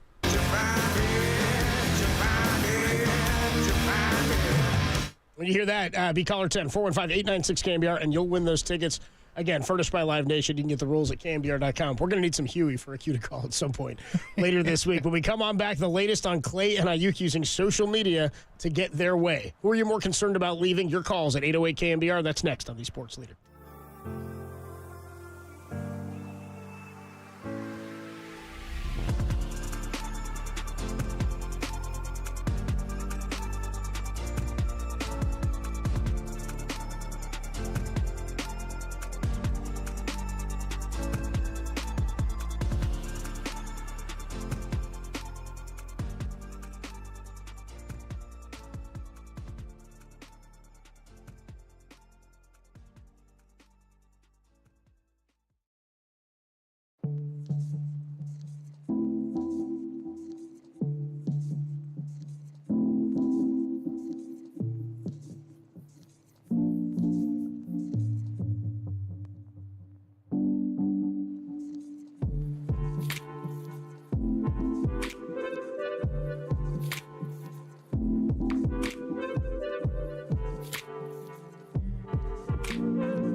back to Tom Tolbert and Adam Copeland. Tolbert and Copes. Download the KNBR app and listen anywhere, anytime. We are KNBR 104.5 and 680, the sports leader. All right, when we last left our Klay Thompson, Brandon Ayuk situation on Friday, there was no real news on Brandon Ayuk, but on Klay's situation, he had scrubbed, this was like Friday afternoon, had scrubbed all Warriors-related content from his Instagram. We talked to Marcus Tom. Tom made the astute observation that, like, there's no way Klay sat there and did this. I mean, it's just like, what year did he get drafted? He's going to be a Warrior for like 11 years or something? 11, 12? 2012. Like So there you go. Yeah. It's been like he's over a decade of stuff on Instagram from the only team he's ever played for. I said, you think his finger hovered a little extra time when he got to like the 37 points in a quarter, or the second championship, or the third championship, or the fourth championship, the parades, the memories, times with his butt? Like, there's so much stuff you'd have to get rid of. Obviously, it's like an agent or somebody with his team that goes and does that. But it still is, and Marcus Thompson said it, you said it, whether we laugh at it or not or think it's ridiculous, it is a player trying to say something. Yes. And I do think that in Klay's situation, it means a little bit different to the Warriors organization and to the fans than something like Brandon Ayuk's. One, Brandon Ayuk is still under contract for another year, right? Technically, that's part of it. Mm-hmm. Two, this is sort of just par for the course in the NFL. This is what happens. Guys become superstars. Guys get leverage. They use that leverage in whatever way they can, erasing teams from their social media. In Brandon Ayuk's case, he put out a video, we'll play the audio for you, where it seemed like he was kind of putting the ball back in the Warriors' court. But sticking with Klay Thompson here for a minute, it picked up a little bit more steam this weekend because Shams Charania reported that Klay is now entertaining all options and will test free agency. That's not real big news, but he says there is mutual interest between Klay and the Orlando Magic. So those rumors we were hearing, Shams, a reliable source, saying now that is a reality potentially here for Klay and the Magic. Klay's also, this is a funny addition, Klay's also going to join Team Bahamas for training camp in Houston this week, though he's not expected to play in their Olympic qualifier. So there you go. Even his teammates, though, are like in Warrior teammates, aren't taking it totally seriously. Here's Draymond on the Draymond Green podcast talking about Klay Thompson. And by the way, he didn't find out about Klay's Instagram stuff till he sat down to do the pod. Here you go. I know all of you were probably looking forward to me talking about Klay unfollowing the Warriors and deleting some IG posts or something. I had no idea that happened. I think it's hilarious. Just so y'all know, I laughed when I logged on here and Jackson's like, yo, so what about Klay? I'm like, what? Like, what happened? It's like, oh, he unfollowed the Warriors. I think that's comical. I know you all be wanting like somebody's feelings to be hurt or something. It ain't that. Ain't never going to be that. That's hilarious. Why, you know what I read? You know what I read today? I don't know if anybody read this. It's a little-known newsletter. I saw this in. The Warriors unfollowed Klay on their Instagram account. Stop it. No, they did not.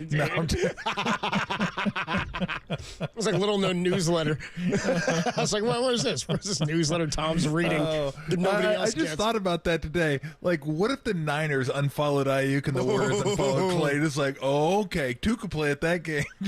Now, that would be funny. That is funny. Now, that would be comedy if they just decided, like, and they took all their posts of Klay down, too. Like, oh, okay. You want to take our post down? We're taking your post down too. How about that?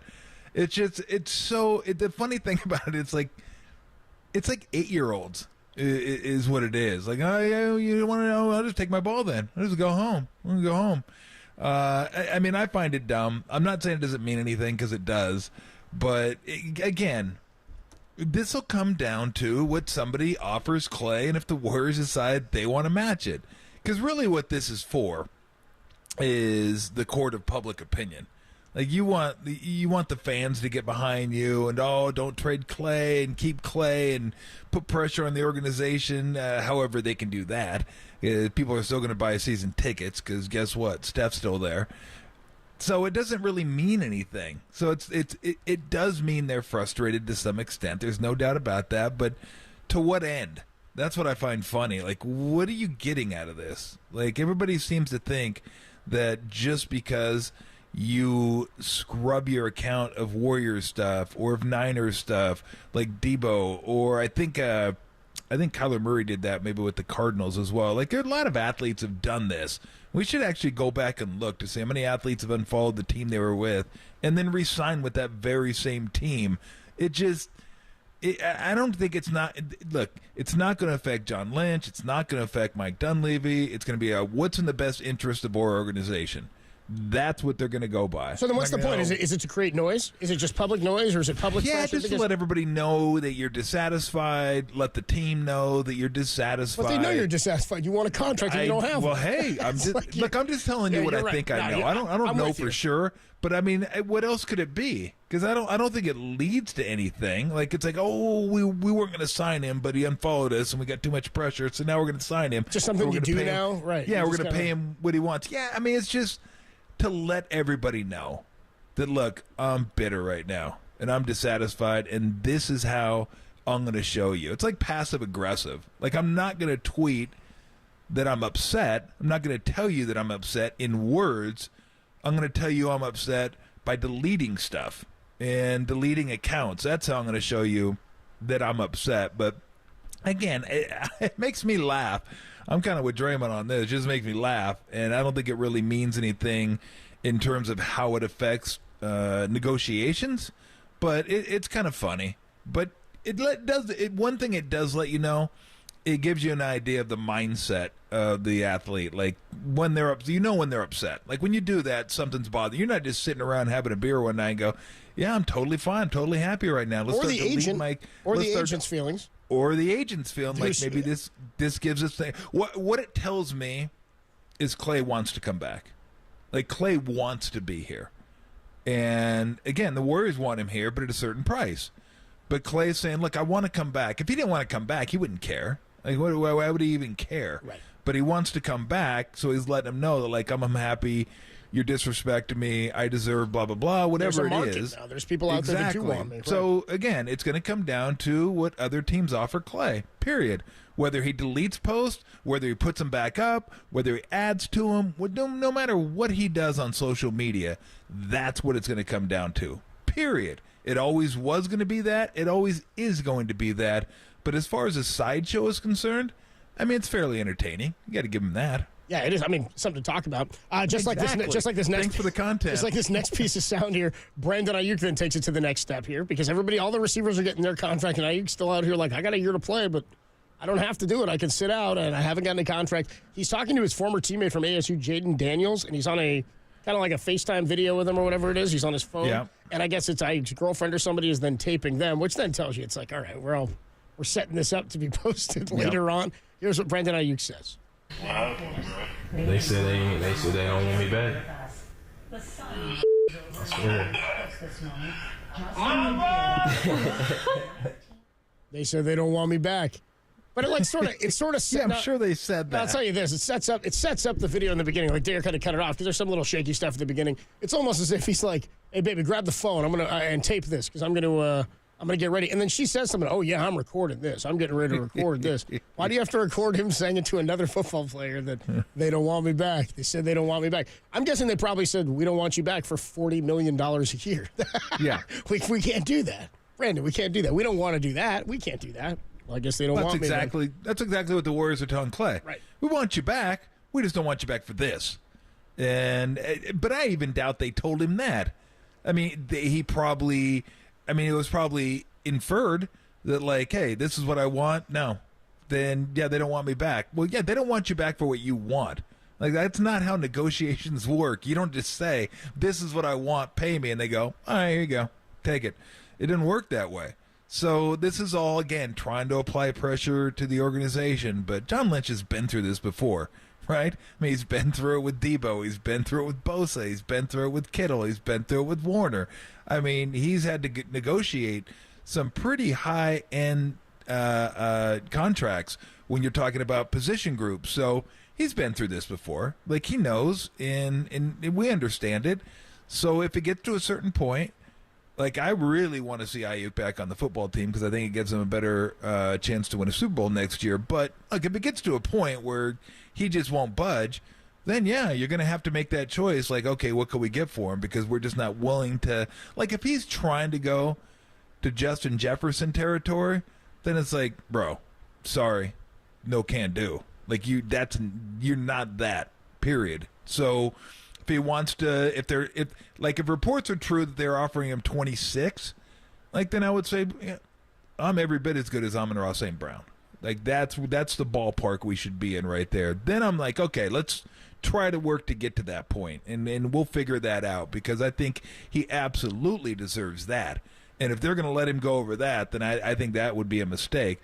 But if you're trying to go over that and trying to get close to Jefferson, and we're all guessing here, we don't know exactly what he wants, but if that's the case, then yeah, at some point you're going to draw the line and say, we can't do that. But again, this is all sideshow stuff. This has nothing to do with the negotiations. There's no way in hell. There's no way in hell John Lynch told Ayuk or his representatives, we don't want him. I mean, that's the dumbest thing I've ever heard. Like, I'm sure, not only is it would have been untrue, two, it'd be the worst negotiating tactic of all time. Like, yo, man, we just don't want you. All right, well, what are we doing here then if you don't want us? Yeah, we tried. We couldn't do it. Nobody else wanted you either, it turns out. So. And I guarantee you, he didn't even tell him, we don't want you for this much. It was just, again, it was inferred. I'm sure they were trying to negotiate something, and it's go, no, we're not doing, no, we're not going to do that, or something along those lines, and they just say, well, you don't want us then. No, that's not the case. By the way, he has culpable deniability, like he has plausible deniability for all of this, because he can just be like, of course. I applied for a job elsewhere, and they were like, you can't do this. You can't work these hours on Sunday afternoons. We don't want you to work for us at Home Depot. We have breaking news, actually. I was getting word while you were talking a minute ago, Tom. KNBR's official Instagram account is unfollowed Tom Tolbert. Tom Tolbert no longer followed by the KNBR Instagram account. 415-808-KNBR, 808-5627. Are you more concerned after these two social media situations? Not concerned, but who do you think is more likely to return to the Bay Area or leave their respective organizations, Klay or Ayuk? And are you affected at all by these social media posts, either by these two guys or by current athletes in this era who use it to try to get leverage? I personally, I don't know that I really feel one way about it or another that it helps out. It just seems like it's kind of loud. In Klay's place, I'm with you, though, Tom. I do think it's him saying, I do want to be here. He's already been here. Yep. This is leverage for a team that he's like, hey, I'm showing you I want to come back. Ayuk, it's like, just get me my number. Doesn't matter where it happens. Yep. Tolbert and Cope. Absolutely. That's kind of it. 808 KNBR, your calls, your thoughts. Ayuk, Klay Thompson, who do you think is leaving? That's next on the Sports Leader.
According to Shams Charania, Klay Thompson is set to test free agency in the coming weeks, and there is mutual interest in him joining the Orlando Magic. Are you more concerned about Klay Thompson or Brandon Ayuk's future in the Bay Area? Let us know at 415-808-KNBR.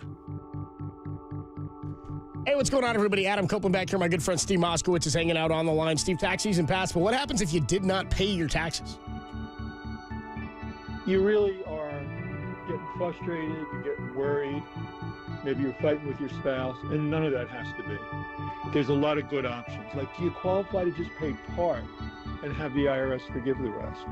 Or pay in monthly installments? Or get the penalties forgiven. Sometimes the penalties and the interest are more than the taxes. Or have them leave you alone for a while until you're back on your feet financially. Or some other options. The bottom line is we have a free attorney-client privilege consultation. We'll explain all of your rights, all of your options. And then if you allow us, we'll go ahead and talk to the government for you. We don't want you to have to talk to the government, deal with them, have anything to do with them. We'll do the whole job. And when we're all done, you can say goodbye to your tax problems and put them behind you. The only thing you have to do is pick up that phone and say, hey, Steve, what can you do for me? Let Steve Moskowitz help you. 1-888-TAX-STEALER. Find him online, MoskowitzLLP.com.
Tolbert and Copes continue live from the KNBR Casino Matrix Progressive Jackpot Studios. Casino Matrix. Progressive jackpots are here. Where are you?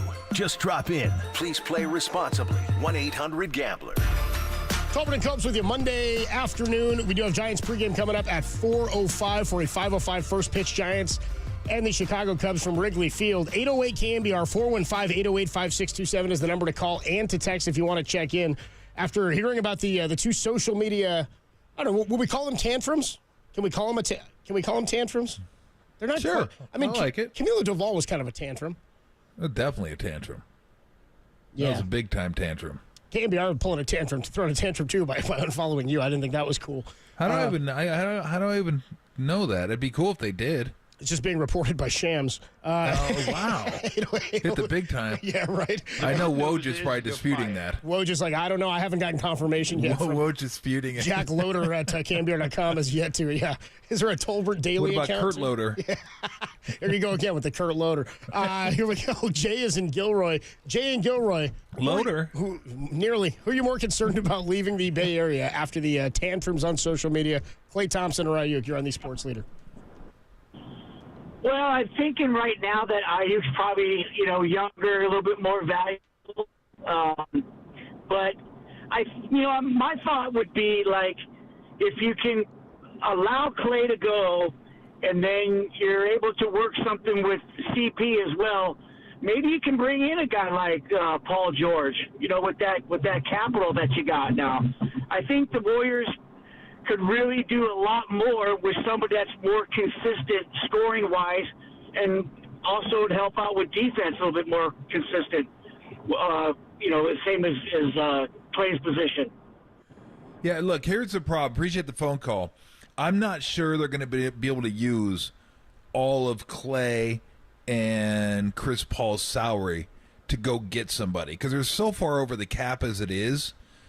You can't, if you're $40 million over the cap and you drop $40 million, you can't just go spend $40 million again because you're still over the cap. You have to replace it with the contract almost. Yeah. So it'd be like a sign and trade type deal. But I'm not even sure. It gets a little complicated, and I try to leave that to people that understand the cap, because I just don't really have any time to try to figure out the cap. I like just watching the games and talking about the games, not the cap.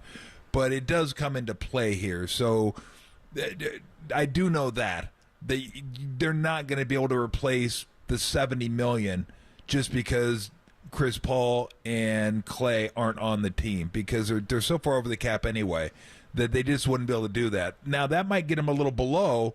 They might be able to go out and get somebody for 10, maybe, but they're not going to be able to get 40. So, yeah, Paul George would be a trade and all that kind of deal. So, they're not just going to be able to go out and get a free agent and replace the $40 million with Klay, $30 million with Chris Paul. So, that's the issue. If they want to get below the cap, they're going to have to let some of those salaries go. But a lot of times you like to keep that slot just in case you trade and you want to get a high-profile player like that. So it'll be interesting to see if they try to work something like that out with Chris Paul, or they trade him.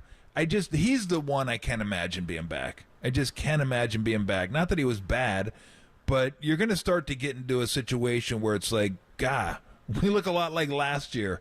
And that's the one thing I don't think fans really are going to dig. Like, we saw last year, and we saw what last year brought, right? And as much fun as it is to get the band back together, it's only fun when the band's playing hit tunes. When the band starts to sour, it's like not as fun bringing the band back. So if they look like they did this year, that will not be a great thing. So I did. Chris Paul is the most obvious one, though, to go somewhere else. And not really because anything he did or didn't do. It's just, it just didn't work. It wasn't good enough.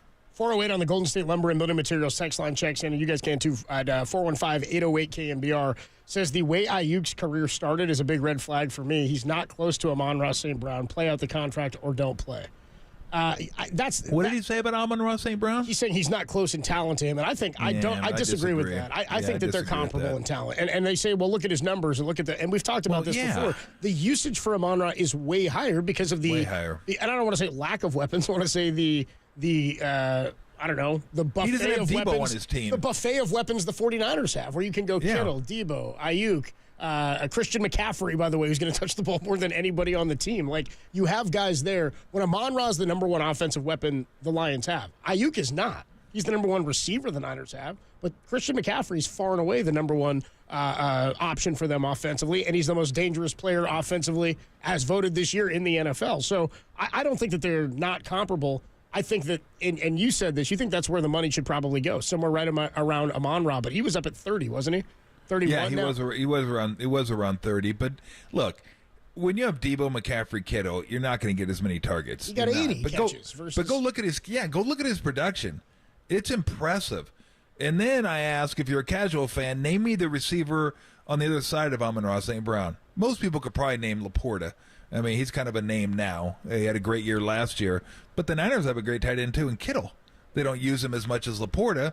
But again, they don't have the same usage rate. So I think if you put Ayuk in Detroit's system and he replaced St. Brown, I think you'd put up very, very similar numbers. Could be a little better, could be a little worse, but they'd be right around there. So I disagree with that. I think he's right there. I think they're right in that, I put him in tier 2, where if tier 1's going to be, there's I'm not going to name them all again, but like 4 or 5 receivers, they're like right below in that next group. At least that's what I believe. Well, just a quick just like comp of those numbers. We've done this before. Just in terms of targets last year for Amon-Ra St. Brown, he had last season 164 targets, 119 catches. He had 1,500 yards. Brandon Ayuk only had 105 targets and 75 catches, and he put up over 1,300 yards. So, his yards per catch, his yards per game was lower than that of Amon-Ra St. Brown. But I'm with you. I think the usage in that offense puts him right on par with. What'd you say? Hold on a second. What'd you say? 105 targets, 75 catches? Yeah. 105. So how many targets did Amon-Ra St. Brown have? 164. So that's 60 more. So if I'm adding correctly, he gets about 7.5 catches per target. So that's 60 more targets.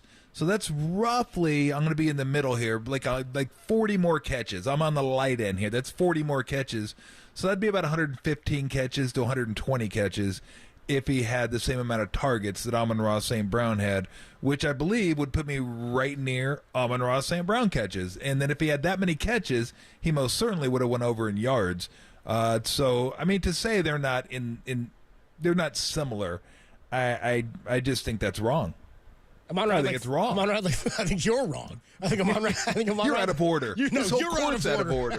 It's like 45 more catches for Amon-Ra and 150 more yards or something like that. 160 more yards. Yeah, but if you gave him those targets, then he'd be right there. Exactly. Boom. Tolbert and Copes with you, 415-808-KNBR, 808-5627. Who's more likely to leave, Klay or Ayuk, after their most recent social media, we'll call them tantrums here? 415 on the Golden State Lumber and Building Materials text line says, bye, Klay.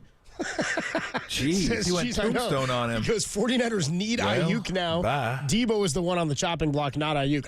This is the thing. They're both not going to be here for an extended period of time. If Ayuk is back, whether it's on a contract this year or not, and if it's not this year, it could cost you more next year, but then who knows? It's a whole other season of football, and who knows how this year plays out for either side of the Niners or Ayuk. I don't think it behooves Ayuk to not play this year.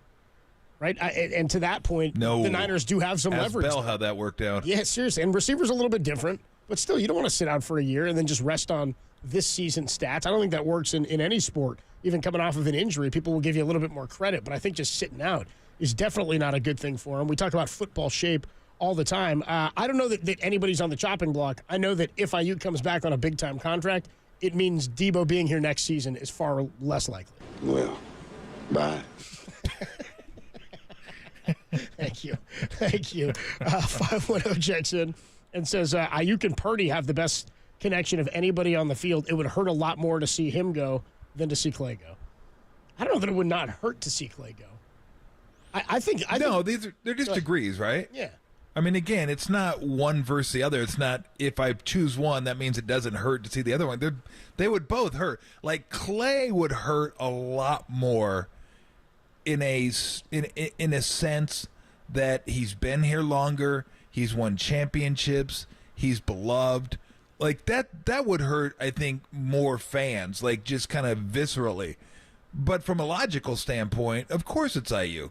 He's younger, he's more productive, and Klay is toward the end, not as productive. So, yeah, from that standpoint, like if you're thinking logically, of course it's Ayuk. I mean, there's no two ways about it that he would hurt more to lose. But from like a visceral standpoint, pulling at your heartstrings, that's Klay in a landslide. Everybody loves Klay. And look what Klay's accomplished. He's become a Hall of Famer, a champion, an all-star, an Olympian, all that, as a member of the Golden State Warriors. I think he was an Olympian. I just threw that in there. I thought I remembered him, but maybe he wasn't. But the other three, and he will be a Hall of Famer. That hurts. You want to see those guys retire in the uniform. Like, you want to see them here. You want to have the day where they retire and you celebrate them and, they wave to the crowd. It's their last season and all. I mean, everybody wants that. That's like a feel-good, like everybody off into the sunset type story, but it doesn't always end that way. So, to me, it's two different answers. Logically, it's Ayuk, given, and then viscerally, it's Klay. And it's not even close because of the history he has here. Yeah, I think Klay is the one that's just the more emotional one. Of course, no doubt. Because there's no denying that the Niners losing Brandon Ayuk is far worse for the team and the team's success this year than the Warriors losing Klay. I think, I'm almost of the mind, and you said it last week, you said it's fair to ask the question, are the Warriors better off without Klay if he's not willing to play the role and at the price point that they need him? There's no denying, and I don't think anybody, Niner fan or not, would tell you the Niners are better off without Brandon Ayuk. And I don't think he's not playing for them this year. It's just a matter of how they work this thing out. Now, the question I have, and you can check in on this at 808 KNBR, which player is more likely to cave in and take the worse offer? Which team is more likely to win their side of the deal? Well, that depends on what the other offers are, right? For Ayuk, there are no other offers. That's the thing. It's we don't know that. Yeah. So, we'd have to know what the offers are for Klay. Like, again, I think Klay wants to be here. It just depends on what the other offers are and what the Warriors are willing to offer and what the gap is. If there is a gap, not even sure there's going to be one, but I'm assuming there will be one based on interest that we're reading about in free agency, and I think what the Warriors would be willing to pay him. I think there's going to be a gap. It just, how large is that gap? Can the Warriors come up with another year, maybe at less AAV, to try to appease him? Because I think really what he's looking at is, wait a minute, Draymond got 4 years and $100 million. Like, he would sign that in a heartbeat because they offered him 2 for $50. Yeah. So it wasn't even 4 years. I think he's thinking, well, look, Draymond, I'm there with Draymond. We all win championships together. We've all done this together. But fact of the matter is, I mean, Draymond is a more productive player right now at this stage of their careers and gives the Warriors something that they cannot replace. So I get it. I mean, I understand where he's coming from. I mean, I'm sure he'd love to retire with Draymond and Steph. Like, he'd love to be there with him throughout his entirety of his career. But business is business, as they say. And I think he would be willing. I'll put it this way. I think he would be willing to make some concessions depending on how big the gap is. I agree with what you said, that I don't think Ayuk would be willing to make any concessions. Like, whoever's going to pay me the most money, that's where I want to go. Yep. Like, I'd love to be here. I'm from here. I want to win here, having a blast here. This is great. But if I can get more money somewhere else, then, well, hey, it's business. And I want to go somewhere. My career isn't that long. I want to make as much money as I possibly can while I'm playing. So I think from that standpoint, Klay, well, maybe wouldn't make a big concession, would be willing to make a concession. I'm not sure Ayuk would be willing to make any concessions.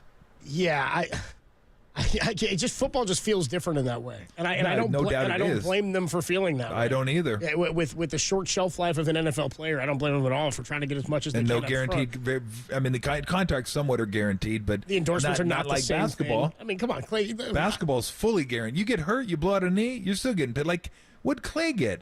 I think Klay made what, $40 million sitting on the shelf, right? At 40 a year. That would never happen in That would never happen in football. No. Well, I mean, unless you're Deshaun Watson, but I mean, rarely does that happen in football, unless maybe you're a quarterback. But basketball, baseball, you get hurt, you're under contract, boom, you get paid. I mean, and let's remember this too: they signed Klay to an extension when he was hurt. I mean, he got paid a ton of. They didn't have to do that. But that, to me, was a sign of how much you mean to us, sure, and how much we respect you and how much we love you.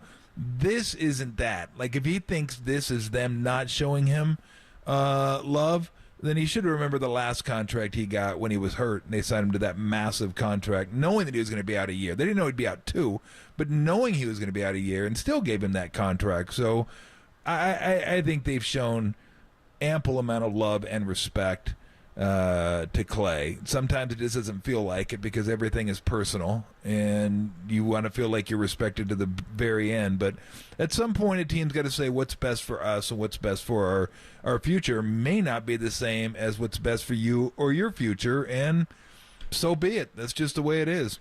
Yeah, and the other thing too is in basketball versus football, the endorsement deals these guys get. Oh yeah. I mean, I just looked it up just for career basketball earnings. Klay in his career, $266 million at this point. Like, no receivers ever getting that. You know what I mean? That's never happening. Not going to happen. That's insane. And I can't wait to see. I mean, Jaylen Brown, I think, makes the most money in the NBA now, $70 million when his contract kicks in, and they're about to get more in their next TV rights. Yeah. Like, this could end up being like soccer. Yeah. Where dudes are going to be making $80-90 million a year. I mean, it's silly. It used to be baseball. Like, that's where you want to go for, like, the big money and you play for a long time. And now it's basketball, man. If you're a good basketball player, you could come into basketball. Like, the next, I would say, the next superstar who's young right now, who's going to reach, Wemby? like, Wemby. That's good because Wemby will make an All-NBA team, so he'll be able to max out his contract. Dude, Wemby's going to get like $150 a year, bro. Yeah. Wemby, he could make $1 billion playing basketball, like in contracts. Think about that, $1 billion. Because if Jaylen Brown's making 70, let's say that the max is like, let's be conservative and go to 80. I mean, that's really, really conservative, but let's go to 80. So Wemby's next contract, if he stays healthy, could conceivably be like 5 years, $400 million. And then let's say at that point he'll be 30, and if he's still in his prime, let's say it goes to 90, that could be 5 for $450. Like, he could make $850-900 million, and I'm being conservative in contracts alone. Forget about endorsements. That's insane to think somebody can make that type of money in the NBA. I mean, good for him. That's incredible. But man, alive, it's wild. I remember I was choking when guys were making like, they're signing for 50, 5 for $250. Yeah, 5 for $250 is going to be like 5 for $250. You kidding me? I remember the change. I remember I felt like the TV contracts really, really screwed everything up when Mozgov got that huge deal. And I was like, what the hell is this Mozgov? I've seen like $80 million. Like, yeah, come on, dude. By the way, I just looked it up too. Clay's Anta contract was worth like $80 million. Is that what it was? Plus other incentives and escalators and stuff. So it's like that's like when Steph had the Under Armour contract and he was making $11 million a year playing for the Warriors. He was like the best player in the league, but all of his money was coming from endorsements. Now it's through the roof because Klay, and again, Clay's played in a damn good era for getting paid. He made over 40 a year. I think it was 45 this past season. 266 is the career earnings. So again, I don't really blame the wide receivers who are like, hey, give me my money, dude. Let me get what everybody else is getting. Tolbert and Copes with you on a Monday afternoon. We'll catch up with Andy Baggerly in about 20 minutes of The Athletic, and Matt Mayoko at 3:50. Talk to him about this Brandon Ayuk video. Maybe that's what he was saying. Maybe he was talking about Anta. He's like, they don't want us. They said they don't want me. They don't want me. Anta said it. They said we don't need a cleat. When we come on back, a little bit more on the Giants. Kyle Harrison lands on the injured list. Willie Mays announced today that he's not going to be able to attend the Rickwood game out in Alabama. That's an unfortunate situation. We'll talk about that and a little bit more on Camilo Doval and what Mike Krukow had to say about it next on the Sports Leader. Vallejo, shout out to you for supporting KNBR. Vallejo Sports Leader.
Giants have placed Kyle Harrison on the 15-day injured list with an ankle sprain. How are you feeling after the Giants dropped 2 of 3 to the Halos? Let us know on our socials at KNBR.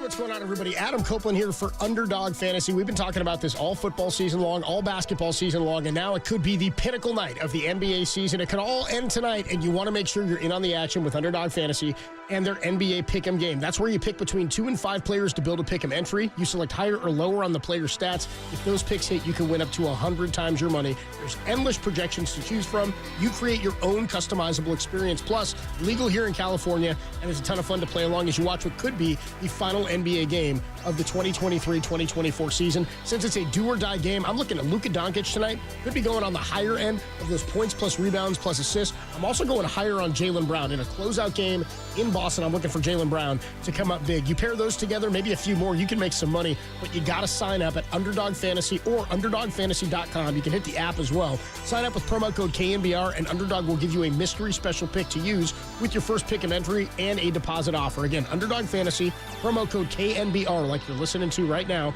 and you'll claim that new customer special of a mystery player pick plus your deposit offer. You must be 18 or older, present in a state where Underdog Fantasy operates. Terms apply. Are you concerned with your play? Call 1-800-GAMBLER or visit www.ncpgambling.org.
Tolbert and Copes, or Tom Tolbert and Adam Copeland if you want to be formal about it. Got Google Nest? If so, listen to the sports leader at home. This is KNBR 104.5 and 680. Tolbert and Copes with you Monday afternoon. We'll catch up with Andy Baggerly in about 10 minutes at 3:30. Matt Mayoko at 3:50. Let's talk about the Brandon Ayuk stuff. But we do have some updates, some pitching health updates. How about this for the San Francisco Giants? So for those who are unaware, Kyle Harrison went on the injury list yesterday after, I guess he was doing like an off-day workout. Yeah. Like, not an off day. It was just like an off-pitching day. It was like a weight session. Feller did something, sprained his ankle. Tough deal. Tough deal. I mean, it's always tough when a guy gets hurt not doing the thing you want him to do. It's nothing wrong. It's just it's an unfortunate thing for the Giants. It's not quite like Jeremy Affeldt getting hurt. No. Because you're like, bro, what are you doing, man? Walking down steps? Remember they used to play hamburger patties? He had some wild ones. Yeah. He had some wild ones. Remember when who was it that got was it Carlos Correa got the cracked rib from the massages? Remember that? Well, I know somebody did when they sneezed. I think it was Glenn Allen Hill that had arachnophobia or something, fell down the stairs or something. Then we had the hot tub. And baseball has the most bizarre injuries. Jeff Canny popped his wheelie on the motorcycle. Forget Clint Barmy's falling downstairs when he was carrying deer meat. That's right. Yeah, call that venison, Tim. Venison is what we call it. Venison. Forever giant Kiichi Yabu getting hit in his own eyeball with a croaky. Yeah. Hey, he started a triple play, Kiichi Yabu. Baseball's the best. Forever giant. Baseball's the best. Yeah. Did you have one? I thought you were coming with No, I didn't have one. Okay. There's something I wanted to throw in there. It's way off topic, so we can do it. Okay, we'll get to it in a minute because I got more health updates. Yeah, so I want an injury update. This is good. Per Alex Pavlovic of NBC Sports Bay Area, this is per the Giants. Alex Cobb and Tristan Beck are both going to throw bullpen sessions today. Okay. And Blake Snell is going to throw one tomorrow. Okay. Robbie Ray is going to make another rehab appearance in the Arizona complex tomorrow. I think that's his second or his third one, based on when we last talked to Farhan. And then he comes with this little nugget. Snell is likely the only one who'll be back in the first half. Okay. I was like, oh man, what? Come on. I was like, I thought seriously, seeing that Cobb and Beck were going to throw bullpen sessions today, I was like, ooh, Cobb is one that I thought, okay, maybe they work it back. I mean, we're about a month from the trade deadline. Excuse me, from the All-Star break. All-Star break comes third week of July, so it's actually a month from this past Saturday. It's July the 15th. Okay. It's Monday, Tuesday, Wednesday. 15th, 16th, 17th are the All-Star break days, and the trade deadline a couple weeks later. So we're about a month from that, and these guys still won't be back. You got some innings you got to figure out here, Giants, without Kyle Harrison for another 10 days. Keaton Wynn pitched a little bit better this weekend, but you still need more out of him. Blake Snell, somebody you're really, really counting on them, which is, I don't want to say unfortunate. He's a guy you'd like to be able to rely on. We just haven't seen it, and I'm not confident in it, at least to this point. It's hard to be. Yeah. It just is. I mean, you know it's in there somewhere, but it hasn't surfaced this year. So I keep waiting for the real Blake Snell to please stand up. But maybe, I mean, this kind of is a real Blake Snell. This is the extreme version. But again, he's won 2 Cy Young awards, but it wasn't like he was in contention 5 other years. Like, those were his best years by far. Sure. When he won the Cy Young. Other than that, he's been okay. That's why I think part of the reason we said this was a good deal was it was a 1-year deal, maybe 2 at most. That's fine. That's fine. You expected more than this, though. I mean, anybody reasonably could have expected more than this because he's one of the worst pitchers in the game right now so far. So that shocks everybody. It has to. But you start putting the pieces together, and you're like, well, okay.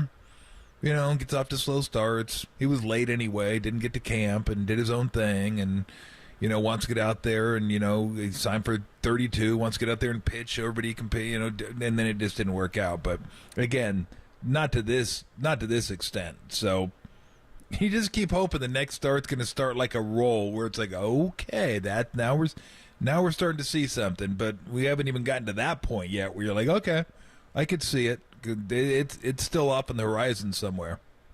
The other news that came out today about the Giants is Willie Mays announcing that he's not going to attend the game in Rickwood this week.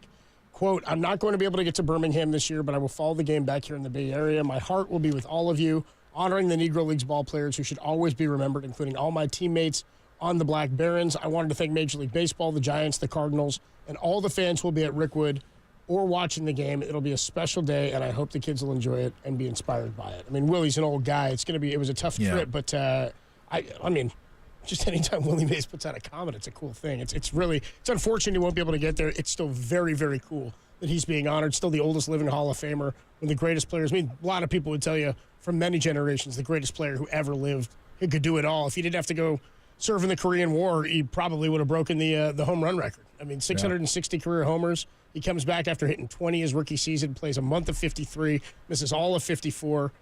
Plays a month of 52, misses all of 53, comes back in 54, wins the World Series, makes the catch, is an MVP, all that good stuff. You have to figure with another season and a half or another 2 full seasons, he would have been at least at 54 more home runs. But I think still very cool they're honoring him, even though he's not going to be able to be there. Isn't the World Series MVP now called the Willie Mays World Series MVP? I believe it is. Yeah, Pretty I don't cool. know that, but wouldn't surprise me. Real quick, did you? I never brought this up. You sent me the sweet jersey from the Clemson kid, which was amazing. Oh, dude, what was his name? Titsworth? Titsworth. And he was, by the way, zero. double zero, dude. Kid Legend. On the College World Series, yeah. Legend. I mean, that's just pure legend.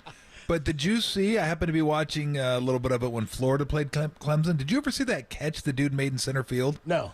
By Clemson? Look it up. It's like... It's because when you mentioned Willie Mays, it was like that, but it wasn't like that at all. But it was over like his head, and he turned 2 ways. They ended up losing, so it's kind of a side note to that game. Florida beat him in extras, but I don't know, it just Clemson center fielder catch, and I'm sure it'll pop up because it's one of the most. Oh, you know what? I did see this. It was about a week ago, right? Yeah. Yeah. Oh my gosh, that catch was incredible. But I mean, Willie Mays catch that's iconic. That's iconic. That's like one of those things where, for me, in basketball terms, when they show them all during the finals, like the kind of the montage, Magic Johnson's baby skyhook, LeBron's block against the Warriors. There are just certain things that are like, oh yeah, I remember that play. And that play, I wasn't there for. I don't even know if it was on TV. The people were there. Those that are still alive.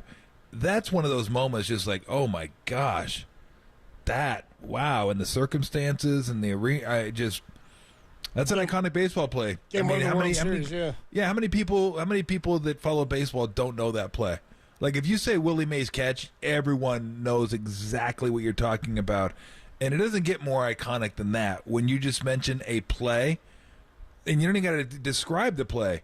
You just go Willie Mays catch, people go, yep.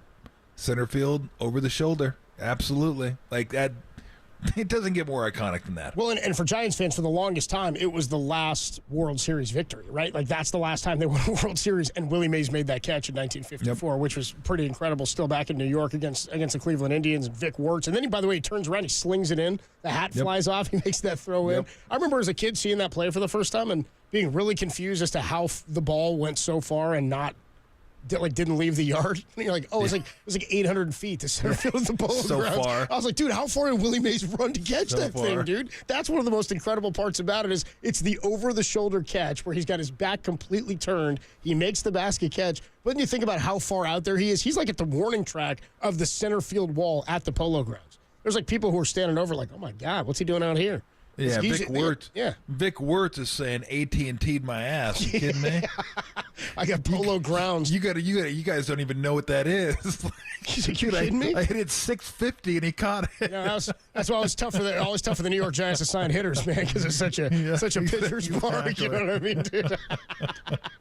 But dude. Even growing up, I used to make catches like that. Yeah. Just have my dad throw it to me, and I'd catch it over my shoulder, like Willie Mays. Like even growing up, I remember that play and go, God, it just left an indelible imprint on me that I'd go out in the front yard and throw it over my head. Let me run back and catch it. Like I'd have him throw me a football and make that swan catch where he bobbles it and catch it. I would do it on grass. I'm dumb. I'm not that dumb to do it in the middle of the street, but there are just certain things you want to go out and a kid, you want to emulate that. And I bet you, I guarantee there's a bunch of kids that are like had their dads throw the ball over their shoulders and they caught it, looking over their shoulders. Come on, son, let's go play stickball in the street like Willie Mays. You make the catch, see? Just like Willie did. Look at him. Say hey, kid, huh?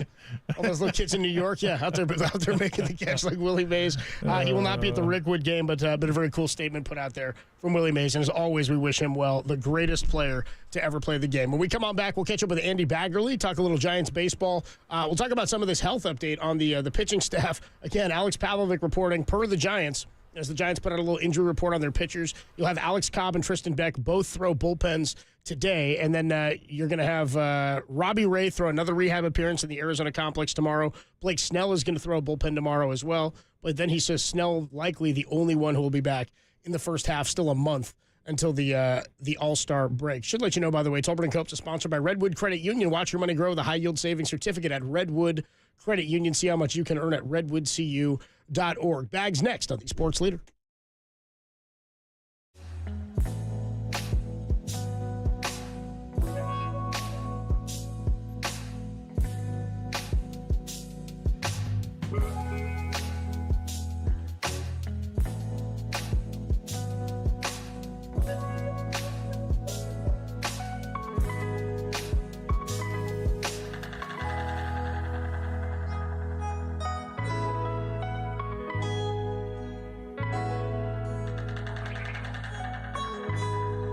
Hey everybody, Mr. T here for NorCal Honda. Looking for a great sports car?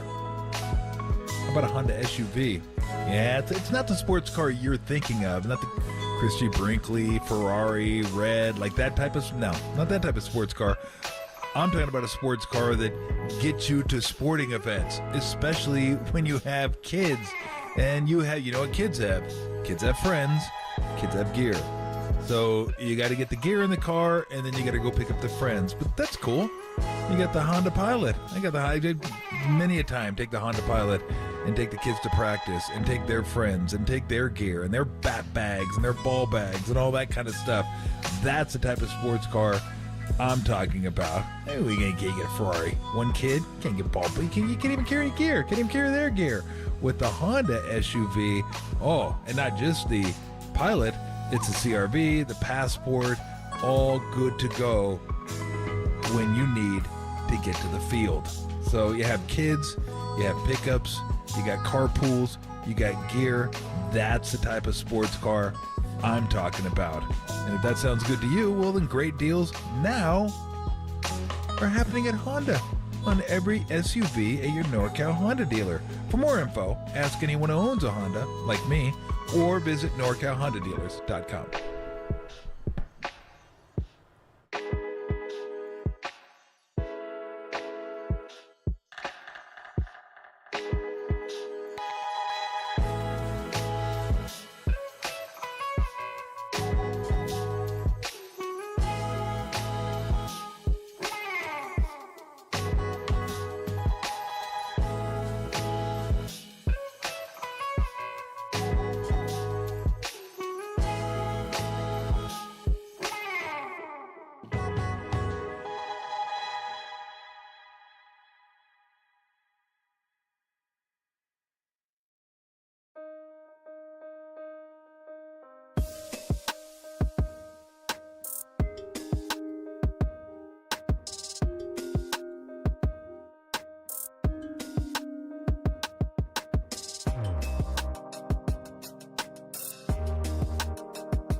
Play KNBR at your pad on your Apple HomePod. Tolbert and Copes now continue on KNBR 104.5 and 680, the sports leader. Tolbert and Copes back with you on a Monday. We do it most every Monday.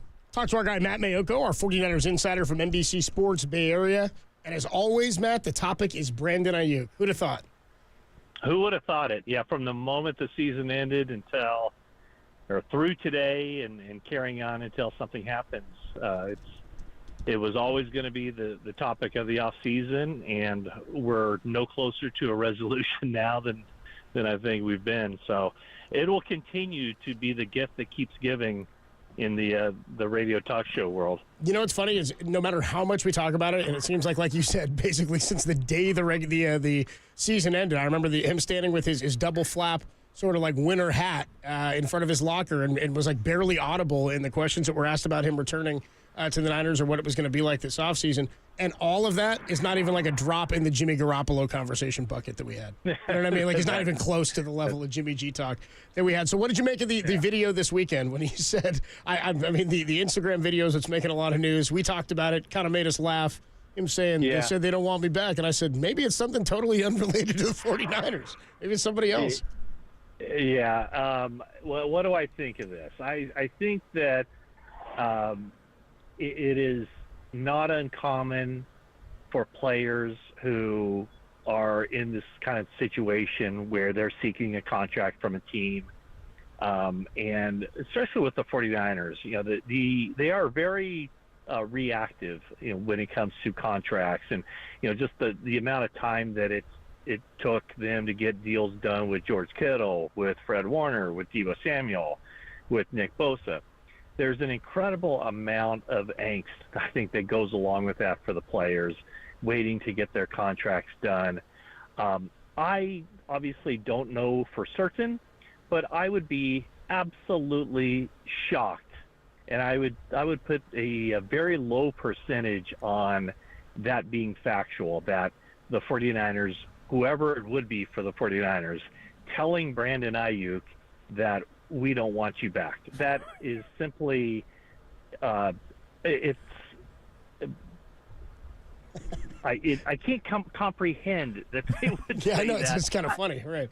And I would say there's no way they said that, especially when you think about they want him back on this, you know, for this year. There's no question about it, and I don't think there's any question he's going to be playing for the 49ers this season. The question I have is whether they can get something done multi-year beyond this year. And that's where I have serious doubts or serious questions whether that's going to happen. But if a player, you know, if the 49ers had no intention of signing him and they didn't want him back, then he would already be gone. But they do want him back, and they do want him to play this season. They want him to put up big-time numbers, whether he has a contract with the team beyond this year or not. I said, I mean, I wouldn't even be shocked, Matt. I just said it didn't happen.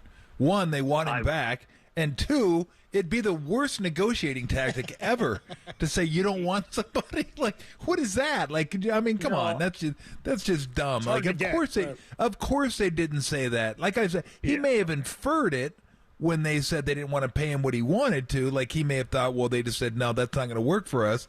And he may have just said, well, that means you don't want me. No. Just means we don't want you for that number is what we're saying. Do you have any idea whatsoever? And this is where you wish the Niners would be a little more loose-lipped, but they're not, so we don't know any information, or at least I haven't seen any.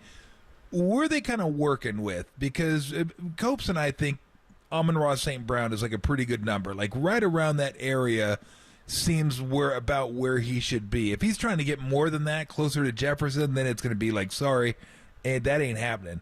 But I don't know where they're at with the negotiations, where the numbers are at, but my guess is we seem to think that, you know, him and Amon-Ra St. Brown are pretty similar, pretty good production, all that kind of stuff. Like they should be pretty close to one another in terms of contracts. So do you think he wants more than that? Do you think they're offering close to that? How do you think this is going?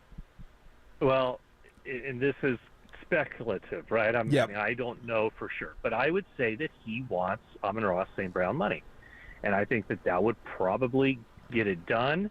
It might be a song and dance to get there, but I think that would do the trick. Here's the question I have about the 49ers, though. I think you and I can sit down.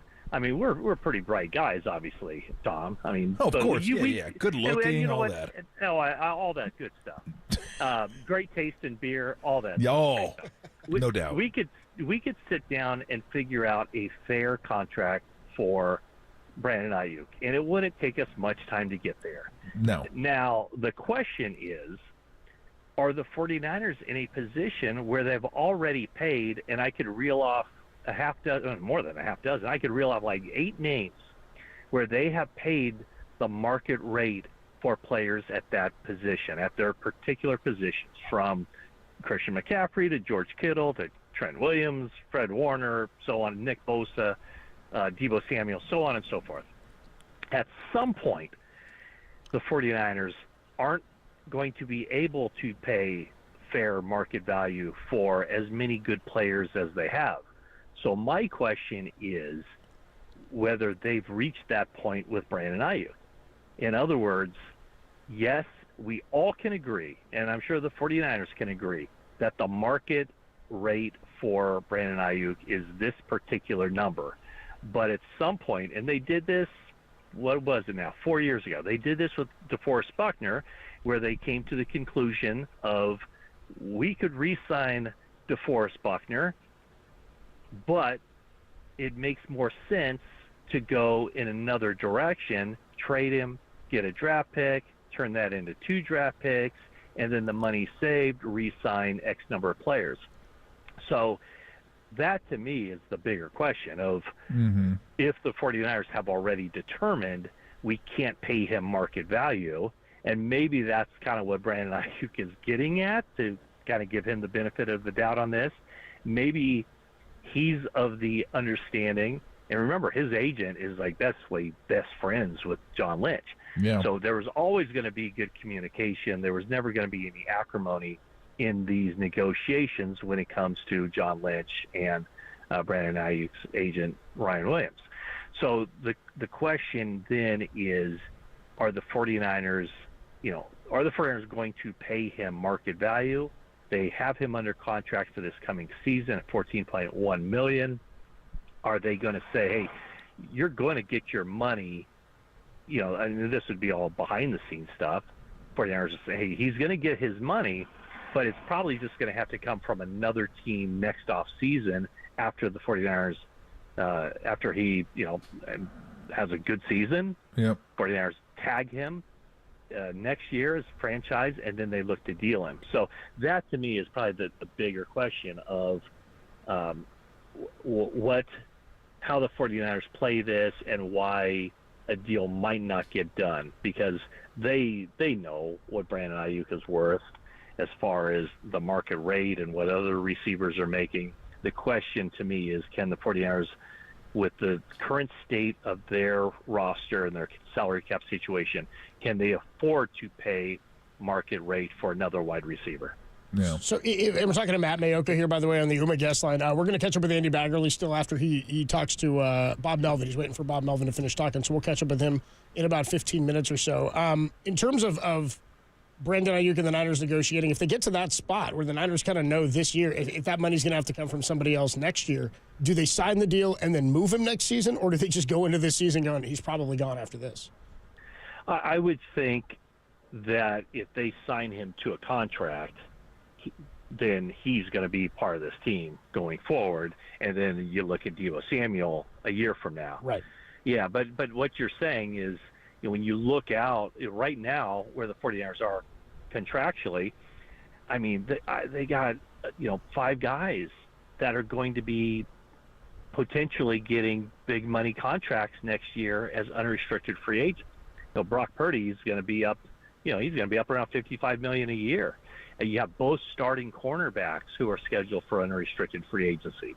You have starting left guard Aaron Banks scheduled for unrestricted free agency, and then if Dre Greenlaw bounces back and looks good coming back from the Achilles, he's going to get a big contract too. So there's just so many elements to this where the Parag Marate, Brian Hampton, the guys who work contracts, they have to determine and take this to John Lynch to ultimately make the decisions of, okay, the 49ers can have Brandon Ayuk, and then a year from now they have no choice but to sign Brock Purdy to a long-term extension, but that means that the other 4 guys I mentioned are gone.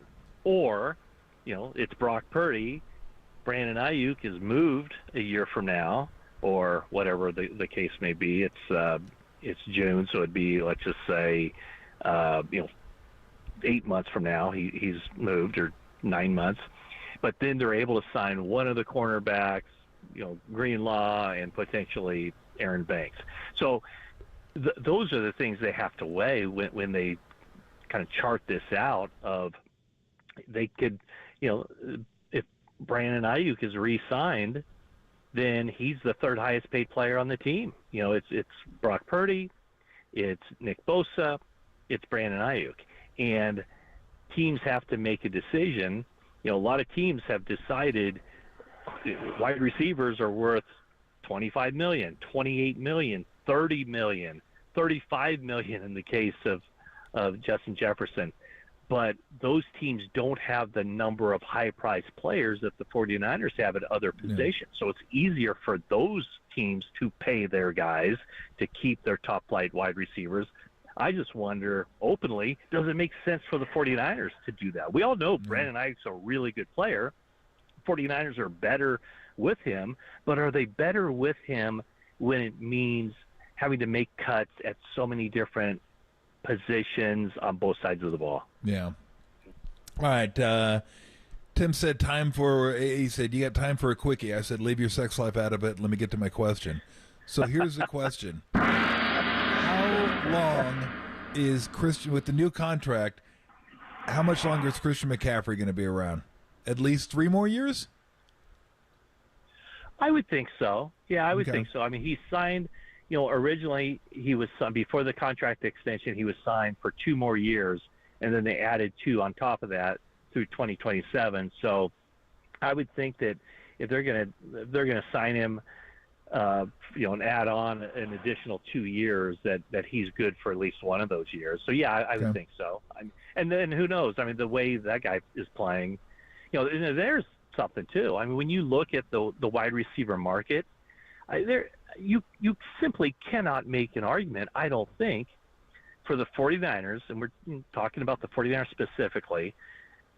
You can't make the argument that Brandon Ayuk is more important to the 49ers offense than Christian McCaffrey. So you're going to pay him $10 million, $11 million more a season than McCaffrey. So, So I don't know. I mean, I know that that's not how it works, but it kind of seems like that's how it should work. No. Yeah. But it doesn't. It's so funky the way it works out with the position groups. Matt, we'll let you go, and we will talk to you next week, man. Thanks so much. Okay, sounds great. Thanks. All right, thanks so much, Matt. Always fun catching up with Matt Mayoko. Good stuff on the ever-changing and never-ending Brandon Ayuk contract saga. I'm sure we'll talk to Matt about it again next Monday. Same bad time, same bad channel. When we come on back, Andy Baggerly of The Athletic joins us. We'll talk to him about today's series starting against the Chicago Cubs, how this weekend went, and how these pitchers are going to line up for the Giants going forward. That's next with Bags on the Sports Leader.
Mike Krukow joined Murph and Marcus this morning and called Camilo Doval's frustration in the bottom of the ninth, quote, a big league pout. Listen to that podcast. It's available, KNBR.com and the KNBR app. Hey, what's going on, everybody? Adam Copeland here for O'Donnell Financial Group. Look, making the transition from work life to retirement, Harv, can be jarring and disorienting, but it doesn't have to be. Greg O'Donnell and the team at O'Donnell Financial Group, they're dedicated to achieving a smooth transition into retirement life, and we can help you prepare to retire at a time that works for you. Sooner than you think, you may have an entirely different lifestyle, but it doesn't have to be an all one giant leap. The experts at O'Donnell Financial Group will help you craft a plan tailored to your desired timeline. You can transition into retirement confidently and on your very own terms. Don't wait. Call Greg O'Donnell, and CEO and founder of O'Donnell Financial Group, for a complimentary review of your situation today. The number is 866-496-2300. That's 866-496-2300. Or visit us at odfigroup.com. That's odfigroup.com. If you're a licensed financial professional, please consult your compliance department prior to giving any specific advice. All information included herein is confidential and proprietary to Lone Beacon. All associated content or any portion thereof may not be reproduced or used in any manner whatsoever without the express written permission of Lone Beacon.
From the diamond to the dugout to the clubhouse to the front office, The Athletic's Andrew Baggerly brings his Giants coverage to KNBR. It's Tolbert, Copes, and Extra Bags on the Sports Leader.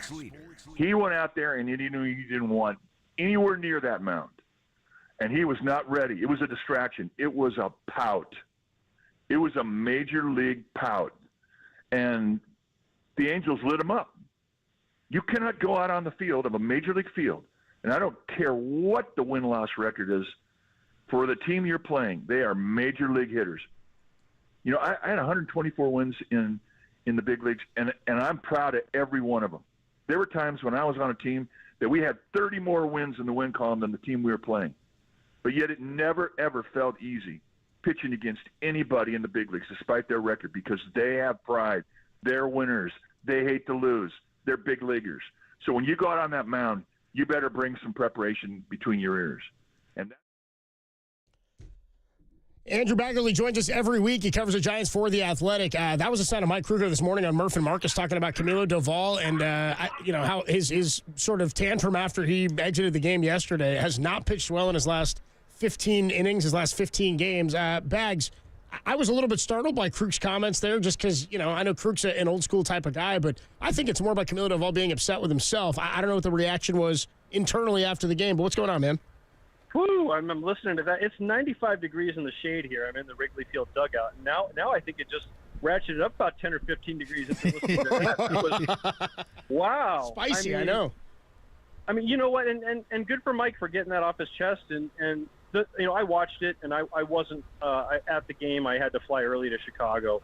And so I'm watching it, and I'm thinking one of two things. Either he's really pissed off that he pitched poorly, or he's pissed off because he doesn't think he should be pitching in that game. And when you are down as many innings as this team is, there are games when you just have to ask everyone to soak up your piece. And that way you have more people available for the next day, because you have fewer guys that you have to ask to get, 6 or 7 outs. And, I did see Camilo Doval go in. I haven't even written this yet, and I'm here to tell you. But Doval was called into Bob Melvin's office today. They had a talk with J.P. Martinez, the pitching coach, who also speaks Spanish. So there'd be no language issues at all with what Bob wanted to tell him.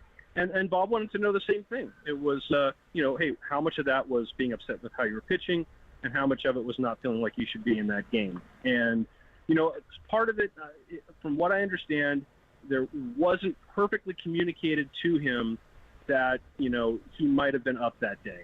And so, the communication apparently could have been better from what I understand. Where that breakdown came, I don't know. But regardless, and, this is partly just the generation of players being different. I mean, used to be, you didn't have to be told, hey, you're up today or you're not up today, or hey, we're not going to use you. You were just ready to go every day. And, if you threw 50 pitches in relief, you kind of knew that it would be, they weren't going to ask you to get up the next day. I mean, there's common sense, but, you showed up to the ballpark if you're a relief pitcher and you were ready to go regardless. You do what you had to do to get ready. And it's not necessarily only Doval. It's really gotten to a different place among relievers in today's game. And, you say, oh, it's generational. It's not going, it used to be better or whatever. That's just the way it is these days. So, regardless, it was a bad look. If he's going to blow off steam, it's probably better that he goes into the tunnel and does it. He's obviously not pitching well this year. His walk rate is double what it was last year. He hasn't blown saves left and right. I think he's, 9 out of 11 or something. So in those situations, he's been okay.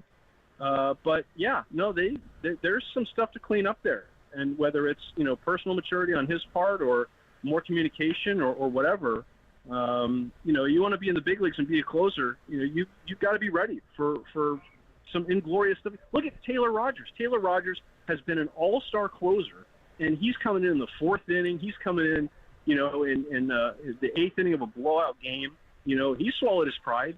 So I think that everyone's got to do that a little bit when you're down there. It's just part of being a professional. Yeah. Bags, what the hell are you talking about? If he goes inside, we can all enjoy it. He's a giver. He's giving us entertainment. Come on, we need that kind of stuff. Well, and they won the game, through a right? long season. there's got to be something bad that comes out of even a blowout win when they lose the first two in dispiriting fashion. You know, it's exactly. So let me ask you this: can we? I just asked him this. I don't know if there's an answer for it. There probably is, but I don't feel like looking it up. Is there a player that's won PCL Player of the Week and NL Player of the Week in such close proximity? Because Luis Matos is your PCL Player of the Week, and he was NL Player of the Week like 3 weeks ago. Is there any way to get this guy back without injuries? I don't really even care anymore. Like who's playing well and who does this and who does that. I just kind of want to get some fresh guys up there and let them go. I don't know if he's going to do what Ramos did. No one expected that, but I do see potential in this guy. We don't know what the ceiling is for this guy. I would love to see him in a Giant uniform, batting first, batting eighth, batting seventh, whatever.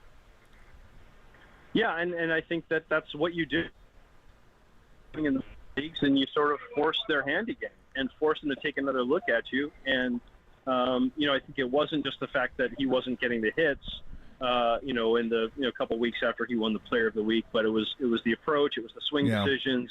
You know, they saw the way he was going as not leading to, a success outcome in the near term, and they had some bodies obviously coming off the IL.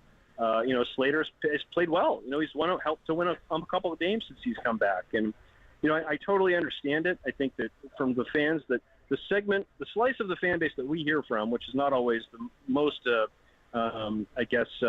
accurate representation of everybody, but, the ones that we hear from, they want to see Matos. They want to see him now. They want to see him yesterday. They want to see him every day. And, if he keeps doing what he's doing at AAA, then, they'll make room for him. And, we still got a long way to go. I think we're barely 40% of the way through this season. So, Luis Matos is going to have a big role in where this season goes. And, I think that, if he keeps doing what he's doing, then it's going to be a pretty big positive piece. As always, Andy Baggerly is sponsored by the Dolan Law Firm. They live here, they work here, they win here, DolanLawFirm.com. Bags, before we let you go, where are these innings coming from this point on? I mean, are they going 4 times through? Webb, Hicks, Spencer Howard, Keaton Wynn, and then looking at bullpen games? Could we see more Mason Black? Do we have any indication as to what they'll do with that 5th spot? Because they're still waiting for Blake Snow. Yeah, I asked Bob Melvin about that today. A lot of guys are going off mounds here. You've got Snow going tomorrow, Cobb going today, Tristan Beck going today, but I don't think any of those guys are going to be an option within the next week. So it's just piece it together until you can get some of those guys back, and Robbie Ray, too, who's throwing, I think he's scheduled to go 3 innings in an Arizona Complex League game tomorrow. I would expect that they would have Keaton Wynn start the game in Rickwood, and they have to find a way to piece together the last game here with probably Spencer Howard pitching, a bigger piece. And, I asked Bob Melvin about that, and he's like, we really can't make plans until we see how these first couple games go. And you feel always good about getting some length with Logan Webb on the mound, but it is 95 with a heat index of 100. And Jordan Hicks, we know, is a guy who is a type 1 diabetic. The heat does get him a little bit. I mean, he's pitched in heat. Obviously, he was a closer in St. Louis, but to do it as a starter is a little different. They're going to watch him very carefully today, make sure they don't overextend him. But if they have to use a lot of bullpen today, then, that may complicate decisions they have to make in the subsequent couple days, and maybe they have to make a roster move to get a fresh arm here. So I think it's very much read and react, and you never want to be in that position.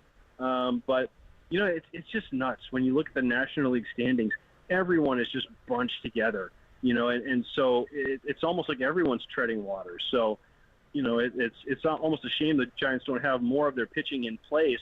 They could really get on a run and maybe, create a little separation here by winning some series in a row. And it hasn't happened. They haven't had that opportunity. And, ultimately it may come down to the offense just scoring more runs. And you have a time when the offense has to carry you a little bit. And, with the wind sort of gently blowing out and 95-plus temperatures today, there's a chance the ball could carry.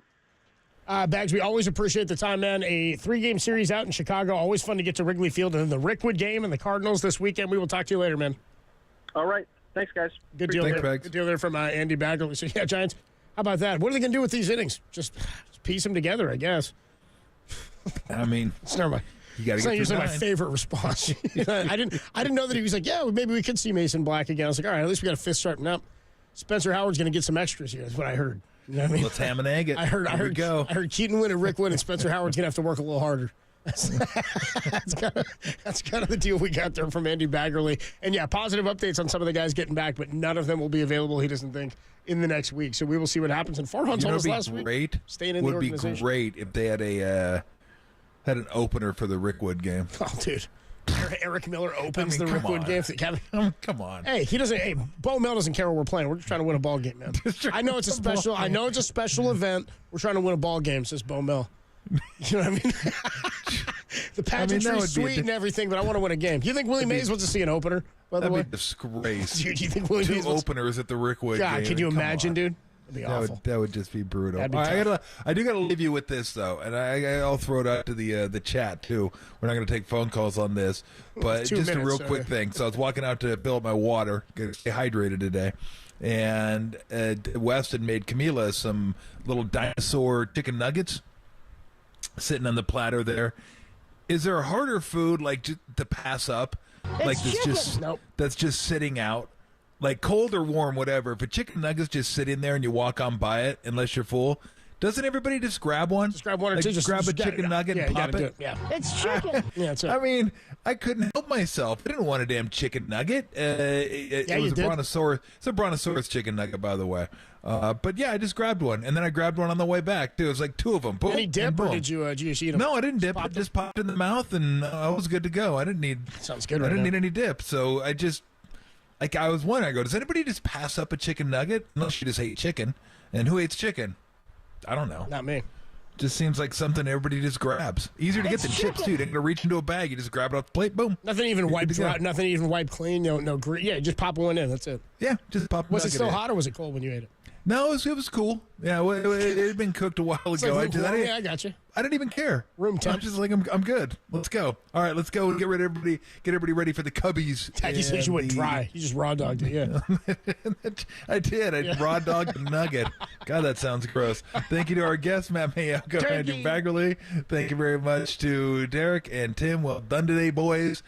Time to get you ready. Oh, it's going to be a hot one. Wind blowing out. Could be lots of runs today. Assad and Hicks will get you ready for the Cubs and the Giants next here on the Sports Leader. Take it away, Derek. Oh, my God. Oh!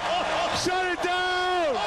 Let's go home. Livermore, shout out to you for supporting KNBR, Livermore's Sports Leader.